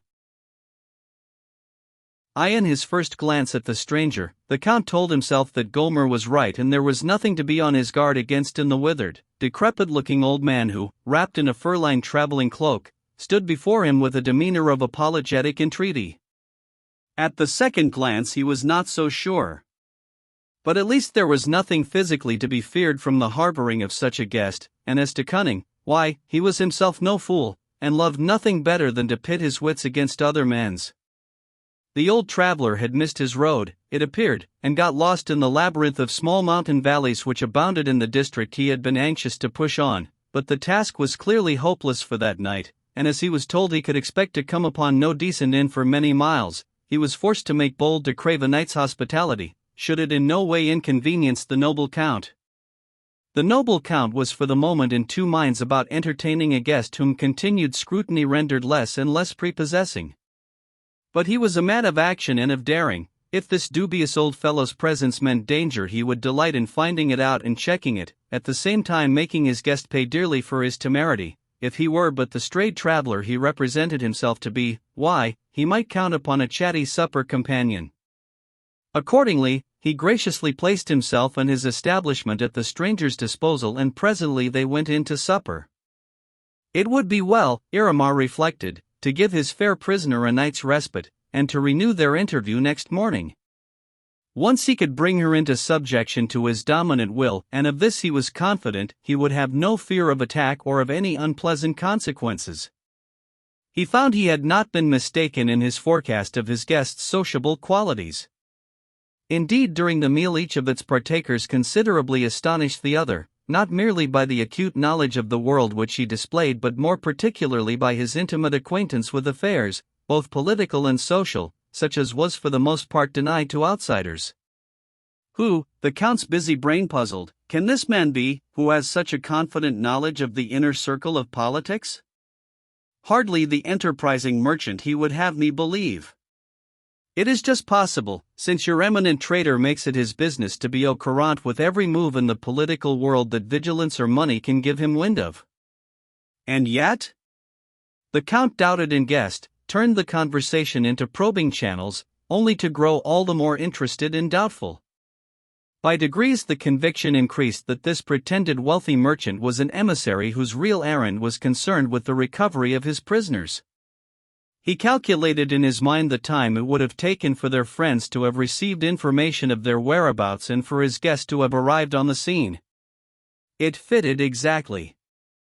He then concluded that the old man sitting by the fire and chatting with such confident ease was there for a purpose. What? That would surely appear if he had the patience to wait for it. Was this an emissary of Rollmer's?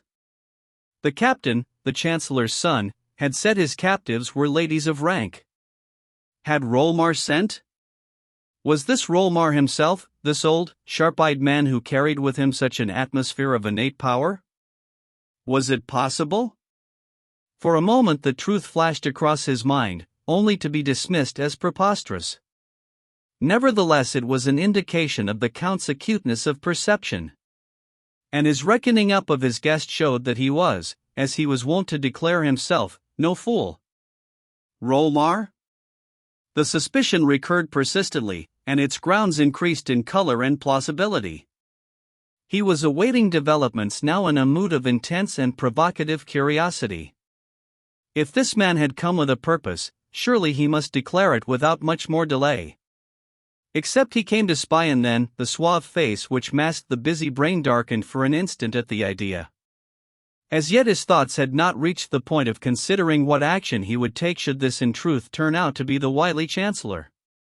It would be time enough to determine that when this strange situation, too strange for belief, presented itself. Meanwhile, he watched his guest like a tiger, smooth and treacherous, with a readiness to spring hidden under an attitude of sleek repose. But he had not to wait long. "You have entertained me, a chance guest, possibly a not too welcome intruder, in princely fashion, Count," the old man said, abruptly breaking off their subject of conversation, which happened to be Prince Ferdinand's coup d'etat.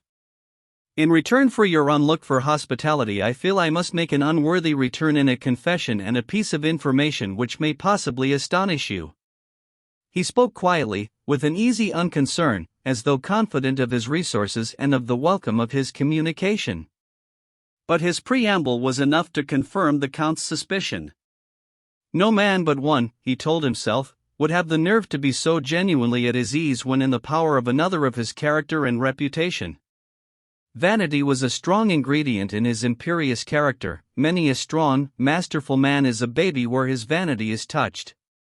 This one was a ruffian, yet childishly eager to proclaim himself a paragon of sagacity and intellect. The temptation to a brilliant and discomfiting move was too great to be resisted.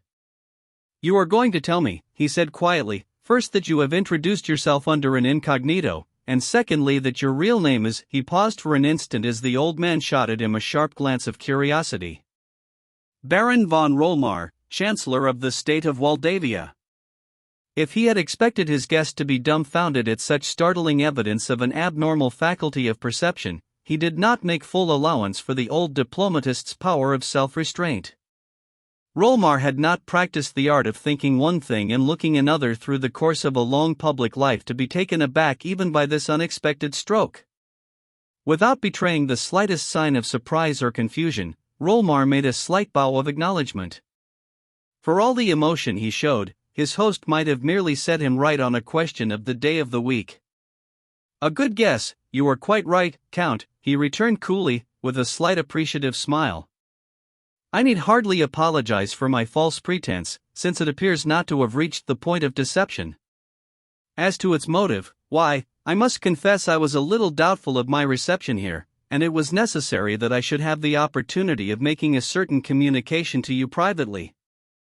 He spoke with a calm assurance which discounted uncomfortably the Count's triumph. Indeed, that seemed to have gone for nothing.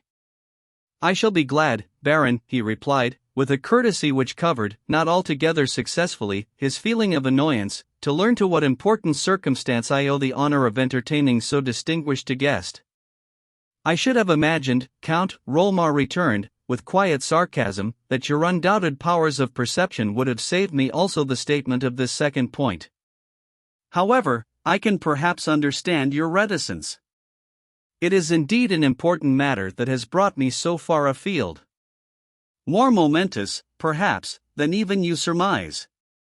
Again came the sarcastic curl of the mobile lips, provoking a temptation on the Count's part to take by the throat and strangle the contemptuous old man who dared to beard him in his stronghold. "I can only imagine," he replied bluffly, "that your presence in my poor house may be the outcome of another and somewhat extraordinary visit to me paid yesterday by a Captain Rolmar, presumably a relative of yours." The Chancellor nodded. "My son. The cause of my visit goes beyond that, as you know well, Count. It is occasioned by the reception you were pleased to give to Captain von Rolmar's request." The Count gave an ugly laugh. "A strange and unaccountable demand," he stopped, as Rolmar held up a protesting hand. "The night grows late, Count, and I am too old a man to exchange my rest for unprofitable discussions. Of your courtesy, allow me to state plainly my errand." He was cool as ever, nevertheless, behind the calm suavity of his manner there was a touch of sternness, a suggestion of a latent power, held back in readiness to be called into action if necessary. "You have," he proceeded, "you are ready to deny and absolutely ignore it, but you have under your roof, detained here against their will, two ladies." "Yes, I said you would repudiate the fact," for the Count had made a quick, angry sign of denial, "but that is futile. That these ladies are for the moment in your power, I am well assured. At any rate, you will kindly allow me to argue on that supposition." "I will not, Baron," Iramar exclaimed threateningly. "No man shall charge me with such an outrage." "You will do well to hear me out," Rolmar continued imperturbably. "By refusing to hear a reasonable argument you may force me to resort to one more forcible and less pleasant." The Count laughed loud and scornfully. "You have come here to threaten me?" "I have known the Chancellor von Rolmar's reputation well, and always gave him credit for sanity." "That is, at least, something," the old man returned dryly. "I trust that when we part, your flattering opinion will have been in no way modified. Justified or not, you might have been sure that the Chancellor von Rolmar was at least sane enough to recognize the futility of an empty threat. Sane enough also to have stayed at home, rather than ride so many leagues to carry a mere threat, which any bullying sergeant could have done as well, to a man who seems for many years to have thriven on such empty food. No, Count, it was not to take up the challenge of your refusal to deliver up these ladies that I am here, but rather to set right, amicably, I hope, a certain misapprehension which, doubtless, induced you to refuse Captain Rolmar's request." The Count, with a set and not encouraging smile on his face, kept silent, in an affectation of courteous tolerance. He foresaw that the point for which Rolmar was making must be the identity of his captives, and he was anxious to learn it. "When I tell you," the Chancellor proceeded, "who the ladies are, whom for the moment we may presume you are detaining, you will, I am sure, recognize that your action, unless quickly abandoned, is bound to have very serious consequences." "Another threat, Excellency?" Iramar could not help interjecting. You shall judge how far, was Rollmar's quiet answer. This act of kidnapping is one that must carry with it its natural, its logical punishment. Threats are here superfluous. But the ladies in question are of high rank. One is Countess Minna von Croy, principal maid of honor to Princess Ruperta of Waldavia, and the other is Princess Ruperta herself. The hit, so quietly delivered, told the more heavily from its total unexpectedness. In the game of surprises the Count could not but own himself worsted. But, with the perfect nerve system of a healthy tiger, he did not take long to recover himself. Then it would appear that my house has indeed been honored, he laughed, as nettled by his discomfiture. I do not doubt your veracity, Baron, he continued, less roughly as he regained greater command of himself, since your very presence here goes far to prove it.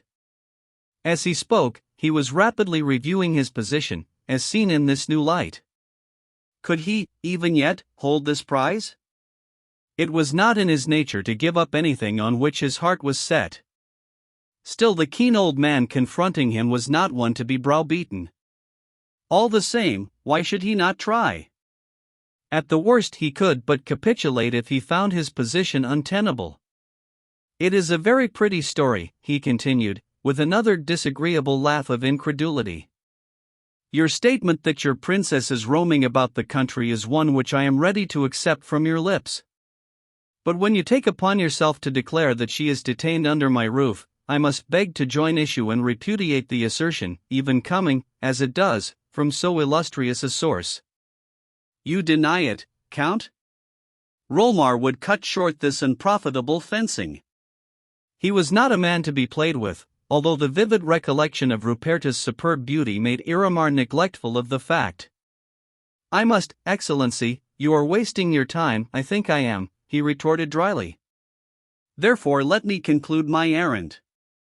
As I have already suggested, I should wish to conduct this business between us in an amicable manner. That being so, I will, if you will permit me, put before you my view, an old statesman's view, of the position in which you stand. By all means, Excellency, the Count assented readily. The possible consequences of his act, and its chance of success were just what he was curious to learn. The Chancellor put the tips of his long white fingers together, and spoke as coolly as though, instead of facing in his den, perhaps the most dangerous and unscrupulous breaker of laws, divine and human, in Europe, he were discussing a clause of a new bill with a secretary in his own bureau. But it is in critical situations that the real staying power of a man's character shows itself. Shortly, then, he began. You say that these ladies are not detained here by you. That may or, pardon me, may not be the truth. I shall not concern myself to argue it. But, he proceeded, as the suggestion of sternness in his equable tone grew somewhat in its restrained intensity, we, that is the state which I have the honor to represent, have the warrant of sufficient evidence to convince us that it is a denial which we cannot accept. Your own antecedents, Count, you must allow, here the old intriguer smiled deprecatingly, are scarcely such as make for implicit confidence in your bare word.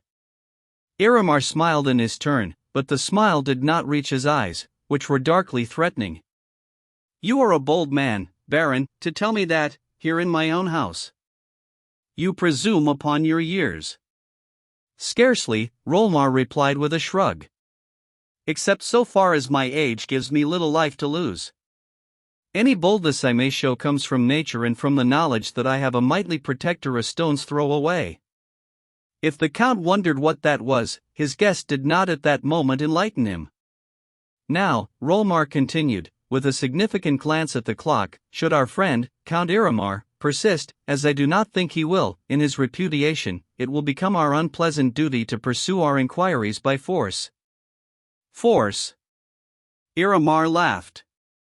Force, the Chancellor repeated.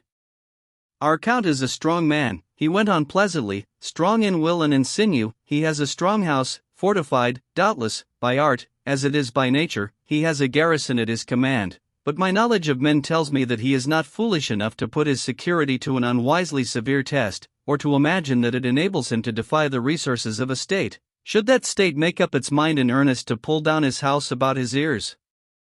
Iramar was on his mettle now. That would depend, he commented grimly. He might begin the tussle with a winning advantage. The holding, for instance, as hostages of perhaps the two most important persons in that state. Rolmar gave a little triumphant smile. I note your admission, Count, that the other is here. Iramar had realized the slip when it had passed his lips. He could only give a shrug of indifference. After all, a bland repudiation would hardly serve him against the self-controlled, penetrating old strategist.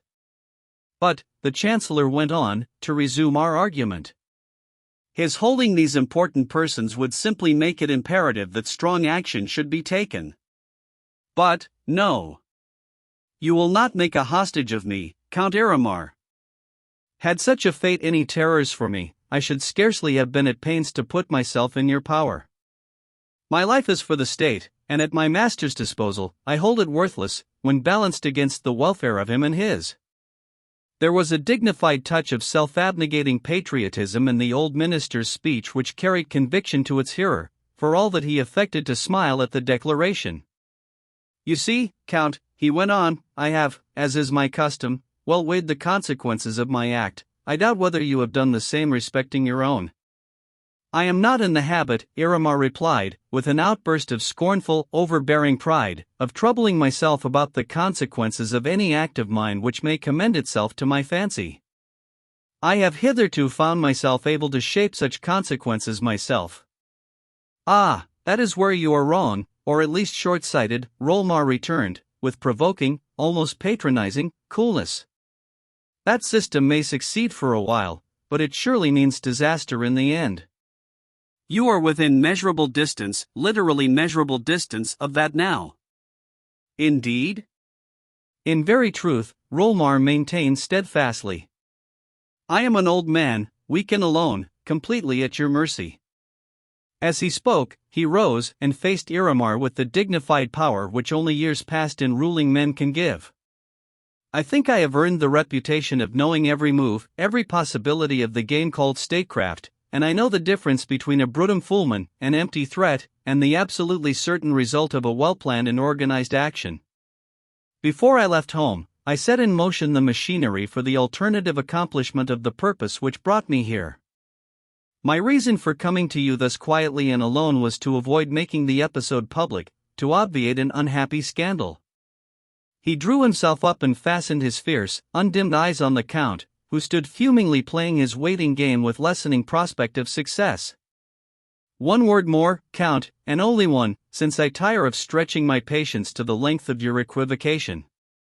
Standing here before you, and recognizing your personal power over me, I tell you, even though they may be the last words my tongue may ever utter, that unless Princess Ruperta is produced and set free within the hour, this castle of yours shall, by this time tomorrow, be a ruin, and yourself hanged before its walls.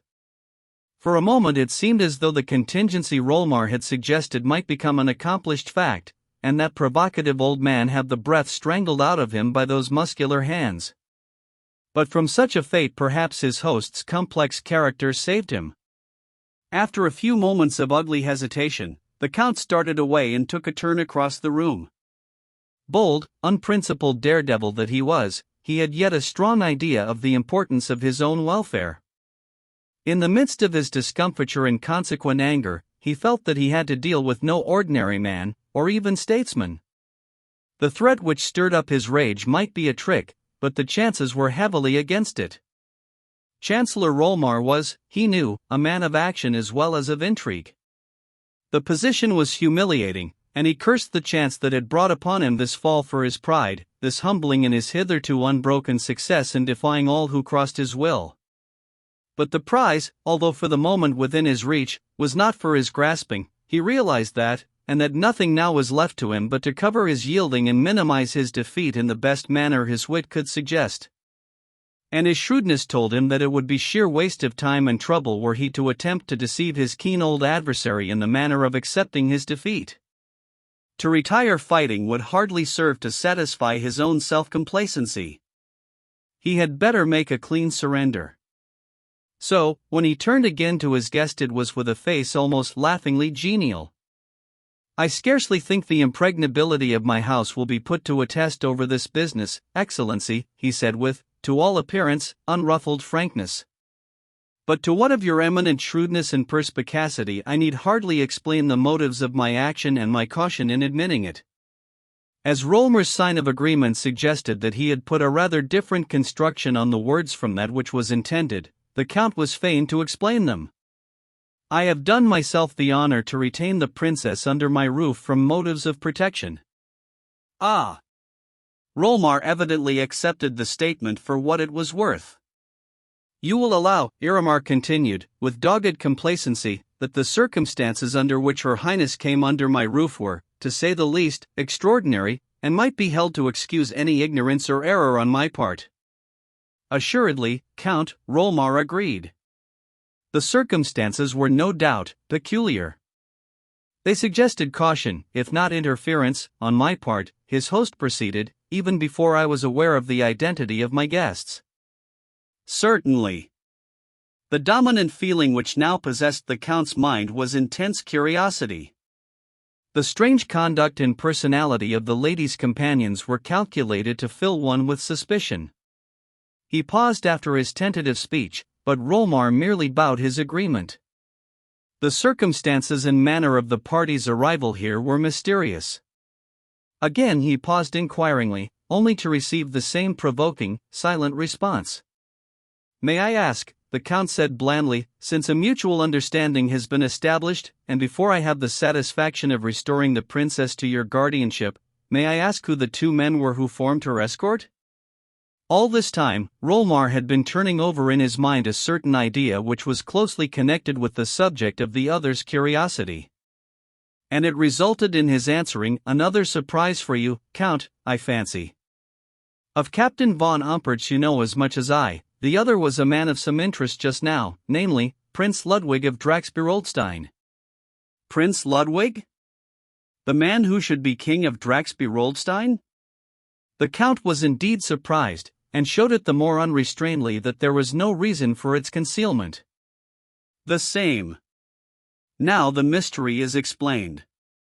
Indeed it is, Iramar replied thoughtfully. Had I only known it sooner, what trouble and cross-purposes would have been avoided? What lives spared? Prince Ludwig of Draxby-Roldstein. The Chancellor stood watching him in silence, an amused smile playing at his lips. Presently the Count spoke again, as he got a better grasp of the situation. The princess runs away, then, with her intended husband, the one you have provided for her. Ah, doubtless to face the usurper, Prince Ferdinand. Rollmer's smile deepened with a grim intent. Ah, that is where the romance appears, romance not provided for in my scheme. I scarcely blame you, Count, that you have not yet threaded the maze. It has a deeper winding yet. What if the princess should be ignorant of the fact that her lover is Prince Ludwig? You are surely pleased to joke, Baron? So far as my knowledge goes, Rollmer maintained, she does not know that he is more than Lieutenant von Bertheim. Or perhaps she would not have fallen in love with him? A shrewd deduction, Count. When one wishes a woman to go forward, it is not a bad plan to draw her back. Now, you see the pretty affair into which chance has thrust you. Iramar laughed. My house has indeed been honored in receiving 3 such illustrious guests. The Princess of Waldavia, the renowned Chancellor von Rollmer, and I hardly know how to describe my third guest, a sovereign prince and yet no sovereign. His glance at Rollmer was suggestive of a question. The old man drew back the corners of his mouth in a significant smile. No sovereign, certainly, at present, he responded. The other was not slow at perceiving the hint.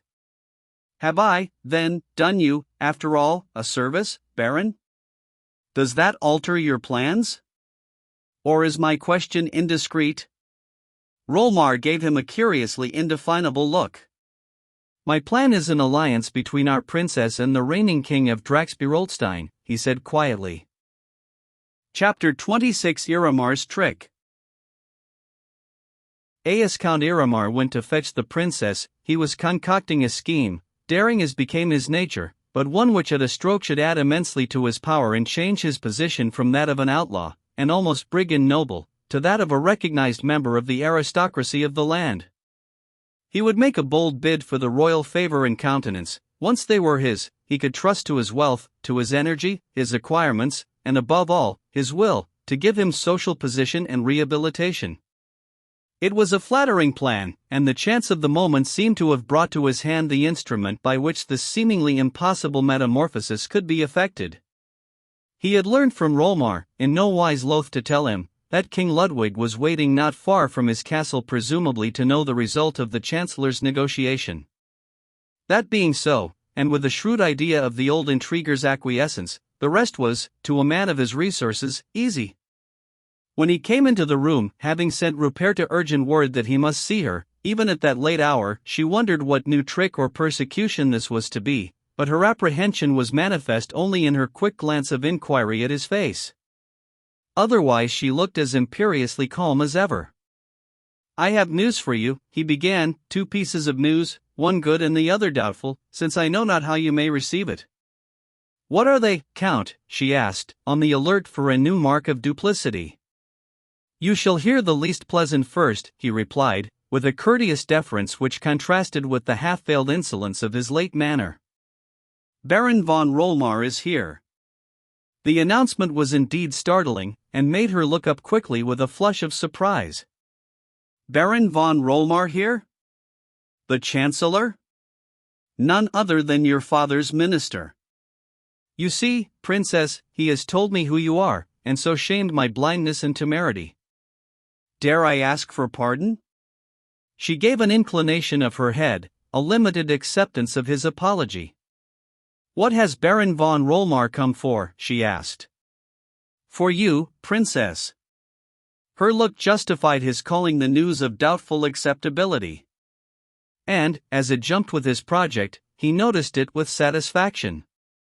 "He is here to conduct you back to Walden Thor." It was true enough, yet the full, plain truth was scarcely apparent to her. Having no knowledge, save by vague guessing, of what had taken place outside the castle during her captivity, she could not be expected to comprehend the real urgency which had brought the old minister so far. "To take me back to Walden Thor," she repeated. Iramar gave a confirmatory nod. "At least, he takes you with him and his party." "I am here to have the honor of conducting you to His Excellency."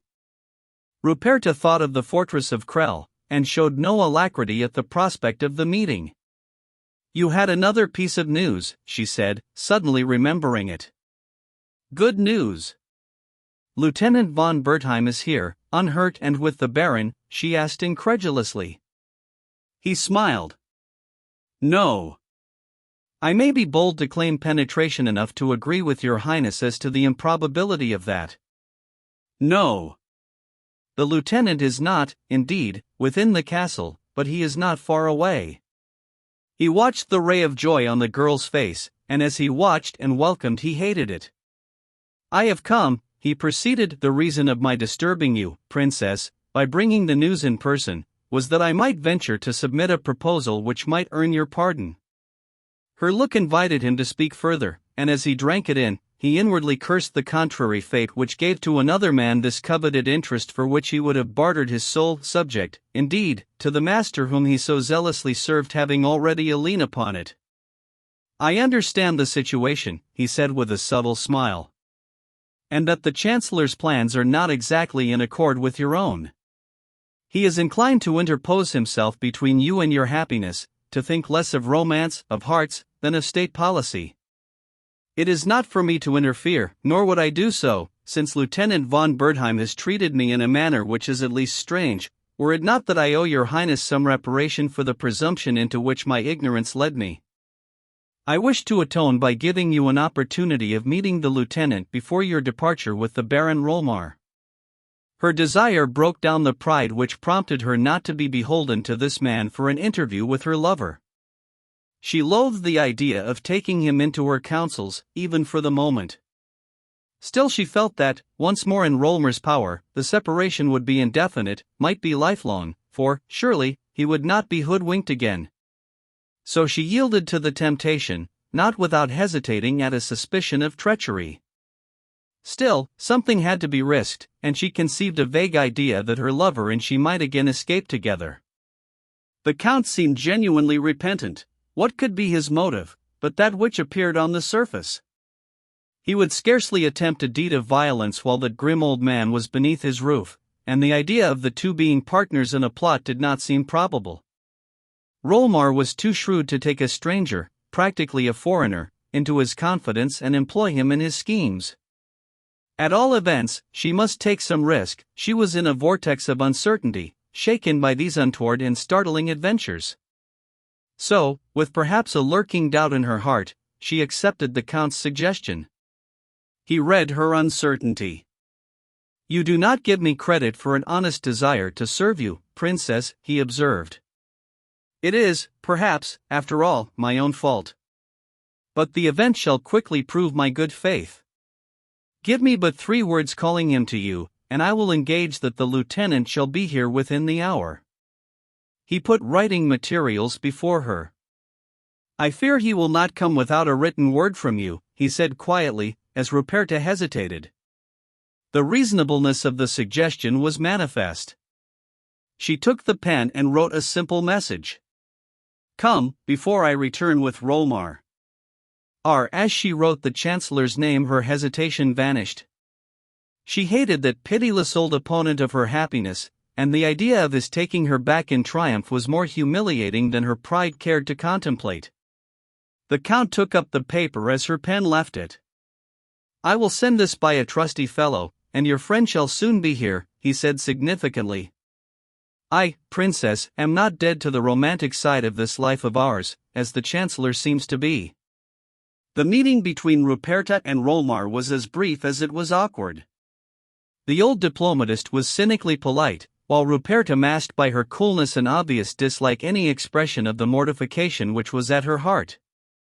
"I am sorry for any inconvenience it may cause you," Rolmar said, as Ruperta was about to retire, "but it is necessary that we make an early start homewards in the morning. The Duke will be terribly anxious until he is assured of your safety." "Then would it not be well to send off a messenger at once?" was her not unnatural suggestion. "That has already been done," he replied authoritatively, "but it is necessary for affairs of state that my return be not delayed an hour longer than is absolutely unavoidable." Ruperta glanced sharply at the determined, inscrutable face, and told herself that this early start meant in all probability a longer journey than that suggested, doubtless one to the fortress of Krell, and her whole spirit revolted at this man's insolent assumption of power over her liberty. Still, she knew her father's weakness and his servant's strength, and saw no way out of the situation but one. The hour had not sped when the Count redeemed his word, and Ludovic stood before her. Then at last she broke down under the strain which danger, anxiety, and uncertainty had put upon her. The brave nature gave way, and she fell sobbing into his arms. "Darling, darling, I thought, though I dared not confess it, never to have seen you again." When she grew calmer, she told him all that had happened. He looked grave, listening with a slight frown when she spoke of the Count. "So, I owe this meeting to him," he said, with a dubious shake of the head. "It is not natural. I doubt not there is a design beneath it. The man is as treacherous and pitiless as a leopard. I have had terrible proof of that. I do not trust him, even with the fear of Rolmar before him. He has gone too far ever to make his peace with me, even did his hate and lust for revenge allow him to seek it. Still, the present moment is ours, dearest. And that is infinitely more than, many times since we parted, I have dared to hope for." He held her in his arms, kissing her as though the delight of that moment might vanish in the next, and be gone forever. Then presently he told her in a few words of all that had befallen him since their separation. And, as he held her there, her heart beating on his, all her reserve and the lingering trammels of her coldness flung away as she listened, sometimes with a shudder, the sign of a fear which he knew was for him. He could find it in his heart to bless his dangers, with the vindictiveness and treachery, since they had worked for the stress which had opened this paradise to him. "Oh, my love, if they had killed you I would have died, too," she murmured, with her lips on his. "And I should have gone to my death contentedly in the thought that heaven had given me, if only for one little hour, a lover so loyal, true and brave. Ludovic, my love, my poor starved heart thanks God for you. For an instant the word was at his lips which would have told her his secret, for, surely, the opportunity was apartment. Perhaps it was a feeling that, in a higher sense, in that atmosphere so fully charged with tenderness and love, the cold shock of the announcement would be unfitting. Perhaps, too, his sensitive, innate chivalry made him shrink from taking advantage of that supreme moment. The very certainty that the stroke must win held him back from making it. Anyhow it passed, and when rapture allowed him speech it was of a still more urgent matter, their escape. She told him it was for that she had risked the message. The Baron does not say so, but I know I am destined for Krell. And once there, she shuddered, I may say farewell to my hopes and to my liberty, except on terms which are now forever impossible. He understood, and signified it by a kiss. There is no reason, I hope, he said, why we should not push on again for Berolstein. The longest and worst part of the way has been traveled, and the end of our journey is now not so far off. With a couple of hours' start we could laugh at pursuit, and need not fear the high roads tonight. Then let us go, dearest, she urged. He smiled at the eagerness he loved. Everything is arranged, he replied. Ampertz is waiting with horses, and will ride with us. I fear, though, we must leave Countess Minna behind this time. But she is now safe from this fellow. A look of disappointment clouded Ruperta's face. Rolmar will visit my sins on poor Minna's head. Her penance shall be of short duration, I promise you that, Ludovic assured her confidently. She shall join you in a very few days. Rolmar is too sensible to take a foolish and futile revenge. Indeed, it is best, more, it is necessary. We have no horse for her. And Minna hates riding, if you had. Well then, we must leave her. It is easier now, she added, with a loving look of confidence. In a very few minutes preparations for the escape and the journey were made. Ludovic extinguished the light, and, cautiously opening the door, crept out, leading the way along the narrow passage, and down the winding stairs, descending to the outer door by which his guide had admitted him to the castle. No one was to be seen, the door was unlocked, they passed out, and crossed an angular courtyard to a massive stone door set in the outer wall. This, as Ludovic's conductor had shown him, was left merely bolted on the inside. At a strong pull it swung slowly open, and they found themselves in a passage cut through the rock and leading out into the wood. Ludovic put his arm round Ruperta to help her along the rough path. Now for our faithful Ampertz and the horses, he said encouragingly.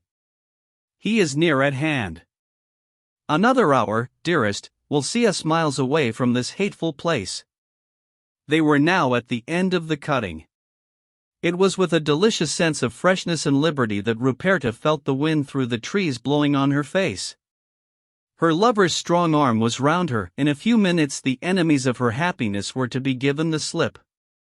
There was just light enough to see the path. A stronger blast of wind came through the wood, deadening the sound of another rush.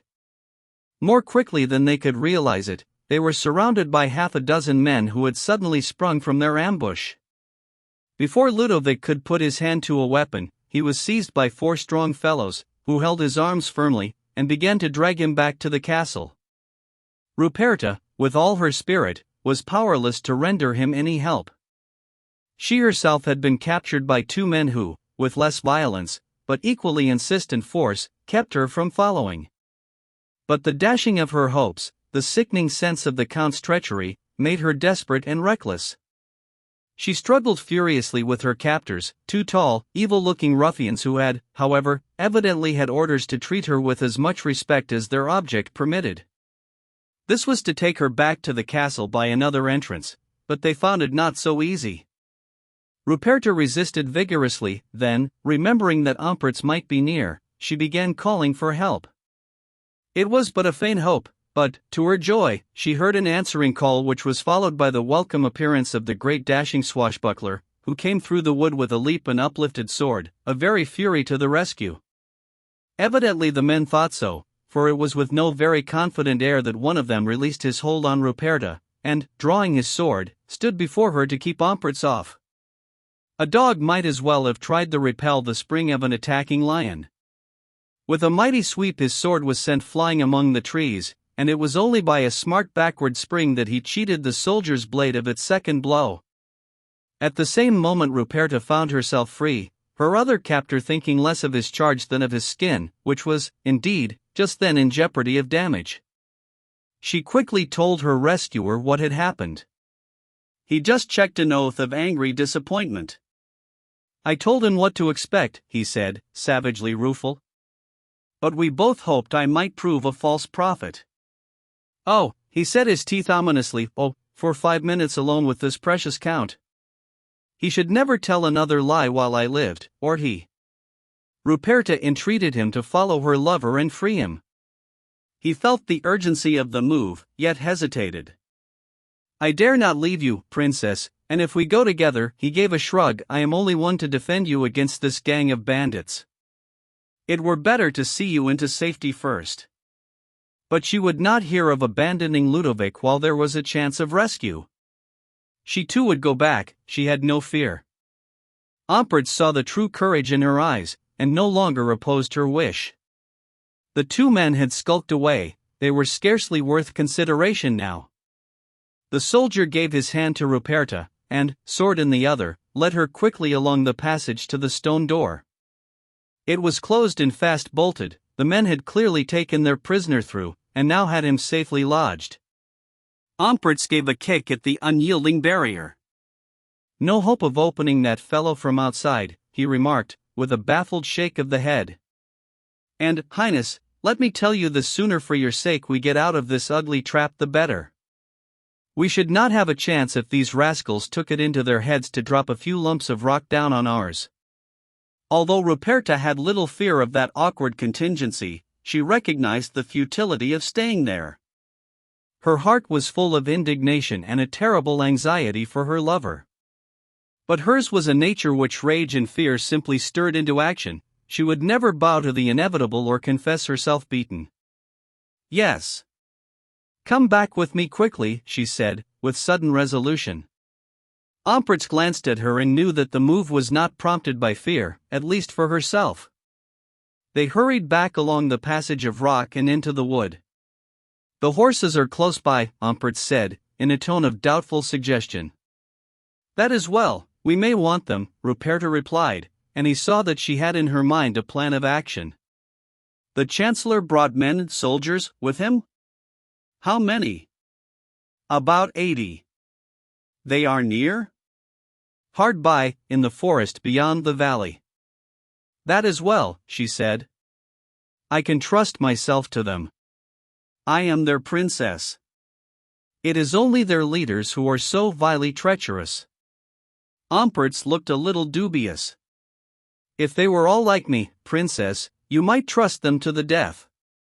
And you think I cannot rely upon them to protect me against the false hearts and lying tongues of the cowards who threaten us? At least I will try them. There was a rustling in the wood, and Count Iramar stood before them. Chapter 27 An Unwise Mercy. You have taken an unfair advantage, princess, of my willingness to serve you, he said, with a dark smile. I am again, as I might have expected, the victim of your treachery, Ruperta retorted, full of scornful anger. He made a deprecating gesture. You must blame me no more now. The business is out of my hands. The treatment of which you may complain is not mine. I am no longer a free agent. His meaning was as obvious as was its falsehood. Omprits took a step forward.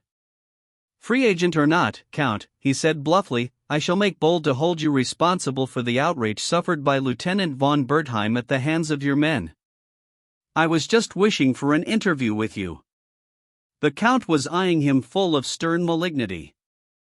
And having chanced upon it, what do you want to say, my fine fellow? He asked contemptuously. The ugly look on the soldier's face deepened. Only this, he answered threateningly. That unless you give an instant order for our friend's release, this fine fellow will take upon himself to run you through, and that without delay. A streak of moonlight falling through the trees showed a smile of ineffable scorn on the Count's strong face. It also glinted on the barrel of a pistol which he suddenly presented full at the soldier's breast.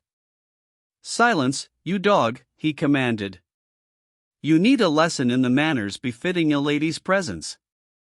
If you speak another word it will be your last." Ruperta sprang between them.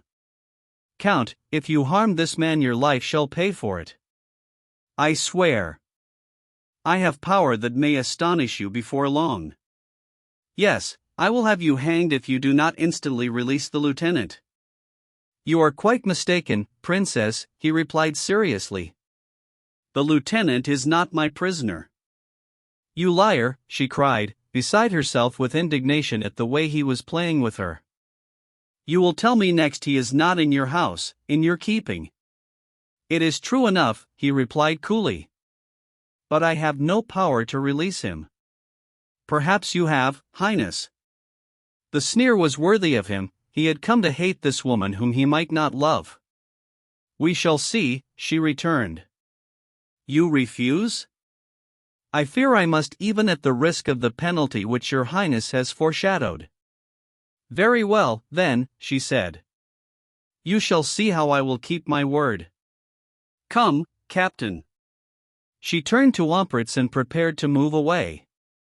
"Permit me to escort you back to His Excellency," Iramar said.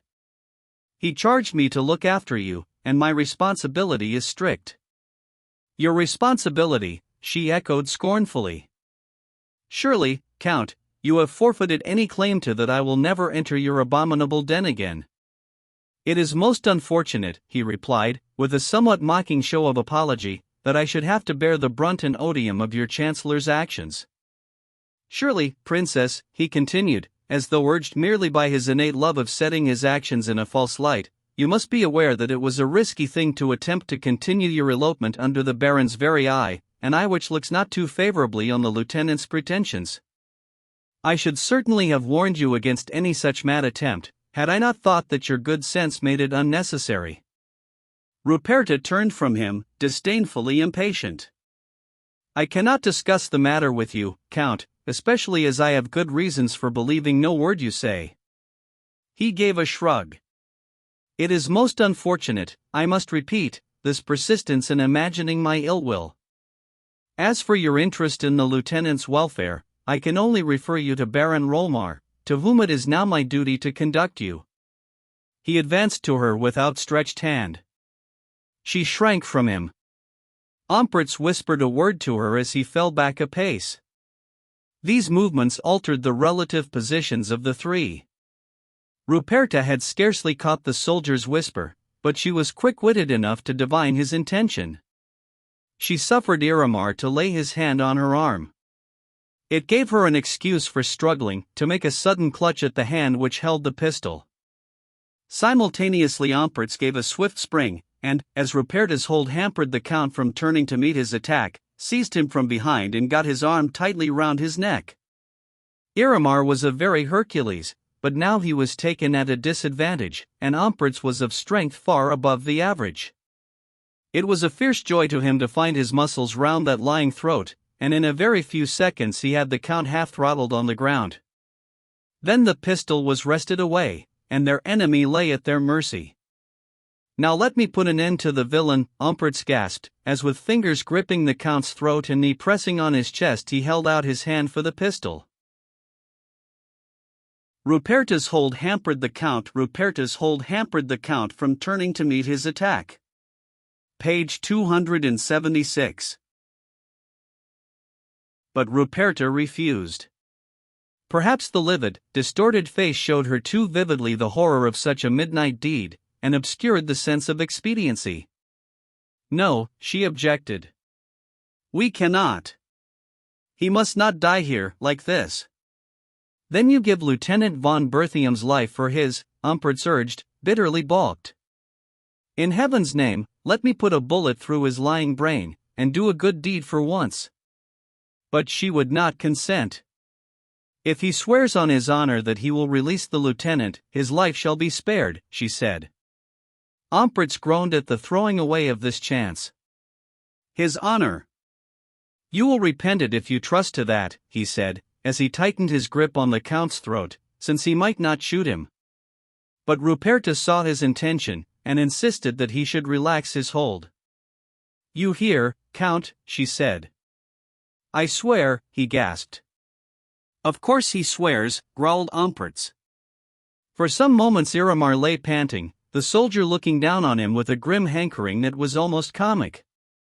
Suddenly, from a position in which most men would have been helpless, the Count, who seemed one compact mass of muscle, contrived by a convulsive effort to throw himself on his side, and a desperate struggle began. The suddenness of the effort had taken Ampertz by surprise, and so at some disadvantage. Still, he welcomed the renewed struggle, since it gave him an excuse for shooting. But once, when he might have fired with deadly effect, he hesitated through fear of hitting Ruperta, who had seized one of the Count's arms, and then, when he did fire, the bullet seemed to take no effect at all. With an exclamation of disappointment, he dropped the pistol, and set himself to grapple in deadly earnest with his formidable adversary. But great as was his strength, it was pitted now against one of the strongest sets of muscles in Europe.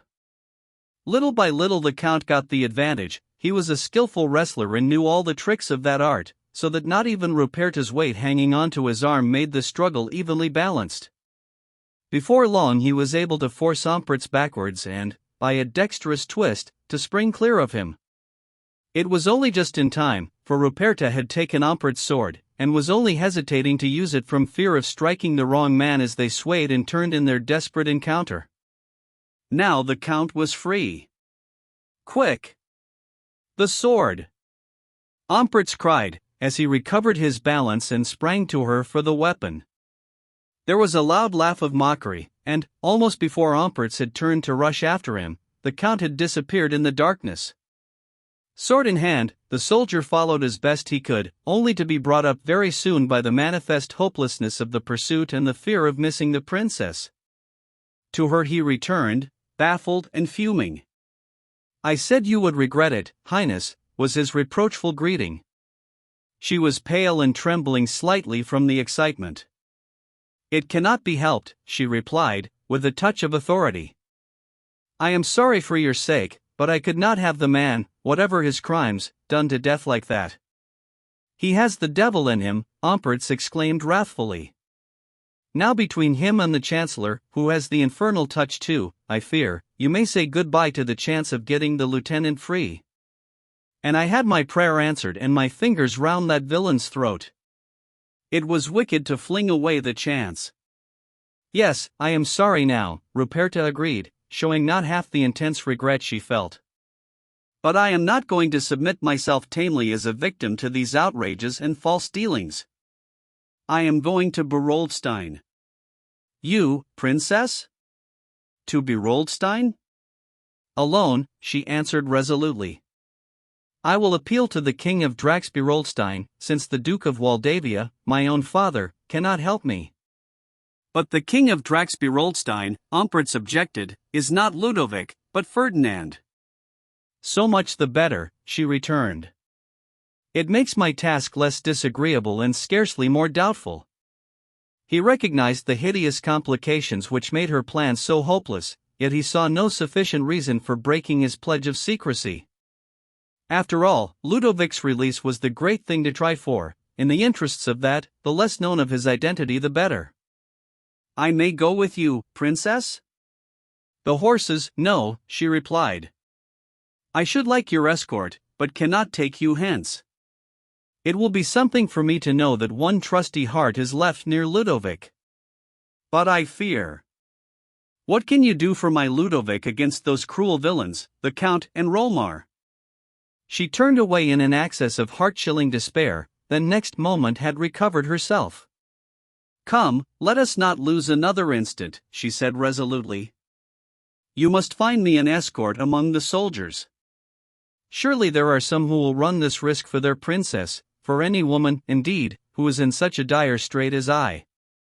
He told her of certain good fellows there whose acquaintance he had made in the guardroom, and who, he was sure, would be ready to risk their lives in this service for her.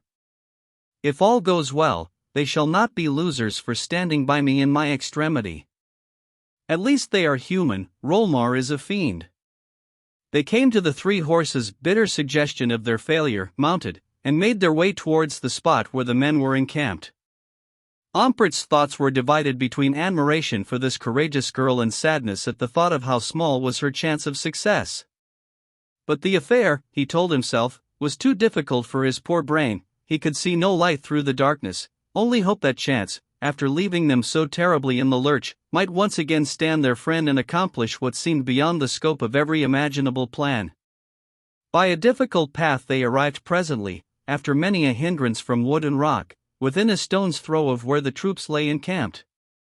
Leaving Ruperta in a place of safety, or, at least, in concealment, Ompertz went forward to find his men for the purpose. Half an hour later he, with many misgivings, had taken leave of the princess who, with an escort of 3 stout fellows, started off through the forest to strike the nearest point of the main road to Berolstein. Ruperta had supplemented Ompertz's explanation by an appeal to the men to stand by her in her distress. She knew, she said, the risk her escort would be running, how those who guarded her flight would do so at the peril of their lives, and she would accept no service that, with this knowledge, was not freely given. But Ompertz, a shrewd judge of, at any rate, certain characters, had made no mistake in choosing the men. Their records were not, perhaps, of the best repute, but they were 3 staunch daredevils, who would think no more of giving up their prospects and lives at a word from the princess than of passing their mug of beer to a thirsty comrade. They had instantly and heartily sworn to see her through her long ride, or give their lives in her service, and she felt she need have no fear of their failing her. So they set off. The first part of the journey was slow and difficult enough. However, one of the men knew the country and was confident that they could not lose their way. Nevertheless, the darkness of the forest hampered their progress, but, with the dawn, the track, too, grew lighter as the party emerged upon a hilly stretch of heath. "We are now but a mile from the great road," said the man who knew the way. They could push on now at a smart pace. Time, Ruperta felt, was everything, and all through the long hours of darkness her impatience had been torture. It was not many minutes before the broad coach road came in sight beyond a belt of woodland which fringed it. Just before they reached it, hastening over the grassy road, one of the men, who was riding a few paces ahead, held up a warning hand. As they reined up, the ring of horses' hoofs fell upon their ears. The man quickly threw himself from the saddle and crept forward to the corner whence he could get a view of the road. Next instant he came rushing back, motioning them to turn aside among the trees. "Horsemen coming fast. Quick! They may be after Her Highness. Quick, under the trees!" They had scarcely taken cover, when the other party rode by at a quick pace. 4 men, with a 5th at their head, riding in haste and looking neither to the right nor left. The figure of the leader was unmistakable. "It is Count Iramar," Ruperta exclaimed under her breath. "In pursuit of me." She was wrong. It was the Count, but he was not in search of her. He was riding post-haste to Berolstein on business of his own. Chapter 28 At the Usurper's Court. It was with considerable surprise that King Ferdinand of Drax-Berolstein, as yet scarcely settled comfortably into his snatched dignity, heard that the notorious Lottifier and outlaw, Count Iramar, was at the palace, asking for a private audience on business of the utmost importance. Had the king been a strong man, or one who felt his position unassailable, he would probably have handed the noble brigand over to his officers of justice, congratulating himself on getting the most troublesome and dangerous of his subjects so cheaply in his power. But Ferdinand was neither.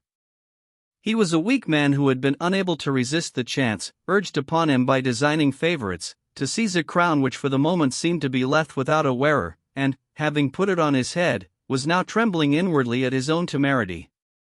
He could afford to despise no man, and his only strength came not from within, but was forced on him by circumstances from without. It was almost a weak man's strength of desperation. No one can be so strong by fits and starts as your thoroughly feeble character who dare not show his weakness. Then there was the haunting mystery of Ludwig's disappearance. At every waking moment, Ferdinand told himself that his cousin was surely dead, but in his dreams, he was alive and seeking retribution. In spite of the assurances of all his friends and flatterers, Ferdinand found himself doubting everyone, from his ministers to the soldiery.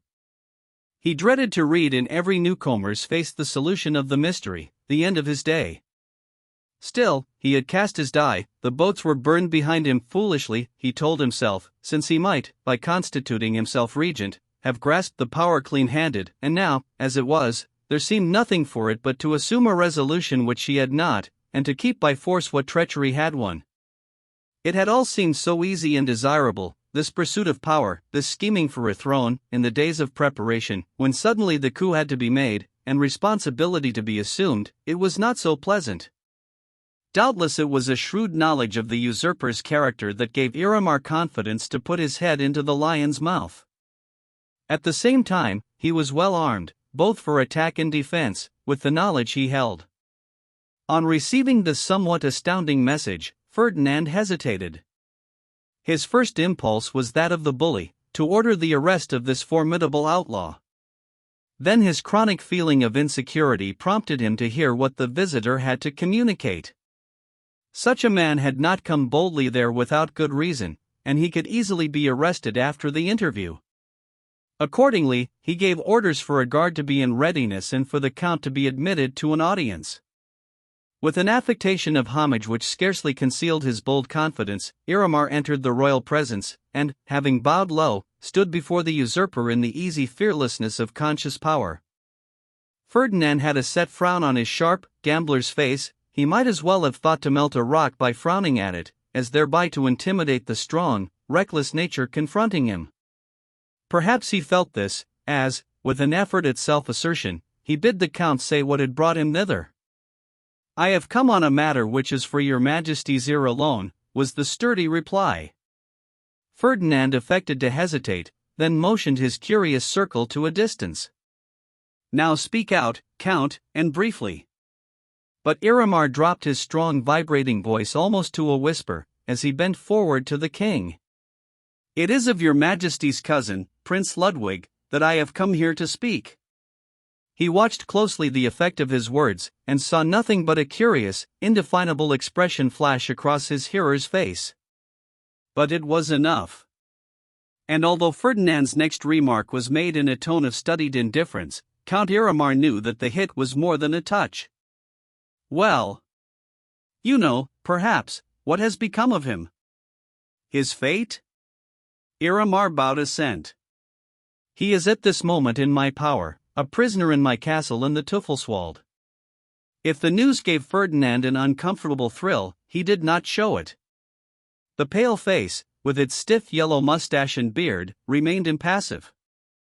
Only, in the eyes there was a light of fierce concern. Perhaps, after all, the knowledge that one phase of his uncertainty was at an end came as a relief to him. Well, Ferdinand had now to use his cunning. He would let suggestions come from the other side. "I thought," the Count answered readily, "that the information might be of vital interest to your Majesty." "In what way, Count?" "It is not for me to dictate the use your Majesty should make of it." His guard was good, it would have to be drawn out and weakened.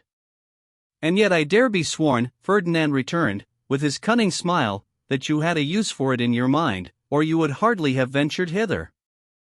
Iramar understood the invitation. "Perhaps, sire, a use which may be to the advantage of both of us," he replied coolly. Ferdinand was leaning sideways in his chair, with his hand playing at his sparse beard. It was a demeanor of sly reserve. "We should like to have your views, Count, as to this double advantage," he said. "Certainly, sire," Iramar replied, playing his part with every outward sign of deference.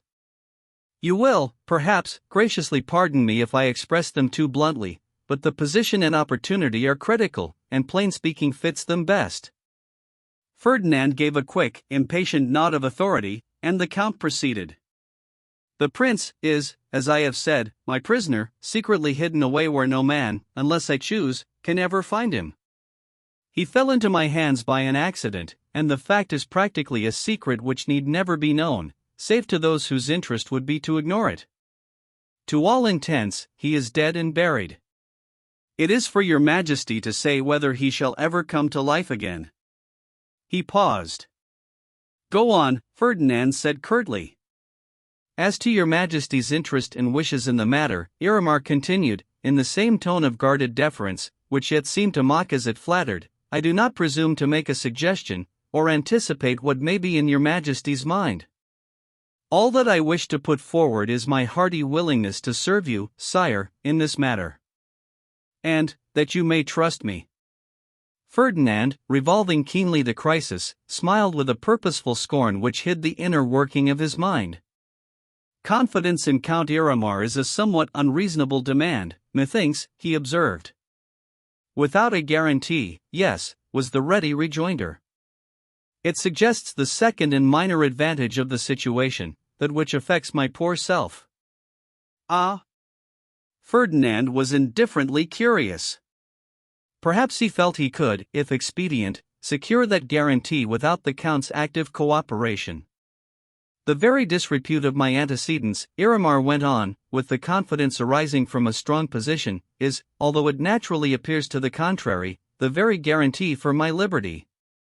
Your Majesty is justly incredulous, but let me explain away the apparent absurdity. In a word, I am sick of my present outlawry, legal and moral. My one great desire is to rehabilitate myself, to take up once more the position to which I was born, and which, in my hot-headed madness, I chose to throw away. There is but one hand from which I can hope to receive back what I have squandered, the good name, the noble position, but one countenance to which I can look for pardon and favor. If once that hand is held out, that countenance turned favorably towards me, am I likely to reject that royal generosity and return to my dog's life? Now, sire, have I made my meaning plain? You have, quite plain, Ferdinand answered. Then he paused, his manner seeming to command silence on the other's part as well. Once or twice he glanced sharply at the Count's face, that strong, keenly determined face. He was scheming rapidly, vaguely, uncomfortably. The crisis for which he had been preparing himself was, now that it had suddenly arisen, rather more than he could confidently meet. And his discomposure was due less to the urgency of the situation than to the manner of its announcement, and, above all, to the man who set it so boldly before him. For during the whole interview he had been oppressed and irritated by the sense of his inferiority to the Count, an inferiority none the less galling in that it was of evil. Such better qualities as they may have possessed did not enter into the question. This man's personality and character were dominant. Their owner looked down from a higher plane of evil upon the weak tool of political intriguers, seated uneasily on his stolen throne. But, apart from purely personal considerations, the manifest superiority forced this question upon Ferdinand. Would it be wise for him to put himself in the power of this resolute, cunning spirit? The Count's argument was plausible enough, but what deep scheme might not lurk behind it? Had Iramar shown himself a weaker man, Ferdinand would probably have employed him to put his awkward cousin out of the way, and then taken the obvious means of securing his everlasting silence. But, somehow, as he looked at his visitor and mentally gauged him, he could not see in him an easy victim. Still, for the moment, power was on the king's side, only he must, indeed, be careful how he let it slip away. At any rate, the matter was too difficult for an offhand decision. He would take counsel with a more astute mind than his own. As it was, he and this master spirit were unevenly matched. And in the meantime he would gratify and avenge his wounded vanity by showing his power. So, with a deepening frown, he at length broke the tense pause. You are a bold man, Count, to come here and make this proposition to us. For what may have prompted you to this temerity, the wild life you have led may, perhaps, be responsible. Both men gave a smile, and the Count's produced the effect which the kings vainly intended. Nobody, Ferdinand continued, but yourself would have conceived so bold a step. No one in any but our position would have seemed to invite it. Your Majesty will hardly blame me for seizing a chance so momentous to both, Iramar returned, bluffly. At least, Ferdinand replied, guardedly, we cannot blame you for hastening to impart to us news so important. That may weigh with us in the view we shall take in our judgment of you. The Count was quick enough to see the line Ferdinand was taking, and, with the impetuosity of a strong, impatient nature, he set about brushing aside the barrier of shuffling behind which the king was entrenching himself. "There is scarcely time or room for the question of judgment to come in, sire," he said, emphatically. "I am a man of action, accustomed to go straightway to the point at issue. This matter clearly admits of no temporizing. Your Majesty's judgment of me is at the moment of little consequence. My all-important quality is that I am the jailer of the one person in the world whose condition must supremely affect your Majesty's welfare." "That," replied Ferdinand, with a purposeful show of scorn, "is a matter upon which we do not invite your opinion. The King of Draxby-Roldstein must not be dictated to by the outlaw of the Teufelswald." The Count flushed purple. "The king," he began hotly, then checked the words at his lips. Doubtless he saw Ferdinand's object in provoking him, and resolved to meet him at his own game. "I should be the last man to presume to usurp the functions of your Majesty's advisers," he said, with a significant smile, "or interfere, unbidden, with aught that concerns you. I fear that already, in my zeal, I may have been guilty of officiousness." "Is it, then, your pleasure, sire, that I set Prince Ludwig free?" Ferdinand had settled his course, and, that once accomplished, could keep to it firmly enough. "That," he answered, with an assumption of dignity, "is a question for our advisers. It is not to be determined in a moment, certainly not at the suggestion of Count Iramar. We are not unmindful of your zeal, Count, and shall take it into consideration in dealing with you. But for the moment we must, as you will understand, at least make a show of doing our duty. You have set our laws at defiance, you have been the very scourge of a wide district of our kingdom. You," and here a peculiar sneering smile spread over his face, "you, who have taken upon yourself so boldly to advise us, will recognize that we cannot afford to reward your long list of black deeds with immediate tokens of our favor. It would raise an easy and hideous suspicion. It would at once brand us as our cousin's murderer. No. Policy of state must stand before all things, and that policy demands your arrest." All through the speech Iramar's face had been growing darker, and at the last word he made a swift gesture of rage. "Arrest? Your Majesty is joking."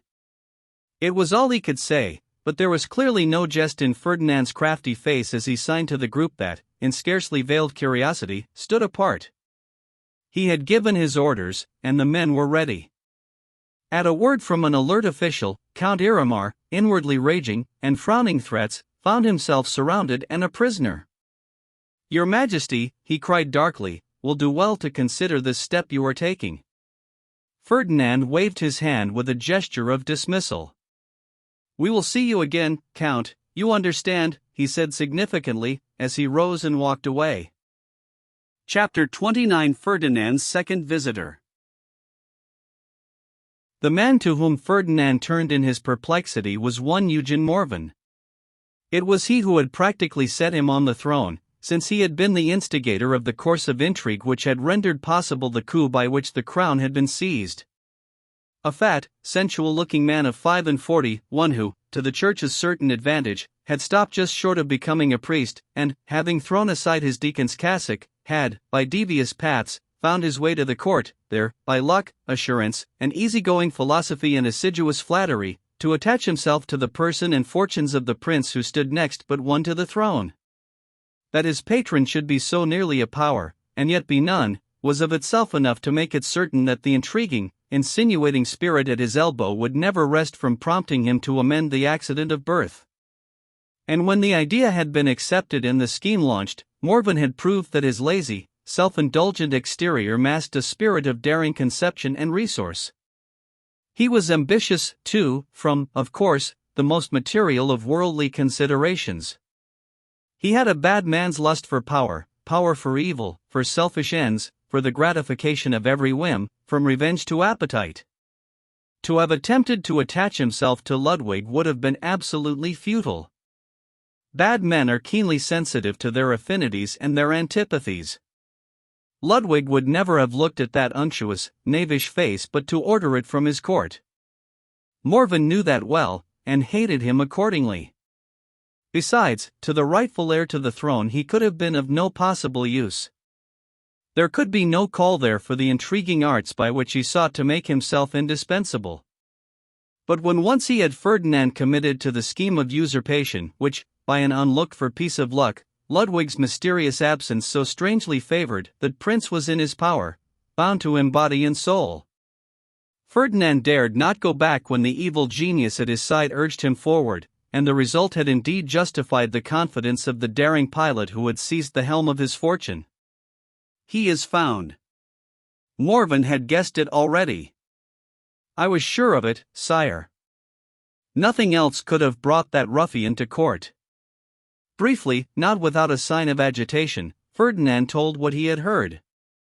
It was the way of his shrewd adviser never to make light of dangers, however insignificant, lest he should lose the credit of surmounting them. So his face was grave as he listened.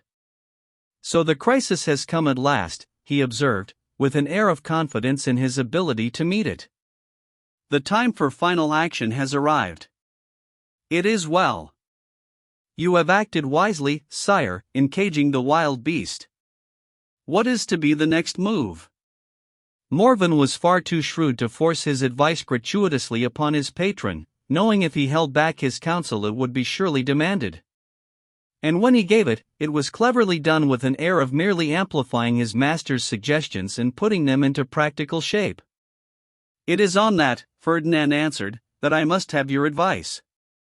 We must tread warily now." "Your Majesty's first steps have been cautious to admiration," Morven returned, with what seemed a half-sneering laugh in his eye. "Yes. We have the game in hand, so far. We must be careful not to throw away the advantage. We can hardly employ this desperado to put him out of the way, and recognize the service by receiving him at our court." The speech was tentative. Morven, though he so understood it, tactfully ignored the tone. "Your Majesty has rightly seen that course would be preposterous," he replied craftily. "Happily, there is no need for it." "Yes, it would indeed be a false step to put yourself in the power of that unprincipled bravo. You would never be safe for an hour." "But that is, your Majesty's position is strong enough without running such a monstrous risk.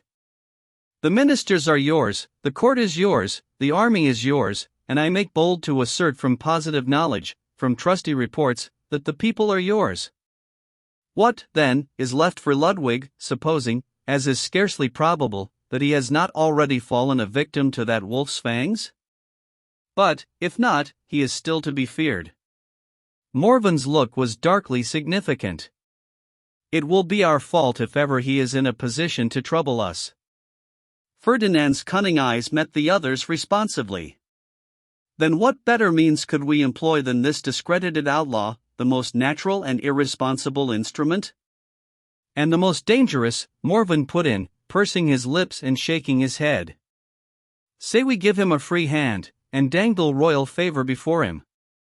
We should attach to the court a restless, scheming, ambitious spirit, the utterly unscrupulous holder of a dangerous secret, and, above all, a man of whom the constant sight would be hateful to your Majesty. And to attempt to put him out of sight would be full of risk. No. For butcher's work, one must live the life of a butcher. Blood is no sure cement for keeping on a crown. We have no Rollmart here, and so may well abjure his methods." "Our scheme and victory have so far been bloodless," said Ferdinand meditatively. "Long may they remain so," replied his counselor, heartily. "No, sire, I have a better plan than this brigand's." "Ah, yes?" "If, as we believe, the people are with you, it is because you have gained a popularity which the absent one has forfeited." "The greater fool he. Ludwig has got himself into an awkward corner, we know nothing of that." "Let him extricate himself from the tiger's den as best he can. It will be certainly difficult, perhaps impossible, if report speaks truly of the Teufelswald tiger's methods. It might, perhaps, even be politic to send, not too soon, a small expedition to his rescue. It will look generous, and the mob loves generosity in others much as it disrelishes the quality inside its own skin. Who knows? Supposing our dear cousin should be rescued alive, he is quixotic, terms may be made, at worst the expedition can do your majesty no harm. But if the whisper of foul play should spread, as it would like wildfire, I would not wager on the crown being on your head that day week." Ferdinand had brightened as he listened. Doubtless he was relieved at the necessity for blood guiltiness being set aside. And he felt that the alternative plan was shrewd, too. "My dear Eugen, you are wonderful," he exclaimed, fervently. "Yes, we will follow your advice. Ludwig is scarcely in a position to be formidable, and it will be our fault if we let him become so." "And in the meantime, we keep the Count where his knowledge cannot leak out?" A look came over Morven's face which showed that the mild course he had advised did not altogether spring from his character. "It might be well," he said, with a touch of brutal significance, "to shut his mouth forever. Anyhow, having caught and caged the ferocious brute, it would be madness to let him out again. And yes, his life is many times forfeit. He may as well pay the penalty. No harm in that. It would be a popular stroke." As the Count's fate was thus shortly decided, a second and even yet more extraordinary message than that which had announced him was brought to the king. No less a person than the Princess Ruperta of Waldavia had arrived at the palace and was urgently asking an audience. After the first sense of astonishment, Ferdinand came shrewdly to connect this visit with his cousin's fate, though the relation was not easy to see. Morven was of the same opinion, as, at the king's invitation, he accompanied him to the room where the interview was to take place. To Ruperta the first anxious glance at the two men was unprepossessing enough. It was, however, no time to be influenced by impressions. The desperate chance of saving her lover filled her thoughts, as, raising herself from a suppliant's obeisance, she stood in her splendid beauty before Ferdinand. He, looking at her with eyes which could see nothing else, spoke a few words of gracious welcome, and inquired to what he owed the honor of her visit and how he could serve her, while Morven's dark, unfathomable gaze was unnoticed, as he stood speculating how this turn might be or not be to his advantage. The story was soon told. It was already known to its hearers, but it was Morven who was the quicker to comprehend that the teller was unaware of her lover's real name and rank. It was astounding, for a while almost incredible, but it gradually forced itself upon his conviction. Ferdinand was puzzled, and a trifle less quick at divining the truth. He once had on his tongue the words which would have opened her eyes, but his confidant, alertly on the watch, interposed so significantly that he suddenly understood. "It is to your majesty that in my extremity I have turned," poor Ruperta pleaded, perhaps with failing hope, as she looked at the usurper's face with its utter absence of magnanimity. "There is no help or hope for me in my own land. If my father would befriend us, Rolmar would not let him, for the servant, I shame to speak it, though it is well known, is more powerful than his master. He hates me, and has marked down for death the man I love. It is the fate of all who cross his path. He designed your hand, princess, for our cousin Ludwig, unhappily lost or dead, did he not?" Ferdinand observed, disguising the object of his question under an appearance of sympathetic interest. "It was," she replied, "his abominable disregard for my happiness that drove me from my home. It was that also, I imagine, that made Prince Ludwig a wanderer, since he seems to detest this scheme of Rolmer's as much as I." "Then, princess, you have no idea as to what became of poor Ludwig, whether he be living or dead?" "You have never seen him?" Ferdinand asked, in simulated concern. "I have never seen Prince Ludwig." "He has taken care of that," she answered, with a trace of bitterness. "He need not have feared," she added proudly. "There was no need to efface himself from human knowledge. But perhaps, if he imagined me so poor a thing as to be a puppet in Rolmer's hands, he was right to run any risk to avoid me." "He knows not what he has missed," said Ferdinand, with greedy admiration. "Happily, perhaps, he will never know it now."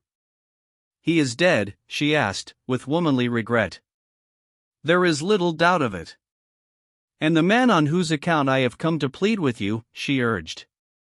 "The subject and soldier of your majesty, who has braved Rolmar and faced more than once the death prepared for him, you will not let him die?" The covetous eyes were feasting on her beauty, flushed as it was with the eagerness of entreaty. He roused himself from his preoccupation of contemplating her face to answer her words. Not if we can help it. But, you know, princess, that Count Iramar is no easy man to deal with. That is true. Yet surely the king of Beroldstein is stronger than he? Let us hope so, he said mechanically, as he followed out Ludovic's stratagem and its reason. You say Rolmar is already there with a force? Morven put in. And he could not help you? To rescue the man whose death he constantly seeks? Scarcely. It is from him that I have fled. From Rolmar? He has designs upon my liberty. Perhaps, who knows, upon my life, too, rather than that I should bring his scheme to naught. And so, Ferdinand said eagerly, you have come to me for protection as well. It will be no less a pleasure than an honor to me to afford you an asylum, my princess, though in so doing I provoke the ill will of a powerful neighbor and put myself at issue with the most pitiless spirit in Europe. You have appealed to my chivalry, cousin, you have claimed my protection and help, I lay them all, and myself, at your feet. He advanced, and with an excess of gallantry, bent low and kissed her hand. It seemed as though his touch chilled her. Perhaps she felt instinctively that he was false, knew, womanlike, that her cause appealed to him less than her beauty. But in her desperate eagerness, she could not state away that. It was enough for the moment that she could compel his interest. Every hour, she urged, as his lips touched her hand, every moment is precious, since this brave life hangs on it. I know how unreasonable is my request, but my joy would be great in proportion if your majesty would speak the word of rescue.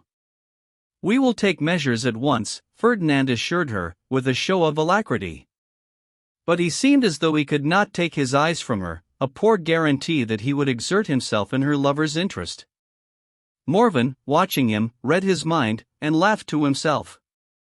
It was quickly arranged that Ruperta should be lodged at the house of one of the principal ladies of the court, and thither she was escorted with the respect due to her rank. Ferdinand, as he took his leave of her, reiterating the assurance of his readiness to serve her, which was so far from his intention. When he was left alone with Morven, the evil eyes of the two schemers met in mutual understanding. As Ferdinand seemed to hang back from declaring his thoughts and purposes, his henchman, reading them surely, led the way. A royal princess, indeed, he observed, with unctuous enthusiasm. You might do worse, sire, than to acquire your cousin's bride as well as his crown. I was thinking so, the reply came with ready eagerness. That alliance would do more to settle me firmly on the throne than any other conceivable plan. It would at once and forever ensure the support of Rolmar. It would. And with that, our position would be strength itself. Quite unassailable. The old fox wants the crowns united. For the flesh and blood that happen to wear them he cares nothing. I rejoice, sire, that chance has thrown in your way an opportunity as glorious as it is unexpected. Not a word would the crafty counselor speak of the most urgent factor, his master's personal feelings. He was sure enough of them. And Ludwig? As he spoke the word, the king glanced with dark suggestion at his favorite. Morven gave a shrug and an evil laugh. You must keep your word to the princess, sire. Ferdinand read the mocking words by the light of the laugh. While he lives, he paused significantly. Yes, said Morven, following the thought, Princess Ruperta is a resolute young woman. I think it might be well to release Count Iramar with a hint. With Rolmar for a close ally, even that daredevil ceases to be a danger. Chapter 30 Rolmar's Way. When, early in the morning, Rolmar prepared to set forth on his return, he was surprised, and yet more enraged, to find that Princess Ruperta was not forthcoming. That the Count had left the castle he was aware, since his host had overnight excused his attendance, and taken his leave on plea of urgent business. Still, faithless and unscrupulous as the experienced reader of men had clearly seen the Count to be, he had still been far from anticipating such a defiant piece of treachery as this development of the affair seemed to indicate. He gave Gomer, the old major domo, a very unpleasant quarter of an hour's cross-examination, but failed to shake, either by threats or cunning, his repeated assurance that his master's departure had nothing to do with the princess's disappearance. The Count, he reiterated, had ridden forth alone save for an escort of 4 men. The princess had, he was sure, contrived to leave the castle some time before. The Chancellor, accustomed to weigh probabilities, decided that the man was lying. It was far easier for him to believe the Count than the princess capable of playing that trick upon him. Moreover, she could hardly have escaped from the castle without the Count's connivance. It was true, Ludovic was a possible factor in the business, but why should Iramar play into his hands, even to spite Rolmar? Little as the Count might appreciate being worsted by that astute old brain, he was less kindly disposed towards the man who not only was his favored rival, but who had so singularly defeated his evil plans. No. Rapidly reviewing in his mind the turn of affairs by the light of his knowledge of the Count's stubborn, treacherous character, he satisfied himself that he had either spirited the princess away, perhaps to some hiding place in the mountains, or what was more likely, they were concealed in a secret apartment under that very roof. The crisis was as urgent as it was exasperating. Ruperta's reputation had an immense, and especial value to him as an important factor in his plans, and this prolongation of a discreditable escapade was inexpressibly annoying. So, waving aside the seneschal's protests and assurances, he demanded that the princess should be forthwith produced. Gomer could only shrug his shoulders hopelessly. "I will give you a quarter of an hour," said the angry old man in his accustomed tone of command, which his fierce eyes ever rendered terrifyingly effective. "If by that time the princess is not brought into this room, I will first search every corner of this robber's den, and then burn it down over your heads." There was an ugly look of half-restrained defiance in Gomer's eyes as he replied protestingly, "I cannot, Excellency, bring the princess to you, because she is not within these walls. As to your threat, I can only say that, in the absence of my master, the Count, I, having the temporary care and charge of this property, will take upon myself to resist your intention with the best means in my power." Rolmar, eyeing him sharply, gave a scornful laugh. "I understand," he said, pointedly. "It is as I thought. You have your instructions. Your courage is inspired, doubtless, by a fear of the arch-bandit, your master, not so very far away. Very well, then you take the consequences, the most important of which to yourself will be that in a very few hours your carcass will be hanging outside the gate which, in your blind impudence, you think to keep against me." Gomer looked for a moment as though he would spring at the old minister and draw first blood anyhow. His life had probably been lawless, and his days passed in a state of defiance and danger. But there was something about Rolmar, an indefinable power and resolution, showing itself in the glitter of his eyes, the calmly assured dignity of his manner, which restrained him, as it had held back many another man. The light unquenchable, it seemed, that burnt in that decrepit lamp held the desperado's spirit under a mysterious spell. He could only repeat doggedly, "Your Excellency may try to carry out your threat, but its certain failure will cost more than your Excellency dreams of." "We shall see," retorted Rolmar, turning away. It is time the country was purged of this plague spot. So, with quiet resolution, he left the castle, none daring to stay him, for it had been whispered that to oppose this old man, whose reputation for guile and cunning strength was worldwide, was more than even their master dared to do. The Count was a very clever man, but, when he rode off in hot haste on a project that touched him so nearly, he overlooked the fact that he was leaving a much cleverer man behind him, and his house and its secrets practically at his mercy. So full was Iramar's mind of the opportunity for a bold stroke which had so strangely arisen that he neglected to anticipate what might logically happen in his absence. At the same time, it never occurred to him that Ruperta would put her liberty to any use which might have a disastrous bearing upon the very plans he was so eagerly revolving. Knowing her to be free, he imagined nothing worse than that she might, with Omprits for her protector, return to her father, and perhaps plead vainly for her lover's rescue. But that Rolmar should suppose, when she did not join him, that she was still a prisoner in the castle was a contingency which he had in his haste altogether overlooked. So, in the grey dawn, Rolmar left the castle fuming and vindictive, and, as luck would have it, the first person he encountered outside was Captain Umpertz. The soldier of fortune had been in a somewhat despairing mood. For several hours, from the moment, that is, when Ruperta had ridden away leaving him to watch the situation on the spot, he had untiringly devoted himself to making a thorough examination of such parts of the castle as he could reach, straining every faculty to light upon a way of getting into some sort of communication with Ludwig. But, though reckless of his own safety, he risked his neck many times in his desperate endeavors to get a clue to the prisoner's whereabouts. All his efforts were futile. The castle of Teufelswald had been built for a purpose, and was a worthy product of its designer's cunning brain. Dovetailed with the rock into which it was built, it presented at all points, save in front, an uncompromising fastness of blankness and silence. When once its postern doors of rock were shut and barred, the back of the building could defy observation and assault. It was, from the rear, at least, impregnable. It was in vain that Umpertz set himself to climb tree after tree in the hope of spying from above some indication of what to a daring man might be a vulnerable point, not to be detected from the ground. There was nothing which tempted even his desperation to try for an entrance, no light, no sound.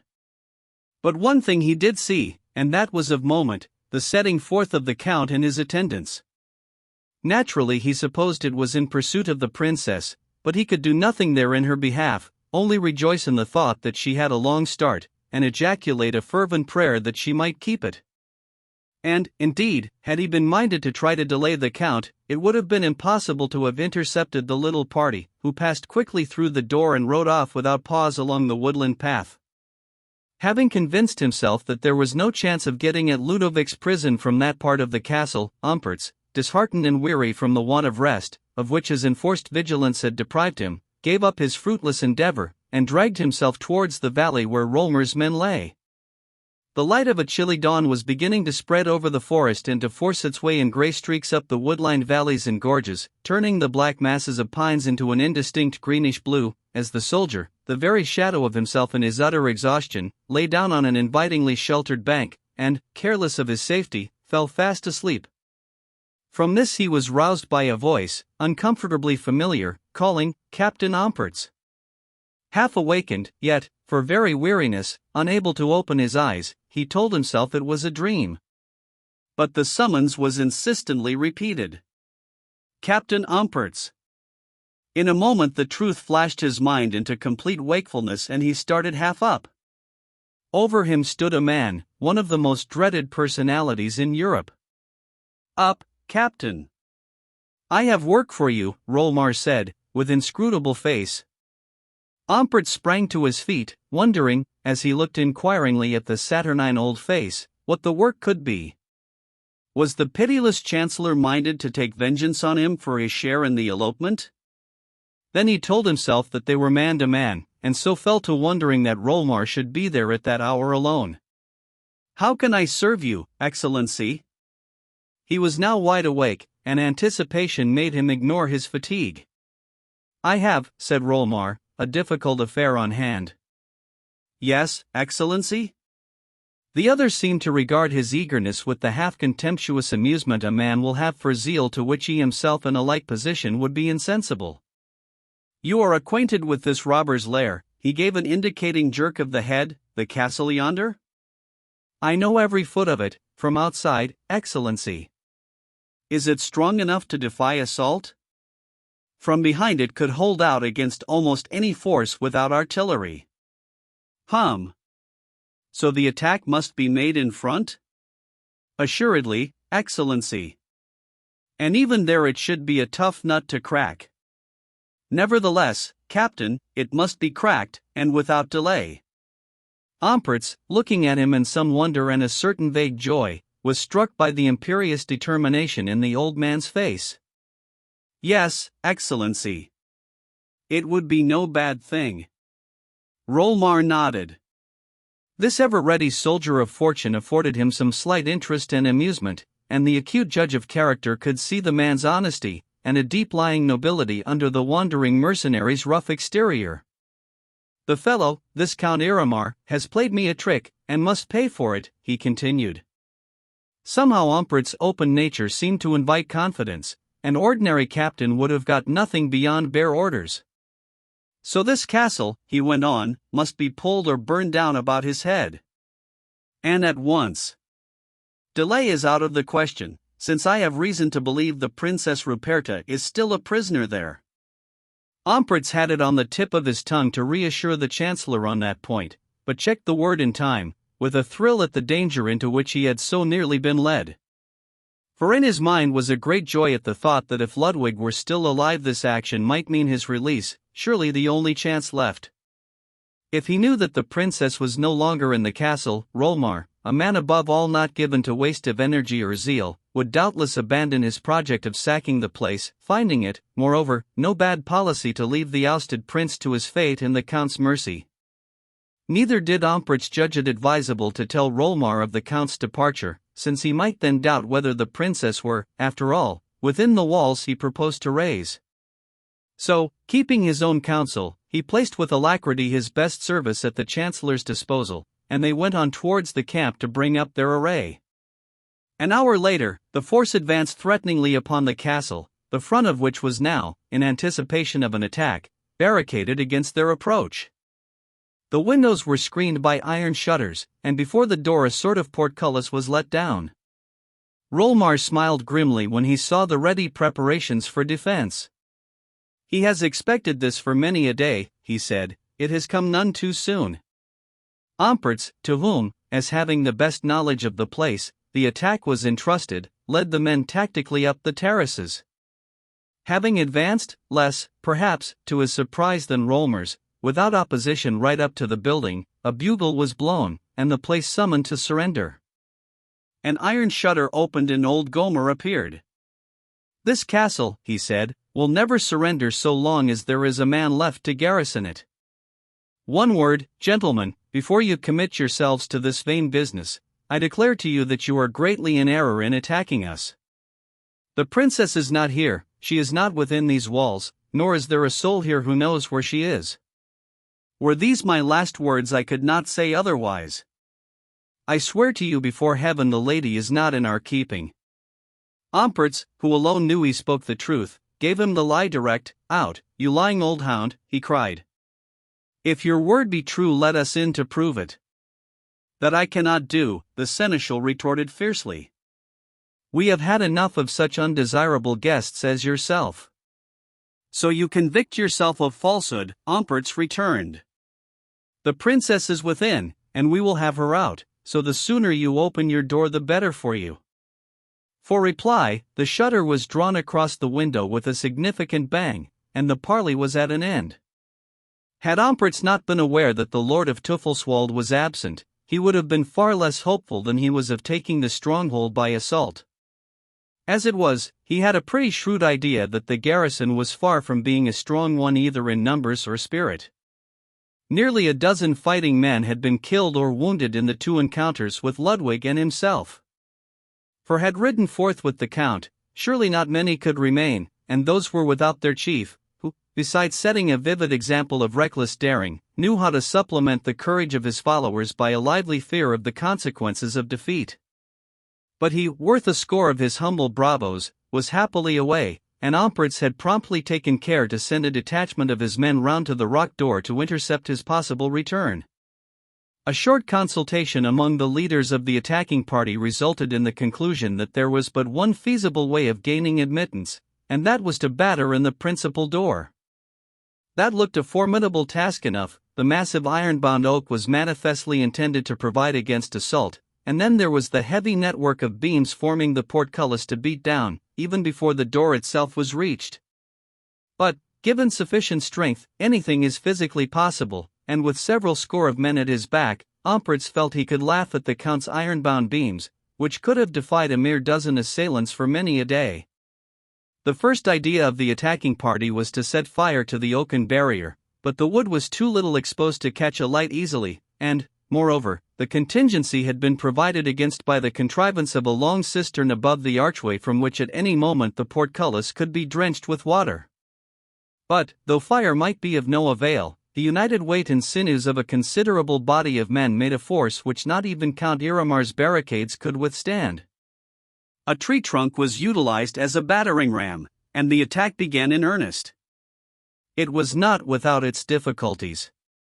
The soldiers swinging the huge log were exposed to an oblique fire from certain loopholes commanding the approach to the entrance, and several men fell, fewer, however, than would probably have been accounted for had the defense been conducted with more spirit than seemed to be the case.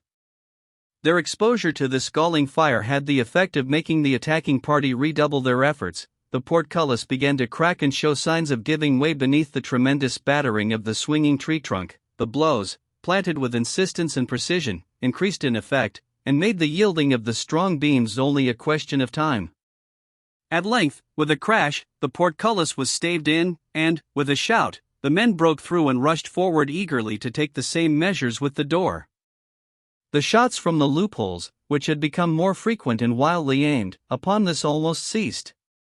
The soldiers, being now close under the walls, were in a less exposed position, but, apart from that, there were signs that the garrison were either demoralized, or were preparing some new scheme of defense. In a very few minutes the improvised battering ram was brought into position to play upon the door, and its thundering blows sent back echoing booms from within. The men, now confident of easily forcing an entry, were laughing, and applying themselves to their task with a will in order to make short work of it. Suddenly there was a warning cry from those behind who were farthest from the walls, and, before the foremost men could realize what was going to happen, a huge piece of rock fell in their midst. Fortunately it came down just between the two files of men who were working the battering ram. It crashed plump on the wood, sending it from the men's grasp to the ground, and, at the same time, giving many of the workers time to spring aside and so avoid being struck by it. Several, however, who had wound the ropes round their hands were shot forward by the impact, and more or less crushed. All who were unhurt gave a savage cry of rage at the act, and, reckless of a second fall, dashed forward to resume operations upon the door. Ampertz was not slow in urging them on, being now in a wild state of anxiety as to Ludwig's safety. The Count's men seemed capable of anything, and the sooner their power for mischief was at an end the better. "There is plenty of booty in the robbers' den once we get in, my lads," he cried, and they again attacked the great door with a will. Scouts were posted now to give warning of further operations from the roof, but no more danger seemed to threaten from that quarter. And now the door began to quiver and crack under incessant, untiring blows, till, from one mighty stroke, it flew open. The leaders, anticipating that the entry would be yet disputed, and that their men would be received with a deadly volley, ordered them, as the door gave way, to fall back on one side or the other. But nothing of the kind happened. Instead of the desperate body of defenders they had expected to confront, they saw the great hall empty. Then Ampertz rushed in like an avenging fury, and with a cheer the troops followed. "Take care! Look out for a surprise! These devils are capable of anything," the other captain cried warningly, but, for anything that could be seen, the devils had lost heart and fled. So easily, in the absence of its leading spirit, was this famed outlaw's stronghold taken.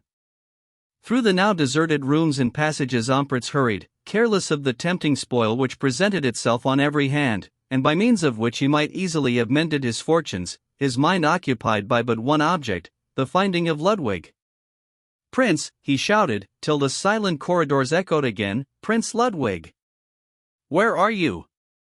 But no answer came, and as his search went fruitlessly on, the honest soldier began to have a sickening fear that he would never hear that voice again.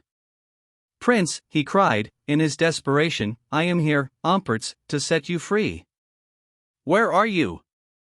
Shouting as he went, he reached a part of the building where the dimly lighted passages radiated into the rock. The place was indeed the den of a human brute. It struck despair into the soldier's heart.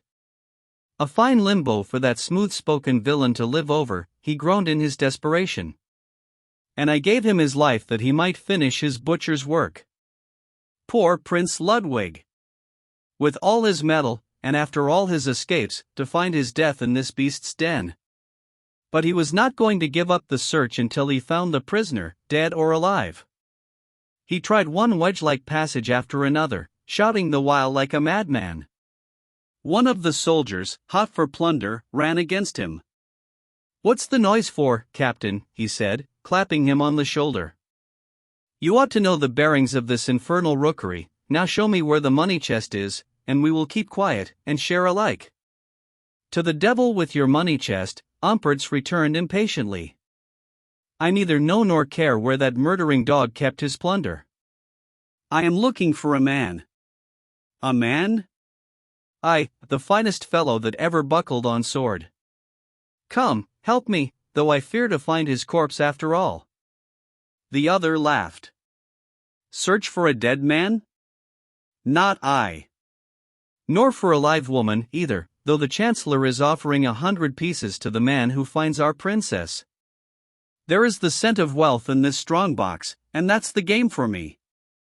He went off, and Ompertz ran on, calling Ludwig's name. "Fool that I am, to think the dead can hear me," he exclaimed.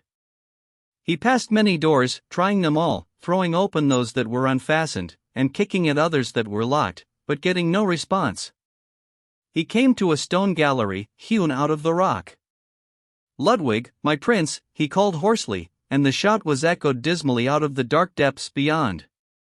Nothing but an echo, as mocking as the voice of the castle's lord. "No." Ompertz could not believe that some fiendish voice was not mocking him, as, from the darkness, came an answering cry pronouncing his name. He listened, holding his breath now, not daring to believe he was not cheated. "Yes, there." The call came again, muffled but unmistakable, "Ompertz." He dashed forward with a fervent cry, then stopped, puzzled. Where had the answering voice come from? He was brought up by the end of the gallery, a solid wall of rock. He called again. Again the reply, this time behind him, but nearer, so close that he could recognize Ludwig's voice. But there was no sign of any door, nothing but a rough surface of rocky wall, and it was from the depth of the rock that the voice seemed to come. Crying out to get a guiding answer, Ompertz came opposite to the spot whence Ludwig's voice so mysteriously proceeded. "There is a door in the rock," the king called out in answer to his question. "Can you not find it?" Ompertz searched as well as the obscurity would let him, but could discover no indication of any opening. "Wait, your majesty," he cried at last. "I will fetch those who will set you free." He hastened back to the inhabited part of the castle, passing on his way soldiers running hither and thither in their eagerness for booty, who took as little heed of him as he of them. In an inner vestibule he came upon a scuffling group. At first he thought it a dispute over some object of value, then something caught his eye which made him turn and rush up to the men. It appeared that the party which he had posted to guard the rearward approaches to the castle had caught some of the defenders as they took their flight. It was a couple of these ruffians who were surrounded by soldiers threatening them with instant death if they did not disclose where the count's treasure was kept. Ompertz, recognizing one of the captives as having held a somewhat superior position in the household, pushed his way through, and transferred this fellow from the soldier's clutches to his own. "The very man I want." "He must show me the way to get at the greatest prize of all, the man, King Ludwig, who is imprisoned yonder in the rock." The fellow doggedly denied all knowledge of the prisoner. "Fetch a rope, and throw it over that beam," was Ompertz's practical argument. The rope was quickly brought and adjusted, and the noose slipped over the now gray face. 30 seconds silence, my fine fellow, and you swing, Ompertz announced, with military decision. There was no mistaking his meaning. "What do you want?" growled the ruffian. "The opening of my friend's prison." "If I show you the trick you will let me go free?" "So far as I am concerned you may go to the devil, who is doubtless expecting you." "In my own time, Captain?" "In your own time, or his. Now, hurry, or you will go in mine." With the rope still round his bull neck, the man was led off in haste to the rock gallery, his conductors intending to play the same game with him on their own account when the captain should have done with him. From a receptacle at the entrance of the gallery the man took a small winch. This, when they had arrived at the place where Ludwig's voice had been heard, he fitted into a cunningly concealed hole in the stone. With a few turns, a portion of what seemed the solid rock began to recede. It evidently revolved slowly on a pivot till it left an opening wide enough for a man to pass through. Within was utter darkness, and from this veritable living tomb Ludwig staggered out, having the face of a man who had never thought to see the light of day again. Chapter 31. The Cousins Meet.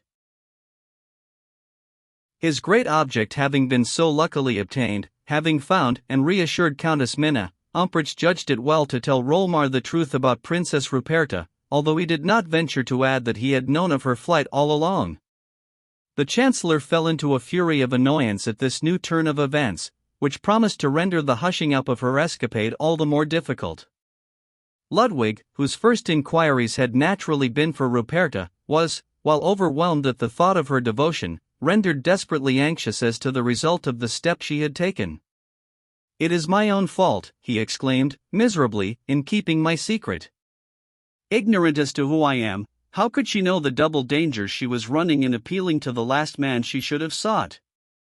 "Neither does he know her lover's identity," Umprecht suggested, hopefully. "What does that matter?" Ludwig returned. "Ferdinand is evil-minded and treacherous, and she is the most beautiful woman in the world. Thank heaven, at least, that I am free." So, burning with the desire to reach his kingdom, which every hour now must render his the less, and to put his fortunes upon a desperate cast, he addressed himself to the wrathful and discomfited Rolmar, in whose plans he seemed no longer an appreciable factor. "I am setting out for Beroldstein within the hour, Excellency." "For Beroldstein?" The words were snapped out impatiently, indifferently, save for a sneer. "To regain my kingdom." "Ah." He shook his head. "It is too late." "That is my fault in some measure, fate's in a greater." "It is a pity fate is against you," Rolmar returned, curtly. "Luck counts for much in politics, as in everything else." "Well, I wish yours may return, Prince." Clearly he did not think it would. He was turning away, busy with more urgent speculations, when Ludwig's next words recalled him. "As the husband chosen by yourself for Princess Ruperta, I may look to your Excellency for help in asserting my rights?" Rolmar looked at him sharply. "Help? It is no business of mine or my master's to set you on the throne. And I have already told you that the alliance we sought was with the undisputed heir to the throne of Drax-Beroldstein." "An excellent reason," Ludwig returned with a confident smile, "why you should render me all the assistance in your power. I do not ask much. Only the few troops you have here, ready to hand, in my very territory. I am going straightway to claim my crown. You know I am neither a coward nor a fool, and luck has of late not been altogether against me. Will you, who profess such interest in me, grudge me the escort of this handful of men with which to enter my kingdom?" "A forlorn hope, Prince." "No," he replied resolutely. "Let me put it to you as policy. These men I seek to borrow may make all the difference between success and failure, although, if I live, I do not mean to fail. Think what the effect will be if I ride into Beroldstein at the head of a body of your troops, the sign that I am backed by the power of Waldavia. And with Princess Ruperta by this time in Ferdinand's clutches, you cannot do otherwise than assert your interest in the situation." "Do you think she will ever marry Ferdinand?" "I tell you that, whatever may be my fate, you may put that idea from your mind. Her courage and her constancy I can answer for." Rolmar had his own views of the female mind, still he was forced to confess to himself that Ludwig's argument had a certain practical point. He felt more than ever furious that he had again let the princess slip from his grasp to the thwarting of his plans, but, as statesman and diplomatist, he knew he must set himself to make the best of fate's ill turn, and try by a stroke to win his game against it yet. Ludwig's proposal was daring to rashness, and the cunning statesman hated and despised rashness, but it was just feasible and the situation was becoming so desperate that an heroic measure seemed called for. His sharp eyes read Ludwig, as he stood before him, confident and eager, as though the brain behind them were forecasting the desperate venture to its result by the token of its leader's character. "So," he said, still dubious, "you think, Prince, that you have only to appear, for the people and the troops to declare for you?" "I am sure of it. Only let me show that I am recognized as king by you?" It is a desperate chance, touch and go. I would not wager a ducat on it. Yet I like your spirit, I sympathize with your determination. Power is no light thing to let another snatch away. No, were I in your place I would do as you are intending, though I would never have given my enemies the chance of making it necessary for the sake of a romantic whim. But then, if all men's characters were alike, where would be the zest in statecraft? The Chancellor was becoming more human under the inspiration of fighting for power than ever Ludwig had seen in him or thought possible. So the upshot was that when the troops could be drawn from the sacking of Iramar's castle, Rolmar, having thrown down his stake, turned homewards, and Ludwig rode off towards the capital of his kingdom with Ompertz at his side, and at the head of some 80 men. The delay in setting forth had been considerable, and the rough way made the progress of so large a company comparatively slow, so that it was nightfall when they arrived within a league of the city, having just missed encountering on their way a horseman, spurring through the forest, with evil in his face and murder in his heart, Karl Iramar. Here a halt was made, while Ompertz was sent forward to give notice of Ludwig's approach to several trusted friends and adherents. This was carried out quietly, and without arousing suspicion, even among Ferdinand's spies, whose vigilance was, perhaps, beginning to relax. So successful was Ompertz's errand, and so eagerly was the news of Ludwig's arrival received by his friends, who had begun to despair of his coming, that in 2 hours' time quite a considerable party had ridden out to greet their lawful sovereign. A plan was hastily formed, and it was resolved that the most likely way to gain their object was by a surprise and sudden coup de main. Accordingly, the order was given, and the party rode forward to the city with all haste, lest the affair should get wind, and Ferdinand's party have time to be on their guard. The advance was accomplished so successfully, that not until the gates were reached did the citizens become aware of what was going forward. Then several of Ludwig's adherents dashed forward up the streets, crying, "Ludwig! Long life King Ludwig, who has come to claim his own! Hurrah for Ludwig, our rightful king! Out, men, and rally round your king, King Ludwig forever!"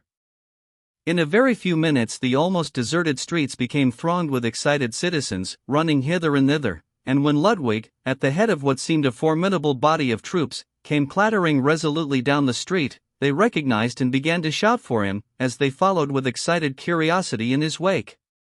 So far all was well, but the most difficult and critical part of the business was yet to be faced. With all speed Ludwig and his followers made straightway for the palace and the barracks, which stood near together. By the time they arrived there it was evident that the bad news had been received. The palace was astir, and men were seen hurrying to and fro. Ludwig and his troops rode up to the main entrance, while Ompertz and half a dozen influential men turned aside to the barracks with a view of gaining over the soldiery by a sudden appeal. The great alarm bell began its frightful clanging, and as the soldiers sprang to arms, the party of Ludwig's adherents presented themselves. "Soldiers, your king has returned, King Ludwig," cried Anton de Gale. "He is even now at the palace doors, claiming his throne from the usurper. You are his soldiers, not Ferdinand's. He looks to you to support him in right and truth and justice. Men, will you stand by him? He has the army of the Duke of Waldavia at his back, but he wants you, he relies on your loyalty and devotion. Say, are they his?" From the windows could be seen the great square before the palace filled with troops and with a surging, shouting crowd, and, in the darkness, the real proportion of soldiers and citizens could not be distinguished. The men were taken by surprise, and evidently undecided. Suddenly a voice in the hall cried, "Long life King Ludwig!" The effect was electrical, and, with a great cheer, the cry was echoed. De Gale drew his sword. "He is there, your rightful king," he shouted excitedly, "there, on the threshold, claiming his throne. It is you, his own soldiers, his own countrymen, to whom he will look to seat him on it and maintain him there. Let Waldavians stand aside, this is the work and the privilege of Beroldsteiners. Come!" He rushed out, and the men, with a cheer, caught up their arms and followed him. In the meantime, Ludwig had advanced to the very door of the palace, which was hastily closed and barred against him. Then, by his orders, a blast was sounded, and a very stentor among his followers demanded admittance for Ludwig, the lawful king. As no reply was forthcoming, the order was given for the door to be forced. While this was in train, it was evident that the inmates of the palace were in a state of panic. And it was no wonder, with the whole square filled by what seemed a threatening crowd, and a strong body of troops at the very doors. Frantic messages were sent to the barracks for military aid, but it was too late, while only a handful of soldiers were within the palace and available. The main body was already outside and shouting for Ludwig. The door was burst in with a crash, disclosing the brilliantly lighted vestibule filled with a desperate crowd of the usurper's household. They offered no resistance, since it was clearly futile, as Ludwig, surrounded by a strong bodyguard, entered, and passed triumphantly through to the state salon which lay beyond. Here, in the midst of a group composed of his council and adherents, whose drawn swords and militant attitudes contrasted oddly with their anxious, apprehensive faces, stood Ferdinand, haggard and desperate, yet with a look of defiant hatred in his eyes. So the cousins met. For a few moments there was a pause, as it were at the very crisis in the game of life and death, when the winner's stroke was made, and the losing gambler saw his ruin in his adversary's face. It was a terrible silence, wherein men held their breath, and dared not anticipate the breaking of the intolerable strain. Ludwig spoke first, standing forward now, and confronting his cousin's lowering face. "So you have taken care of my throne for me in my absence, Ferdinand," he said, with an almost sweet gravity. "I fear the relinquishing of it will be distasteful to you, yet the moment has come when I must claim my own." Ferdinand's sharp eyes searched for a suspicion of irony, but the sting, though sharp enough, was hidden. Ludwig's tone and expression were as gravely simple as his words. Even the acuter Morven, who stood by, biting his sensual lip in utter discomfiture, could detect no sarcasm. Ferdinand made a brave attempt at a smile, but the result was a grin of hate and mortification. "So you are alive, after all, cousin Ludwig," he said awkwardly, and with a dry tongue. "We heard, on good authority, that you were dead." "I fear," Ludwig returned, with stern calmness, "that my cousin was so content with such acceptable news, that he troubled neither to verify it, for fear it might prove false, nor to send me help in my danger. I have, indeed, been near death more than once, but, under heaven's mercy, have escaped. And I am here, as you see, to claim my throne." The last words, which were pronounced as a challenge, were received by Ferdinand and his party with ominous silence. The usurper glanced at Morven, who went near and spoke to him in a low tone. Then, in the midst of the dark mutterings, there was a movement beyond the doorway, which was filled by Ludwig's adherents, who there awaited the upshot. They now drew aside to make a passage for Ompritz and de Gale, who entered at the head of a body of the domestic troops which they had led from the barracks. Ferdinand, seeing the uniforms, and thinking they had come to his assistance, raised his head in relief, and stood forth defiantly. But Morven had noticed the leaders, and shrank back, knowing the game was lost. "I say I am here to claim my kingdom and the throne you have usurped," Ludwig exclaimed, irritated and impatient at the other's attitude. There was a great shout of "Long live King Ludwig," and Ferdinand drew back like a beaten hound. "Does my cousin Ferdinand acknowledge or dispute my claim?" The question was spoken in a lower tone, but quite clearly. For some moments no answer came from the baffled man, half crouching like a wolf at bay. Ludwig went up to him. "You must decide on the instant," he said, sternly, "or take the consequences." Ferdinand ground his teeth together, as his vicious eyes sought counsel from Morven. But the evil counselor had none ready to meet that crisis. No time had been allowed to face the situation. He looked from one cousin to the other, silently compared them, and saw his case was hopeless, so the only reply he could give was a shrug. The bold game had been played and lost, and that it was irretrievably lost no one knew better than he whose brain had conceived it. Ferdinand was fain to answer. "Have I ever pretended to dispute your right, or asserted my own claim, save on your disappearance and reported death? You have to thank me, cousin, for having kept the throne safe for you, nor do I imagine that you in my place would have acted otherwise." The speech was disingenuous enough, and Ludwig knew it, still he was content to take no further exception to it beyond replying, "I think I should have acted with less haste and more decency." but that may pass. Then you, and the council, acknowledge my claim as rightful? There was a pause, as every man whom he addressed hesitated to declare the defeat of his own ambition. Nevertheless, the reluctant assent could not, in face of those odds, be withheld, and the word was sullenly spoken. Ludwig acknowledged it a little haughtily, as accepting a right rather than a favor, and, at the word, de Gale and Ampertz led the soldiers in another cheer, which, caught up and echoed through the hall and out into the palace square, sounded the knell of Ferdinand's ambitious hopes.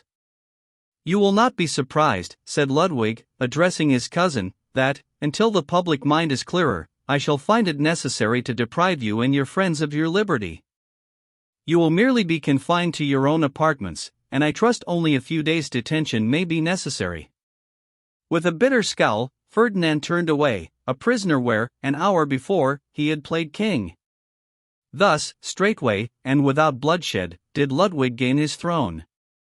Ruperta, who was lodged in the precincts of the palace, heard the tumult, which lasted almost through the night. Presently she was told that Prince Ludwig had arrived to claim his throne, and that a terrible struggle was anticipated.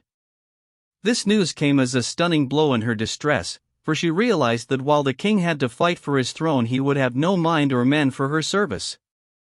Then, in the morning, she heard that the affair was peaceably concluded, that Ferdinand had abdicated, and that Ludwig was king. So she made haste to renew her petition to the new ruler, and with revived hope, since she had, on reflection, come to distrust Ferdinand, and to doubt any real intention on his part of helping her. In the miserable hours of waiting, she had divined that she had made upon the king an impression which would fall like a bar between her and her great desire. Her instinct told her that he was self-indulgent and treacherous, and that there was little honor in the eyes which had looked on her so ardently. But what of this man, of the new king? She asked herself in her perplexity. That was a speculation which beat her. Politically, she might be considered his betrothed wife, yet he had run away to avoid her, and so nearly lost his kingdom. And now she, of all women, had come to him, of all men, to beg his interest and help on behalf of a lover.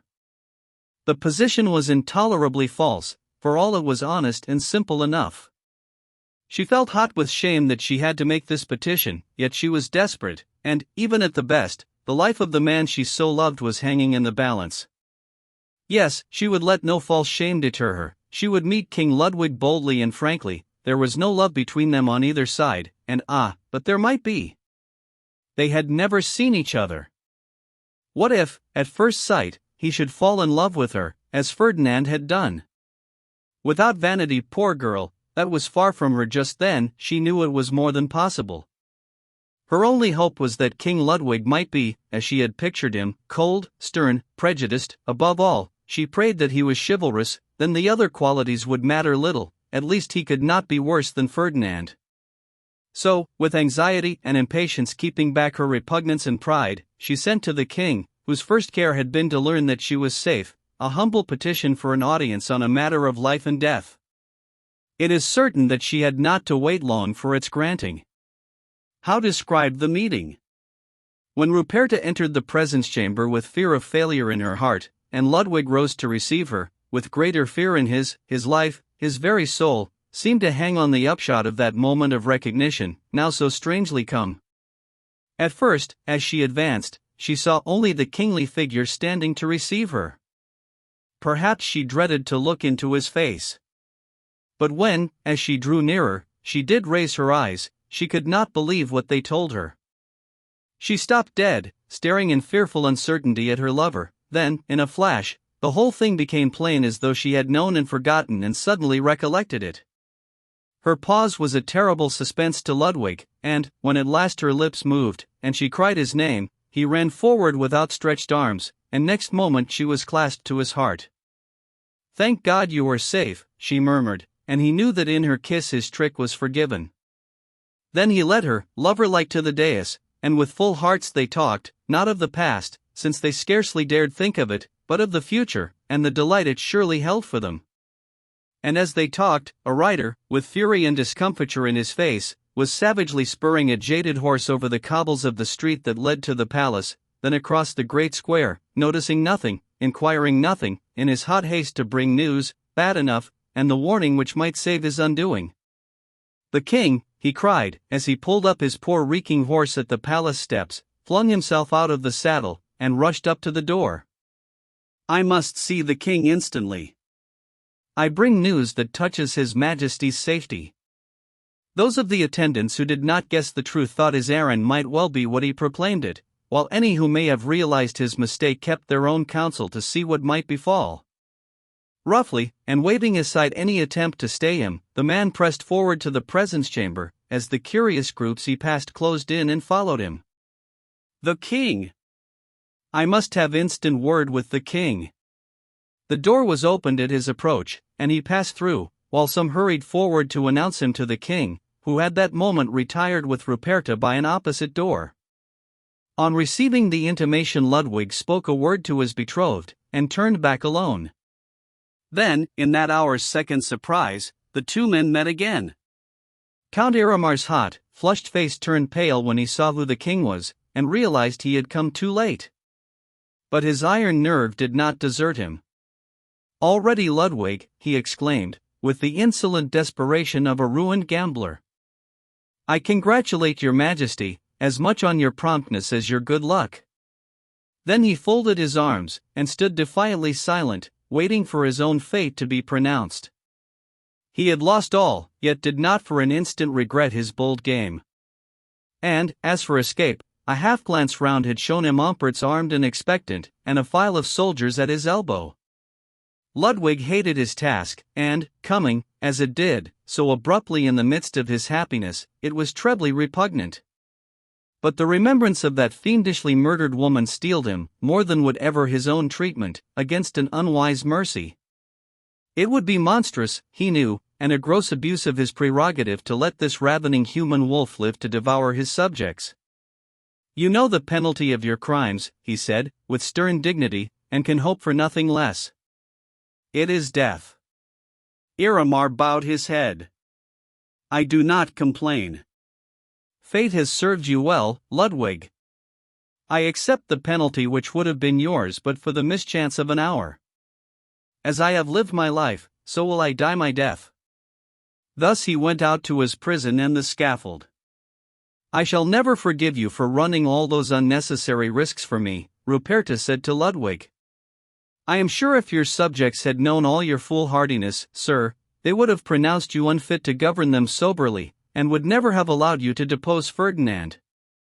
"You would not have cared for me, my glorious love," he replied fondly, "if I had come in sober, formal state to take possession of you, to have the bargain paid over on the counter of the banker, Rolmar." "Tell me the truth, sir," she insisted, her love hardly kept out of sight by her show of peremptoriness. "You came secretly like that to see whether you approved of the bargain.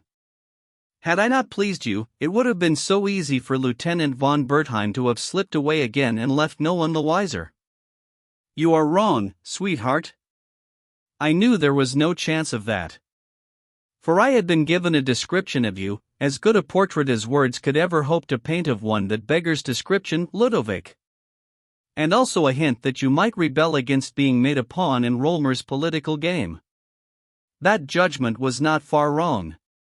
I heard, too," he continued, "that you were cold and proud. I could easily account for that, and I told myself that, as snow can keep warm a living body hidden beneath it, it did not follow that you had not a warm woman's heart, and that if it were there I might find it." "You had no little confidence in yourself," she protested, with a little pouting smile. "You see," he explained, "I expected help in my siege from a traitor in the garrison." "A traitor?" "A rebel who would rather fall into Lieutenant von Berthium's hands than into Prince Ludwig's." "Ah! Yes. And then chance, the most valuable of allies, came to my help. Luckily.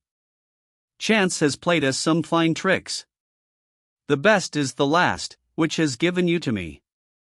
Ah, how I dreaded the moment when you would find me out. It might have turned your love to hate. A trick that does not offend against love and honor will never make a woman hate a man she really loves. But I ought to bear you a grudge for your easy victory, and to punish you for stripping my heart so bare. And for playing into your enemy Rolmer's hands. Punish me, I will submit and kiss the rod. And with that penance the offense was blotted out. Publisher's logo. Transcriber's notes: obvious typographical errors have been corrected.